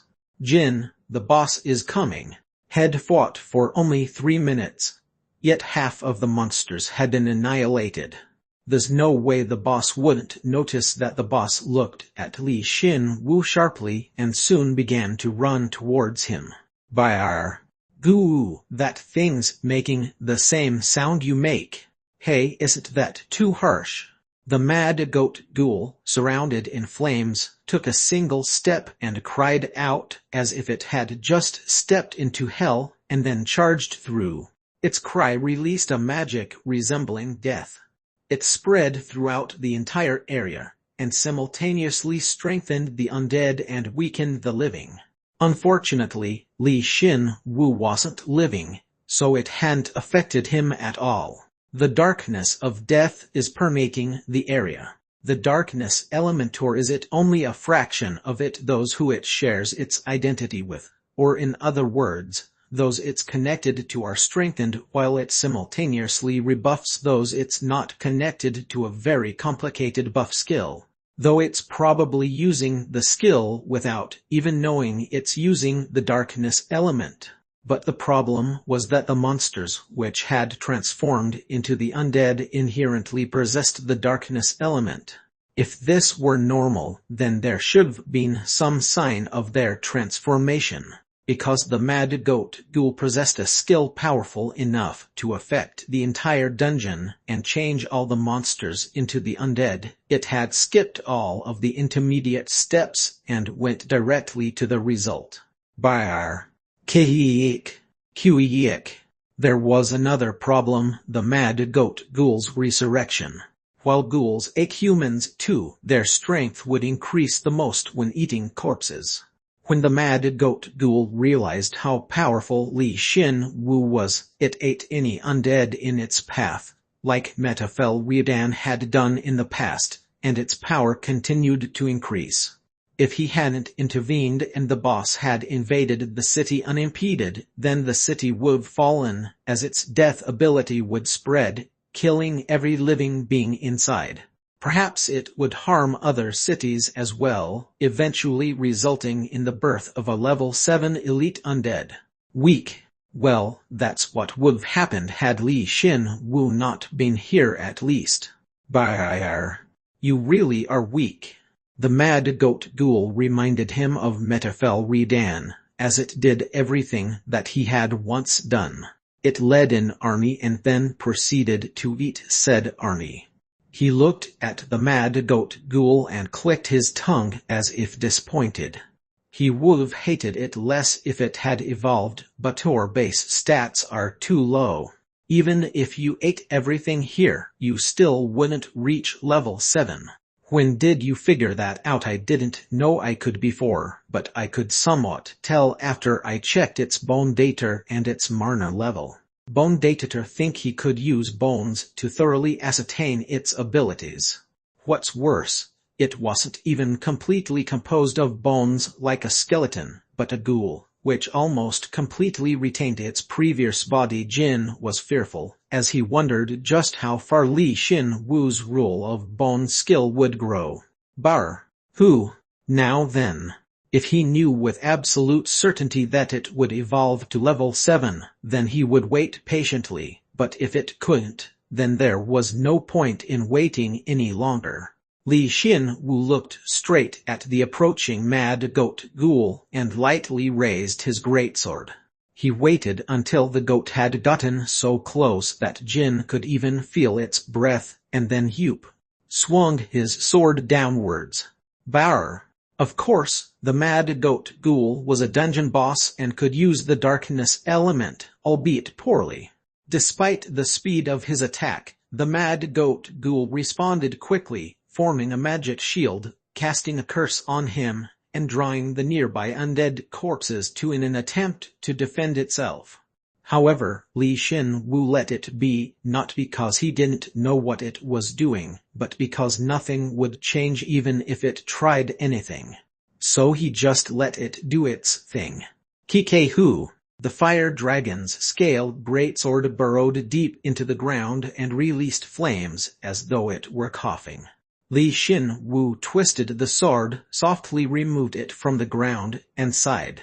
Right after, the mad goat ghoul's body was split in half and burned. All that remained was perium and a single goat horn.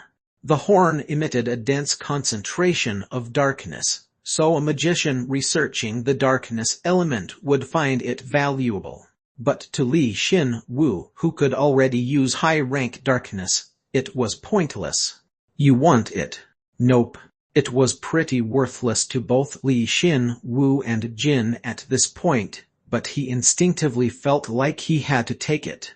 Was it because he was Korean he picked up the black goat horn, stashed it in his armor, and raised his head? All of the undead were looking at him. I thought it'd turn out this way. Beast-type undead lack brains. When the boss was killed, the undead temporarily stopped moving. Since the boss, which had a clear goal while commanding them, was gone, they had lost all motivation to move. All that was left of them were their undead instincts. The instinct to curse, but also yearn for the living. They foolishly gathered around him, like honeybees to a flower, without realizing that the fragrance of life he emitted was a ruse. The underground's undead are better. They know how to recognize fear and run away. Li Xin Wu clicked his tongue and stabbed his greatsword back into the ground. At that moment, a huge amount of flames spewed out from the blade, covering the land. Hundreds of monsters were burned all at once, and then even more. Although it was powerful, it wasn't a skill or magic. He just used his greatsword as a medium to create a high quantity of high-rank flames. It was only possible because he already took control of the entire area's Marner. Wow, they're like ants coming for a piece of candy. Ugh. What was even more surprising was that the undead continued to throw themselves into the flames. They had already lost all control, each and every one of them being drawn to his scent, and then they were burned. After that process continued for a while, no undead were left remaining. His expedition had ended in an instant. Then Li Xin Wu realized. The strongest mercenary, K. He had planned on using K as Lawrence's trustworthy backer, and show such skill that no one in the city could ignore him. But things had gotten out of hand. Perhaps did I go overboard, you think? Jin sighed and replied. Then, he looked above the castle walls. The humans were still up there. As humans, they couldn't see him, but Li Xin Wu could see them. They looked at him as though he were a god. What are you going to do about that? At this rate, they'll start worshipping you. Faith doesn't come so easily. If it did, then pseudo-religious leaders would be out of business. Well, it's a lot different from my original plan, but this isn't so bad. I gained quite a bit from acquiring the golems, so I suppose I can afford to make my plan a bit more aggressive than before. After showing such overwhelming dignity, there was no way he could just leave and say I'll be going now. Interested parties from the city, and even humans in high positions, may come and find him. It might feel burdensome, but the amount of information and goods that he could obtain would increase immensely. There is one thing that worries me. The Emperor of the Magic Empire, who plain told me not to approach under any circumstances. He decided that it wouldn't be such a bad idea to meet with distinguished figures to obtain information on the Emperor. Nothing ventured, nothing gained. I can't let it be. I need to be more active, if for no other reason than to figure out what that damn god is thinking. Well, if the worst-case scenario does happen, then I can just sacrifice a life and run. It's hard to use the blessing of death here, so let's not. But death energy is scattered all around. Charge it up while you still can. Now then, I'm going to collect the loot now. Li Xin Wu used Rule of Bone discreetly so that the humans atop the castle walls wouldn't notice, and drew all the perium, as well as the bones, towards him ASAP. He collected the loot within 10 minutes, which was kind of funny considering the fact that it had taken longer than the battle. The sun god's hero. Ooh. Oh, hero. Jin collected the death energy and Li Xin Wu the loot. By the time they were done and grouped back up, the humans, having confirmed that it was safe, began to exit the gates one or two at a time. They gazed at Li Xin Wu with bright eyes and shouted something, which was something Li Xin Wu had heard before. The sun god, to think that the sun god still loved the magic empire this much. Let us thank the sun god for sending us a hero. Sun god's hero, please come this way, I would like to hear your name. The guard captain of the Eastern Gate stood at the forefront and exclaimed. Li Xin Wu had never heard of the sun god's hero before, but he was sure that they were referring to him. Li Xin Wu briefly thought about how he'd deal with this new title, but soon organized his thoughts, grinned, and said, Good, so you know who I am indeed. I am the hero, K, that was sent by the sun god to help you. Ooh. Hey. His current identity was already a pain in the ass to deal with, yet he still had the nerve to make such a lie. Jin cried out, but Li Xin Wu didn't let it worry him at all. If other people were to misunderstand and make up a great identity for him, then there was no point to straightening it out. Oh, by the way, as per God's command, I formed a contract with Lawrence, the peddler, so keep that in mind. The peddler, Lawrence. Ooh, so that extraordinary man was supported by the sun god. All hail the sun god. The misunderstanding had spread, and no one could handle the situation. Li Xin Wu felt how chaotic the situation had become, and nodded his head in satisfaction. While Jin despaired and lowered his head, a message appeared before Li Xin Wu like always. The acting skill has become LV20. Perhaps you can fool even natural phenomena. His acting was so natural that if a sun god did exist, they would say something like I really did send a hero. Li Xin Wu grinned and stored his greatsword. Perhaps God would come to regret sending him to the surface, but it was already too late to take him back. 1tn Both the undead and humans use the word empire, but for clarification purposes, I add in whether it's the magic empire or the underground empire. Toykar tends to use surface underground to refer to the magic empire and the underground empire, but I often replace the former, as it's incredibly awkward to use in an actual sentence. Chapter 38 Part 4. Chapter 38. The Peddler and the Adventurer 4. 2 weeks had passed since the dungeon countercurrent. During that time, the peddler, Lawrence, had cemented his position in Kuror's glory because of the sun god's hero, K's influence. Li Xin Wu fearlessly advanced again and again, and was able to buy a villa once used by an aristocrat with good terms, became able to sell various choice goods from the Merchants Guild, and was even authorized to open his own shop. These benefits were supposed to be unattainable by an unknown stranger, yet he had been given them. It made him wonder why he'd worked so hard, struggling with his acting and instigation skills thus far. He couldn't call himself a peddler anymore. After all, he was far off from a regular peddler now. They're helping me so openly. They're accepting me, even though they know I'm suspicious. That just tells you how much they want K's power. Li Xin Wu showed off his goods on the display stand outside his store and muttered leisurely.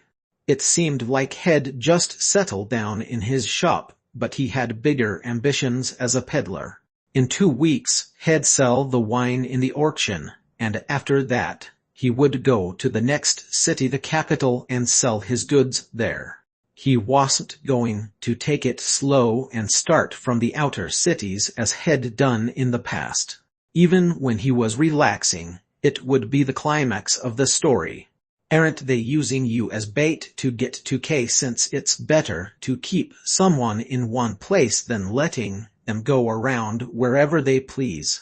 Jin, you're a lot smarter than I expected. Wait. I didn't say anything. It was all my secretary. Jin, who was tied outside his shop, asked a good question, but then bit off some of Li Xin-Wu's hair and nibbled on it. Li Xin-Wu realized that having his hair, which was created by his disguise skill, ripped off his head was incredibly unpleasant. However, Jin was right. A powerful individual could become a blessing or a curse. The emperor, or his followers, should have heard the report by now, so the reason they'd let him be for 2 weeks was likely to mobilize someone who could actually contend with K. I'm looking forward to their response. Will a level 7 pop up, or a level 8? Depending on who they send, I can estimate how strong the Magic Empire is. I don't think they'll send a level 8. Well, that's not necessarily true. During these 2 weeks, Rem had been traveling across the cities and brainwashing the golems.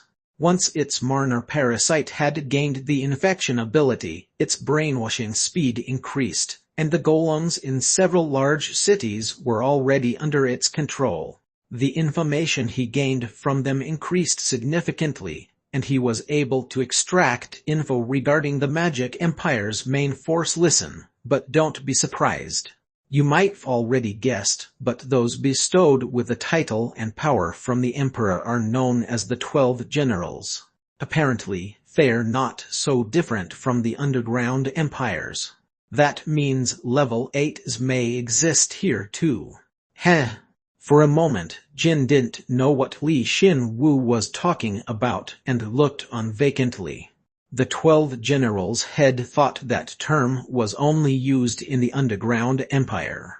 However, the Magic Empire used the exact same term. That meant Xin-Wu, the Magic Surface Empire and the Underground Empire share the same name. Ding ding. As expected, Jin could be pretty smart when he wanted to be. Li Xin-Wu nodded his head in satisfaction and continued. The name of the Magic Empire is Hiter. It's exactly the same as the Underground Empire's name. Wait a sec. Which one came first? That's unusual. You're quite sharp today. You go straight to the point. You know, it's all because I've stuck around you for so long. I guess you're right. Which came first, the Magic Empire or the Underground Empire? The answer to that question was a lot more important than it might seem. When God had first summoned him, she had called it the Empire, Hiter, which had flourished underground. That meant there was a chance that humans born underground had created the Underground Empire. But unfortunately, humans originated from the surface.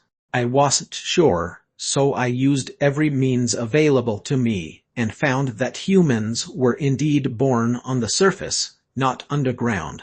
Then we can assume that the empire was once whole, but was split due to some unknown circumstances. One side must gone underground. Bingo. Exactly. It was the shocking truth, but it didn't really mean anything to him. The history wasn't what mattered. It was what led history to go down that way, or the cause and effect. Think about it, Jin.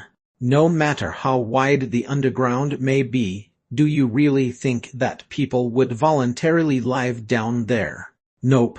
Although the empire flourished underground, do you really think they could live as naturally as those on the surface? No. Exactly. There's no way they'd be able to. So, let's modify what you said. The empire, which was once whole, split into two for some unknown reason, and one side was forced to live underground. The two heroes daringly and extremely naturally figured out the truth.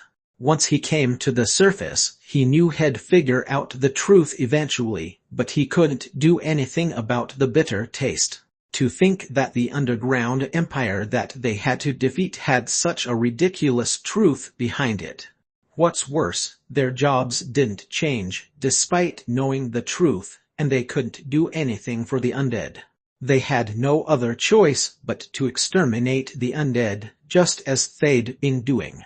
But that means we can't trust anything God said to us. What about the underground empire's curse? You don't think the humans on the surface created that, do you? Jin's blank eye sockets blazed with fury. Unlike Li Xin Wu, Jin possessed a sense of justice, so he wouldn't be able to let this go.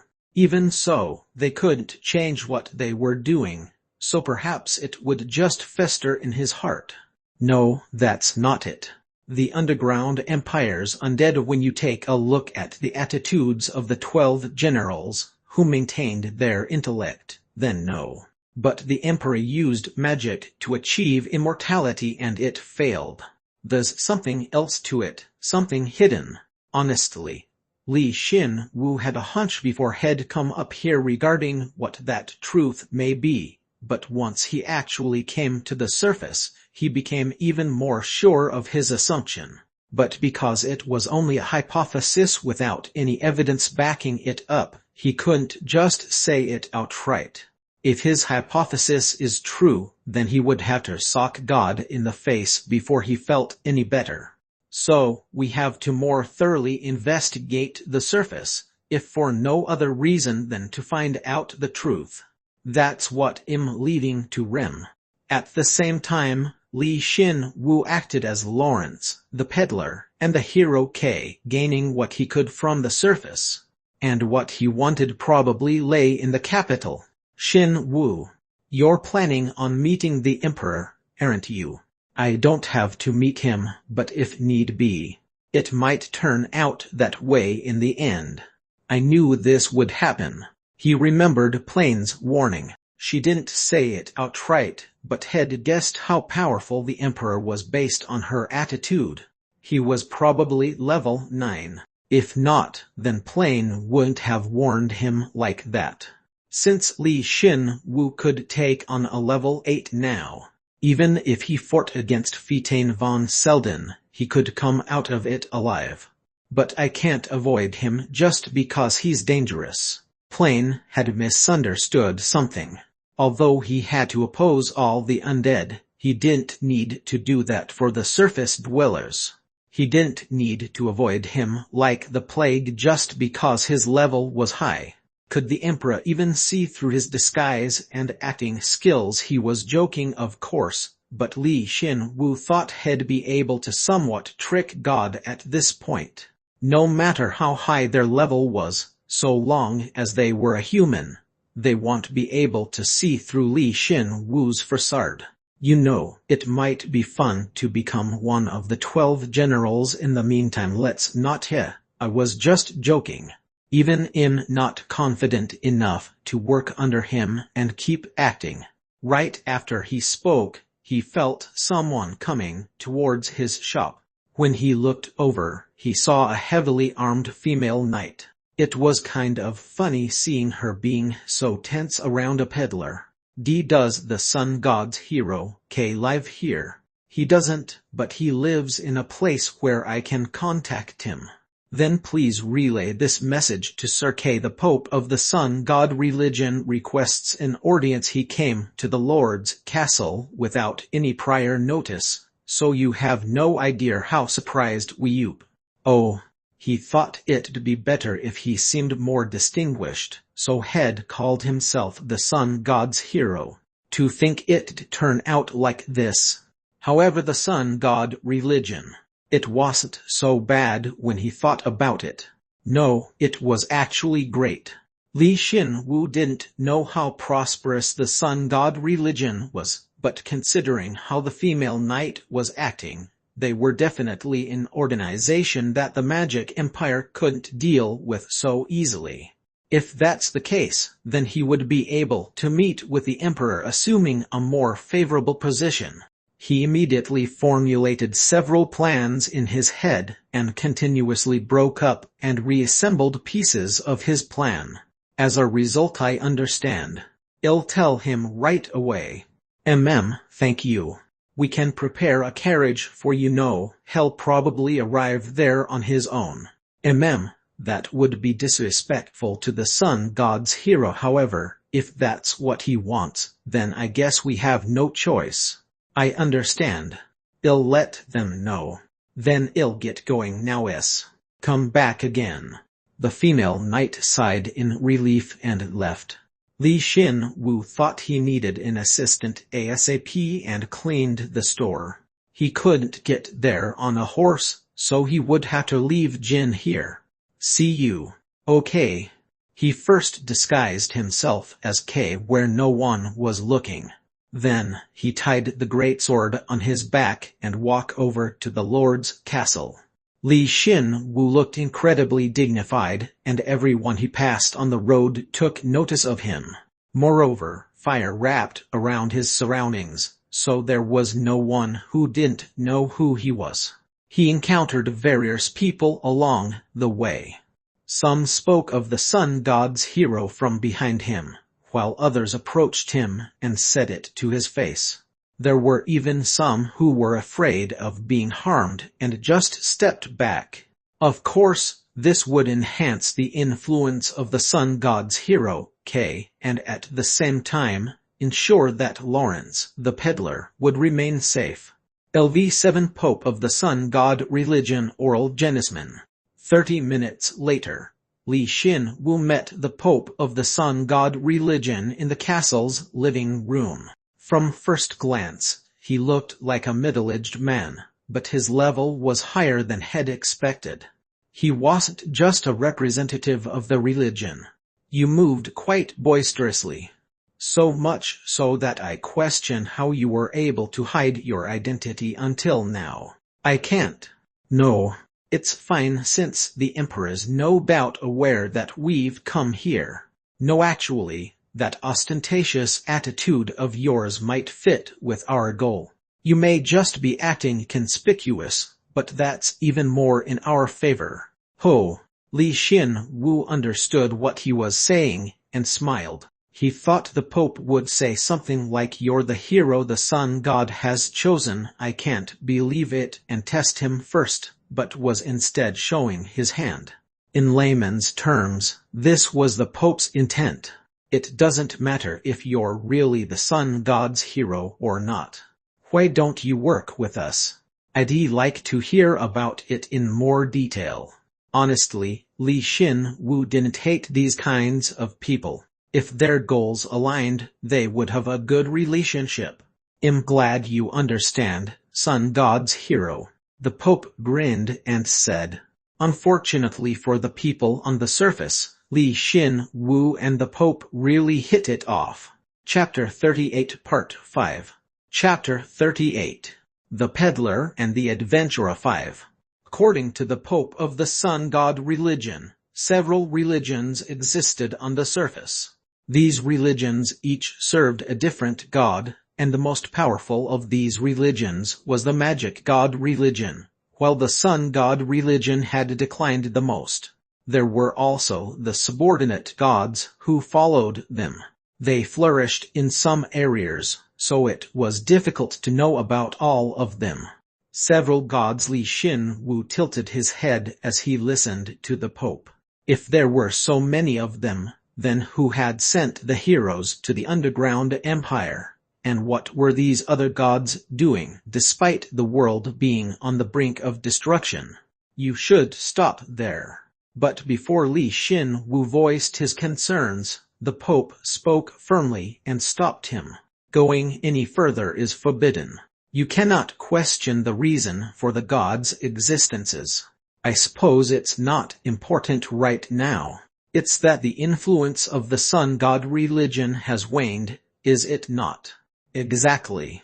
The Pope nodded his head solemnly and added, "It's embarrassing, but we don't have enough people. The daylight, which occupies half the day, the radiance that fosters the growth of all creation, and the fire that accompanied the birth of civilization. We lack followers, even when our God reigns over all this I see. I was born in the countryside, so am not really knowledgeable on the subject. What's worse, our own followers are no exception. The remains of the sun god temple is essentially a symbol of our religion. Although the central pillar was stolen, we couldn't find the perpetrator. Does that make any sense? That was strange. He felt like he'd heard about this before.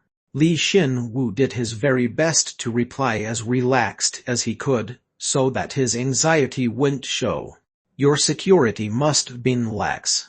Though a part of it may be that the perpetrator was skilled, even so, our paladins were guarding the ruins, so no one should have been able to get through.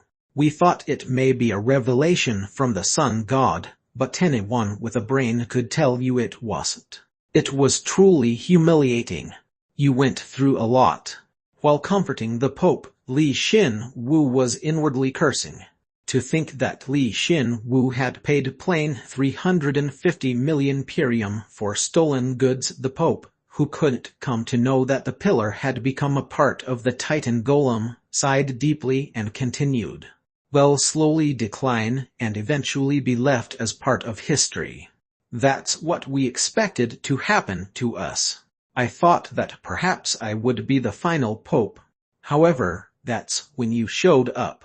It was perfect timing. The sun god hasn't abandoned you all. Har, it does seem that way. The sun god has given us one last chance. At this point, the two's eyes glimmered unusually. Now they would get to the main point. I told you already, but our power has diminished significantly. But the fame and authority we've accrued over hundreds of years hasn't.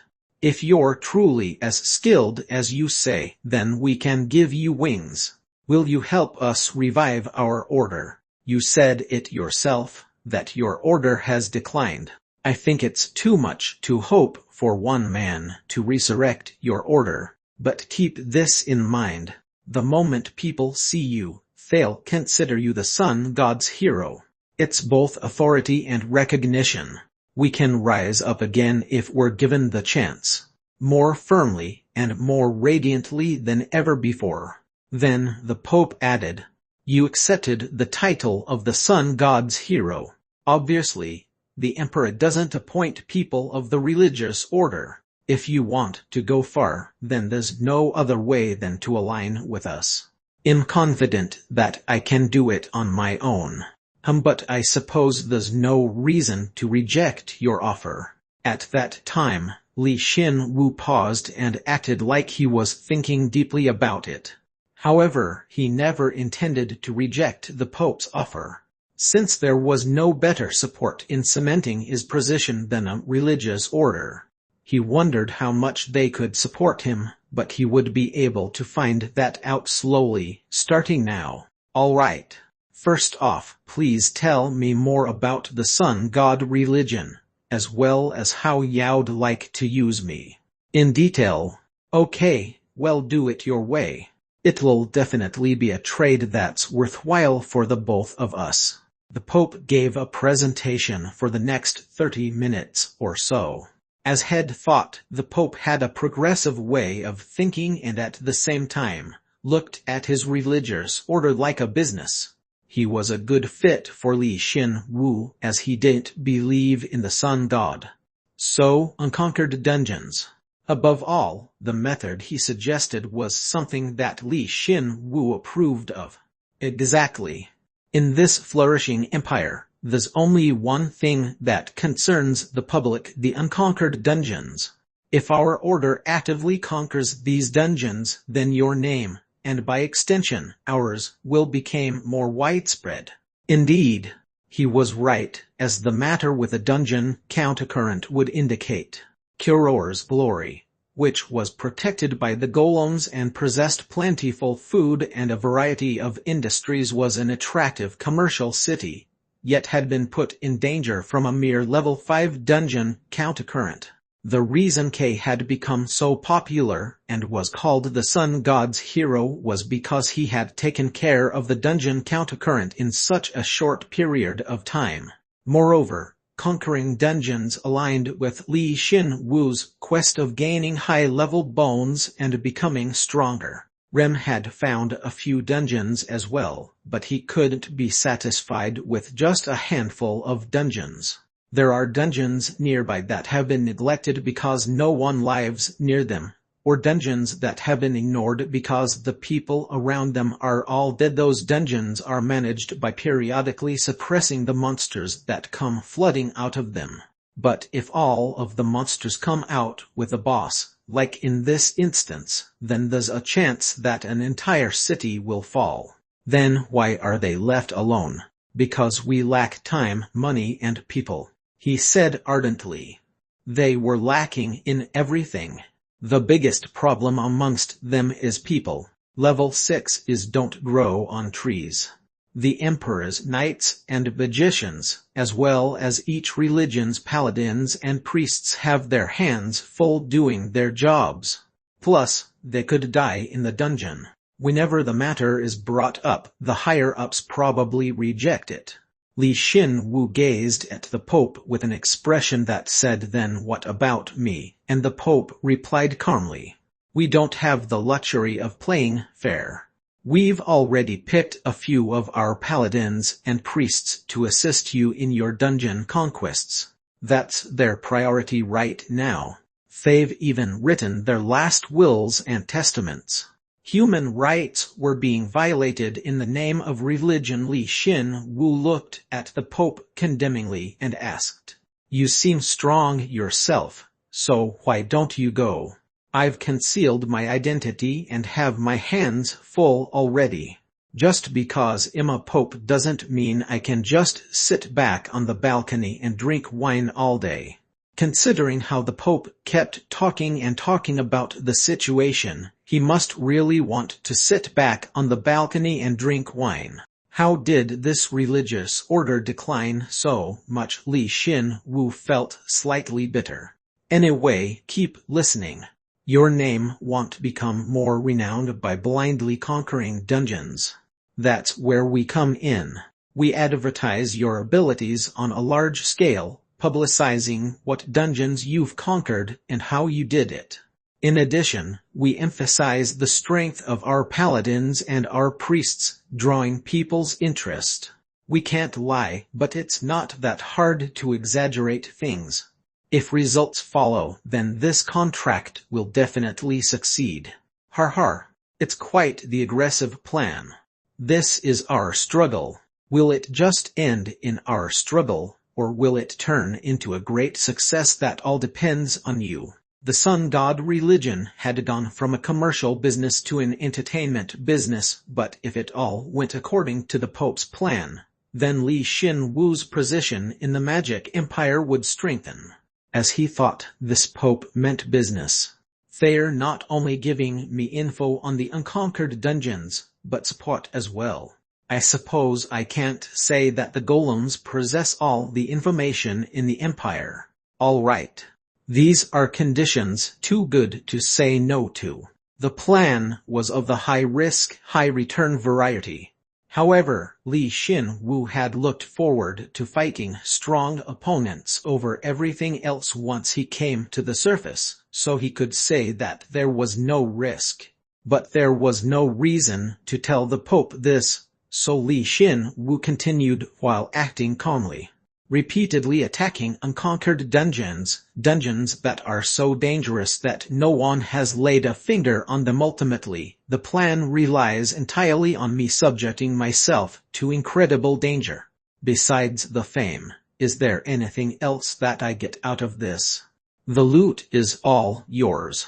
I'd like some of the Pirium, but you can have it all if you don't want to give us any. I'll divide the Pirium amongst my team members. I'll take all the loot, but I'll give you equivalent Pirium in return. I appreciate it. Aside from that, this authority. I'll give you the position that is under or equal to the Pope, the position of saint.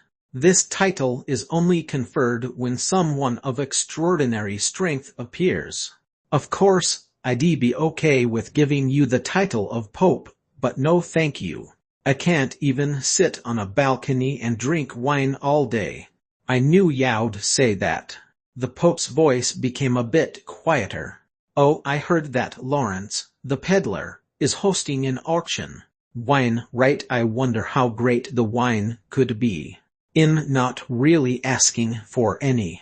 I just wanted to see how valuable the auctioned product would be in advance. I really don't want to drink it, but it'd be troublesome if we stake our reputation on a business selling a strange product. Li Xin Wu's expression became tepid. Is that so? This person was like plain, huh? So this was why he had been so amiable, but since he was the Pope of the Sun God religion, he was a valuable customer. He couldn't let his opportunity go. To be honest, I have a bottle on me from Lawrence. Uvo. Y'all become the shop's sponsor, so I'll sell it to you at a special price. Uvo. The Pope froze when he said special price. Li Xin Wu took out a bottle of Care Century Elemental 451 and popped the cap off. He placed the bottle under the Pope's nose and the Pope shook. It seemed like he really liked it. I'll buy it at your special price. It's 77,000 Pirium, customer. Here, thank you very much, customer. There's a balcony over there. The Pope was finally able to drink wine on a balcony. After he drank the entire bottle, he decided to wholeheartedly support Lawrence's shop. Chapter 39 Part 1 Chapter 39 New Party Member 1 1,500 bottles of Care Century label red wine. How's that even possible? After the last mass release, there were only a few dozen bottles found across the empire. News of the auction spread quickly. Li Xin Wu would have considered it a success if news of the auction had spread to the hundreds of thousands of people in Kuro's glory, but he had miscalculated. Was it due to the Sun God religion's help? In just 2 days, the Lord and all the nobles had become aware of the auction, and by the 4th day, news of the auction had spread to the nearby cities. But the master sommeliers already took a look at them. Moreover, the Sun God religion is backing it, so there's no way they'd lie. The Sun God religion is really particular about their wine due to the Pope. If they're willing to sponsor this auction, then wait a sec. They're transporting 1,500 bottles of wine and are backed by the Sun God religion. Who exactly are they? Lawrence. I've never heard of him before, but it seems like he's quite skilled. He's probably being manipulated by the Sun God religion rather than being skilled. If the auction goes well for them, then the other religions will feel uneasy. Care Century wine had a lot more influence on the surface than Li Xin Wu had expected. Rumors had spread far and wide across the Magic Empire through the use of nimble-footed merchants and a communication line. At the same time, people quickly became aware of Lawrence, the Sun God religion, and the hero K as well. Don't be surprised by what I say next. I hear that the Care Century that they're selling was created after the fall of the Underground Empire. Wait, that means the Sun God religion has procured a Care Century winery, but how? In the official announcement, Lawrence had procured the Care Century winery's facilities and techniques, but the rumors were misrepresenting the facts. They thought that, perhaps, the Sun God religion had access to the Underground Empire and that the Underground Empire may not have fallen. Most snorted at these rumors, but there were some who actually took the news to heart. It was nothing more than suspicion without a shred of evidence, but because of this distortion of the facts, it practically guaranteed that the rumors would spread even further, causing the high-ranking officials to take action. Not only that, but the other religions became curious ultimately. The size of the auction, as well as the participants, had swelled to an enormous size. I did want the high-ranking officials to take notice of me, but if this goes on, playing a dual role may become impossible for me. Can't you just leave it to the merchants you signed a contract with? You planned on using them as your proxy from the start. Li Xin-Wu anguished, but then he heard Jin's voice through the assimilation skill. Though he was tied outside of his lodgings, his voice could still be relayed through the assimilation skill. A proxy, they're too weak. Li Xin-Wu pondered seriously. Of course, Lawrence could easily pull back for safety reasons and use the merchants as his proxy, but he wasn't sure whether he could find people he could trust enough to talk in his place. How about asking the sun god religion? I can't let them take over anymore. No matter what others think, we have to take the reins. So Li Xin-Wu briefly thought about it and soon made a decision. Had already considered this before. It would be such a waste to not use the Heaven Door's key.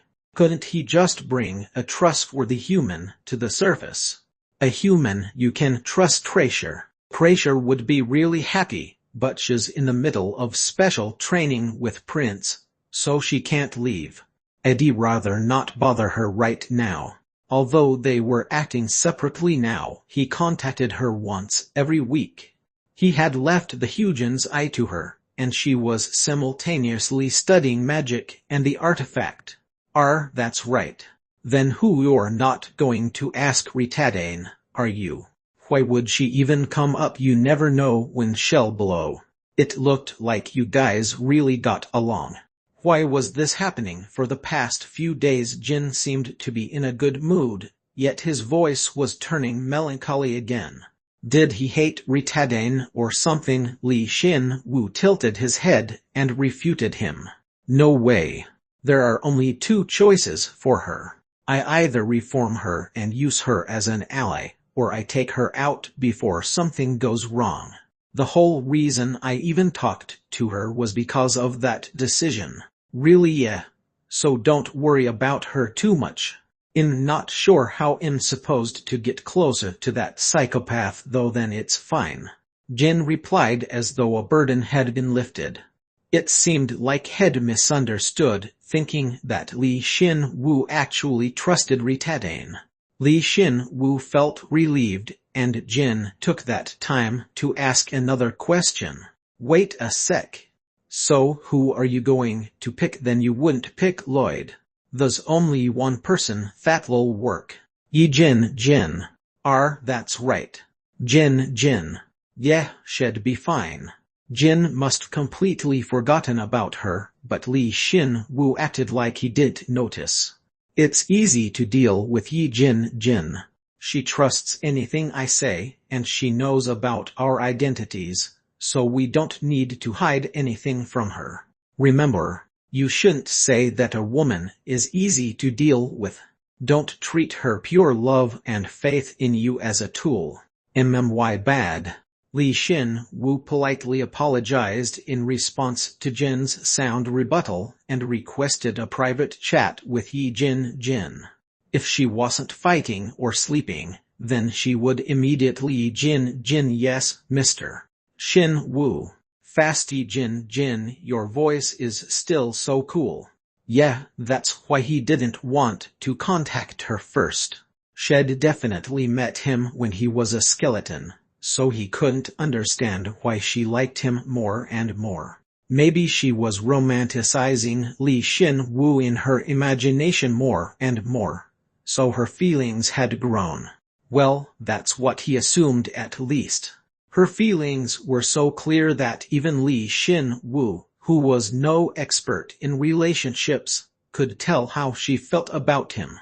However, those feelings were incredibly burdensome to him, as he felt no sexual desire.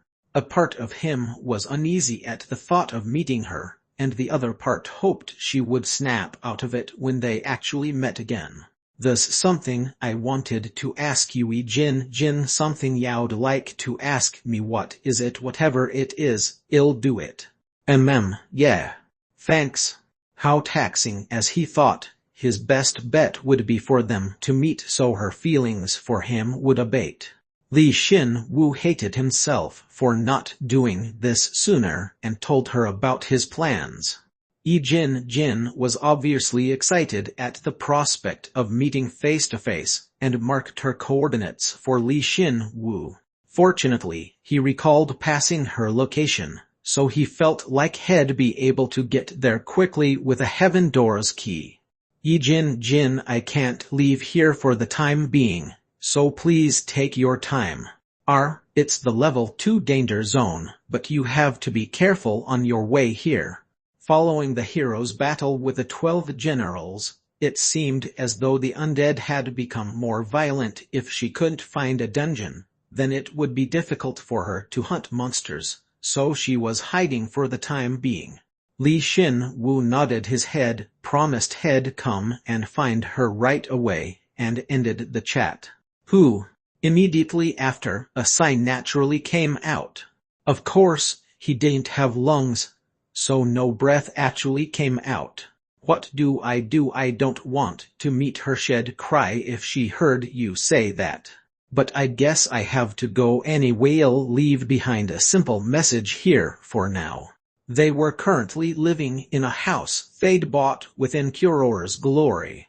A week after he'd signed the contract with the Pope, they finished their first expedition. The conquered dungeon was simple.